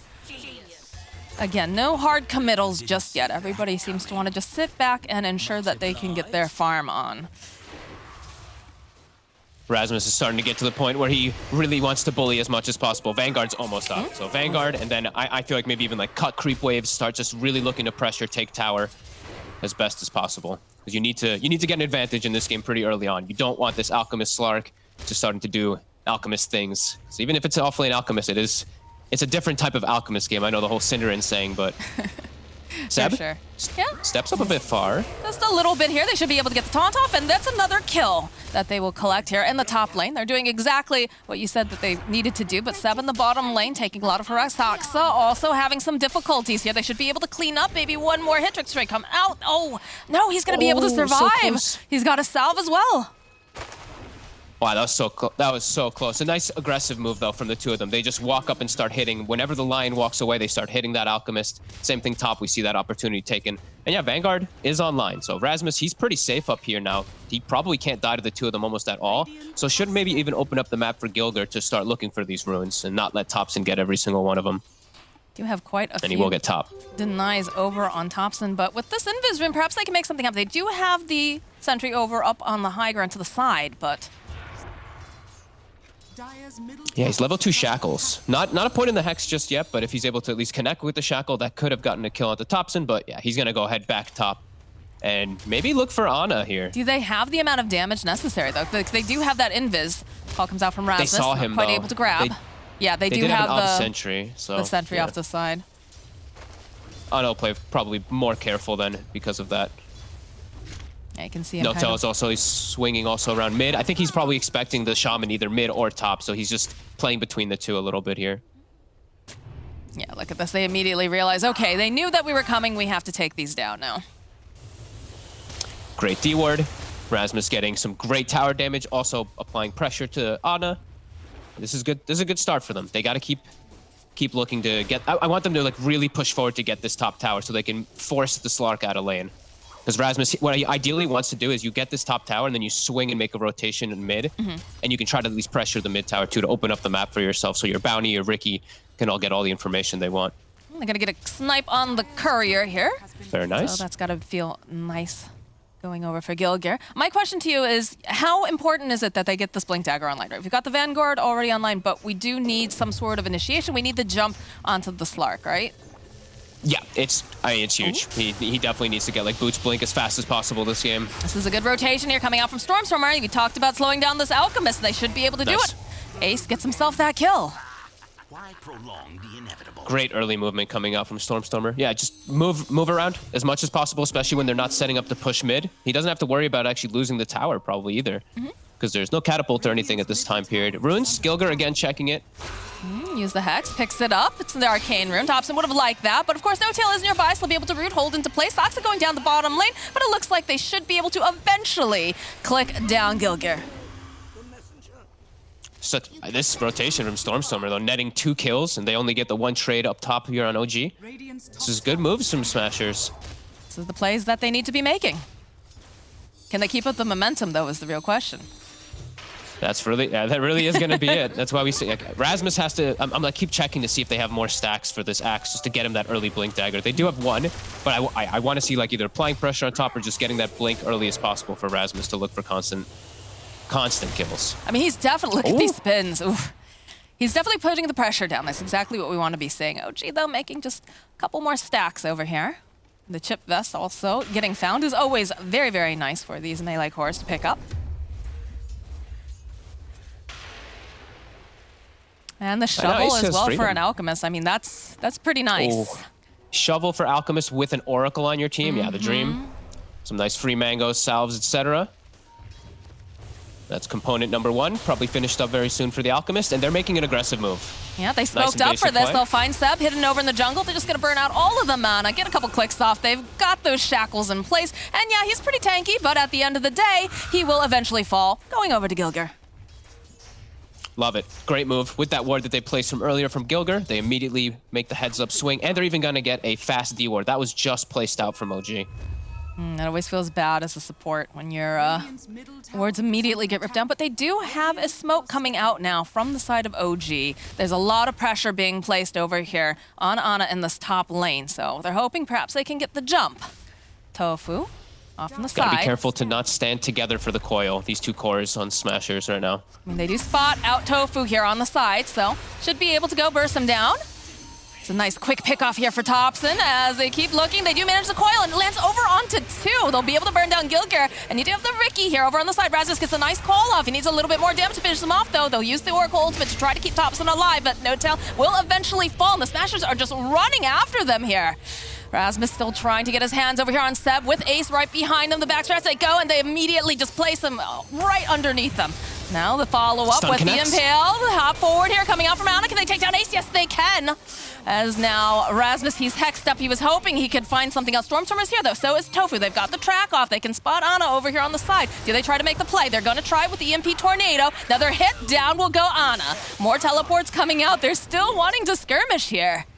Filling Thompson bottle so he can keep his presence up top to look for the fight. Rasmus, he's still very tanky. They get the hex off immediately. Follow with the shackles. Good hit here from Sax to just buy them a little bit more time. Save Thompson. No Tail's healing him up over on the back lines. I love the 5v5s in the top lane at the 10-minute mark. It's my favorite part of Dota. And it just keeps happening too, you know? They just won't stop. So they've got those Serpent Wards down over on the tower. They've got plenty of tracks out. They're going to try to purge it off. Followed up, though, with another Tornado EMP. Earth Spike landing over onto 2. Nice play here by Saxa. Buys them a little bit of time to run away, but Tofu still finds himself Thompson over here. He should be able to just orb away. But the aggression now is so real coming out from the side of Hellbear Smashers, and it's exactly what you want to see. Absolutely, just bringing the fight to them. Rasmus almost has Blink done now off of this. He didn't end up dying. He actually stayed alive during the whole thing. So his timing will be good, and they can continue to make this aggressive move. Now they can sandwich mid. They took that top tower. Now they have a lot more openness as OG. You know, the greed. It is a very greedy draft, so they know that they can fight versus on Smashers. Yeah, Rasmus is going to have Blink done. So it's going to be really nice for that. Stormer, he's got good levels too. He's level 9. Yeah, Good stuff so far. Has got to pop off here, but with that early Blink dagger, it'd be nice. Ace and Ana here, duking it out in the bottom lane. Tofu gets a nice snipe on the courier. It's coming back, so it wasn't carrying anything, I believe. But there it is. There's the blink for the axe. And now things get a little bit scarier for the side of OG. Look how fast he's TPing too. Rasmus is already expecting a play to happen bottom. He TPs, sends his courier already preemptively to himself on the tier 2, grabs the blink. He's going to look for a swing over to help out Ace. They know that this is the next move that OG wants to play around. Dire's top tower is under attack. It's running over to actually meet Stormer, it looks like. And they're going to smoke up. Yeah, they're going to try to make a pinstring move. They're just going to mix Thompson over here. They're still making their way. They know Ana's down here. No Tail. Tofu. They have the dust, though. They're going to try to make a play. Jump over onto Tofu. They'll be able to root him into place. I'm trying to get this follow-up here. Nice call here coming up from Rasmus. He's able to just blow up Ana. And now Ace, he's hungry. He finds himself No Tail. Tricks the trade get dropped, and they use the Dream Coil over on the back lines. Tofu goes down. Nice Earth Spike here from Saxa. We'll buy him just a little bit more time, and he's trying to juke around in the trees. It looks like they haven't quite found him. They're still trying to hunt. And eventually, though, Rasmus will find him with the dunk. And look at this. Beautiful here. Gilgir drops those Serpent Wards, and they can press on with another objective. Great moves coming out, just looking for, seizing the opportunity of targets, and now he even finds an Ancient stack too. Rasmus on point with his moves, 3-0-4. This is really good right now for Smashers. They're really bringing that pressure to this greed of OG. Mid tower, they get the deny. Thompson going to be able to make it out here, though. He does have the Waning Rift. He's all tracked up, though. They've got a lot of damage here. I'm not sure if he's going to make it out alive. Does have that other orb, though. Looks like he's going to be able to survive. Oh, never mind! Rasmus from behind enemy lines. Axe likes that, that's gotta feel good. Oof.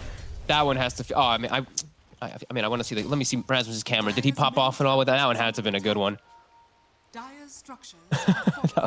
I love when you get those type of swing arounds. And now it's no puck, so immediately swinging to mid with all 5 heroes, or 4.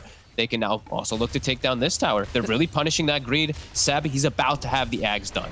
So it's going to enable quite a bit of a power spike here for OG, especially for that Slark who's feeling kind of weak. That's going to change him a lot. This efficiency just looks so incredibly good. Tornado over here, over onto Ana. He's going to immediately leash up over onto Stormstormer. They've got the track off. Tofu hunting on the back line. So has managed to find No Tail. Ends up losing that courier. Tofu's being a real nuisance, though. Just a little bit of information that he's given. That's kind of what caused like Rasmus to even jump the Slark down bottom, right? The bounty hunter giving that information for his team. He's been actually doing a lot more than I thought he'd be able to do as a 5-position bounty, I got to be honest. I mean, I think a lot of us were very surprised that he's been as effective as he is, right? Oh, we do have the Ags completed now for Seb. So that's coming online here. Yeah, so our Slark now is a totally different beast. He was like pretty far behind on net worth. Now he's top net worth, and look at his stats. He got the Echo Saber first. Now he's 2200 HP on the Slark. It's just very different how the next fights will be. So here's the other thing, though, you have to keep in mind. The fact that you do have a Blink Dagger coming out now, too. So you've got a couple... Oh, they actually went into the pit during all this. Yeah, they're actually looking to just take it. Rasmus is so tanky that... And they have the Serpent Wards for the damage. They could do this kind of freely. I was not expecting that, to be quite honest. We dropped the, me either. The Blink Dagger over here. They got Ricky with Diffusal, too. So if the fight comes to them, like this, Ricky's now actually quite strong. Gilgir. Oh, look at this. He's keeping it on the courier. So they won't realize that he's got it just yet. Roche Oh, I love seeing that. goes down. Ace. It's so early that he has it, too. Like, that could really catch OG off guard. The Shadow Shaman being so big just from some little tracks and little fights. Is now top. Rasmus, he's got Blink up in 3. Oh gosh, yeah, they'll open up Tornado EMP. No Tail, though, hiding in the tree line. He's gonna try to protect him. Immediately, call comes out, and they go and they get off the Oracle ultimate. Got plenty of damage here. The Silence, though, Ricky jumping onto the back line, so trying to keep the Oracle alive, and they do manage to follow up with a beautiful Dream Coil. The Aegis does expire. Seb joining in with everyone else here, but he has to be careful. They'll follow up. The finger comes out. Down goes Ace, and the pounce is out here from Ana as he's just forcing his way through here over onto Stormstorm, but they don't quite have that detection over on the side, though. You can see Rasmus doing whatever he can. Does manage to get the kill over onto No Tail, and they're still chasing after Stormstorm. They haven't quite managed to get their hands on him, though. They have the vision. Eventually, the orb will collect. Saksa ticking down over here to the Battle Hunger. Eventually falls. Rasmus, though, he's trying. He's got that blade mail. He's giving those spins out. Seb making his way over here. The pounds forward again, coming out. And Rasmus, he's just surviving for so long. Eventually, though, they finally managed to take him out. Oh man, and we see the real display of the power of the Slark with all those bonus stats. Really, Tofu? Seb? Tofu? Oh, he's got him. I can't believe he stuck around. You know there's a bounty hunter in this game. The 5-position bounty kills the 3-position alchemist. Very nice. I love it. Don't think he Crazy does. fight kicking off, Pounce though. again. Gilgir turns around. He's gonna just try to buy a little bit of time, waiting for the rest of his team to show up. Not gonna be able to really do anything more than that, but he does survive. Yeah, crazy fight, and I think now they have to really just be a little more careful on Smashers is to get on No Tail. You can't let him get the ulti off. They have to get either a Cloud, some type of disable or something onto him, because they threw everything onto the Slark to kill him, right? They used Tornado, they used Axe Call, they used Ricky Cloud, but they did not pay attention to where the Oracle's positioning was. He gets the full save off, and that kind of turns the whole fight pretty quickly, unable to just constantly reset in and out of the fight over and over again. There it is. There's that crit. Oof. Another fight breaking out as they do manage to find the Oracle. This time they're going to take him out first. There's the Hex, the track, everything over here as they shackle this out right into place. The leap forward, though, coming out from Ana, and they have a nice Dream Coil as well, but he's taking so much damage as Gilgir does eventually fall. They have a Hex off over onto the back lines. This line swirling around in place, though, as Erasmus following up. Can they get the final hit off? Yes, they will. Here, as they take down Thompson, they'll take down Saksa, and it's a triple kill for Ace. Plus the gem. The gem, like, No Tail had a gem on him. They just went out and killed him with like 2-3 swings, and they get a gem. That's massive, especially with their lineup. They're Ricky Bounty Hunter. Now they can take out all those sentries, any of them that are purchased up. They're going to close the map too. That is a huge window, and some nice spell casting coming out from Stormstormer. The Ice Wall at the end, real clutch. I mean, it's one of those situations where this hurts so badly now that they lost this, because yes, they want to keep tabs over on Tofu. They want to be able to, you know, get some of those D wards, but now they've already got so much vision on the side of Hellbear's Masters, just in the fact that they do have, you know, a Ricky, you do have a bounty hunter, and now they're ripping down all of the vision that you placed too. Yeah, did they even keep it, or did they? I think they just send it back to base. I think you're like, you know what? Do we even need gem? Maybe we'll bring it only if we, like, you know, have some positions where we need to deward, but they don't need a gem versus OG. So put it back at the base, forget about it for some time. Be very happy that you just stole 1,000 gold from the enemy team, pretty much.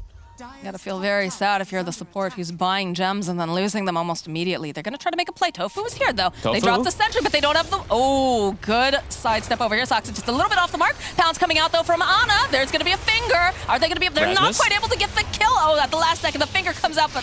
Oh, Ana falling to Ace. Gilgir looking for this opening. We'll find the kill on No Tail, and they're just holding Thompson down. He's not looking like he's gonna be able to escape. Does have the orb though. Might be able to just blink out. Oh, the jump forward though, again coming out from Rasmus as he barely manages to save Gilgir over here on the side. Ace following up, jumping over onto the back lines. He's got his eyes over here onto No Tail. He just fought back. He can't afford a die back, and he does. He goes down. Ana trying that will be able to finally take down Ace. As Rasmus. now Ana, he's still hunting. He would love to grab himself. Rasmus, he does have that blade mail. Good tornado will buy him a bit more time though. Another leash though coming out. The Pounds eventually down will go the axe. Oh man, long duration fight for the Slark ends up being too successful. Look at his S and shift stats. Oh my god. 3,402 bonus agility. And he also, there was like 2 different timings that ended up happening there. He got the SNY, he got the lifesteal talent. He actually doesn't worry too much about that Blade Mail Axe calling him, which if he didn't have either one of those, perhaps they actually can clean up that Slark, but he resets. No Tail buys back to save him again, and he's able to just overall win the fight because of that. Just getting these stacks. And Thompson. That's the E-Blade, but Thompson will orb away. The rest of the team hot on his heels now. These two are being quite a bit of a nuisance. Thompson and Ana, they're just living too long inside of the fights. Like, Thompson got so many spells off inside that fight too, because they were focused so much on killing the Slark. I think he got like 5 or 6 different orbs and winning Rift combos. So it is a bit difficult for them to solve the problem of the 2 elusive carries that are seeming to be on OG. Well, I mean, that's just the nature of this sort of thing, right? Is the fact that they can just pop in, poke, back out, go back in. And again, the longer the fight goes, the happier Ana is on the Slark. Just gives him more and more essence shifts to just work with here. Yeah, like the Invoker spells just start, they really just start going on cooldown. Like Stormstormer actually threw out like his entire kit. His Deafening Blast, Disarm was sick. He's actually defending his teammates really nicely with it. But yeah, these long fights, the Slark is always going to just thrive the most. Especially, like we said, getting that lifesteal talent. Now he's got an ulti orb too. 3,000 health Slark. It's getting quite problematic. And a lot of it comes down to just getting that initiation and trying to burst him. And they had some success earlier, but it, like you said, getting more and more difficult now. Top tower, though, getting pressured. Rasmus realizing that no one's going to be coming here to help defend, so he's going to run forward, tank a little bit of the tower, and punch it. But still so close. It's going to be so much up to like you were saying, like it's really going to be if they can explode a target first or not, if they can get on this Oracle. No-Tail's been a real nuisance. They got to get on him. They have to disable him. They can't let him get his ultis off if Rasmus is getting these calls off. The pressure, follows it though immediately here. Big old meatball coming through. Seb is just dead. That's a very fast hit and run coming out here from the side of the Hellbear Smashers. Ace. I love it. I love aggressive 4-staff plays. Gilgir just blink 4-staffs the Alchemist out of the base so they can get that Hex when he's kind of on low ground. They're not looking to let up here at all. Rasmus going very far forward. Looking to tank up any of the spells they want to throw at them. Ace sitting back, waiting patiently. Couple hits here. Do get the Dream Coil. And it's going to snap. 4-staff forward though. Buy them a bit more time. And of course Stormstorm will be able to go invis here. Sleeping Dart lands over onto the Slark. Take a little nap now, Fishy. But that dart could be a pretty good solution to break the Oracle, right? Just if you see him, just throw a dart onto him. They have multiple different forms now to be able to control him. It's kind of an interesting, it's been fun with this patch, especially seeing how things are just unfolding, the way that the meta is being played, and seeing all these teams kind of doing some experimenting. Yeah. Position 5 bounty hunter here. It's working out. We were a little skeptical. And we've done full circle, right? We were seeing Alchemist 3 position last season, and then people just stopped doing it. Now it's back. You know, we're just going to be bringing back some things that were, what's old is new. we can say. The Factory Elk. Yeah. OD Pixel's favorite version of playing this hero, it seems. Owen and Slacks somehow just always find some weird stuff. They're having Invis fun. on Ana. Oh. He is spotted, though. He knows he's spotted, too. Can they make a play here, though, is the question. Dust. Smashers want to get the wraparound. They have to get some type of vision on the map. Right now, they don't really have anything, so they don't know where the Oracle is. They have to keep tabs of where he is. As Saksa, he's got Blink, so now he's got an easier way to get into the fights, too. He's been struggling quite a bit on this line, 0, 5, and 5. It is very hard to play this game as a Lion, but Seb Seb's charging going up. in. It's not going to find anyone. Tofu throwing out the track. Immediately, Stormstormer following up is going to get pounced over on the back lines, but the jump into the back lines as well coming out here from the side of Hellbears. Can they do anything here? Snap forward here. Ace. They are going to end up losing Ace. They try to. They buy a little bit more time. They take down Saksa. And they've got the Oracle ulti. Ace does eventually fall as Ana's just pouncing around, trying to get the jump over here onto Tofu. They're trying to just burst them down. Can they do it in time? No, it looks like that stable concoction going to buy them a little bit more time here as eventually Tofu falling. They just can't get their hands over on that Oracle. Now Gilgir holding on for dear life. He's hoping perhaps, can they get this kill? Yes, they will. They'll be able to take down Thompson. Rasmus with a good call. They need to get some more damage, but look at the stacks over here over on Ana. He's sitting at 34. They get the grab on Thompson this time, though. Gilgir's able to finally get his hands on him, and they got follow-up to clean him up. Ace did have to buy back, though, to join back into the fight. So did Tofu. So they do have to get something else out of it. Roche does spawn, so they can't actually look for that since Thompson's dead for 40 seconds. Ace is creeping his way over here into the Roche pit. Ana still has stacks, though, right? Yeah, he still has 34 stacks, so they're actually going to swing over to fight right away, and might be too problematic for Smashers. This Slark is still quite scary. And they know that the bounty Ace hunter isn't there, too. Yeah. Are they going to try to take this themselves? Do they dare? Do you think that's... Why not? Slark stays full HP while doing it because of lifesteal in this, but they're being a little hesitant. I'm just afraid, like, the initiation coming out from Smashers, right, with everybody being up. It's kind of scary.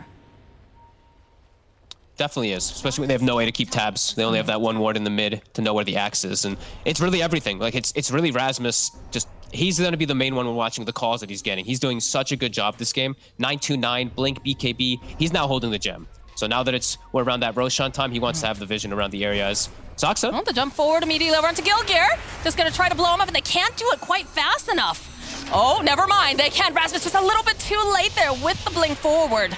EMP getting tossed out. Ana wants this kill. They get the track off, though, over here onto Slark. Immediately going to purge it off. Buyback coming out now from Gilgir. This OG takes over the triangle. Gilgir that sitting on the Smashers low have there. used. Be Ana careful. on the hunt. I hear a Dream Coil over on 2 on the back lines. They find Rasmus, they find Stormstormer. The jump forward, though, they're trying to get rid of No-Tail as fast as possible, and he's going to actually use his ulti on himself here. So he'll turn back around. Ana he's got his eyes over here on Ace. He's trying to just take him out, and he's not going to be able to quite do it because Rasmus is able to drag Ana back. He's got the tricks of the trade going in again. Will survive. They drop the wards over on the side. This is not looking great for Gilgir, though, because Ana has his eyes over on the prize. Still not able to take down Saksa, not able to take down No-Tail. As Ana hunting on the back lines, Rasmus running for his life. Tofu should be able to notice here. He's not going to quite land that pounce. Thompson was considering going for this little bit of a die.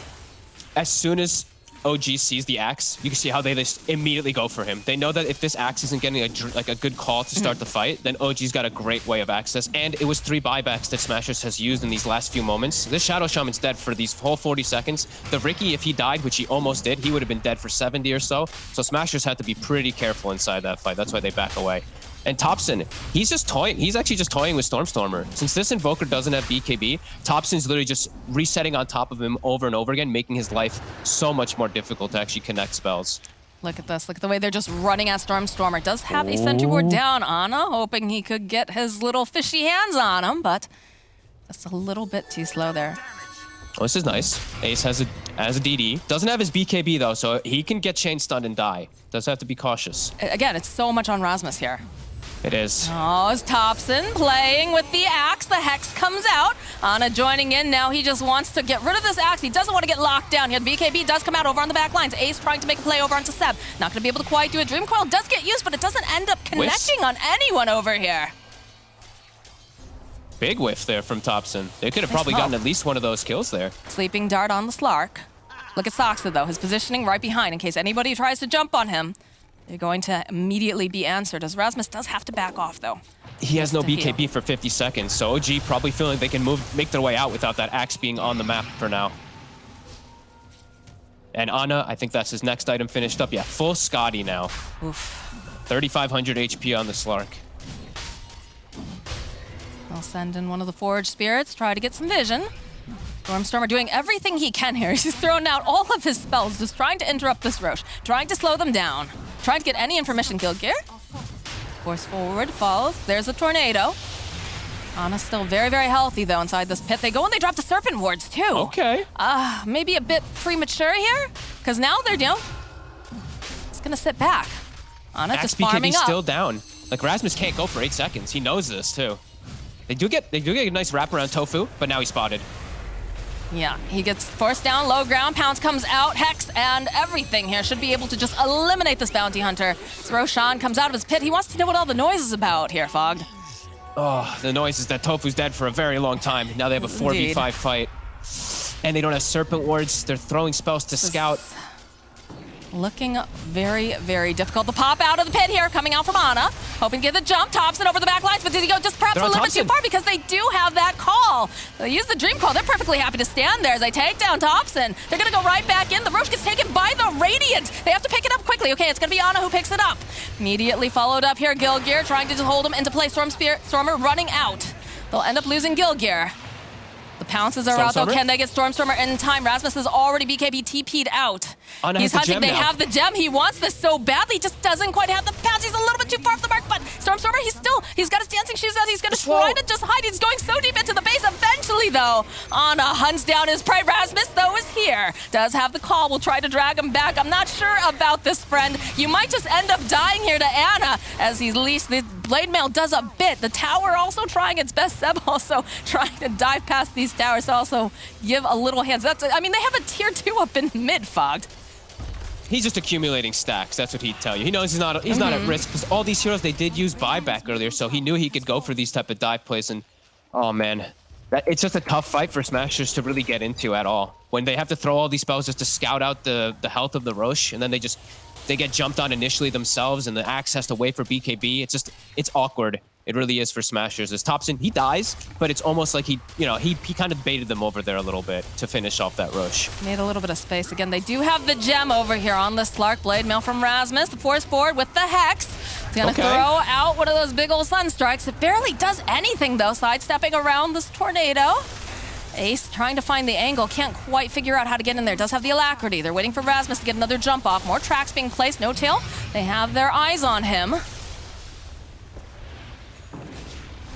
And just traps trying to get all the thrown info out for days. Yeah, they're trying. It's hard. Oh, sleeping dart.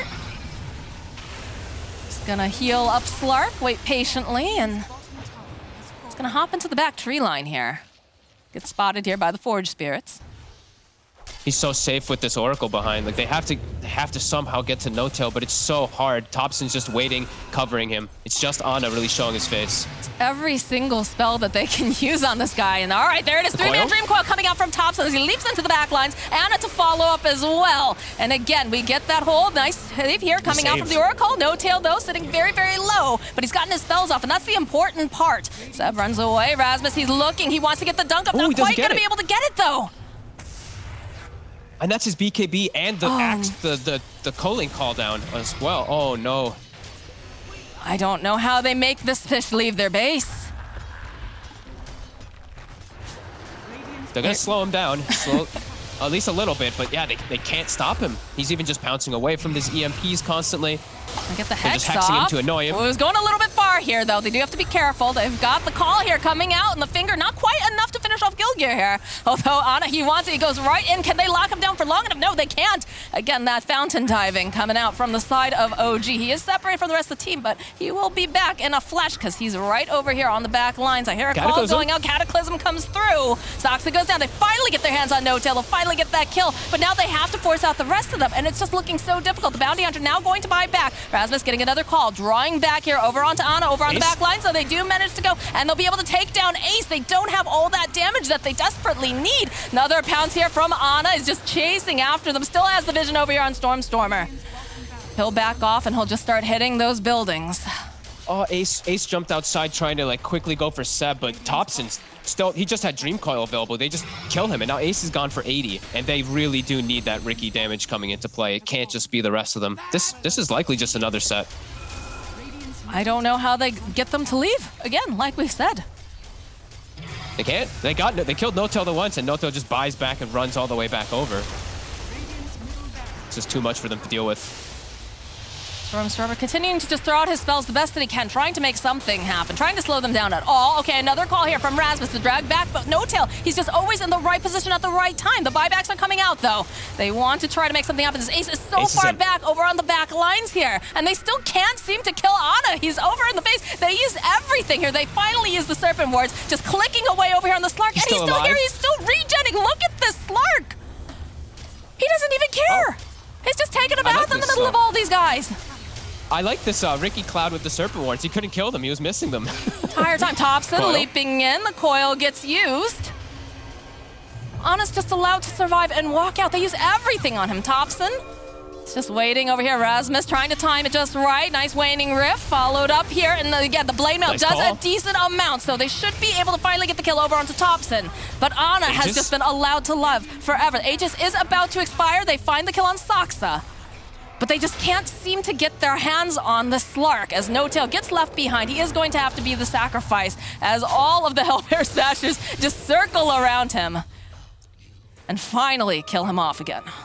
It does cost another buyback, though. Ace kind of just killing his net worth to have to, because he just has to defend these racks, doesn't want to lose them, so they will have to use those buybacks. But Ana, OG, they do take the timer. You know, they know that that Aegis is going to be going down. He does escape nice and safely and swing around and pick up some bounty runes for his Alchemist to get bonus gold. So Smashers, they do hold, but it's expensive. I'm just concerned that you watched as Stormstormer throw out literally every single spell that he possibly could in that fight. And just No-Tail's positioning was so good. They have plenty of ways to buff up the Slark, right? You've got, you know, the fact that they've got the Solar Crest. You've also got a Vlad's, and he's already got that lifesteal. Like, I just don't know how they kill him at this point. I don't know like, either. I feel like, you know, Ace, he's doing the best he can, but it's a suicide mission every time. They're gonna, it's literally gonna have to be everything, right? They're gonna have to get a call with a Cataclysm with absolutely everything thrown on them while everyone else is somehow controlled. So that's gonna be a pretty tough ask for the Smashers to do now at this point. This Slark is just too big. He's like 4,000 HP. Like you said, throwing everything onto him, it doesn't matter. He's able to just lifesteal through it. He has 2 different ways to protect himself with his ult and with the Depth Shroud. It's just, yeah, it's so difficult for them. And you know, it was looking like so nice. The Hellbear Smashers, you saw Rasmus, he was getting those kills in lane. He was getting a fast blink online. He was making the right moves, but it just felt like once Elk picked up that Ags and handed it off over to the Slark, things just started sliding out of control. And now the second Ags will be delivered. Who's he going to give this one to? He's going to give it to Thompson. So Thompson's got this amazing Aghanims now versus these BKBs versus that Hellbear Smashers has been kind of relying on in the fights. And I believe the Alchemist also picked up Berserk Potion, so the Slark will also be able to pop off with that. I don't know if he had that before, but... Not sure. More buffs is pretty much just what it ends up being. Just Solar Crest Vlad's, Berserk Potion, as well as they're actually running in the triangle. Look at the way they just immediately try to run. Tofu with the Force Staff. He's trying to outrun them. Saksa's trying pretty hard, and so is Ana. He's just pouncing forward here. Daring him to come forward is just going to focus down over on the building. Stormstormer throws out that tornado, buys a little bit more time. The MP, oh, but the pounce away. Rasmus just a little bit too slow, or perhaps Ana just a little bit too quick. At this point, that EMP, it's not going to do a whole lot, though. This is an 1,800 mana Slark, so yes, it's quite a lot. I mean, I'm not sure what they hope to do to him, just period here. Look at this. Just walks on in. All right, they'll try opening with the call again, and they follow up with a very nice Dream Coil. Again, this is an Ags. So they have their own Aghanims, and they'll turn around. They'll hold down the Slark for a little bit, but Seb jumping in, and look, this Ana's just going right for those back lines. Wants to get rid of Gilgear. Does have to be a little bit careful, though. He's dove pretty far here. Again, has the pounce. Cataclysm coming out. Did Seb go a little bit too far? Yes, he did. Down he goes, though. Immediately buying back. As Ana looking for his next victim, does get hexed up. But No-Tail is standing right behind. Sleep Dart, though, over onto the back lines. They might be able to make something happen here as they just keep dodging in and out. But again, No-Tail with that save. They just can't seem to kill Ana here. The disarm going right back. They have the shackle. They're just slowing him down. We keep seeing all these darts flying out. They're just trying really, really hard, but they're not managing to find this opening as Ace gets controlled yet again, and Ana just going right into the back lines, kills Gilgear.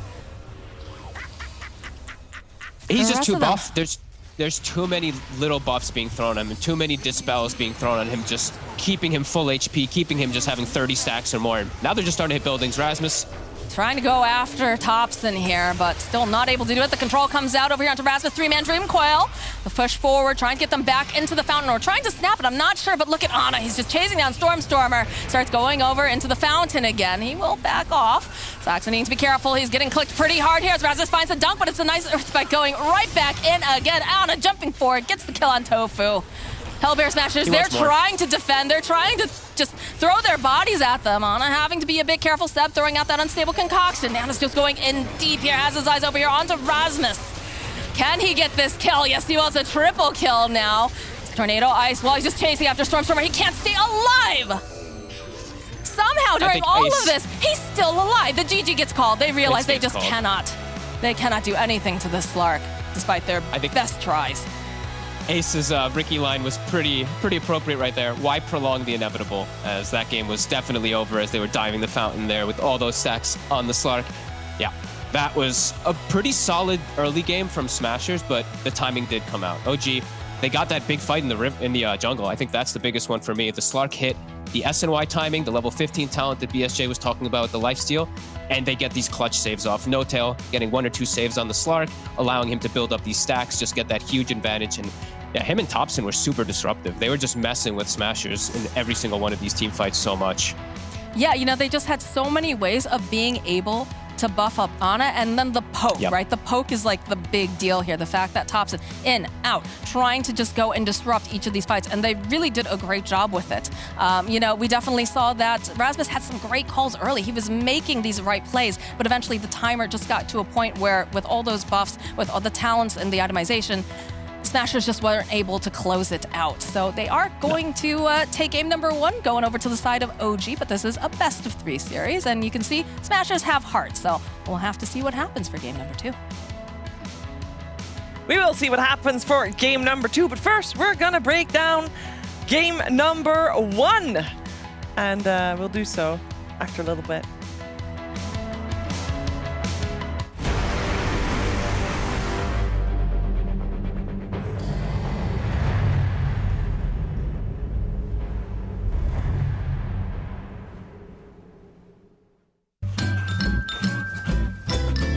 You ready? Huh? Hey, he's a good boy, huh? You ready? Huh?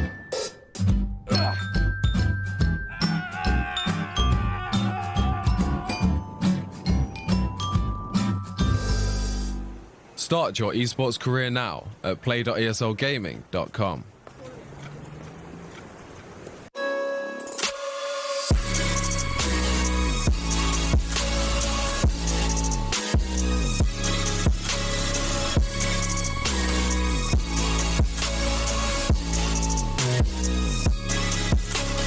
You love it, you wear it. What's your style? Get your merch at shop.eslgaming.com.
closer to your heart. Yes, sir.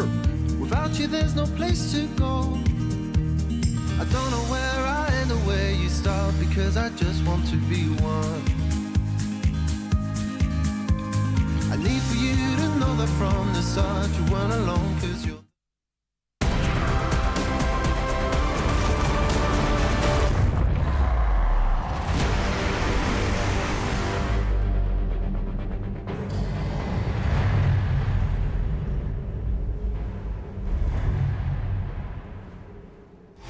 The first game of this best of 3 goes the way to OG over Hellbear Smashers. You're watching DreamLeague Season 15 powered by Intel. This is the upper division of the Western European DPC League, and we said for Hellbear Smashers to have a shot this game, it would be Beastmaster that would get, or not Beastmaster, Axe, that would have to get out of control. And to be fair, Hellbear Smashers put up one hell of a show.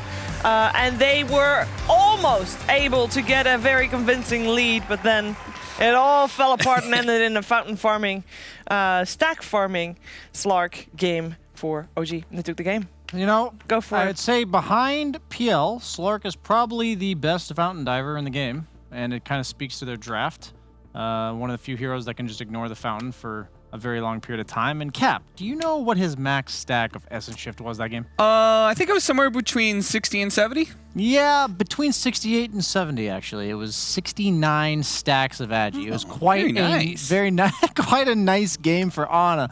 As I just want to say, as besides that stupid point, that Lion found a Paladin sword in the jungle at 38 minutes into the game. I don't know if you guys know, but that item drops at 27 minutes into the game, and that speaks a lot to what we just watched. Yes. Thank you, Brian. Now for the hard-hitting analysis. No, that was the hard-hitting. That's what people came here for. That's what they care about. Well, then I don't know what else to say. I've got no fluff off of that. No, seriously, Hellbear Smashers actually did a sick job. Shout out to Rasmus. That guy, he was trying so hard. He's like, please, God, I just want to beat OG. Let me carry you guys. And he was doing that as a call, too. Like, yeah, and he was doing that every single call. He was doing the misery scream that we have several good pictures of. And they got close, but sadly, it only takes like one bad team fight against these off-lane Alchemist lineups are like really bad to lose team fights to. Yep. Especially with a Slark. Especially with the Slark that gets an Ags as the first player that gets got the Ags from Seb's Alchemist, and Purge is here to talk about the death ball of that Ags. Thanks, Shiver. Yeah, we were a little unsure how the Alk Ags going with Slark would turn out, but what's really amazing with it is that their whole draft came together in a really nice way. Normally, Slark needs some magic immunity at some point to have some survivability, but pairing it with an Oracle support in some of these early crucial game moments where Hellbear Smashers was initiating made Slark feel like a really strong hero, because the Ags functions both now as a offensive and a defensive item effectively, because in those really bad moments, Oracle can cover those gaps. You don't need Disable from something like a Diffusal Blade, but between the double pounce and the Echo Saber, it's more than enough to like stay alive in the front of your team and be basically all the things your team wants to do. The frontliner, the tower hitter, the initiator, the counter initiator. It kind of just covers a lot of bases and makes it really easy for your team to fight. So Hellbear Smashers kind of knowing they're a bit on the back foot as a result of this Ags on Slark. They do get some kills. They go for some pretty deep dives here, and they had a really good team fight. But the problem is that even though they got a lot of track kills here, and it looked like a really bad moment for OG, the important thing is that once all of these guys are dead, they look at the map and they're like, we got to go push out lanes now, guys. And then OG glyphs the top wave, and it basically didn't matter what they accomplished here outside of getting some nice net worth. So then it kind of just became a game where eventually OG was able to move into the Roche pit. And this is where the game really changed, because they got this Ags advantage. And with some really nice fighting here, they're able to control the Roche pit, take Roche, take Aegis, and get a shard on top of Slark, which is going to further compound how strong he is by effectively giving him a pressure orb with a second ultimate, which is a really nice advantage for him to have. He can protect his teammates, and he just got to do those crazy shenanigans in the late game. So I was a little unsure how well the Slark would work with the gifted eggs, but OG absolutely made it work despite the nerfs to Alchemist that made the hero less effective. They found something that fit their playstyle, and it gave them a pretty solid win, and off of some great plays. Yeah, great place indeed. I have to talk about the Bounty Hunter, because we were pretty critical about a Bounty Hunter position 5. Now, in hindsight, obviously they lost, but was it that bad? No, I don't think it was that bad. I think they were one or two engagements from snowballing that game. Ricky, pretty good hero for disabling Slark because you have to buy a BKB if you want full effectiveness against the Cloud because there's no other way to deal with it. But he didn't want to buy one, as Purge pointed out. He has the Alchemist Axe to make him tankier, the Oracle to back him up. So it definitely made Slark's job of solo carrying the game a bit more difficult, coupled with the fact that you can't purge the disarm from Invoker. So it took him a while to come online, but eventually it's just like a wall that keeps, or like a battering ram that just keeps banging against the wall and eventually breaks through. Yeah, I think the Bounty Hunter lane especially went better than I expected, just because I thought that, like, the Axe lane going well is expected because they actually built like a really strong duo. Yeah. But the Bounty Hunter being this 5 position, I wasn't really sure how they would actually be able to walk out of that laning phase feeling good, but they did well enough. And then once you do well enough, then you're getting track kills, and then everything's kind of forgiven. The sad part is ultimately, though, they're against an Alchemist, and that's more gold than track. When there's an Alchemist in the game. It's an Alchemist game. It's an Alchemist game. Great. We're going to find out if Game 2 is also going to be an Alchemist game, or this time around, we'll have maybe no Alchemist in the game. Maybe it's going to get bad. We'll find out after the break.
I'm gonna be out of breath for this. Oh, hello, welcome back.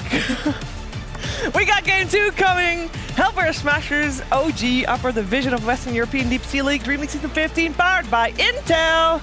And I'm here with Cap and BSJ, and they're gonna talk Dota to us. It's gonna be nice. Sweet, sweet Very nice. Dota. Oh yeah. See, I can't go that That's deep. that's when we should have the soundboard. Yes, we've been telling production we need our own soundboard. We do. We would like one. Can we get one? You think they're gonna bounty hunter again? I wonder if that no applies to both. Honestly, I'm okay with them bounty hunting again if they want. I think, like we said, we doubted its laning stage, and they knew it better than we did. No. They're pulling a page out of Liquid's book, going for the Abaddon Leshrac. Don't know how I feel about it. I'd really like to see a punishment coming out from OG in the mid lane from Thompson. I'm thinking Lena. I'm thinking Pugna if we're going more up a Thompson's alley. I guess this could just be a mid-tiny, but once you see the enemy mid-pick like this, I'd be totally down for them to swap it up a little bit and just dominate this Leshrac. I don't think this hero's first roundable, and it hasn't been punished yet in either of the two series we've watched. Yeah, and I think that Tiny, when you melee 4 positions feel a lot better when you have Grimstroke 5. Yeah, you just have a easy +1 to make stuff happen. Yeah, and some flexibility as well with that, of course. So let's see, last time I think most of our mid-game bans, or mid-phase bans, like this phase of bans, we mostly had carries targeted. I wonder if they're going to do that again. They're going to keep banning away the Medusa, because that is the, like, Hellbear Smashers, it feels like they've got just a couple of strategies that they look really good on, and the Medusa is absolutely one of them. Isn't it crazy how Dota works? That, like, I see Medusa virtually ignored by every other team in DPC, and you have to ban it against a specific team because they've made it work so well. Yeah, That's what I love about Dota. I think it's really cool that both a player and a team as a whole can be good enough on a hero that, despite, we always talk about, drafting being this big, chess match and all that sort of thing, like, individual performance still does matter. Yeah.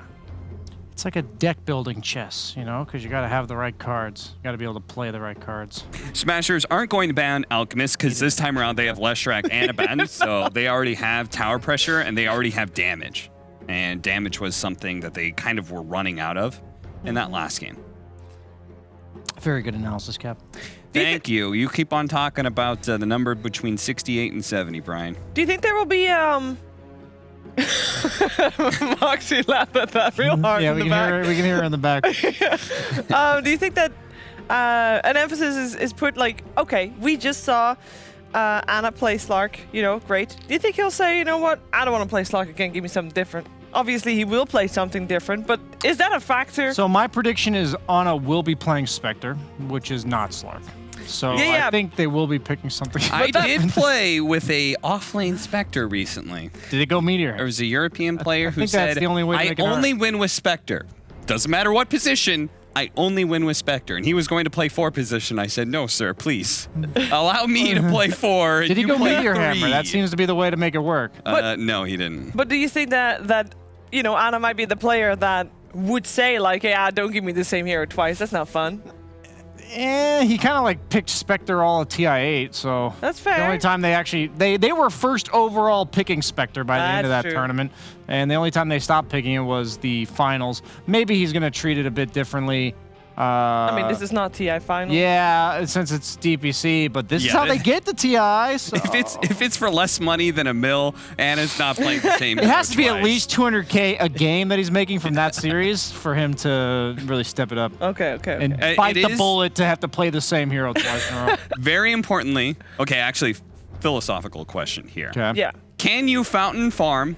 It doesn't count as fountain farming if you're outside of the fountain. No, like Monkey King ult, that's not fountain farming. Okay, so Sniper isn't fountain farming. No, that's not fountain farming. So when it comes to carries that can fountain farm. Wait. Yes, Shiva. I think if you're Sniper, you get vision on the fountain. Yeah, that's what I was going to say, right? You still count as fountain farming because your enemies are in the fountain. That's, I think, if your enemies are dying in the fountain, then you're fountain farming no matter where you're positioned. It's just not the same, though. It's not. There's no like mental damage. Yeah. You know? From an OG, it's not OG fountain farm. Like, you have to also be surviving their fountain. And it's saying, like if you're Sniper, you're saying that if I were to walk in there, I'd die, but I can kill you from over here. It's like, if you're diving the fountain, tanking the fountain, you're literally saying there's nothing you'll ever do to survive this. So that's fountain diving. There's fountain diving and fountain farming. Okay, fine. That actually makes a good you know point. what? So This is fountain a good diving. discussion. All I right. like So this. what I'm leading to here Fountain is diving, yes. Phantom Lancer is number 1. Okay. Yeah. At fountain diving. Yes. Slarker's number 2. Yeah. Spectre number 3.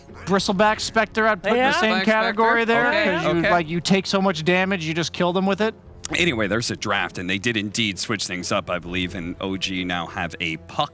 They picked Puck in response to the Lion.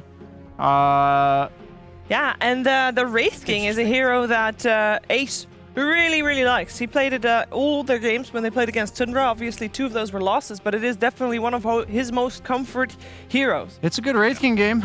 He's geared up to probably be against a 4 Tiny, which it's difficult to toss a Wraith King because of the skeletons if he ever is ready for you to do it. And then also, Tiny's all about that combo, and so is Puck.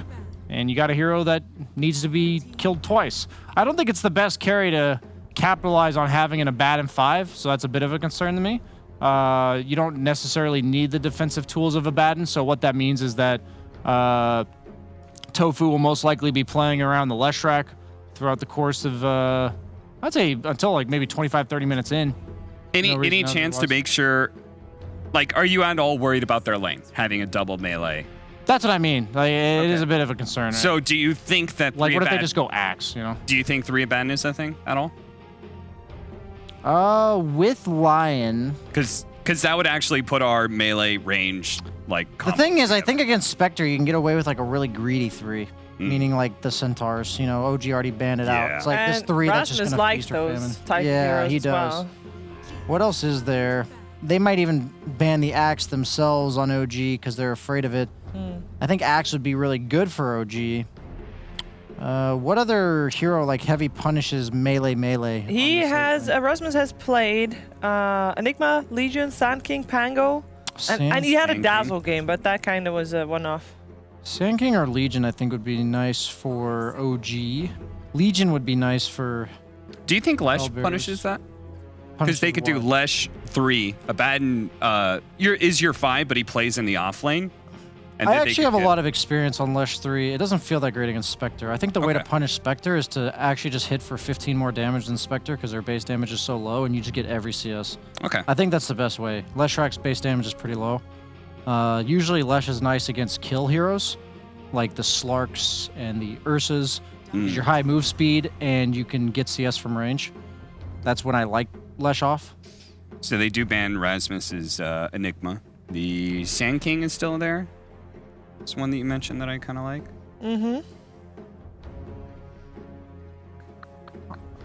Let's see. They're going to have to reveal their hand before OG reveals theirs. By the way, OG still also has 1.5 minutes left into their bonus time, while Hellbear Smashers has got 5 seconds total. So they end up going for high the base damage. Underlord. That's what I like. And good against Puck. Yeah. Very This is a good pick. I like And it. Chunky. Chonky. And the Elder Titan coming out. Ooh, the Seb Elder Titan. That punishes double melee. That does. Yeah, That absolutely punishes double melee. takes advantage of the skeletons as well. Buffs up all the damage that they've got on OG. Pretty much all magical damage for the first 20 minutes of the game. And it does mean they're going to be taking more damage from dispersion as well, I think. So Yeah, just if, you know, the key counter to this is that if Hellbears just doesn't do any magic damage to the Spectre, because the return damage of Dispersion is the same damage type, then the ET won't be buffing it. yeah, but he could be taking away their physical armor as well. He has to physically be there, though. Yeah. Well, it's a core Elder You were Titan. talking about get core in Elder there. Titan, I think, at the beginning of the second series today. Yeah, because you were hyping it up. Because we saw Skylark make it Yeah. popular last week. It was actually really good, and then we saw it a couple of times scattered throughout the week, and I think it did fairly well. It might not have won every game, but I straight up think Seb's going to carry this game. This is the Axe version 2 of CI. Because it ignores the Leshrac. It actually just owns Leshrac because you are high physical damage that you also get magic immunity from. So Leshrac doesn't do anything, and you can keep up with them as well, which is really nice. The lane, I think, is going to be a stomp. Yeah. Literally. we have to have a soundboard. This needed a badum. Moxie's booing us. You laughed at our jokes earlier, Yeah, Moxie. you laughed You're not at allowed She to laughed do at that. your jokes. She never laughed at my jokes. What can I do? I'm not good enough. So we think OG have the upper hand here. The Race King, does it have a shot? No, they Halberd- absolutely have a shot if he Okay. gets out of the lane surviving. I just think that if he has to get booted when Elder Titan's like level 5 and he's level 4, that there's just not going to be enough space to recover. Lesh is a pretty greedy mid. All right, well, let's find out how Game 2 is going to play itself out. We're heading over to a commentary duo of Moxie and Fogged. Well, it looks like we're going to get to see a Seb Elder Titan. And Fogged, I know that you are a huge fan of this particular hero. Tell me, what are we going to expect here? Briefcase. Much briefcase, lots of damage, much fun. No, it's a good pick here, especially with like the puck and the tiny. It amplifies their damage up a lot in the mid game. So I think it's going to be pretty potent. It is a pretty greedy draft, I do feel, from Smashers with the Underlord pick as well. This is a hero that, you know, you're playing your own lane for the most part. You're not going to go help out too much to those side lanes for some time. And Leshrac and Wraith King are just individually, they do have some greed between themselves. So we'll see how they do set up these lanes. I wonder if they actually do put the Abaddon top, because I feel like that could be kind of a disaster. I feel like they might have to do some weird stuff with their lanes, because I actually do not want to have this double melee top for Smashers, because that's just going to enable Seb to get out of control. And I think you really don't want that to happen for this Elder Titan this game. No, you absolutely don't. This is, you know, kind of similar to game number 1 where Rasmus really had to pop off on the axe. This is going to be OG here with Seb, of course, you know, having to pop off on this Elder Titan and really, you know, start making that tempo here. But they do have a nice ward over here on the side. They can spy out quite a bit. Nice stroke of fate landing over on 2 right away. Saksa. It's just gonna... Can't quite toss. He's trying. He can't. He's just a little tiny in a big world. You know, that is a very heavy Underlord that he was chasing. This is true. What's our rune exchange? Looks like Smashers should get 3. So a little bit of a decent, you know, a little bit of a better start. However, we did see, I think, the other day when the team grabbed 4 bounty runes, they actually lost the series. So that was a little bit of a dice. But anyway, it doesn't matter. That is a nice way to get started, but sometimes Yeah. you just can't keep up that nice start. And they are going to be doing exactly what we said. They're going to be putting the Underlord and the Abaddon bottom. Love it. I think this is way better, but look at what they're going to actually start out for with OG. They're actually going to have Saksa start out bottom as well to try to do some tossbacks. They do this a lot when they have a greedy carry that is going to struggle versus like something like an Underlord, this heavy, high base damage hero. They tend to start out tri-lands when they see this. So they're going to try to set up Ana for success because Ana, he's got a 20 base damage differential to Underlord, so they do have to help. I was about to say, a lot of the times currently when OG is playing, it feels like it's a bit of a 4 protect 1 sort of deal. Thompson is always, you know, the one who's kind of making those plays early, trying to just be very annoying. But at the end of the day, it is very much, you know, on Ana's shoulders. Yeah, that does mean that Seb, though, is not going to get that farm that we were saying that he probably will up top, since it's going to be that tiny securing farm for Spectre. So maybe he will have a bit of a slower one. As we've seen them, like we said, we've seen them do this quite a lot. It's just leave Seb on an island, they secure that tri-lane farm, then they make the moves later on once the Spectre or, you know, ex-greedy hero does get away with what he wants. Now, I know, like, with some of the teams, you generally want to empower the hero that's going to be coming online earlier, right? So in this case, I would definitely say that that would be Seb, although hold that thought because the action's coming out here on the bottom lane. Photic Shield being used over here by Tofu, but Ana on the hunt, he's going to be able to collect that first blood. And are they going to try to get anything else here? Stroke of Fate over onto Rasmus. They really are just kind of struggling here. Rasmus trying to move, trying to get some of this damage off, just getting those spells down, but eventually, No Tail will collect a kill. Yeah, so I think it really is just it is just enabling Spectre. Otherwise, he gets like nothing down here versus Underlord. So they're just going to actually stick with the 3 of them. Tofu TP's back, but he's just dead. He went alone. That's... yeah. Even our observer, I don't think, was quite expecting that. No, and now Rasmus, he's an Underlord down bottom without an Abaddon to TP to help him. So he has to just be careful of his positioning. If there's mana on the 2 supports, he can die.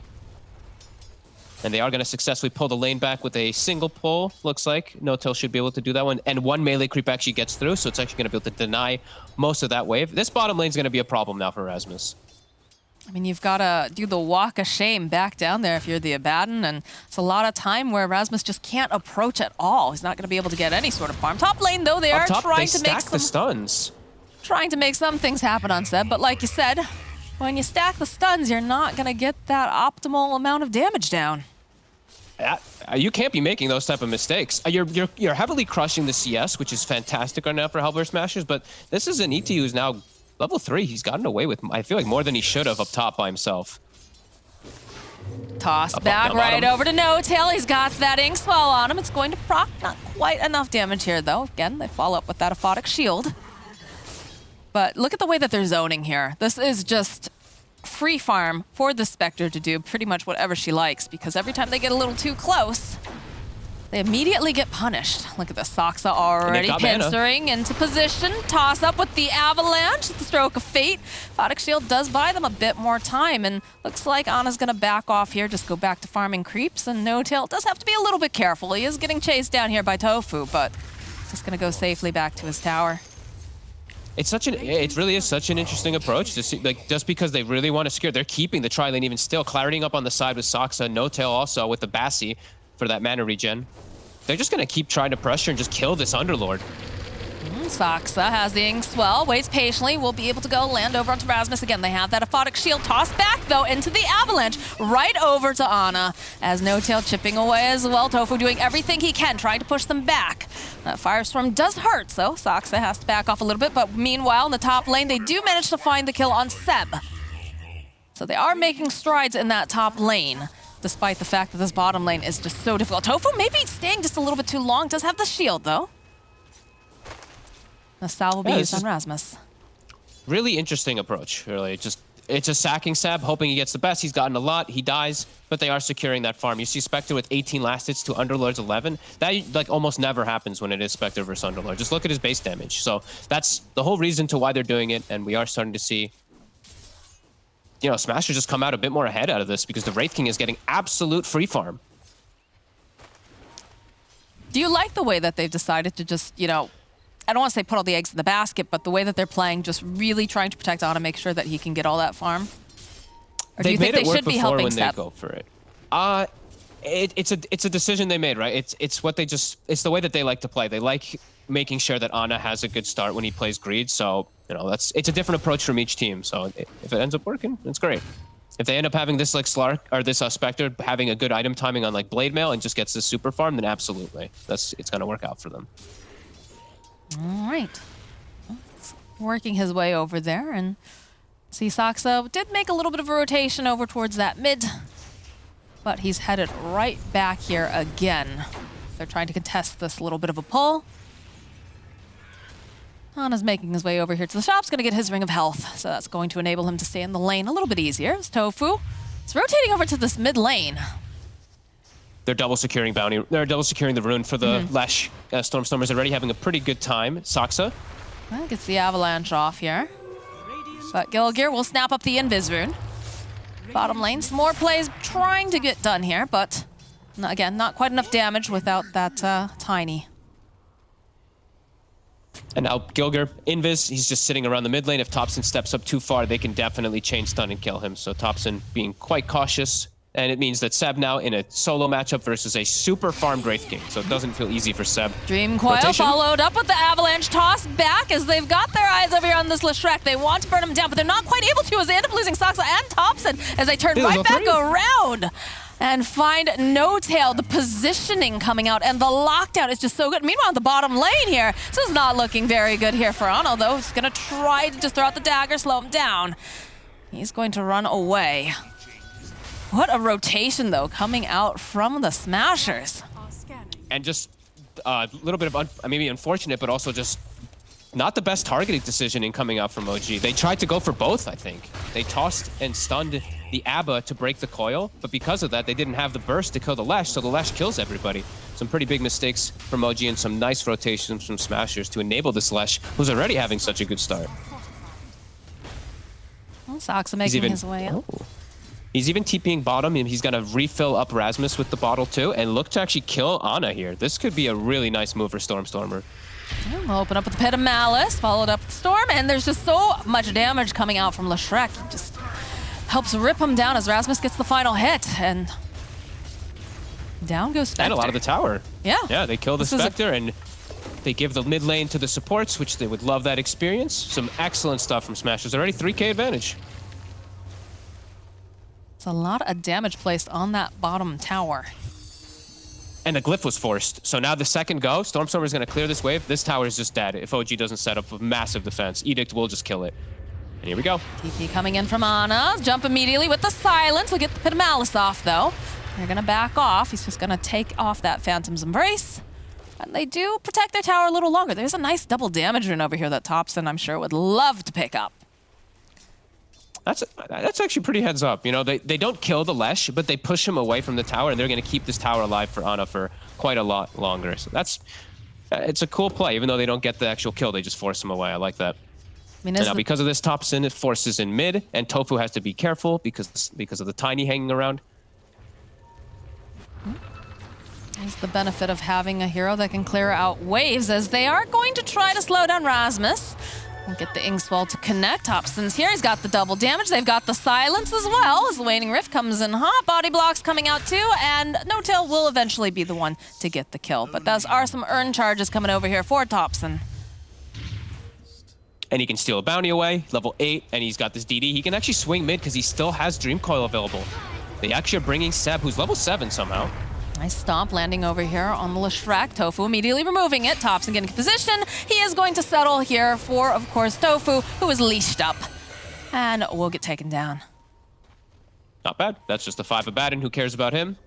You get your Leshrac away. Gilger has already hit 6 on the Lion pretty early on, and Stormstormer already making another move up top. No-Tail just TPs to his death. Yep, and looks like Rasmus may be teleporting right here to his death, with Soxa being in position already. The teleports are coming out, though. Trying to go for that stomp, and there it is. It's the final hit.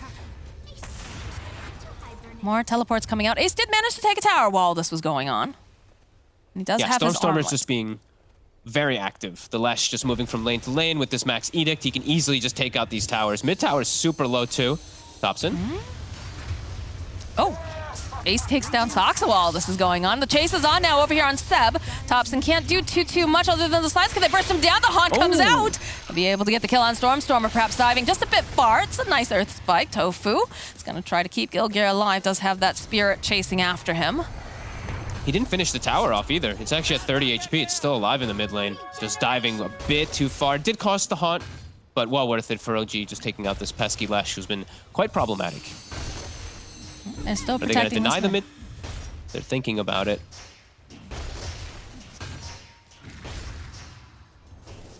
Well, they will, eventually. Yeah. Bottom lane, the teleports are coming out. They want Rasmus.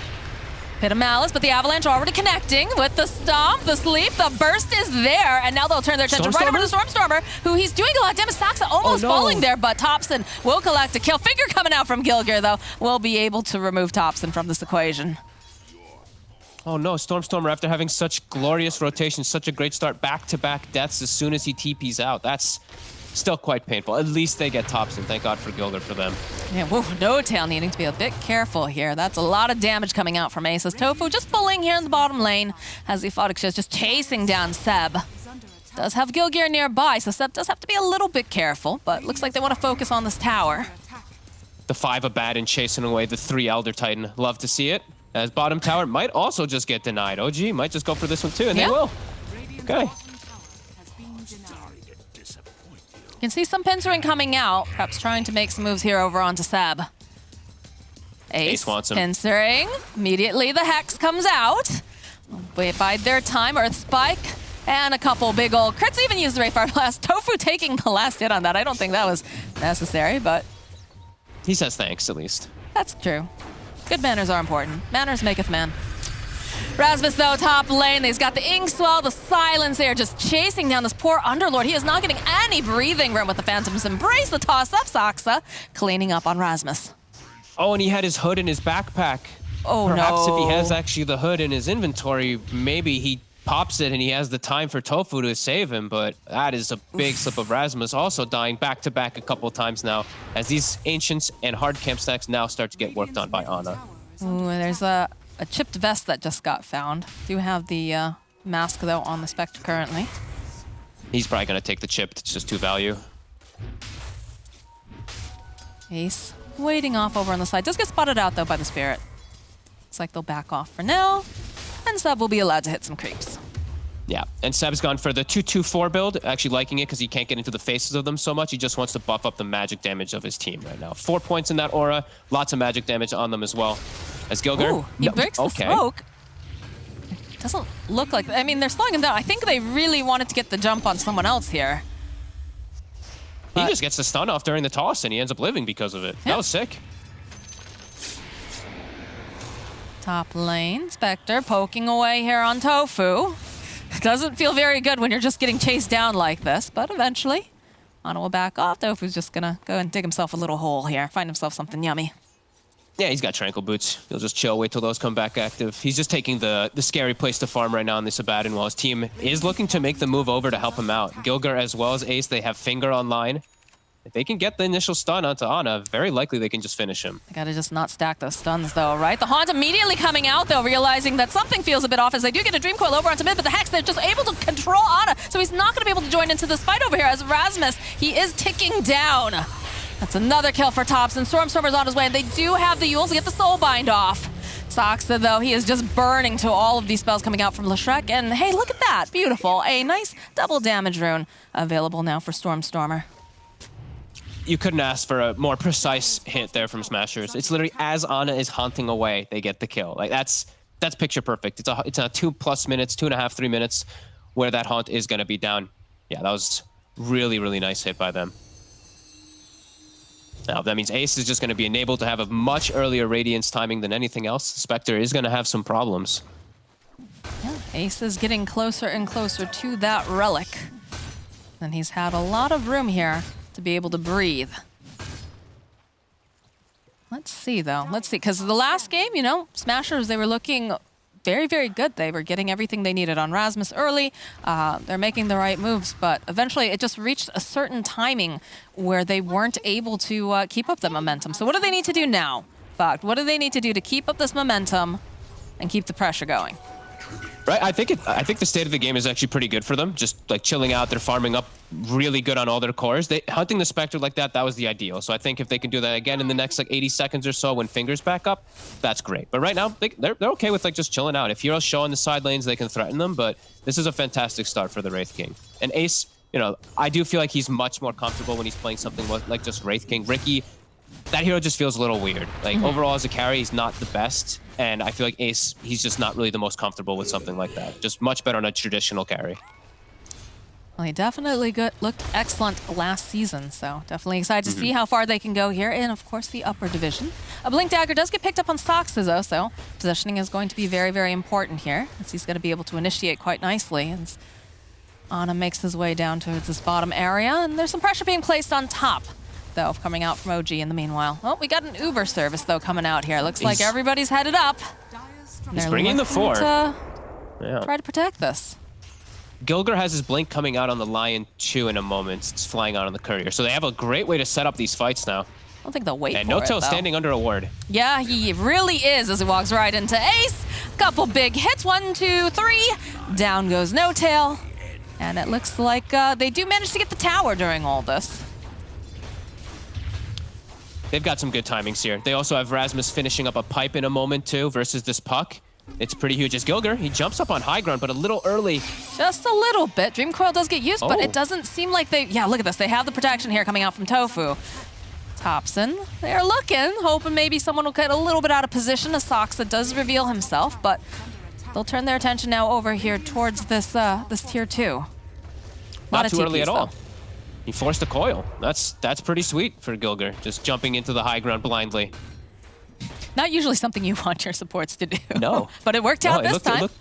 It looked quite scary for him. It's very tanky. It's going to immediately throw out the Aphotic Shield, and they're going to be leashed up. They'll use the Haunt, and they've got the Silence. This is going to be possibly, yes, it's going to be a first-time death here for that Wraith King. He's coming right back up again. He needs people to go and help him out. Nice split Earth being tossed out in the middle of everything, and there's going to be able to just hold on into play. Soxa jumping onto the back lines, though. Is able to take down Stormstormer with a little help here from Topson. Now Tofu, they have the vision. Topson gets himself a double kill, as the rest of the side of Smashers are just on the back foot. Stormstormer's still very vulnerable. He's so squishy. He actually went for the Kaya with the Yule, so he doesn't actually have any HP bonus to protect himself. He's gonna just be completely reliant on the pipe from Rasmus and the shields from the Abaddon. That's a scary place to put yourself in. Not even like a casual cloak or something like that to guard himself versus all this magic damage. I don't know. I'm a little worried now for Lesh. I think the Wraith King's gonna have an excellent game, but this Lesh I feel like could just chain die. The ET Spirit on top of him with a tiny combo, and he's just dead. 1200 HP does not save you at this point. Coil followed up with Sox Avatos. Gilgear's here though, and he does manage to go, and they just control Thompson. Nice. Down goes the puck, and they're still hunting. They're looking for more here, realizing they have a little bit of a window. They do spot out Soxa, and they're going to rip down this ward. Make the side of OG a little blinder here around this area. Gilger on points per usual, 3-0-4. Excellent game so far from this Lion. Especially when you consider we thought he was definitely dead. Seb, though, over in the mid lane. We talked about this positioning. They just have so much damage. They'll find the kill on the Elder Titan. OG getting caught off guard there a bit here. Just stepped up a little bit too far to farm, and this is just the enable Ana now at this point, really, just because of how they're getting picked off also on Thompson. Like it's back to like the usual OG, I would want to say. It's just make this Spectre the absolute full carry. Just keep looking for the big pops though. So I'm still gonna be watching Soxa, the ET Spirit. This Leshrac has to be so careful with his positioning because he can just die almost instantly. I want him to get either the Vitality Booster or Point Booster ASAP because he's very frail right now. And there's only so much that really, this Abaddon can do to keep him alive, right? It's a little bit difficult because their initiation's a little strange coming out on the side of Smashers. There's no traditional jump like you would normally see in some of their drafts.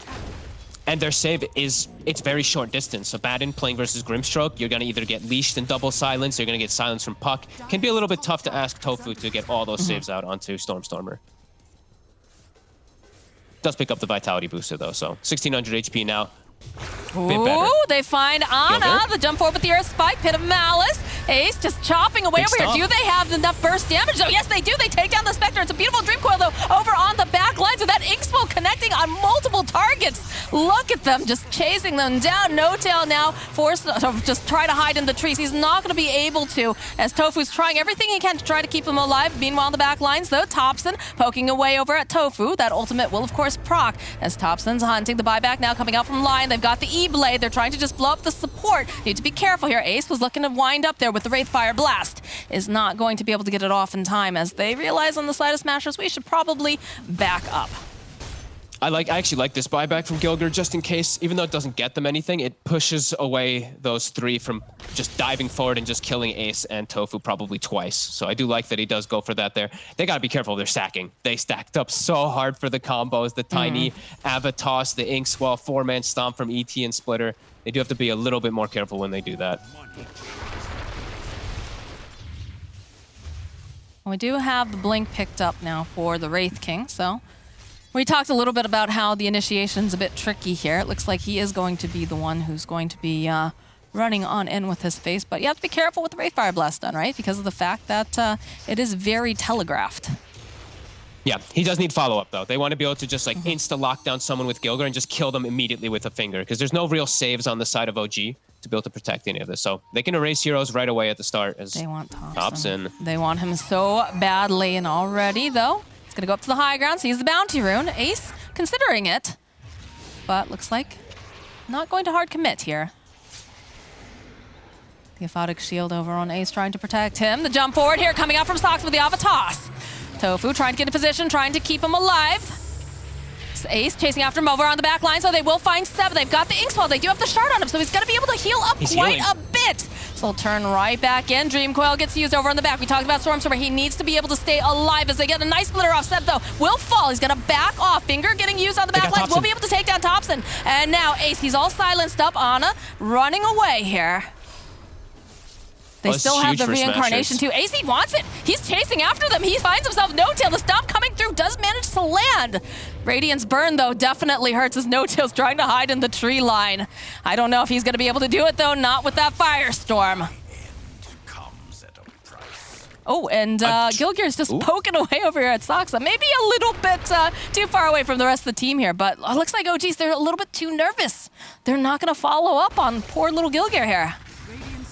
No, they're really on point with the way they're getting these catches. Gilger over and over again, just getting Thompson. He's got his number this game. The Lion counter usually versus the Puck. This time OG, they did pick that Puck into Lion, and Gilger, might be making them regret it a bit there. He's constantly getting these disables, and it's the way that they postured themselves in the fight. If they start to retreat, you could see where OG is just going to be able to like explode these heroes with the splitters and all that. But because they all stick together as a unit and actually run into the fight, it puts OG on this weird positioning in the fight that they have to kind of just run away with the ET, puck goes in, and the rest of his team just bails on him. So great awareness from Smashers to just actually take the fight rather than looking to run away.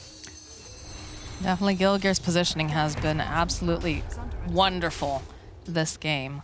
So it is difficult to get your hands on that puck, and you know that Thompson, he likes to play this hero. He wants to, you know, dive in and out, but it just always feels like the Smashers kind of have his number. Yeah.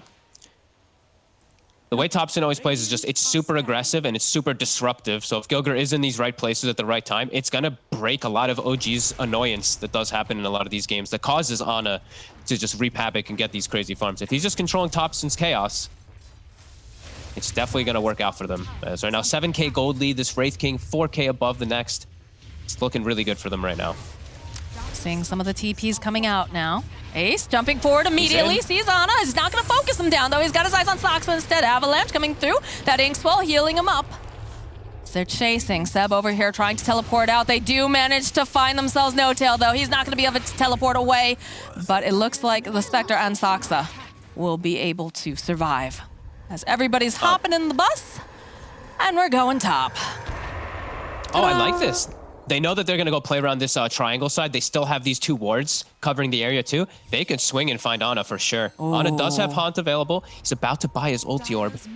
They know exactly where he is. Link forward here. Oh, he went left. They went up. Did indeed. Nice attempt with the Uber. Radiant's top tower is under attack. And still going to place some pressure here over on this tier 2.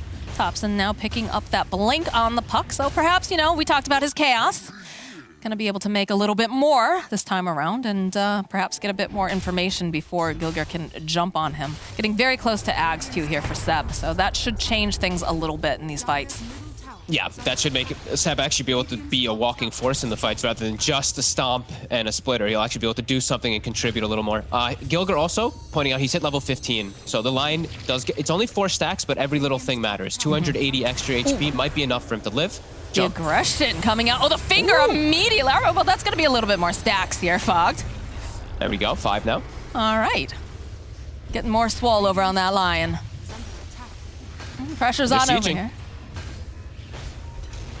How did they get in here, though? All right, the toss back immediately. Again, silence up. They're holding Ana in place. They've got that Inkswell, though. It's doing plenty of damage, but Tofu trying to save him alive. No, nice Dream Coil on the back lines as well, holding them into place. Stormstormer trying to get out as much damage as possible here as Gilgir is just trying to drain all this mana. Just slowly but surely. Yes, you can't do anything to him other than poke him when that's going on. Jump into the back lines here from Thompson. We talked about that chaos. The Haunt's coming out, but okay, yes, Ana going forward here. This nice avalanche, but he's a little bit too far. He's not comfortable here. I don't think they're going to be able to. No, the toss up coming out from Soxa, trying to keep him alive. It looks like he is going to be the one who's going to have to die, though.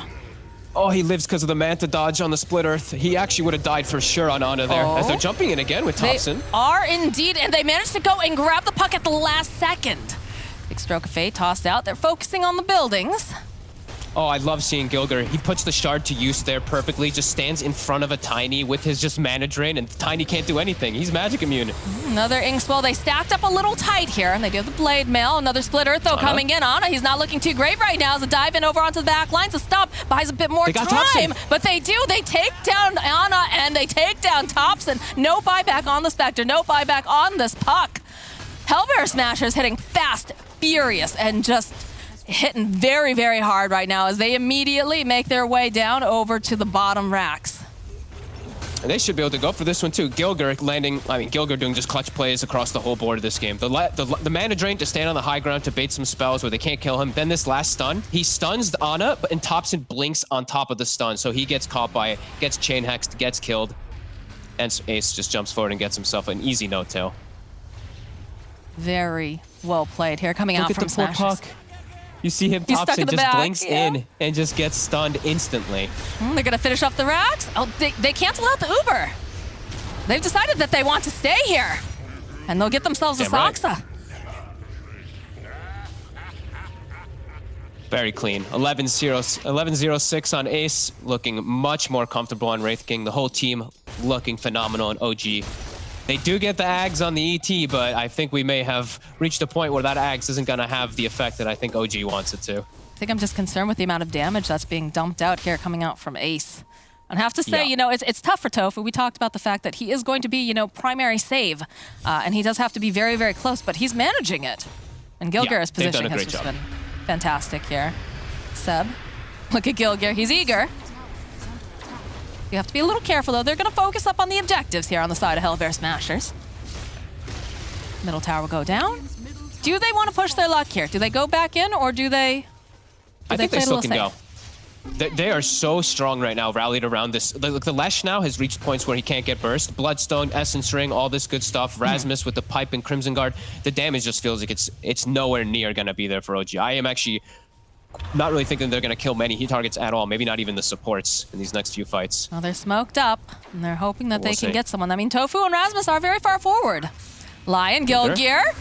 Perhaps they can make something happen there. They get the Dream Coil off and the hold together, but No Tail immediately just absolutely crumbling as there's just so much damage, and the Earth Splitter not quite landing where they wanted to. They have a nice Dream Coil. Stormstormer buying himself just a little bit more time. Seb punching, trying to do everything. They just can't take down this Lion, as eventually they take down Seb. Ana already falling. Thompson somehow still alive, and over there the finger comes out, and down goes Saksa. Only they can't even kill a support. With every single spell thrown out there, the Crimson Guard, the pipe, all these heals from Tofu as well with this, the shield and the Mistcoil, they can't kill anybody. Even though they throw absolutely every spell, Gilgir gets the initial blink to reposition himself with his team on the high ground. Dagger, Gilgir jumping forward immediately. The E-Blade, though, coming out from the puck, hoping that they could blow up Gilgir, but they just can't seem to do it. And again, he's got that magic immune as they just start draining all the mana. Down goes Ana. No buyback for 78 seconds. Rasmus. They're gonna call it. Yeah, there's the GG. Hellbear Smashers, 22 net worth lead, have managed to take down OG. They came from the lower division, and they're looking pretty good here in the upper now. Yeah, this was a really good display, and just I think they should stick to their guns of just giving Ace these hard carries rather than him playing something not traditional that he's not comfortable with, like that Ricky. They looked really good rallied around him, and honestly, Gilgir, my God, these stuns, these hexes, absolutely on point, and just the quick reactions. That jump, so that wraparound there where OG is going for the play in mid, they're trying to catch that Lion so badly. Gilgir gets the initial blink off to reset versus Haunt. The puck has to jump it to disarray into high ground, and it's just an excellent fight for Smashers. They're all rallied as a unit, as it felt like the whole game. They were just so good with their teamwork this time around, and OG, they just couldn't. They couldn't fight versus this. Yeah, definitely Gilgir, one of the MVPs for me that match. Just his positioning was on point, and it makes me wonder now, do you continue to pick up the puck here for Thompson? Because the lockdown that was coming out and those instant reflexes, the positioning was just so good. But I'm sure our panel has plenty to say about that match, so we're going to toss it over to them. Thank you very much. Yes, there is a lot to talk about with this game, and we will do that after this.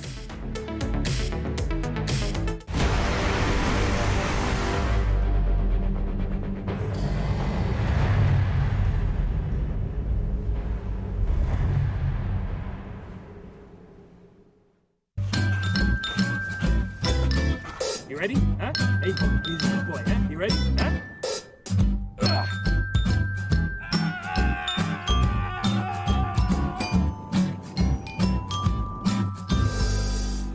Start your esports career now at play.eslgaming.com.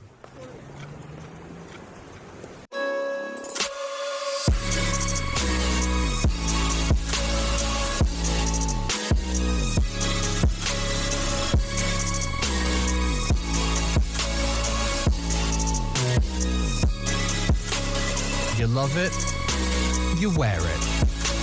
What's your style? Get your merch at shop.eslgaming.com.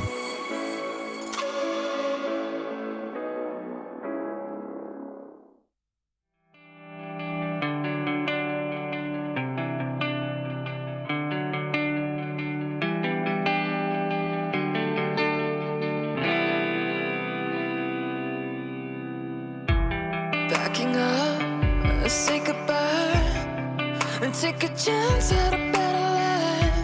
Memories left behind.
respect for Cap and Brian's plank action there. Also, mad respect for the Hellbear Smashers as they smash game 2 and take the series to the third game. We have a 1-1 score again with them against OG. You're watching DreamLeague Season 15 powered by Intel, because who else would be weird enough to do planks in a commercial break? What we were doing there, Shiver, is illustrating the importance of core strength. See, some people...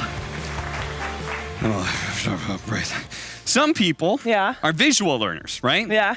The importance of the strength of your cores. Give Ace a hard carry, baby. Just let him carry through the game for you. That's all I you gotta can't do. believe you actually Your BS turn, Brian. that your way to this point.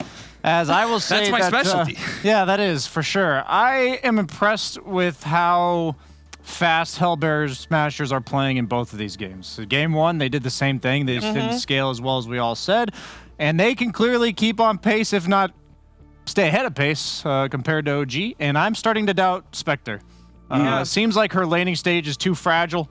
I said I like the big base damage people. Underlord just absolutely free farms after getting tri-laned and killed 2 or 3 times. Eventually he just free farms, and then the Lush and the Wraith King have very few heroes paying attention to them, so they get off to the start they need, and Hellbear Smasher's looking clean. You know, I was wondering if maybe being out of breath would make Brian make his point less. shorter, but no, Brian just keeps going. Well, we're going to give you guys a moment to breathe as we will listen to Purge, who has something to say about that game. Thanks, Shiva. I'll try to keep together here. I think what was really important about what OG accomplished is that they had some really good fights. They killed Rasmus like literally a million times, but almost every skirmish that they had, they didn't quite get out scot-free ever much. Thompson getting this great double kill, line rotates over, gets him killed. Every engagement just didn't feel very clean or super easy to execute, for example. Here's another example where they killed Rasmus. This is his 5th death, I believe, at this point in the game. He got a relatively fast pipe just to make all the team fight and the burst a little bit weaker.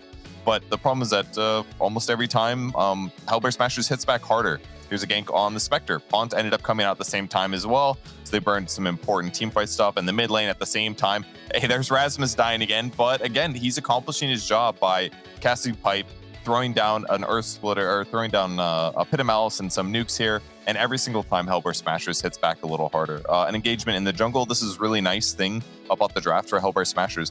If the Abaddon and the Wraith King are up in the front, the ulti from Grimstroke just doesn't feel very good. Look at this. A lot of, they hit a double effective ulti. It's going to pop his first ulti, pop the ulti for Abaddon. But now the fight actually begins, and the big brunt of what Grimstroke wants to accomplish has already been thrown out, and it didn't really produce much. They do eventually kill Stormstormer here. They pick off the Abaddon finally, but again, they just don't really win these fights convincingly enough. And we see probably the best Inkswell I've seen in like 2 weeks of Grimstroke being picked every game with this fight. Spectre gets gone on directly. He pops his Blade Mail, his wand. He ends up dying. Here comes that beautiful Inkswell. Sep hits 4 heroes with this, and they do get some hero kills, but it still isn't enough for them to clean up the rest of the fight, because most of their damage hasn't quite come through because the Spectre died right away and because Elder Titan just isn't farmed enough. And this just happened consistently, almost every engagement. Once again, OG engaging, try to limit or prevent Wraith King from escaping, but they throw the chainsaw on him because he's like their only target, because it's so hard to hit the back line when you have a Wraith King and an Abaddon support frontlining. The engagement looks kind of okay. There it is, the Grimstroke link on 2 heroes that literally don't matter. They're still fishing for kills, Ace on the backline is able to kill Elder Titan, which basically makes sure that even less damage is dealt by the enemy team. Lion is going to help guarantee that the puck ends up dying. Stormstormer isn't threatened at all here, and once again, Hellbear Smashers just wins these fights too convincingly. So great lineup to deal with the Grimstroke. Spectre felt ineffective, and Ace had tons of farm like usual, so they take the win. They take the win, and it was totally with their comfort draft in their comfort zone, and it showed. They looked very good. Also, disclaimer: I can't do the normal plank. Don't have 4 strength. It's okay. I've recently been told that if you can't do it, just start slow with the knee plank. So that's what I've been doing. Thank you. All the people saying that in chat were the people that have never even tried a plank. Yeah. So don't take it too hard, Chiefs. Yeah, my respect, both of you being able to just do that, especially the last 30 seconds. You know what that was? It was just our our competitive egos. Yeah, We're my both motivation dying on the was beating inside, Cap, and we needed to make sure that we weren't the ones that dropped first. it didn't look like much was going on, like physically, but like mentally. Yeah. there was a lot That's going where on. the real battle was. I believe there's also a mental battle going on for the Hellbear Smashers guys, because traditionally they have been able to take a game off of every opponent they've faced, but they've not been able to close out a series. Will they break that mental block? We're going to find out after the break.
If you joined us with the late night arm pulses, then kudos to you. And if you didn't, that's pretty okay as well. We have Hellbear Smashers versus OG.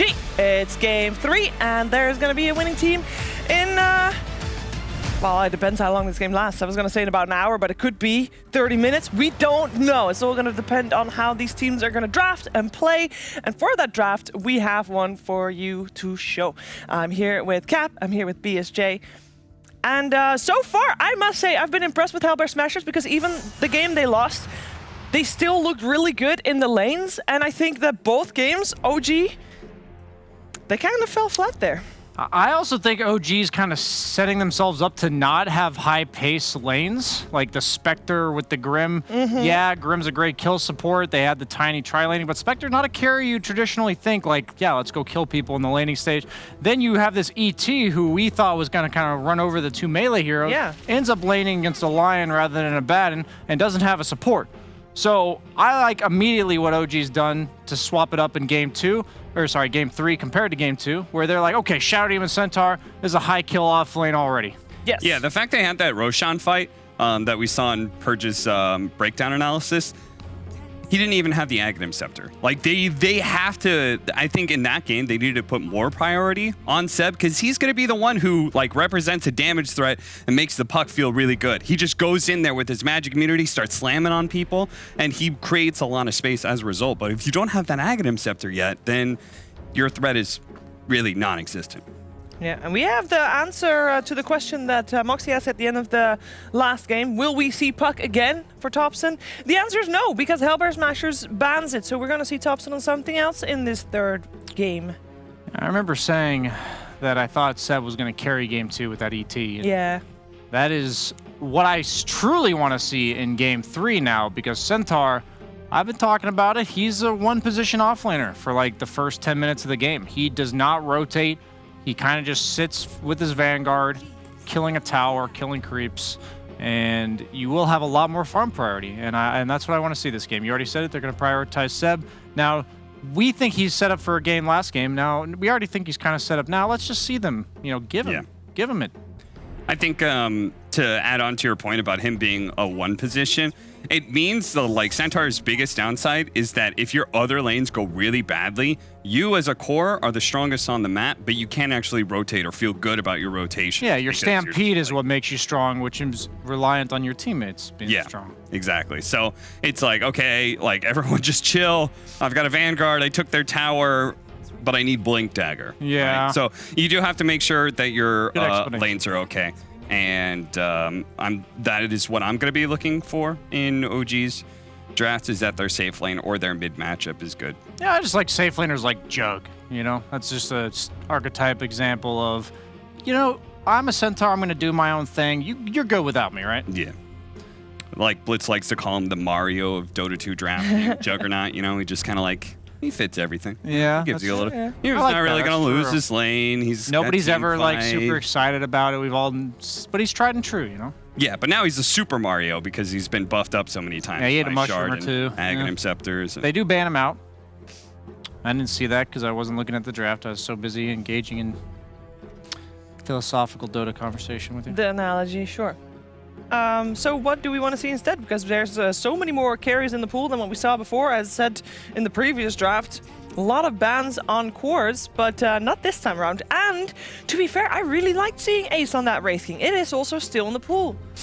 They might need to ban out the Faceless Void instead, though. Aren't you a bit afraid of the Void Invoker combo? Is there a chance OG will just draft Void 3rd pick this game as well? Aren't you afraid of Mars as well?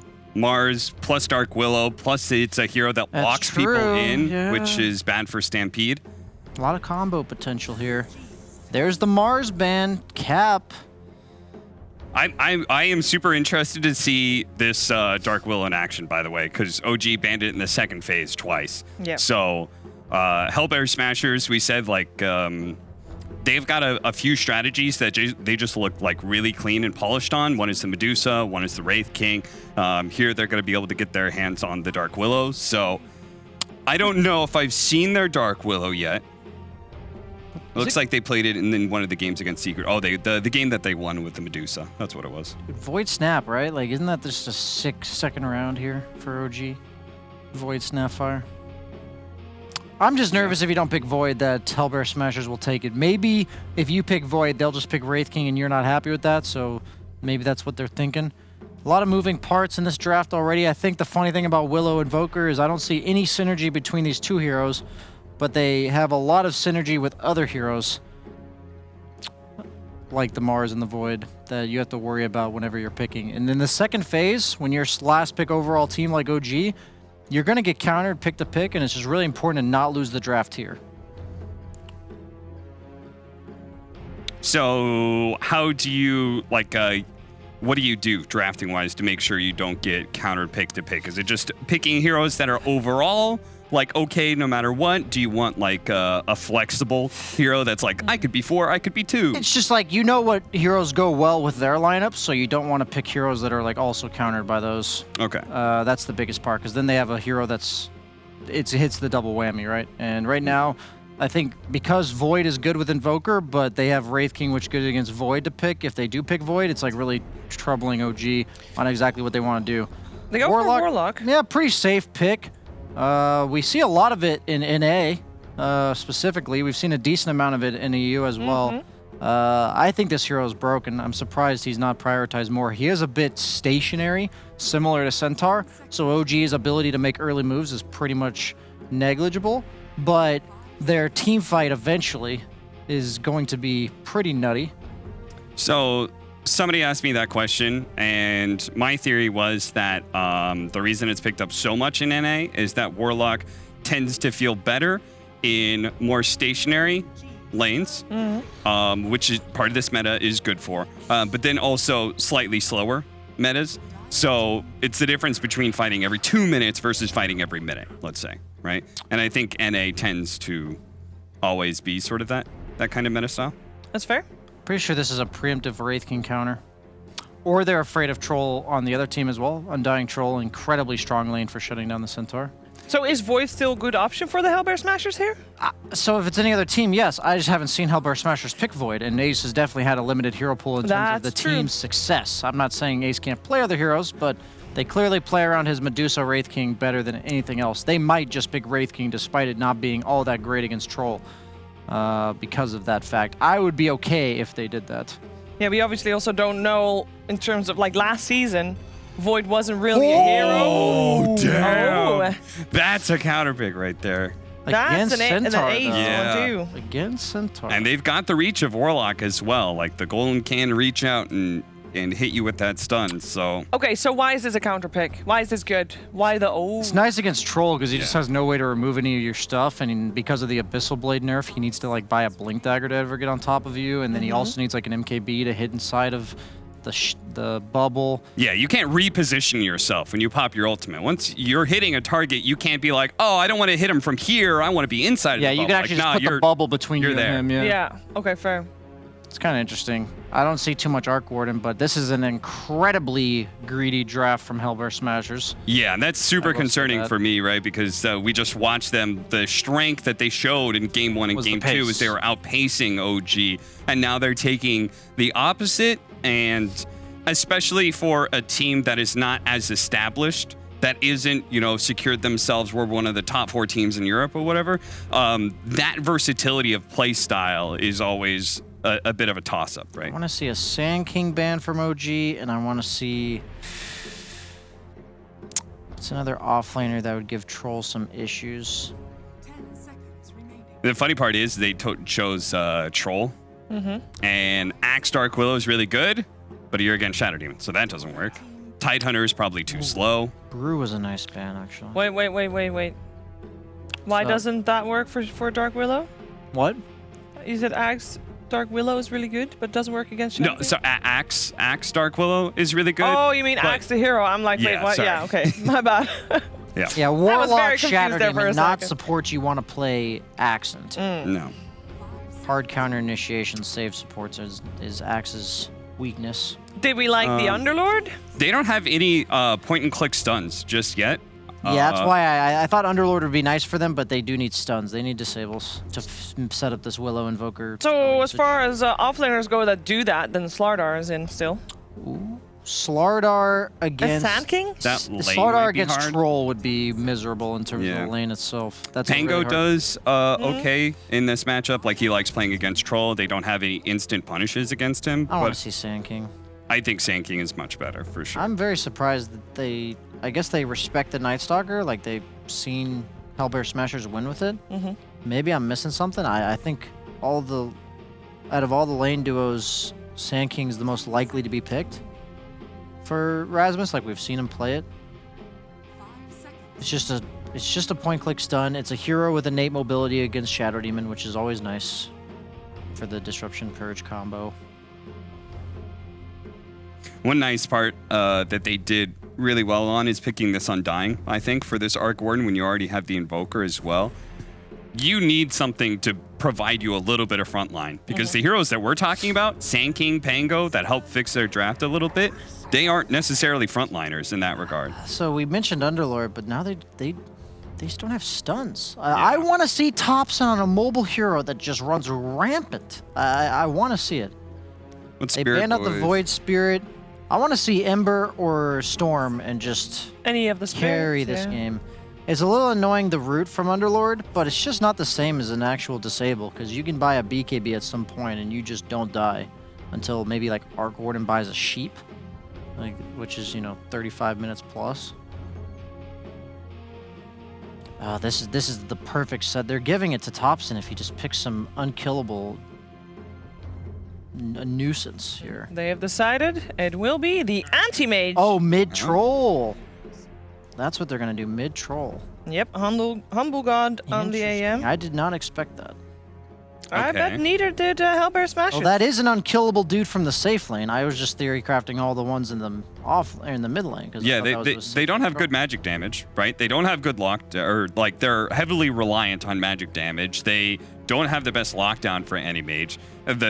It's a hero that gets on top of the Arc Warden. The question is just like, what is this troll mid gonna do for you, right? He can get a shard. Buy a Mage Slayer. He can get a shard and battle frenzy Anti-Mage. That's true. Arc Warden for Ace though. Anti-Mage does have really good individual core-to-core matchups here. I've been doubting Anti-Mage because of the ability of the opponent just kind of group up as 5.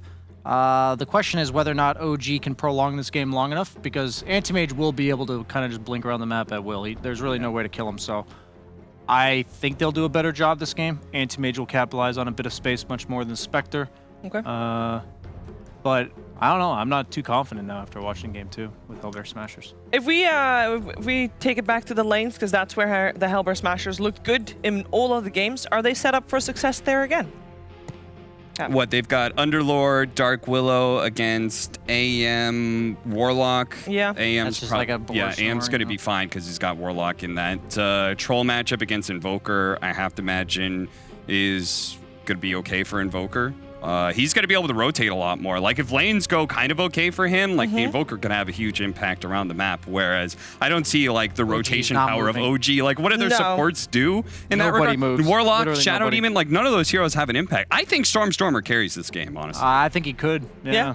It's going to be too greedy, I guess, for OG, you'd call it, because they can't move. Yeah, just in terms of stationary, I think Invoker's going to be the one guy that leaves his lane. Yep. Okay. First, like, 10 minutes. Can Stormer do it for his team? Will the Hellbear Smashers take the first series of their second season of DPC? We're going to find out together with Moxie and Fogged.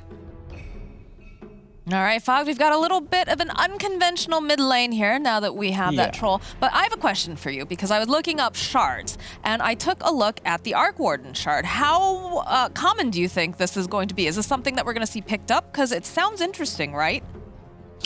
Yeah, I think it sounds interesting in practice, or in theory, but I think in practice it's maybe just weird. I don't know, actually. I haven't seen too much Arc Warden, so maybe we do get blessed with it, and I hope to learn quite a bit about Arc Warden, because Ace is one of those specialists. You know, this is one of his most played heroes at one point. He was spamming all the micro heroes, we always called it for Ace. His Meepos, his Arc Warden, Broodmother, etc. He did love to play, and the cheese heroes. He loved playing Huskar and Arc Warden and stuff like that, so I hope to learn something, because I'm not sure how this hero fits right now. It's not been doing so well in DPC either. I think it's like 2 and 4, maybe worse than that. I believe Fogged is underwater now. He sounds like he has disappeared into the abyss. Hopefully, the mic situation. No, you're all right now. All right. Excellent. Okay, maybe I did fall into the abyss. You went in for just for a moment, though. You know, just checking out the dark side here, the dark moon side. But, yeah, just I'm not too sure what to think of the Arc Warden, really, because I'm not sure overall what the hero, like, usually it's just played for the most part versus those like heavy ranged carries, right? Versus your Terrorblades, your Drows, etc. like that, versus high art versus like some of these squishier kind of heroes too that can't close the gap on top of you. So I don't know. I hope to learn quite a bit here. It seems like it could be a pretty tough game for that Arc Warden. I do feel like OG, they raised the greed. When they saw greed coming out from Smashers, they're like, all right, we'll just one up you with greed by picking AM versus Invoker and Arc Warden. But what does this mid troll really hope to accomplish, I guess, here? Because that's what our panel was a little bit stumped on. They're trying to kind of theory craft, but it's not really that clear, right? Yeah, they have played it though in the past, right? Like this is something that OG used to love to play. Just pick it just because your lane overall is quite strong, especially into something like an Invoker who doesn't put the pressure onto a hero like Troll. I think Topson should just be able to farm pretty nicely here. But he can't slow down Stormstormer too much either. Stormstormer should be able to just like pull the creep aggro constantly and just get easier harass trades because of that quas built in. Yeah, and on the bright side too, for the side of OG, you know, the lockdown is exceptionally light for a while coming out from the Smashers. You know, usually when you see a Troll, you want something that's going to be able to kind of disable him while he's trying to go into his ultimate. Or in the case of an anti-mage, you know, you need that lockdown. You need to make sure that you have some way to make sure that, you know, you slow him down and you can get your hands on him. And that's not really something that we're seeing coming out from this draft here for the Smashers. Yeah, Smashers literally have like 0 stuns. They have roots. They have Cursed Crown and Cold Snap as their 2 stuns, which are not really the most reliable, and also just completely prevented by BKB. Once, if and when OG does go for those 2 items, it will be pretty massive. As my God, Topson's actually crushing mid right now. He's 5-3 to the 1-2 of Stormstormer. Ooh, yeah, that definitely does not feel good for this Invoker, as he is the one that everyone's got to keep their eyes on and needs to kind of pop off. Yeah, Troll's strong laning, that strong animation, and that strong base damage is working out for him right now.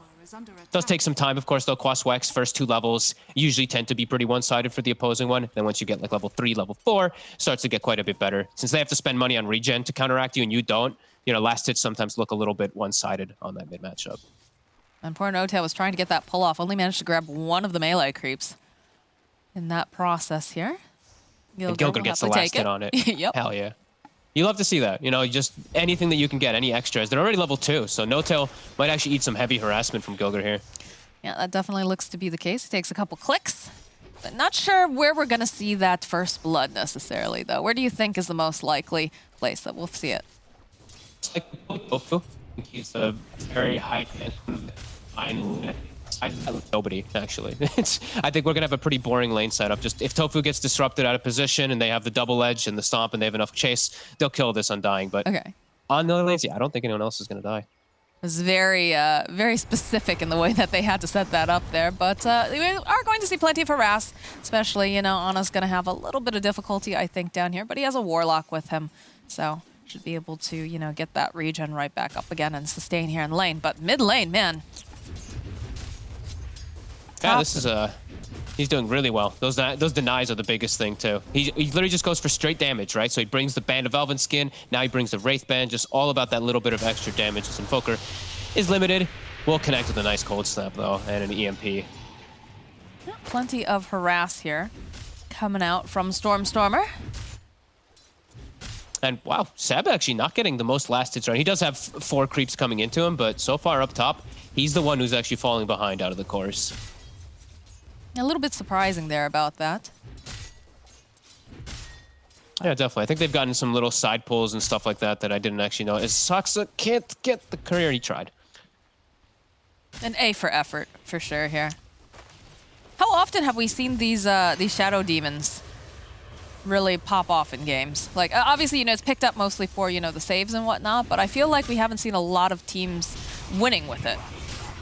No, definitely not. I saw like Hanskin that one game, of course, that's the one that stands out versus the Void. He had such a spectacular performance with all his disrupts. But yeah, I've been waiting to see some more Shadow. I love this hero, I really do. I think he has some untapped potential, but he's a very specific hero. He's tough to make work because it's a 4 without a stun. So you have to have a stun built into at least 1 or 2 of your other cores. As the poisons are stacking up. Got about 3 of them over here on both of the Smashers. Just gonna back off. Not quite gonna be able to land that 4th one, unfortunately. Again, it's just a game of harass as we do get some nice fatal bonds here in the bottom lane. But again, it's just chip damage. They're just trying to make space. It's kind of interesting too to note this time around they're not bothering to do any sort of like a tri-lane here for Ana over on the side of OG. That's something that they have been doing fairly often in the past. Yeah, I think it actually hurt them quite a lot in that last game, though. Like, I could understand why, because they like having it when they do have that, like, super hard carry, but Seb was, like, bottom 2 net, where Seb had no game because of it. So I like that they're actually helping Seb out, because whenever he does have a game, we see what he can do. Like, he actually can be pretty explosive and help out the team a lot. He was having a pretty quiet game last time. I mean, that is one of the nice things too here. Although they are going to set up here with the disruption. Seb get the stomp off. Get a couple hits off. But again, Tofu fairly tanky there with the fact that he does have those 4 stacks of decay. So just a little bit of harass. Not much mana left on him though. And speaking of no mana, Thompson is also very much hurting in that mid lane in terms of any sort of spell casting there. Yeah, it looks like Seb, he's just gone for the... I mean, we've been seeing this a lot, but I thought perhaps because they saw if Tofu gets out of position, he'd hold skill points, but he put 2 in retaliate. Now he does have double edge. They actually find the Arc Warden. Get the stomp off plus the double edge. They'll go, they'll throw out that flux over there. Ace just ticking down at the last second. Saksa gets himself the kill as Tofu's chasing. He's very tanky. He's got 8 stacks up. Gotta watch your stacks. Saksa got the 4 stacks on him. He was not careful on Ace. A little bit of a tornado here over the mid lane. Stormer was going to be able to scout out the arcane rune, snap that up. Looking fine. You see he's behind 33 to 14 on wall. That will control. Gonna be honest with you, Fog, you're having a couple moments here where you just disappear into that shadow realm. Might be having some internet issues. Sorry about that. That happens. I know I have been there myself. But if I don't respond sometimes, that's going to be why. I'm sure you're giving us very, very good insight, though. No problem, Mox. Middle lane, though, some of those whirling axes tossed out here by Thompson. Stormer just clicking away here. But if we take a look at the net worths currently, definitely seeing a bit of a trend going over to the side of OG. Okay, hopefully I'm back, and hopefully it's not too underwater. Sorry about that. It's all right. Just having a couple issues, I think. Yeah, we see like they're actually doing really well on all 3 lanes. The double ring of health on the side lanes, sustaining versus the damage. Seb has Vanguard, so he's just going to be chilling up here. Has Stampede now online, so Stampede could net them some kills in these side lanes. Is it worth it to start to, rotate some of these heroes up, trying to put pressure over on the tower and slow down Ace a bit?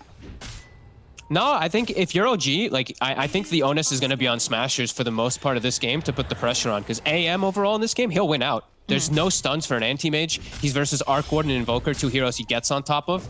I think it's going to be up to Smashers to really pressure and look to actually slow down OG. Well, they're definitely putting out the harass over here. Anna having to be careful, though, because that Firestorm, he's sitting very, very low. He's got that ring of health. Oh, the creeps, though, over here on the side. The tornado sidestepped here. Oh, still, Stormer will be able to get the final hit off, as now No Tail running for his life. So Rasmus just whacking away over here. Stormer needs a little bit more damage, and No Tail's just going to use the Shadow Word to heal up and hide behind this tower. Anna being too over-aggressive, just comes with his name, I think. Just hitting Rasmus too long. Stormer sees an opportunity. He seizes it. And they're going to get really good damage on bottom tower here with this Atrophy Aura damage. They are sending Anna back down here, though, to push them off of the tower. Open up with a Tornado EMP into that Pit of Mal, so they'll have a little bit of control. Not a lot of mana here, though, left here for Anna. He's just getting chased down and bullied away from this tower. He just got back here, and he just lost everything. Like, he's down to 300 HP. He's got the heal, but, man, he can't blink. He can't actually posture aggressively at all. This tower's dead. Vanguard Underlord tanks it for free. No cares. Easy peasy. Top Seb lane, top, he's tanky, but... Yeah, I'll drop plenty of these spark rates over here as Seb just teleports away, though. And again, that is the problem with the draft coming out. Where are those stuns? As the bottom lane, though, they're just putting so much damage over onto Anna. They need another click or two, and he's healing up thanks to that Shadow Word. Looks like he's going to be able to escape, but definitely doesn't feel good to be bullied out of your own lane. No, I love that Stormer is making these moves. He gives Gilgir the lane since they're not pressuring the AM with the Dark Willow. So Willow's getting XP mid. They take bottom tower, and they're actually slowing down Anna's farm. I really love that. I love these moves from Stormer. Playing this Quaswex very comfortably. And again, like you said, in the past we've seen him primarily just play Exort. So the way that he's making these moves is really showing, growth as a player and a good understanding of what he needs to be doing here. Rasmus. He's getting chased after by both of these supports. Let's couple these stacks up. Anna jumping forward. You can see the teleports are coming out, but they're not going to get there in time. So Anna will finally have some revenge against the bullies in his lane. Saksa, incredibly high level and a lot of farm. Looks like he did farm up a triple camp at some point in the game, just to get himself that good early advantage. Another thing that we see from some Shadow Demon players that you don't see too often. You can farm stacks really easy. Look at this. He's already starting out a second one, so he will be able to get good item timings on him. It always feels good when you can do something like this. You're not taking anything away from your cores. You're still getting yourself some, you know, money and XP. And he's helping No-Tail, right? Like, No-Tail's taking XP from it too, so the Warlock almost level 6. Gilder.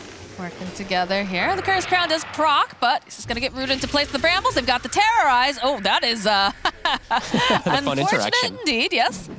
But is going to need some help as Stormstormer makes his own rotation.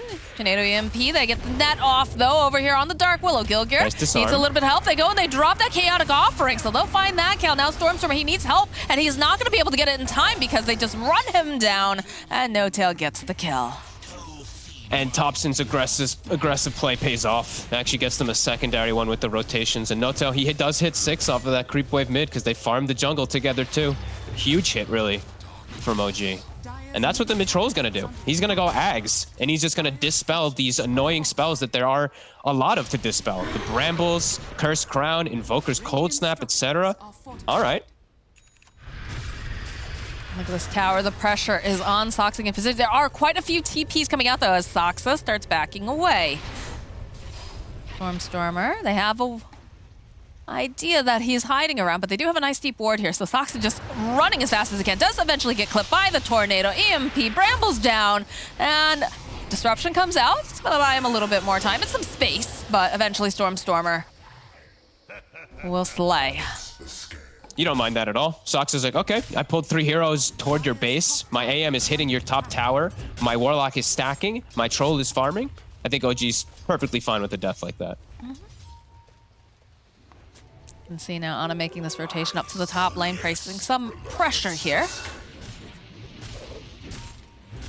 They have a nice ward. They do know that Rasmus is nearby, already placing that down, of course, earlier for Stormstormer. Some nice stacks, though, over here coming out from the side of OG. Yeah, Seb going to be nicely enabled. Vanguard Hood, pretty much unkillable in this game with this build-up already, and he's going to be quick for the blink, and they see the real Ace bottom. 15 seconds left on his TP, and they have Stampede, too. Ace look at the way they're playing this. Hiding in the tree line.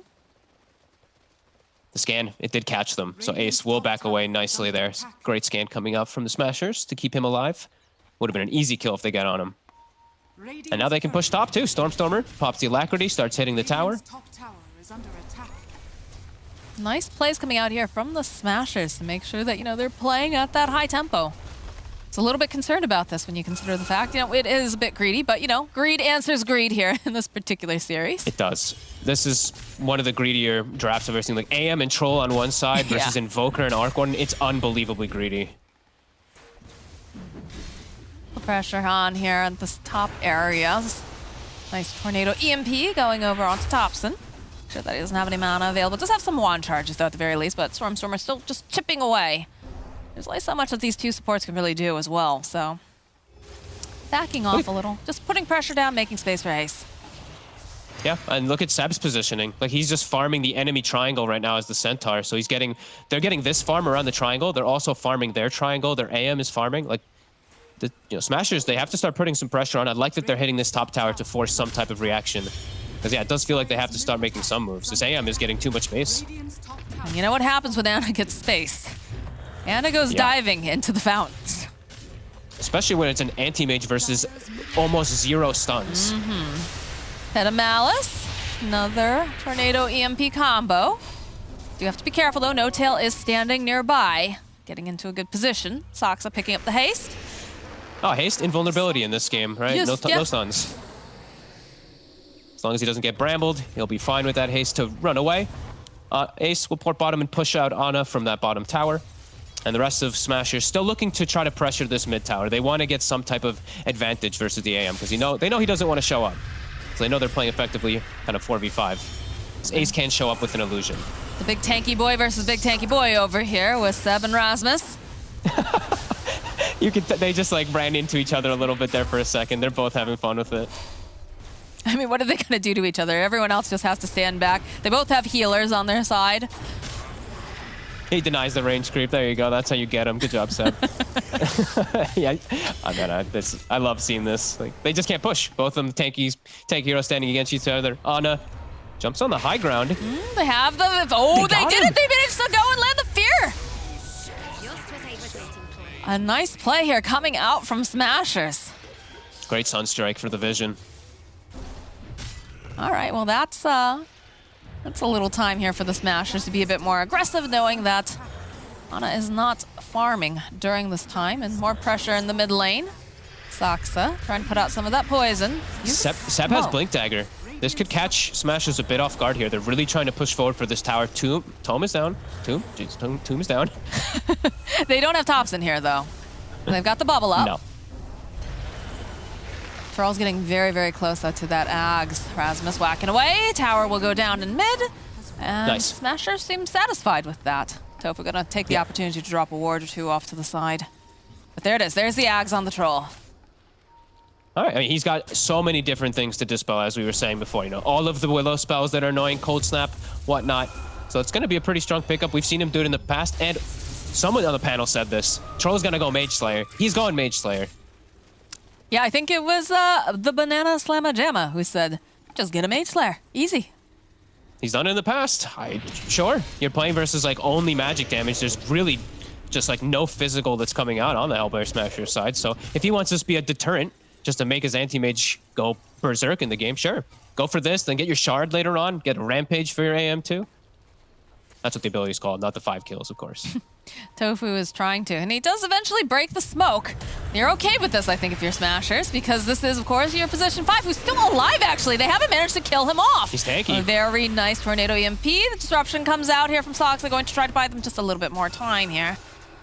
They'll get a TP rotation, drop the tome. But again, when you have nothing to hold people in place, they're just able to just saunter on out and reset after this is over. Although Rasmus is waiting, looking to see if he can find him, and does run into No-Tail, so they'll get the Pit of Malice off, and they'll go and use the Stampede to run him out. They're not willing to take this engagement, not at this time. All time for Ana. You know, he's got Battle Fury, he's getting this farm online. It's gonna start getting to scary points for Smashers pretty quickly. See Stormstormer, he's queuing up the Midas. He knows he needs to be able to scale into these later stages versus this AM, but yeah, OG's just kind of dancing around them for the moment. Tempest double down here, just clearing up some creep waves as the real ace, of course, is in the top lane. That always the nice thing about Arc Warden. At least you're denying some farm from the enemy carry too, because you are taking farm from the scary side of the map. I'm still just wondering when the Arc Warden is ever going to be able to like turn up and fight as Sabbath. I don't know, but I mean, this might be it. He might come in to come fight now because they've got the Curse Crown, they've got the Bedlam. Yeah, in comes Ace along with Stormstormer, and there you go. There's your answer to your question, Fog. Right Gets now. himself a freebie. Hey, still, he's keeping himself way above on that net worth for sure.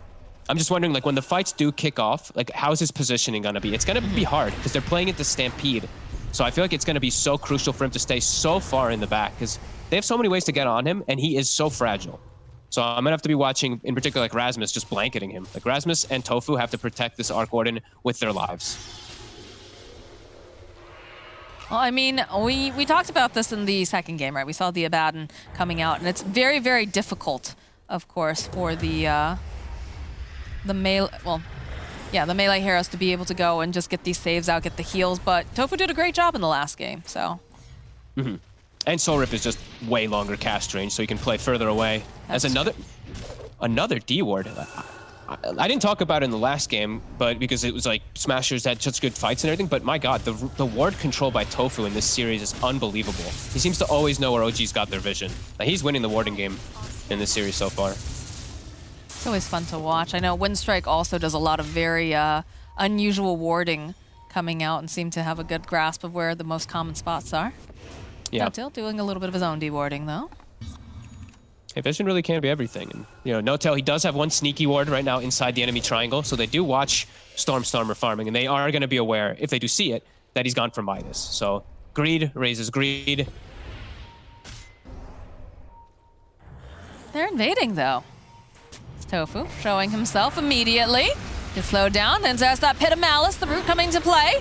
Go and pop the Flash Golem, but it's a nice follow-up with that Chaotic Offering. But over on the back line, Stormstormer, nice disruption coming out. The Tofu is just circling around this area. He drops that Tombstone, and he's just surviving somehow during all of this here. As Thompson, he's trying to just beat him down, but it's proving to be a bit too difficult as Thompson eventually does fall. They can't take down Tofu. He's too tanky. Now No-Tail is just trying to shuffle away as fast as possible. They've got the Atos, though, over here on Rasmus, so they should be able to get this kill on No-Tail. What a boss, Tofu. Oh my god. The Deafening Blast to protect him too with the disarms, but mostly him just saving himself. He gets the Holy Locket, he gets the extra heals from the Soul Rip 1 or 2 times, and beautiful tomb positioning. Ooh, that was just really nice. Seb? They have the disruption at the very least. They'll protect. But he blinked forward? Blinked forward?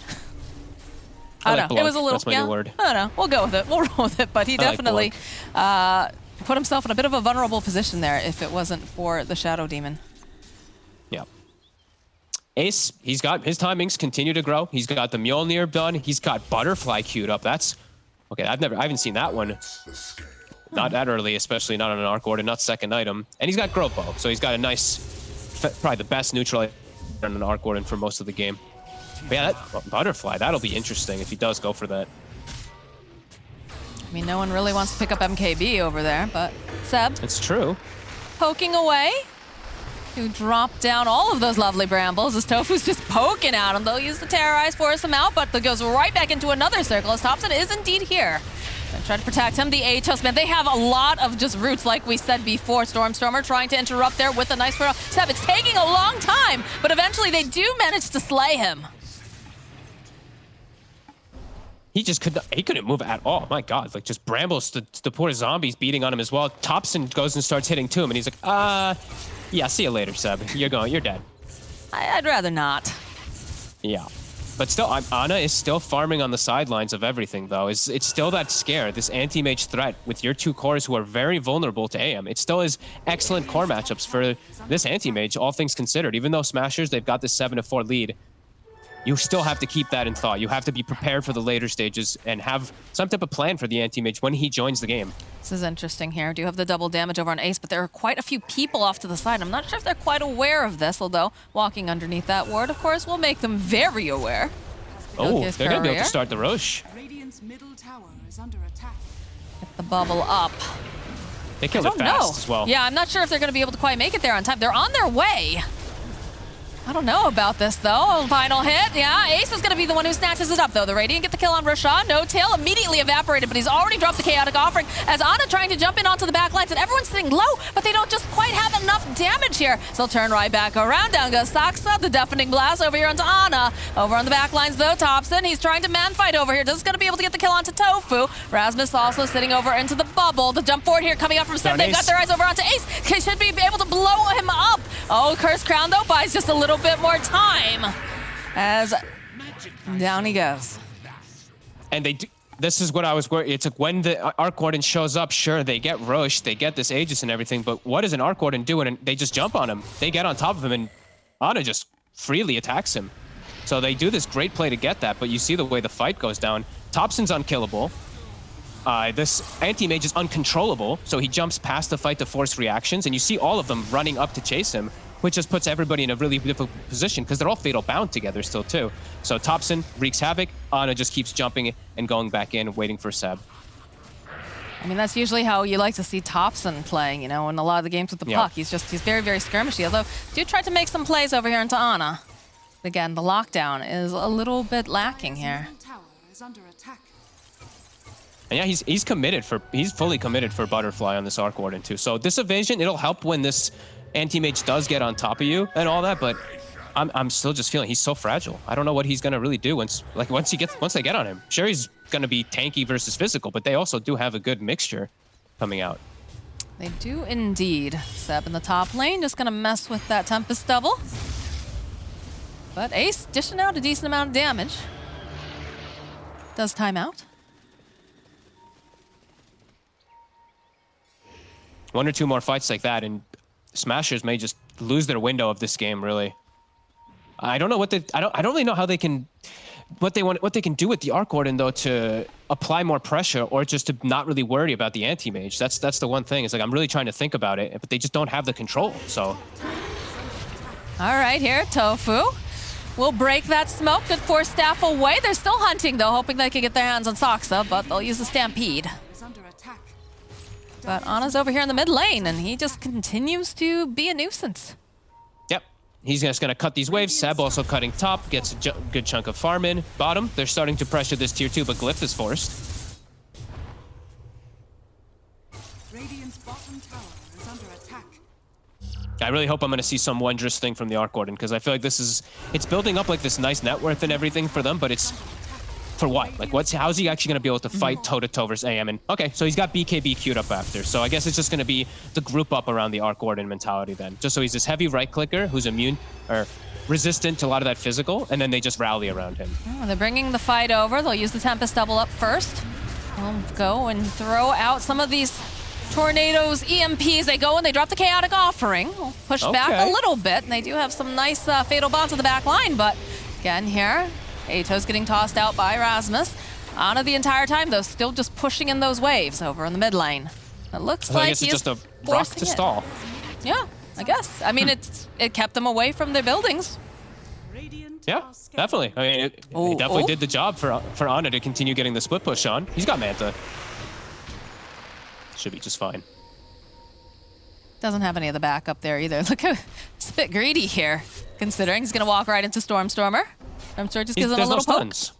Yeah, he's nope. It just continues to be the same thing for AM, right? Yeah. So AM versus just literally like 0 stuns. So he's got so much freedom. He's waiting for the double actually to finish TPing up top as he's going to try cleaving it down a little bit. Does have a butterfly though, so he actually can't just fight toe-to-toe versus that Arc. There's a double damage rune available over here on the bottom river spot. That's pretty huge. Oh, they get the deny off though. Okay. It's just the illusion. Now they know. They're smoked up and nearby. But they're hunting, they're combing. Ana commits. He had BKB queued up. The thing he was contemplating it, but he just goes for the full Scotty. Playing versus 2 ranged heroes, the Scotty's just that much more beneficial. If he gets on top of them, they can't move. Does mean he won't have True Strike for a long time versus that butterfly, but... Find an opening here over on the Troll. Tornado EMP tossed out. They're backing off, though. Rasmus, though, starts going forward again. Trying to get some information here over on the side of Smashers. OG doesn't want to fight under Tombstone, especially when it's on high ground like that. They avoid that situation. Ana continues to hit some creeps. Words are... a lot of information over here. We'll go up. Looks like they're going to pick up a smoke over on No Tail. They keep everyone's just poking their heads inside that pit. We still have about 3 minutes though until we find out how long it will be respawning. Smashers still looking for somebody to try to catch. Just really trying to apply pressure onto mid and bottom with Ace. Yeah, they're just not letting anybody kind of show up though. As Ana continues, just pushing out the waves. And when there's just a lack of lockdown on the enemy team, he's allowed to do this. They will force the issue a little bit though. See, they put the Underlord very far forward here, just trying to put some damage down. Purge coming out. And it's a stall. Delay until the anti-mage feels like he's got a good moment to jump in. Stormstormer, we have to watch his mana pool. Gotta watch your mana levels. We are playing versus that mana void. Just all the disruptions coming out. Rasmus putting down another root. And again, it's just a slow siege. They have to be careful though. They don't stack up too many levels of the Shadow Poison. Just circles on circles here. He's got the top tier 2. He's working on the tier 3 now. It's just, they just keep, it's just 2 different people hitting different bases. My goodness. When are they going to hard commit on this? Okay, there it is. There's a big Chaotic Offering dropped, and good stuff here from Seb as they get them all just linked up over here on the side. Rasmus taking a lot of damage, is going to get saved here by Tofu. They're going to try to group up right back again. They get off a nice Terrorize. Everybody gets in the car, and they are out of here. But the Rax is dying. They have to go deal with Ana, though. And where's your control? Who's going to grab him? My God, that was scary for a second. I think all 5 were bound together, right? The Fatal Bonds, I think, clipped on every single one of them. And they were clicking down pretty hard. Tofu came in clutch with that scary. save, though, over on Rasmus with the the heal, because otherwise I don't think they're making it out of there if their driver's dead. Yeah, it's like 700 something healing or more that comes out from that Soul Rip, plus in combination with Holy Locket too. So it is crazy how much it is going to top these heroes off when they are pushing, but gotta be careful. Big Fatal Bonds, the stomp from Seb, and look how low during all of this that Rasmus gets. Like, imagine if the anti-mage comes in and gets a Mana Void. That's the fear that's going through Smasher's head. If he Mana Voids the Invoker there, it might just be a Rampage. So they'll be having to be careful as this anti-mage is almost catching up to the Arc Warden farm. He's going to have BKB, so now he probably feels nice and ready to join inside of those fights every single time. And that's pretty scary considering how well OG has been managing to take these fights without him. Yeah, they're just stalling. And now they've got a pretty big item also for Thompson. He's got MKB, so if he gets inside of that Arc Warden bubble, he's going to evaporate him. Well, they won't have the Chaotic Offering for a little bit longer here, so perhaps they'll bide their time, but I'm sure Roche is the next big objective for everyone. It's going to be the big fight, but smoke coming out from the side of Smashers. They're hoping to catch someone. I'm sure they would love to catch the anti-mage, but I don't think that Ana is going to allow them that here, so. Stormstormer scouting. Smashers, it feels like they're, that window, it's starting to close pretty quickly. This anti-mage, this troll, they're starting to get a bit too big. They have to keep pressing this forward, keep looking for these kills, keep playing around this Roshan, because Ana, he's gonna carry this game if they don't close it out very soon. Rasmus throwing out that pit. Immediately the stomp forward, though, the initiation. Can they blow up Rasmus fast enough? A good heal coming out. Nice terrorize as well, but they've got the BKB over here on Ana, who's on the hunt. He does spy out Rasmus, trying to get off as much damage as possible. Pops that Manta, turns back around the side. Can they kill him? Yes, they'll take down Rasmus. That's one form of lockdown that is removed now from this fight. Two technically when you count the Atos. Buyback now, they're not happy about this. The Tomb's almost gone, too. Like, that's a big window. That's a big thing for Smasher's fight that they're not going to have available. Smash is going down very, very quickly. Nice stomp coming out on Seb. Over onto 2 immediately, and there's going to be the Stampede. They're trying to run away. Rasmus over here on the corners, trying to split it up. There it is. There's the Chaotic Offering. So they go in. Rasmus trying to man fight. He's trying to get something, trying to get the final hit off, and he does manage. It's going to be Rasmus grabs the Aegis. And now Disarm over here, over onto Ana. The disruption coming out, though. Might buy him enough time, but they have the Root following up with the Meatball. They'll be able to take down Ana. Thompson already falling during this fight. Smashers. They got Aegis and Cheese. They only got the shard on the anti-mage. A huge fight from Smashers, just pushing into the pit. My God, Seb trying to do what he can here, trying to just cut this wave. Stormstormer doesn't have a whole heck of a lot of mana on him. Again, does have Cheese, but this is the most that Seb can do right now. They still have a creep wave, though. Oh, it's Tofu's huge. Oh, jeez. It's 60 seconds now, and they were all, the scary things too, they were all 5-man Fatal Bonded again in that fight, but they just ran into the pit and got on top of the anti-mage, and they get the steal. Rasmus, quick fingers. And a deafening blast from Stormstormer, just the pushback. That was so clutch. That was beautiful. I want to know what the comms sounded like during that fight. I imagine they were absolutely wild, but again, initiation, the step back and forth here. Tofu chasing them down along here with Rasmus. They even get the whip out there trying to keep Soxa alive, and they just can't seem to do it. They're diving a little bit hard here over on the side of Smashers. They don't have a creep wave. The creeps still aren't quite here. The back door kicked in. Buy them a little bit more time. This is all they need. They're grouped very tightly together. They have to be careful of Seb jumping on in. Damage is coming out, though. Getting those Fatal Bonds. Only Gilger, I think, not affected over here. Another tornado tossed out. Thompson doing what he can, trying to push them back. Ana's going to be up in a couple seconds here. Rasmus starting up the car, getting that engine nice and warm and running as they will leave. But the damage is done. Nice play. Yeah, that was a really scary moment for the side of Hellbear Smashers, but they do succeed with this push-up and just honestly getting into the Roche pit. If Ana gets an Aegis there, completely different game on their hands. All right, we've got the Bloodthorn online now here for Ace. So if Ana uses that Manta too early. He had to use BKB versus the clone. That's this Smashers, I think with this you smoke immediately. There's no BKB on AM. You go look for this fight. There they're going to do it. They do get the Ag Scepter online now for Centaur. Be able to reduce some of that damage, but hunt is on. They're scanning. They're hoping that they'll get their hands on an anti-mage who's farming, but they're grouped up pretty tightly over here on the side of OG. Ana hiding in the tree line. Rasmus Smoke breaking, gets the pit off immediately. Can they follow it up? Can they keep him in place for long enough? The silence, tossed right back in again. Tried to go up with that terrorize. And they just immediately recede back into the base. Yeah, timer has been almost missed. There's still 30 seconds left for the BKB timer, though. Stormstormer, he's showing himself. Ooh. Rest of the team is nearby. Ana has to be careful here. Blinking out. Stomp coming out from Seb, landing over onto Rasmus. Tofu taking a lot of damage here.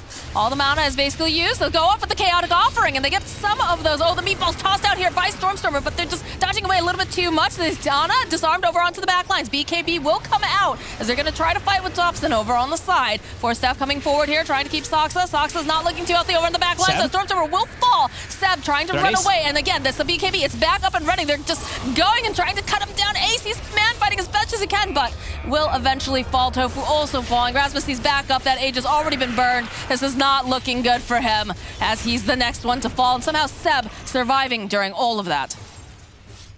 The Ag Stampede really coming into play. That extra little damage reduction, but mostly, even though they have this Aegis, we see the power of the Anti-Mage. These resets and repositionings, and also the Tomb dies instantly at the start of the fight on the high ground. They just all focus fire it, and then they just get some great resets. Look at Stormstormer. chaos. He gets the BKB off in a pretty clutch moment because he was going to get instant mana voided there. But look at everyone's mana. Look at everyone just bound up together on the side of Smashers, kind of panicking, running around. And then you see these two. Topson, as well as Ana, just the follow-up with Seb. They have it perfectly to get on top of Ace. And that just might be it. Yeah, there is, oh, jeez. That's rough. Yeah, they just walk into the base. They don't have buyback. Although, we're going to have Stormstormer back up Ace soon as well. So perhaps they can, throw out some tornadoes, try to push them off. But it's, looking rough now here. Yeah, Anti-Mage is fully hitting his stride. This is why we were saying, like, there's just no stuns versus him. Like, on a couple, he did get picked off the 1, 2, 3 times, but it's an Anti-Mage game to win when it gets to these stages. If Smashers isn't itemizing like hexes and a lot of different ways to actually control him, this AM is going to just completely win this matchup, as we have seen now in these last 2 fights. If he is able to actually get on top of the Arc Warden, poor Ace just can't do much about it. Do you think Ace should have gone something a little bit harder for Lockdown instead of the Bloodthorn? I know he's got to be the primary damage dealer, though. I don't know. Like they have the Atos and stuff like that, but it's this draft that, that's why the Anti-Mage was picked, is because he's into such limited disables. Like Stormstormer felt he needed BKB, or he just might kill his whole team with Mana Void, which it's appropriate. That makes sense for sure.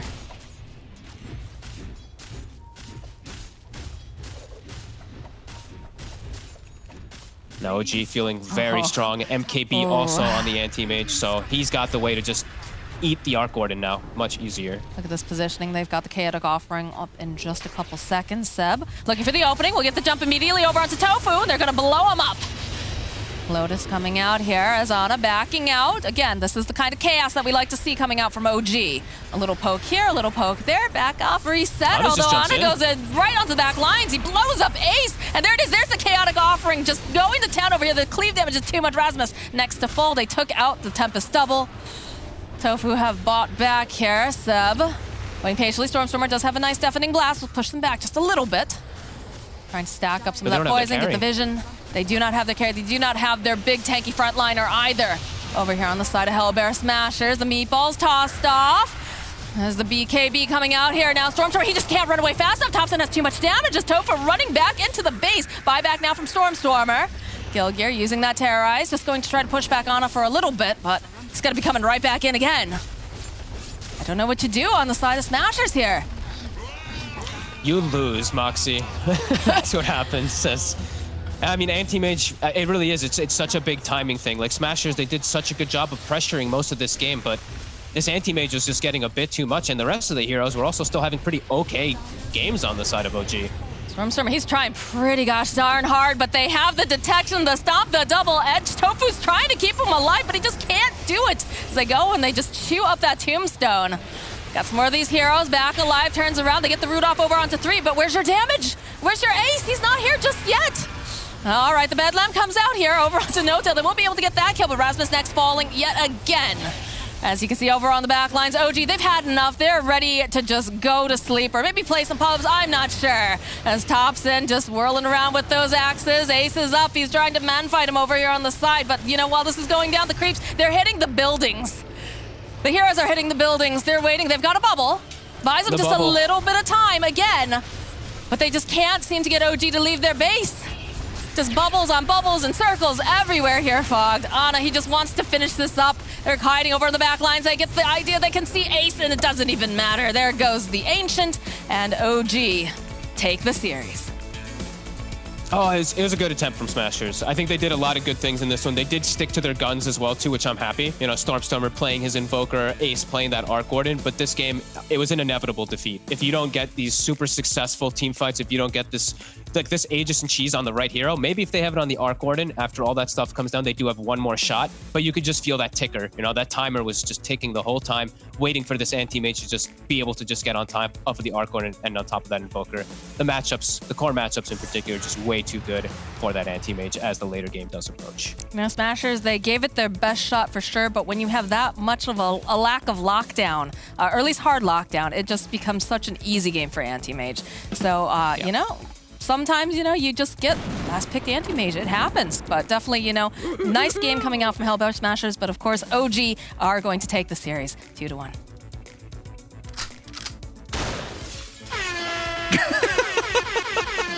We have a soundboard! Also, yes, OG won the series. We'll talk about that after the break!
Don't stop.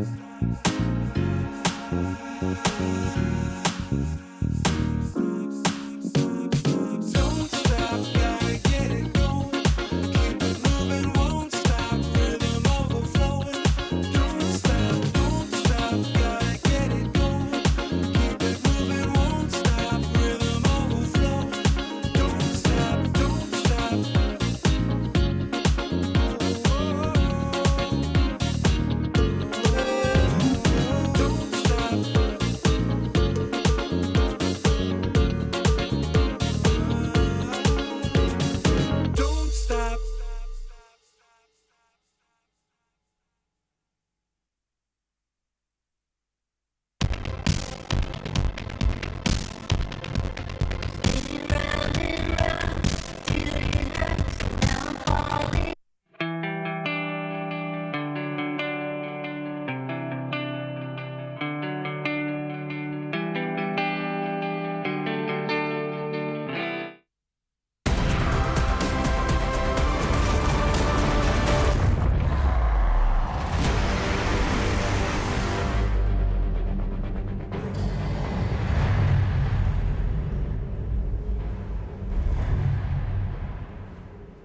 game was pretty even for the most part.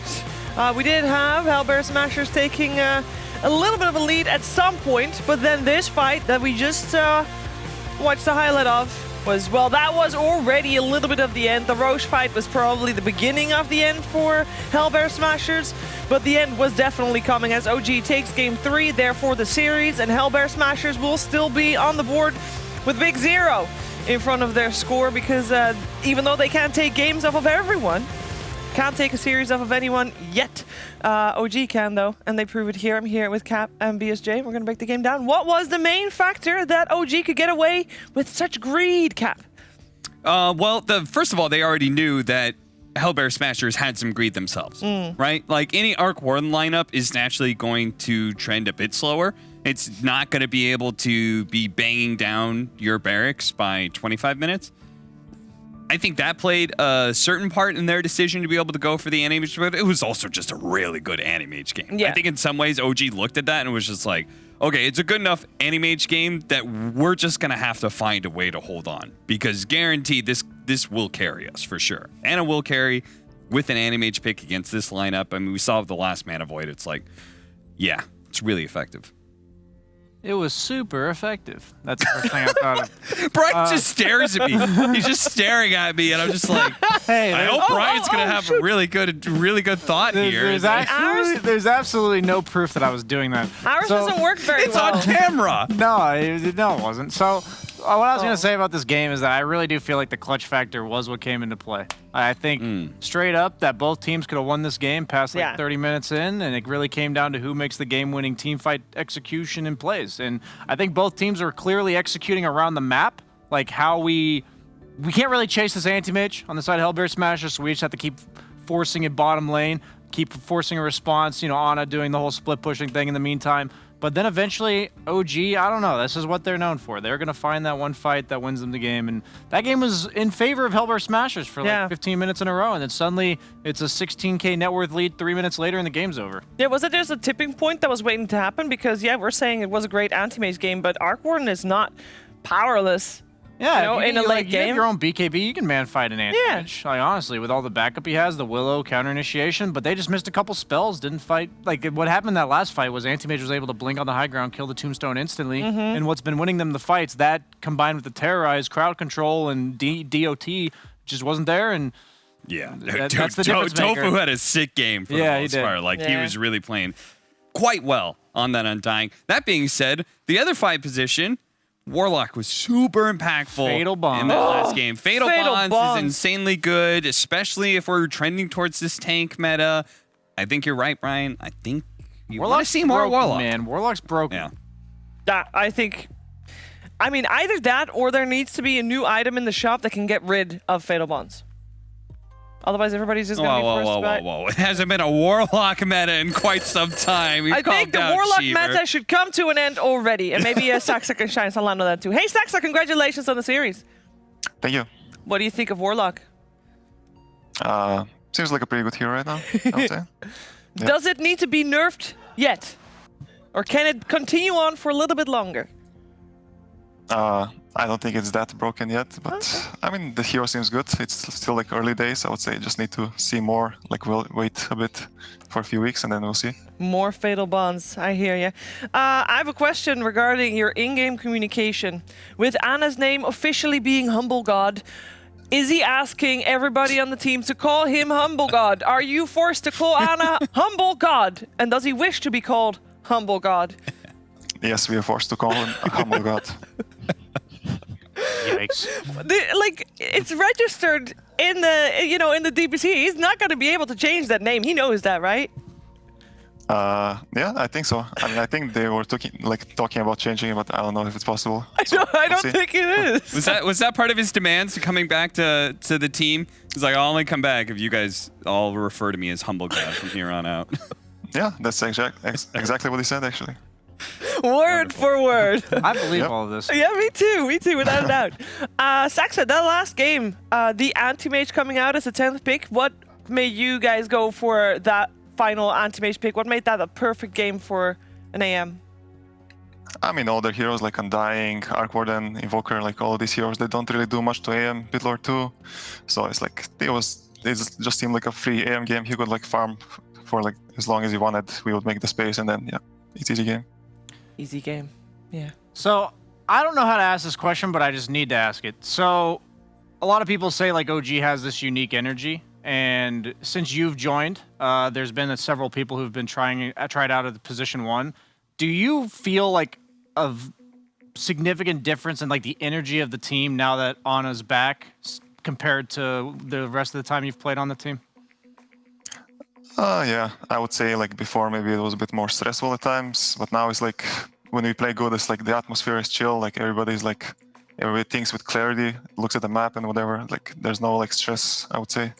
Now like more so than before. And you think Anna is a large part of that, or do you think it's just like the team dynamic between him and everyone else? I mean, he's like a guy that doesn't talk much. He doesn't take too much space in the team, so it's like there's a lot more space for people to talk and like or not talk or whatever. And yeah, sometimes you just see him like run in, like not say anything, and he's like into 5 heroes. So yeah, there's that. Fair enough. As long as you're close enough to get I don't know, disruption on him if he needs it. Able to save his bum. All right, Saksa, I wanted to ask you about your hero pool. I noticed a trend right now. It seems like 4 positions. We're going a lot into these ranged 4 positions, more spellcaster types. And I feel like that's kind of your wheelhouse. I was looking at your Dota buff, and you've got like, when it comes to professional matches anyway, of like top 10 of the 4 positions you played the most, like 8 of them are like ranged spellcasters. Are you happy with this current meta? Do you feel like it fits you well? I mean, I would say yes and no. I feel like for this team, actually, I feel like playing the melee force is better. But I feel like the way this patch is right now, like almost all of the melee force are bad. Like they all got nerfed and stuff. Like almost all of them are bad. Like it's only like Earth Spirit is kind of semi-decent, but everything like Clock, Tusk, Shaker, they've been also nerfed. So you don't really see them too much in games. So yeah, that's why these ranged supports are now in meta. So, to be clear, you said that you feel like melee 4s are better for OG? Like, as for the team-wise, you guys feel like you play better with those? Yeah, I feel like more so for the dynamic between like me and Thompson, like being able to run early, check runes, and like being able to help him out early on is better for OG. But yeah, I definitely enjoy playing the ranged supports a lot. Okay, cool. Saksa, I would like your unbiased opinion on a series we have tomorrow. It's going to be Team Secret versus Alliance. So team that won previous DPC season versus the team that's doing best so far in the current season. What's your read on that best of 3? I mean, I feel like Secret, they haven't been looking too hot lately. I don't know what it is, but it just kind of looks like that. And Alliance, yeah. I mean, they've been looking really good these past few months, like the first DPC season and this one too. Like, I don't know why, but they just choked on land. I think they should have done a lot better. And I feel like it's going to go like probably in Alliance's way, I would say. Okay, well, thank you very much for your insight. I know it's late. We're going to let you go. Congratulations, of course, again on the series, and we'll talk to you again another time. Thank you, and have a good night. Thank you. Same to you. And yeah, OG with winning the series. They're now 2-1. We can take a look at the standings. They are joining a couple of other teams that are also 2-1 as the beefy middle pack continues. OG, Liquid, Secret, all 2-1. Reminder, I mean, in case anybody forgot, top 4 makes it to Major, with the 3rd and 4th place making it to the wildcards. 2nd place directly to group stage. 1st place directly to playoffs. So that is what is at stake. And of course, top 4 is the important part where you should be. And everybody that's bottom 4 is very sad, including Hellbear Smashers, who haven't won a series yet. You know what? But they take it a game every time. T-Governor said that there is a high chance that Hellbear Smashers will take a game off of everyone they face, but will not take a series ever. That's a yikes from a former coach. Yeah, He that's said the there's worst a place chance. to be. You're so close. Yeah. But then you won't even be able to get the chance to prove yourself because you're going to get kicked down to lower division. You're just going to have to stomp everybody there again. Which one's this? It does make it really fun. It's it's nice because, you know, it's originally you look at that upper division of season 1 and you're like, oh man, we have to lose 2 of these teams. Like, we really have to send Viking GG down to lower division. Like, who's really going to replace them that's going to look as good, as competent? And it turns out that Hellbear Smashers and Brame have both shown that they can definitely compete with all of these teams. So great stuff. Second season, super hype. Yeah, it really is. And the hype does not stop. I mean, it continues tomorrow. We just asked Sax about it as well, about series tomorrow. That's going to be super exciting. And he does say that Team Secret is looking not as hot as Alliance right now. So that is definitely the case. You can see it here. It's the medium mid-up pack. We got a nice sandwich. Nice attempt, Brian. Thank you. Nice sandwich of lower division and upper division tomorrow. So we're starting things off with the Chicken Fighters versus Into the Breach. And then we have Alliance versus Team Secret in the upper division. And we're closing things off with the lower division where Ghost Frogs is facing a Bounty Hunter. What was the plan? I was trying to come out the other side. Oh, well, good stuff. Yeah, it's 1 a.m. What can you do? I pressed the button and it worked. Yeah. I tried pressing the button the whole time while you were talking. Didn't do anything. Yeah, you're trying to interrupt me. Will this one stop at any point? No. It's a drum roll. The suspense just keeps building. Wait, how do I stop it? And building. And building. Oh, perfect. Great. No! Sorry. We're going to have a lot of fun with this one. And, well... Jesus, leave it to I feel like I'm in the Muppets. Shot somebody. I feel like I'm in the Muppets right now. All right, but that was enough for today. We've had a very long day. We had some great Dota 2 played, very entertaining stuff happening here. We hope for the same thing coming your way tomorrow, but there's only one way to find out if it's going to be just as entertaining tomorrow. It's by tuning in. We're starting at the same time as we did today, and that would be 2:30 p.m. CEST. There you go. We'll hope to see you all there for more Dream League Season 15, powered by Intel. Spearfing.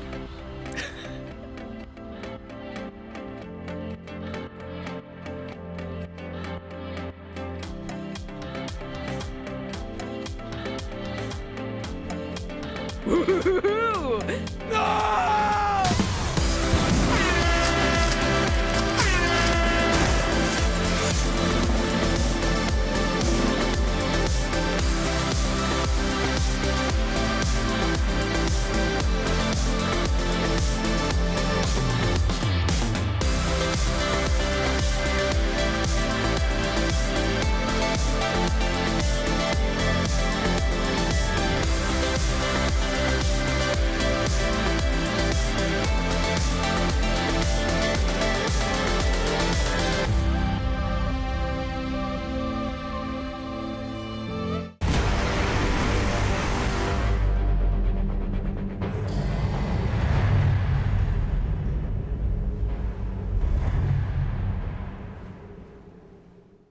My name is Jordan Gilbert, aka Nothing. Hi, my name is Sue Lee. My handle is Smix. I think it's important for these initiatives to happen. Empathy really, really goes a long way, and it always means so much to us, and I think that's where initiatives like this really help. I encourage everyone in the community, anytime they see bullying, anytime they see someone getting called names, I encourage you to step up and say something. Good luck, have fun. Good luck, have fun.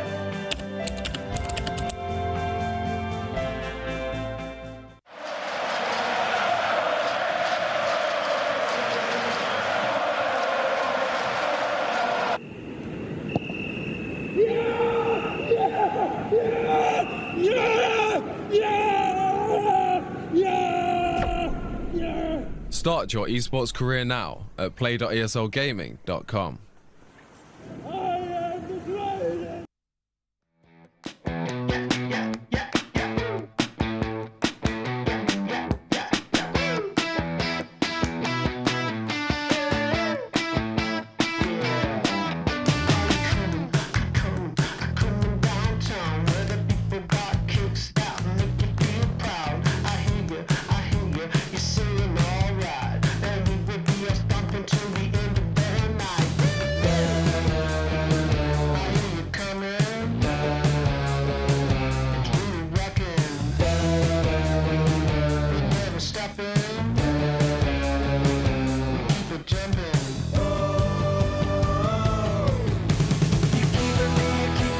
Going all night, you're keeping my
did you go when I called your name?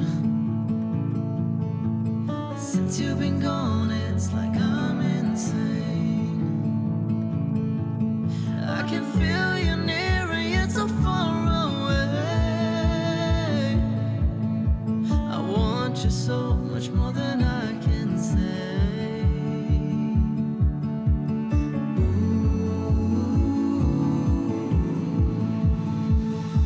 It's gotta be the story of my life. I'm standing at the doors to paradise. I'm waiting for somebody heavenly to let me in. It's gotta be the story of my life. I'm knocking at the door all day, all night. I'll give away my heart, I'll give it all just to let me in. Search for my chosen one. I'm on a search till the end of time. In my heart you're near, but you're so far away. I want you so much more than I can say.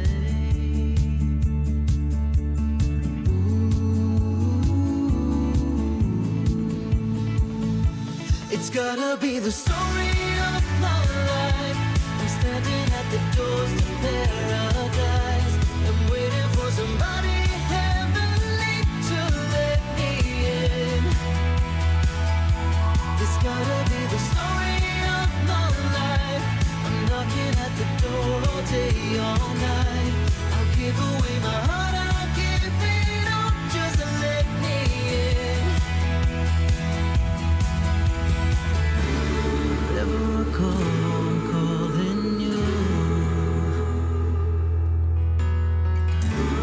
Behind every door, I hope there's you.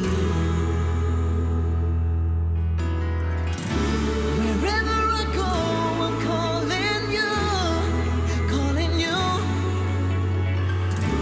Behind every door, I hope there's you.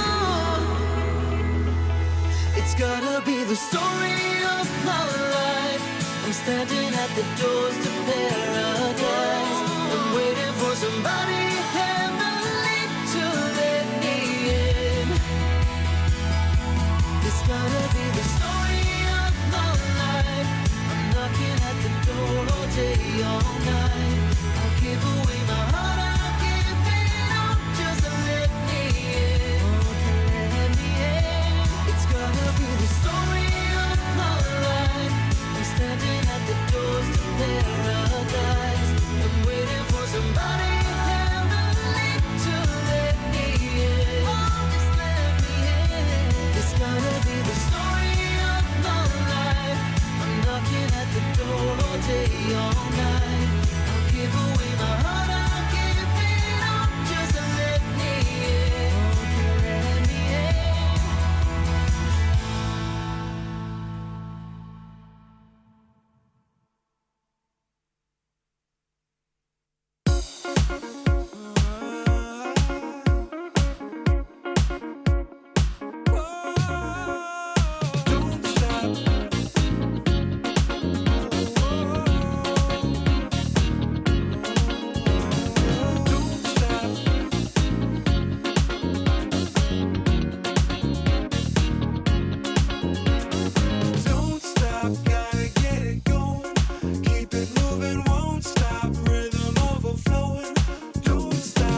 Don't stop.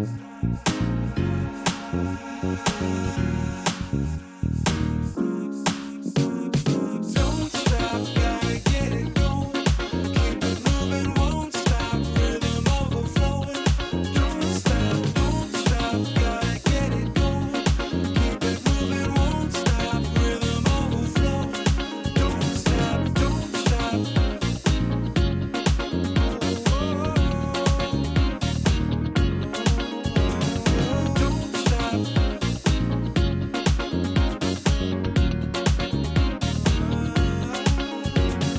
Don't stop.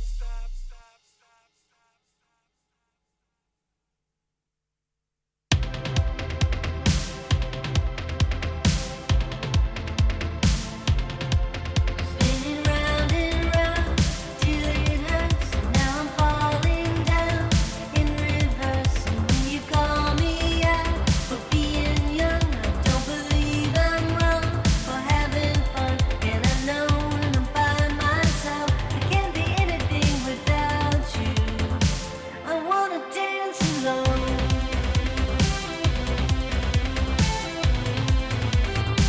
I wanna dance alone.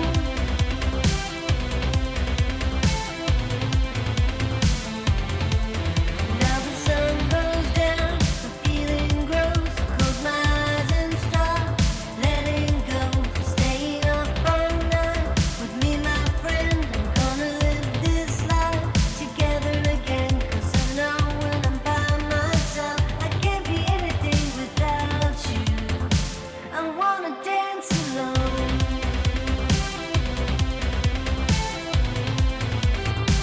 I wanna dance alone.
Feel my loving as the summer starts.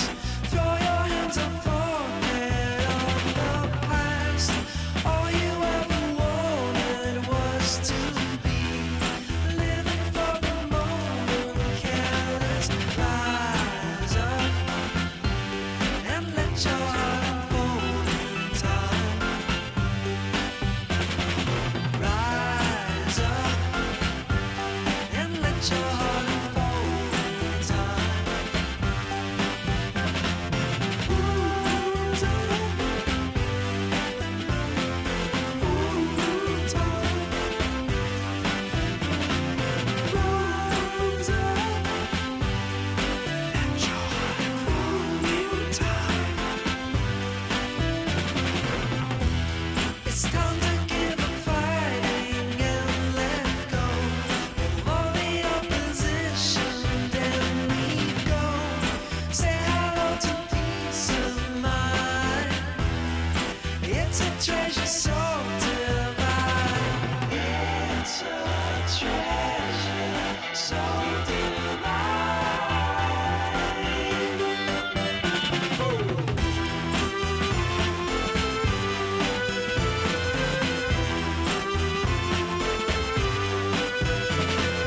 Rise up and let your heart unfold in time. Rise up and let your heart unfold in time. Rise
us to be.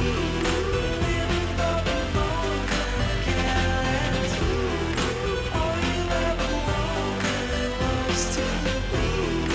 Living for the moment, careless. Rise up. Rise up.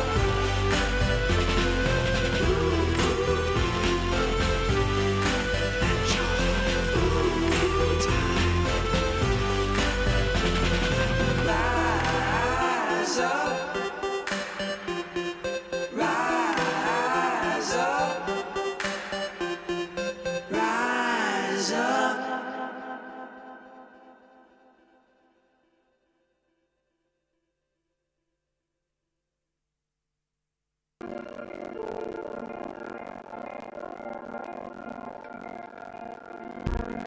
When this is over, I will come to you, come back to you.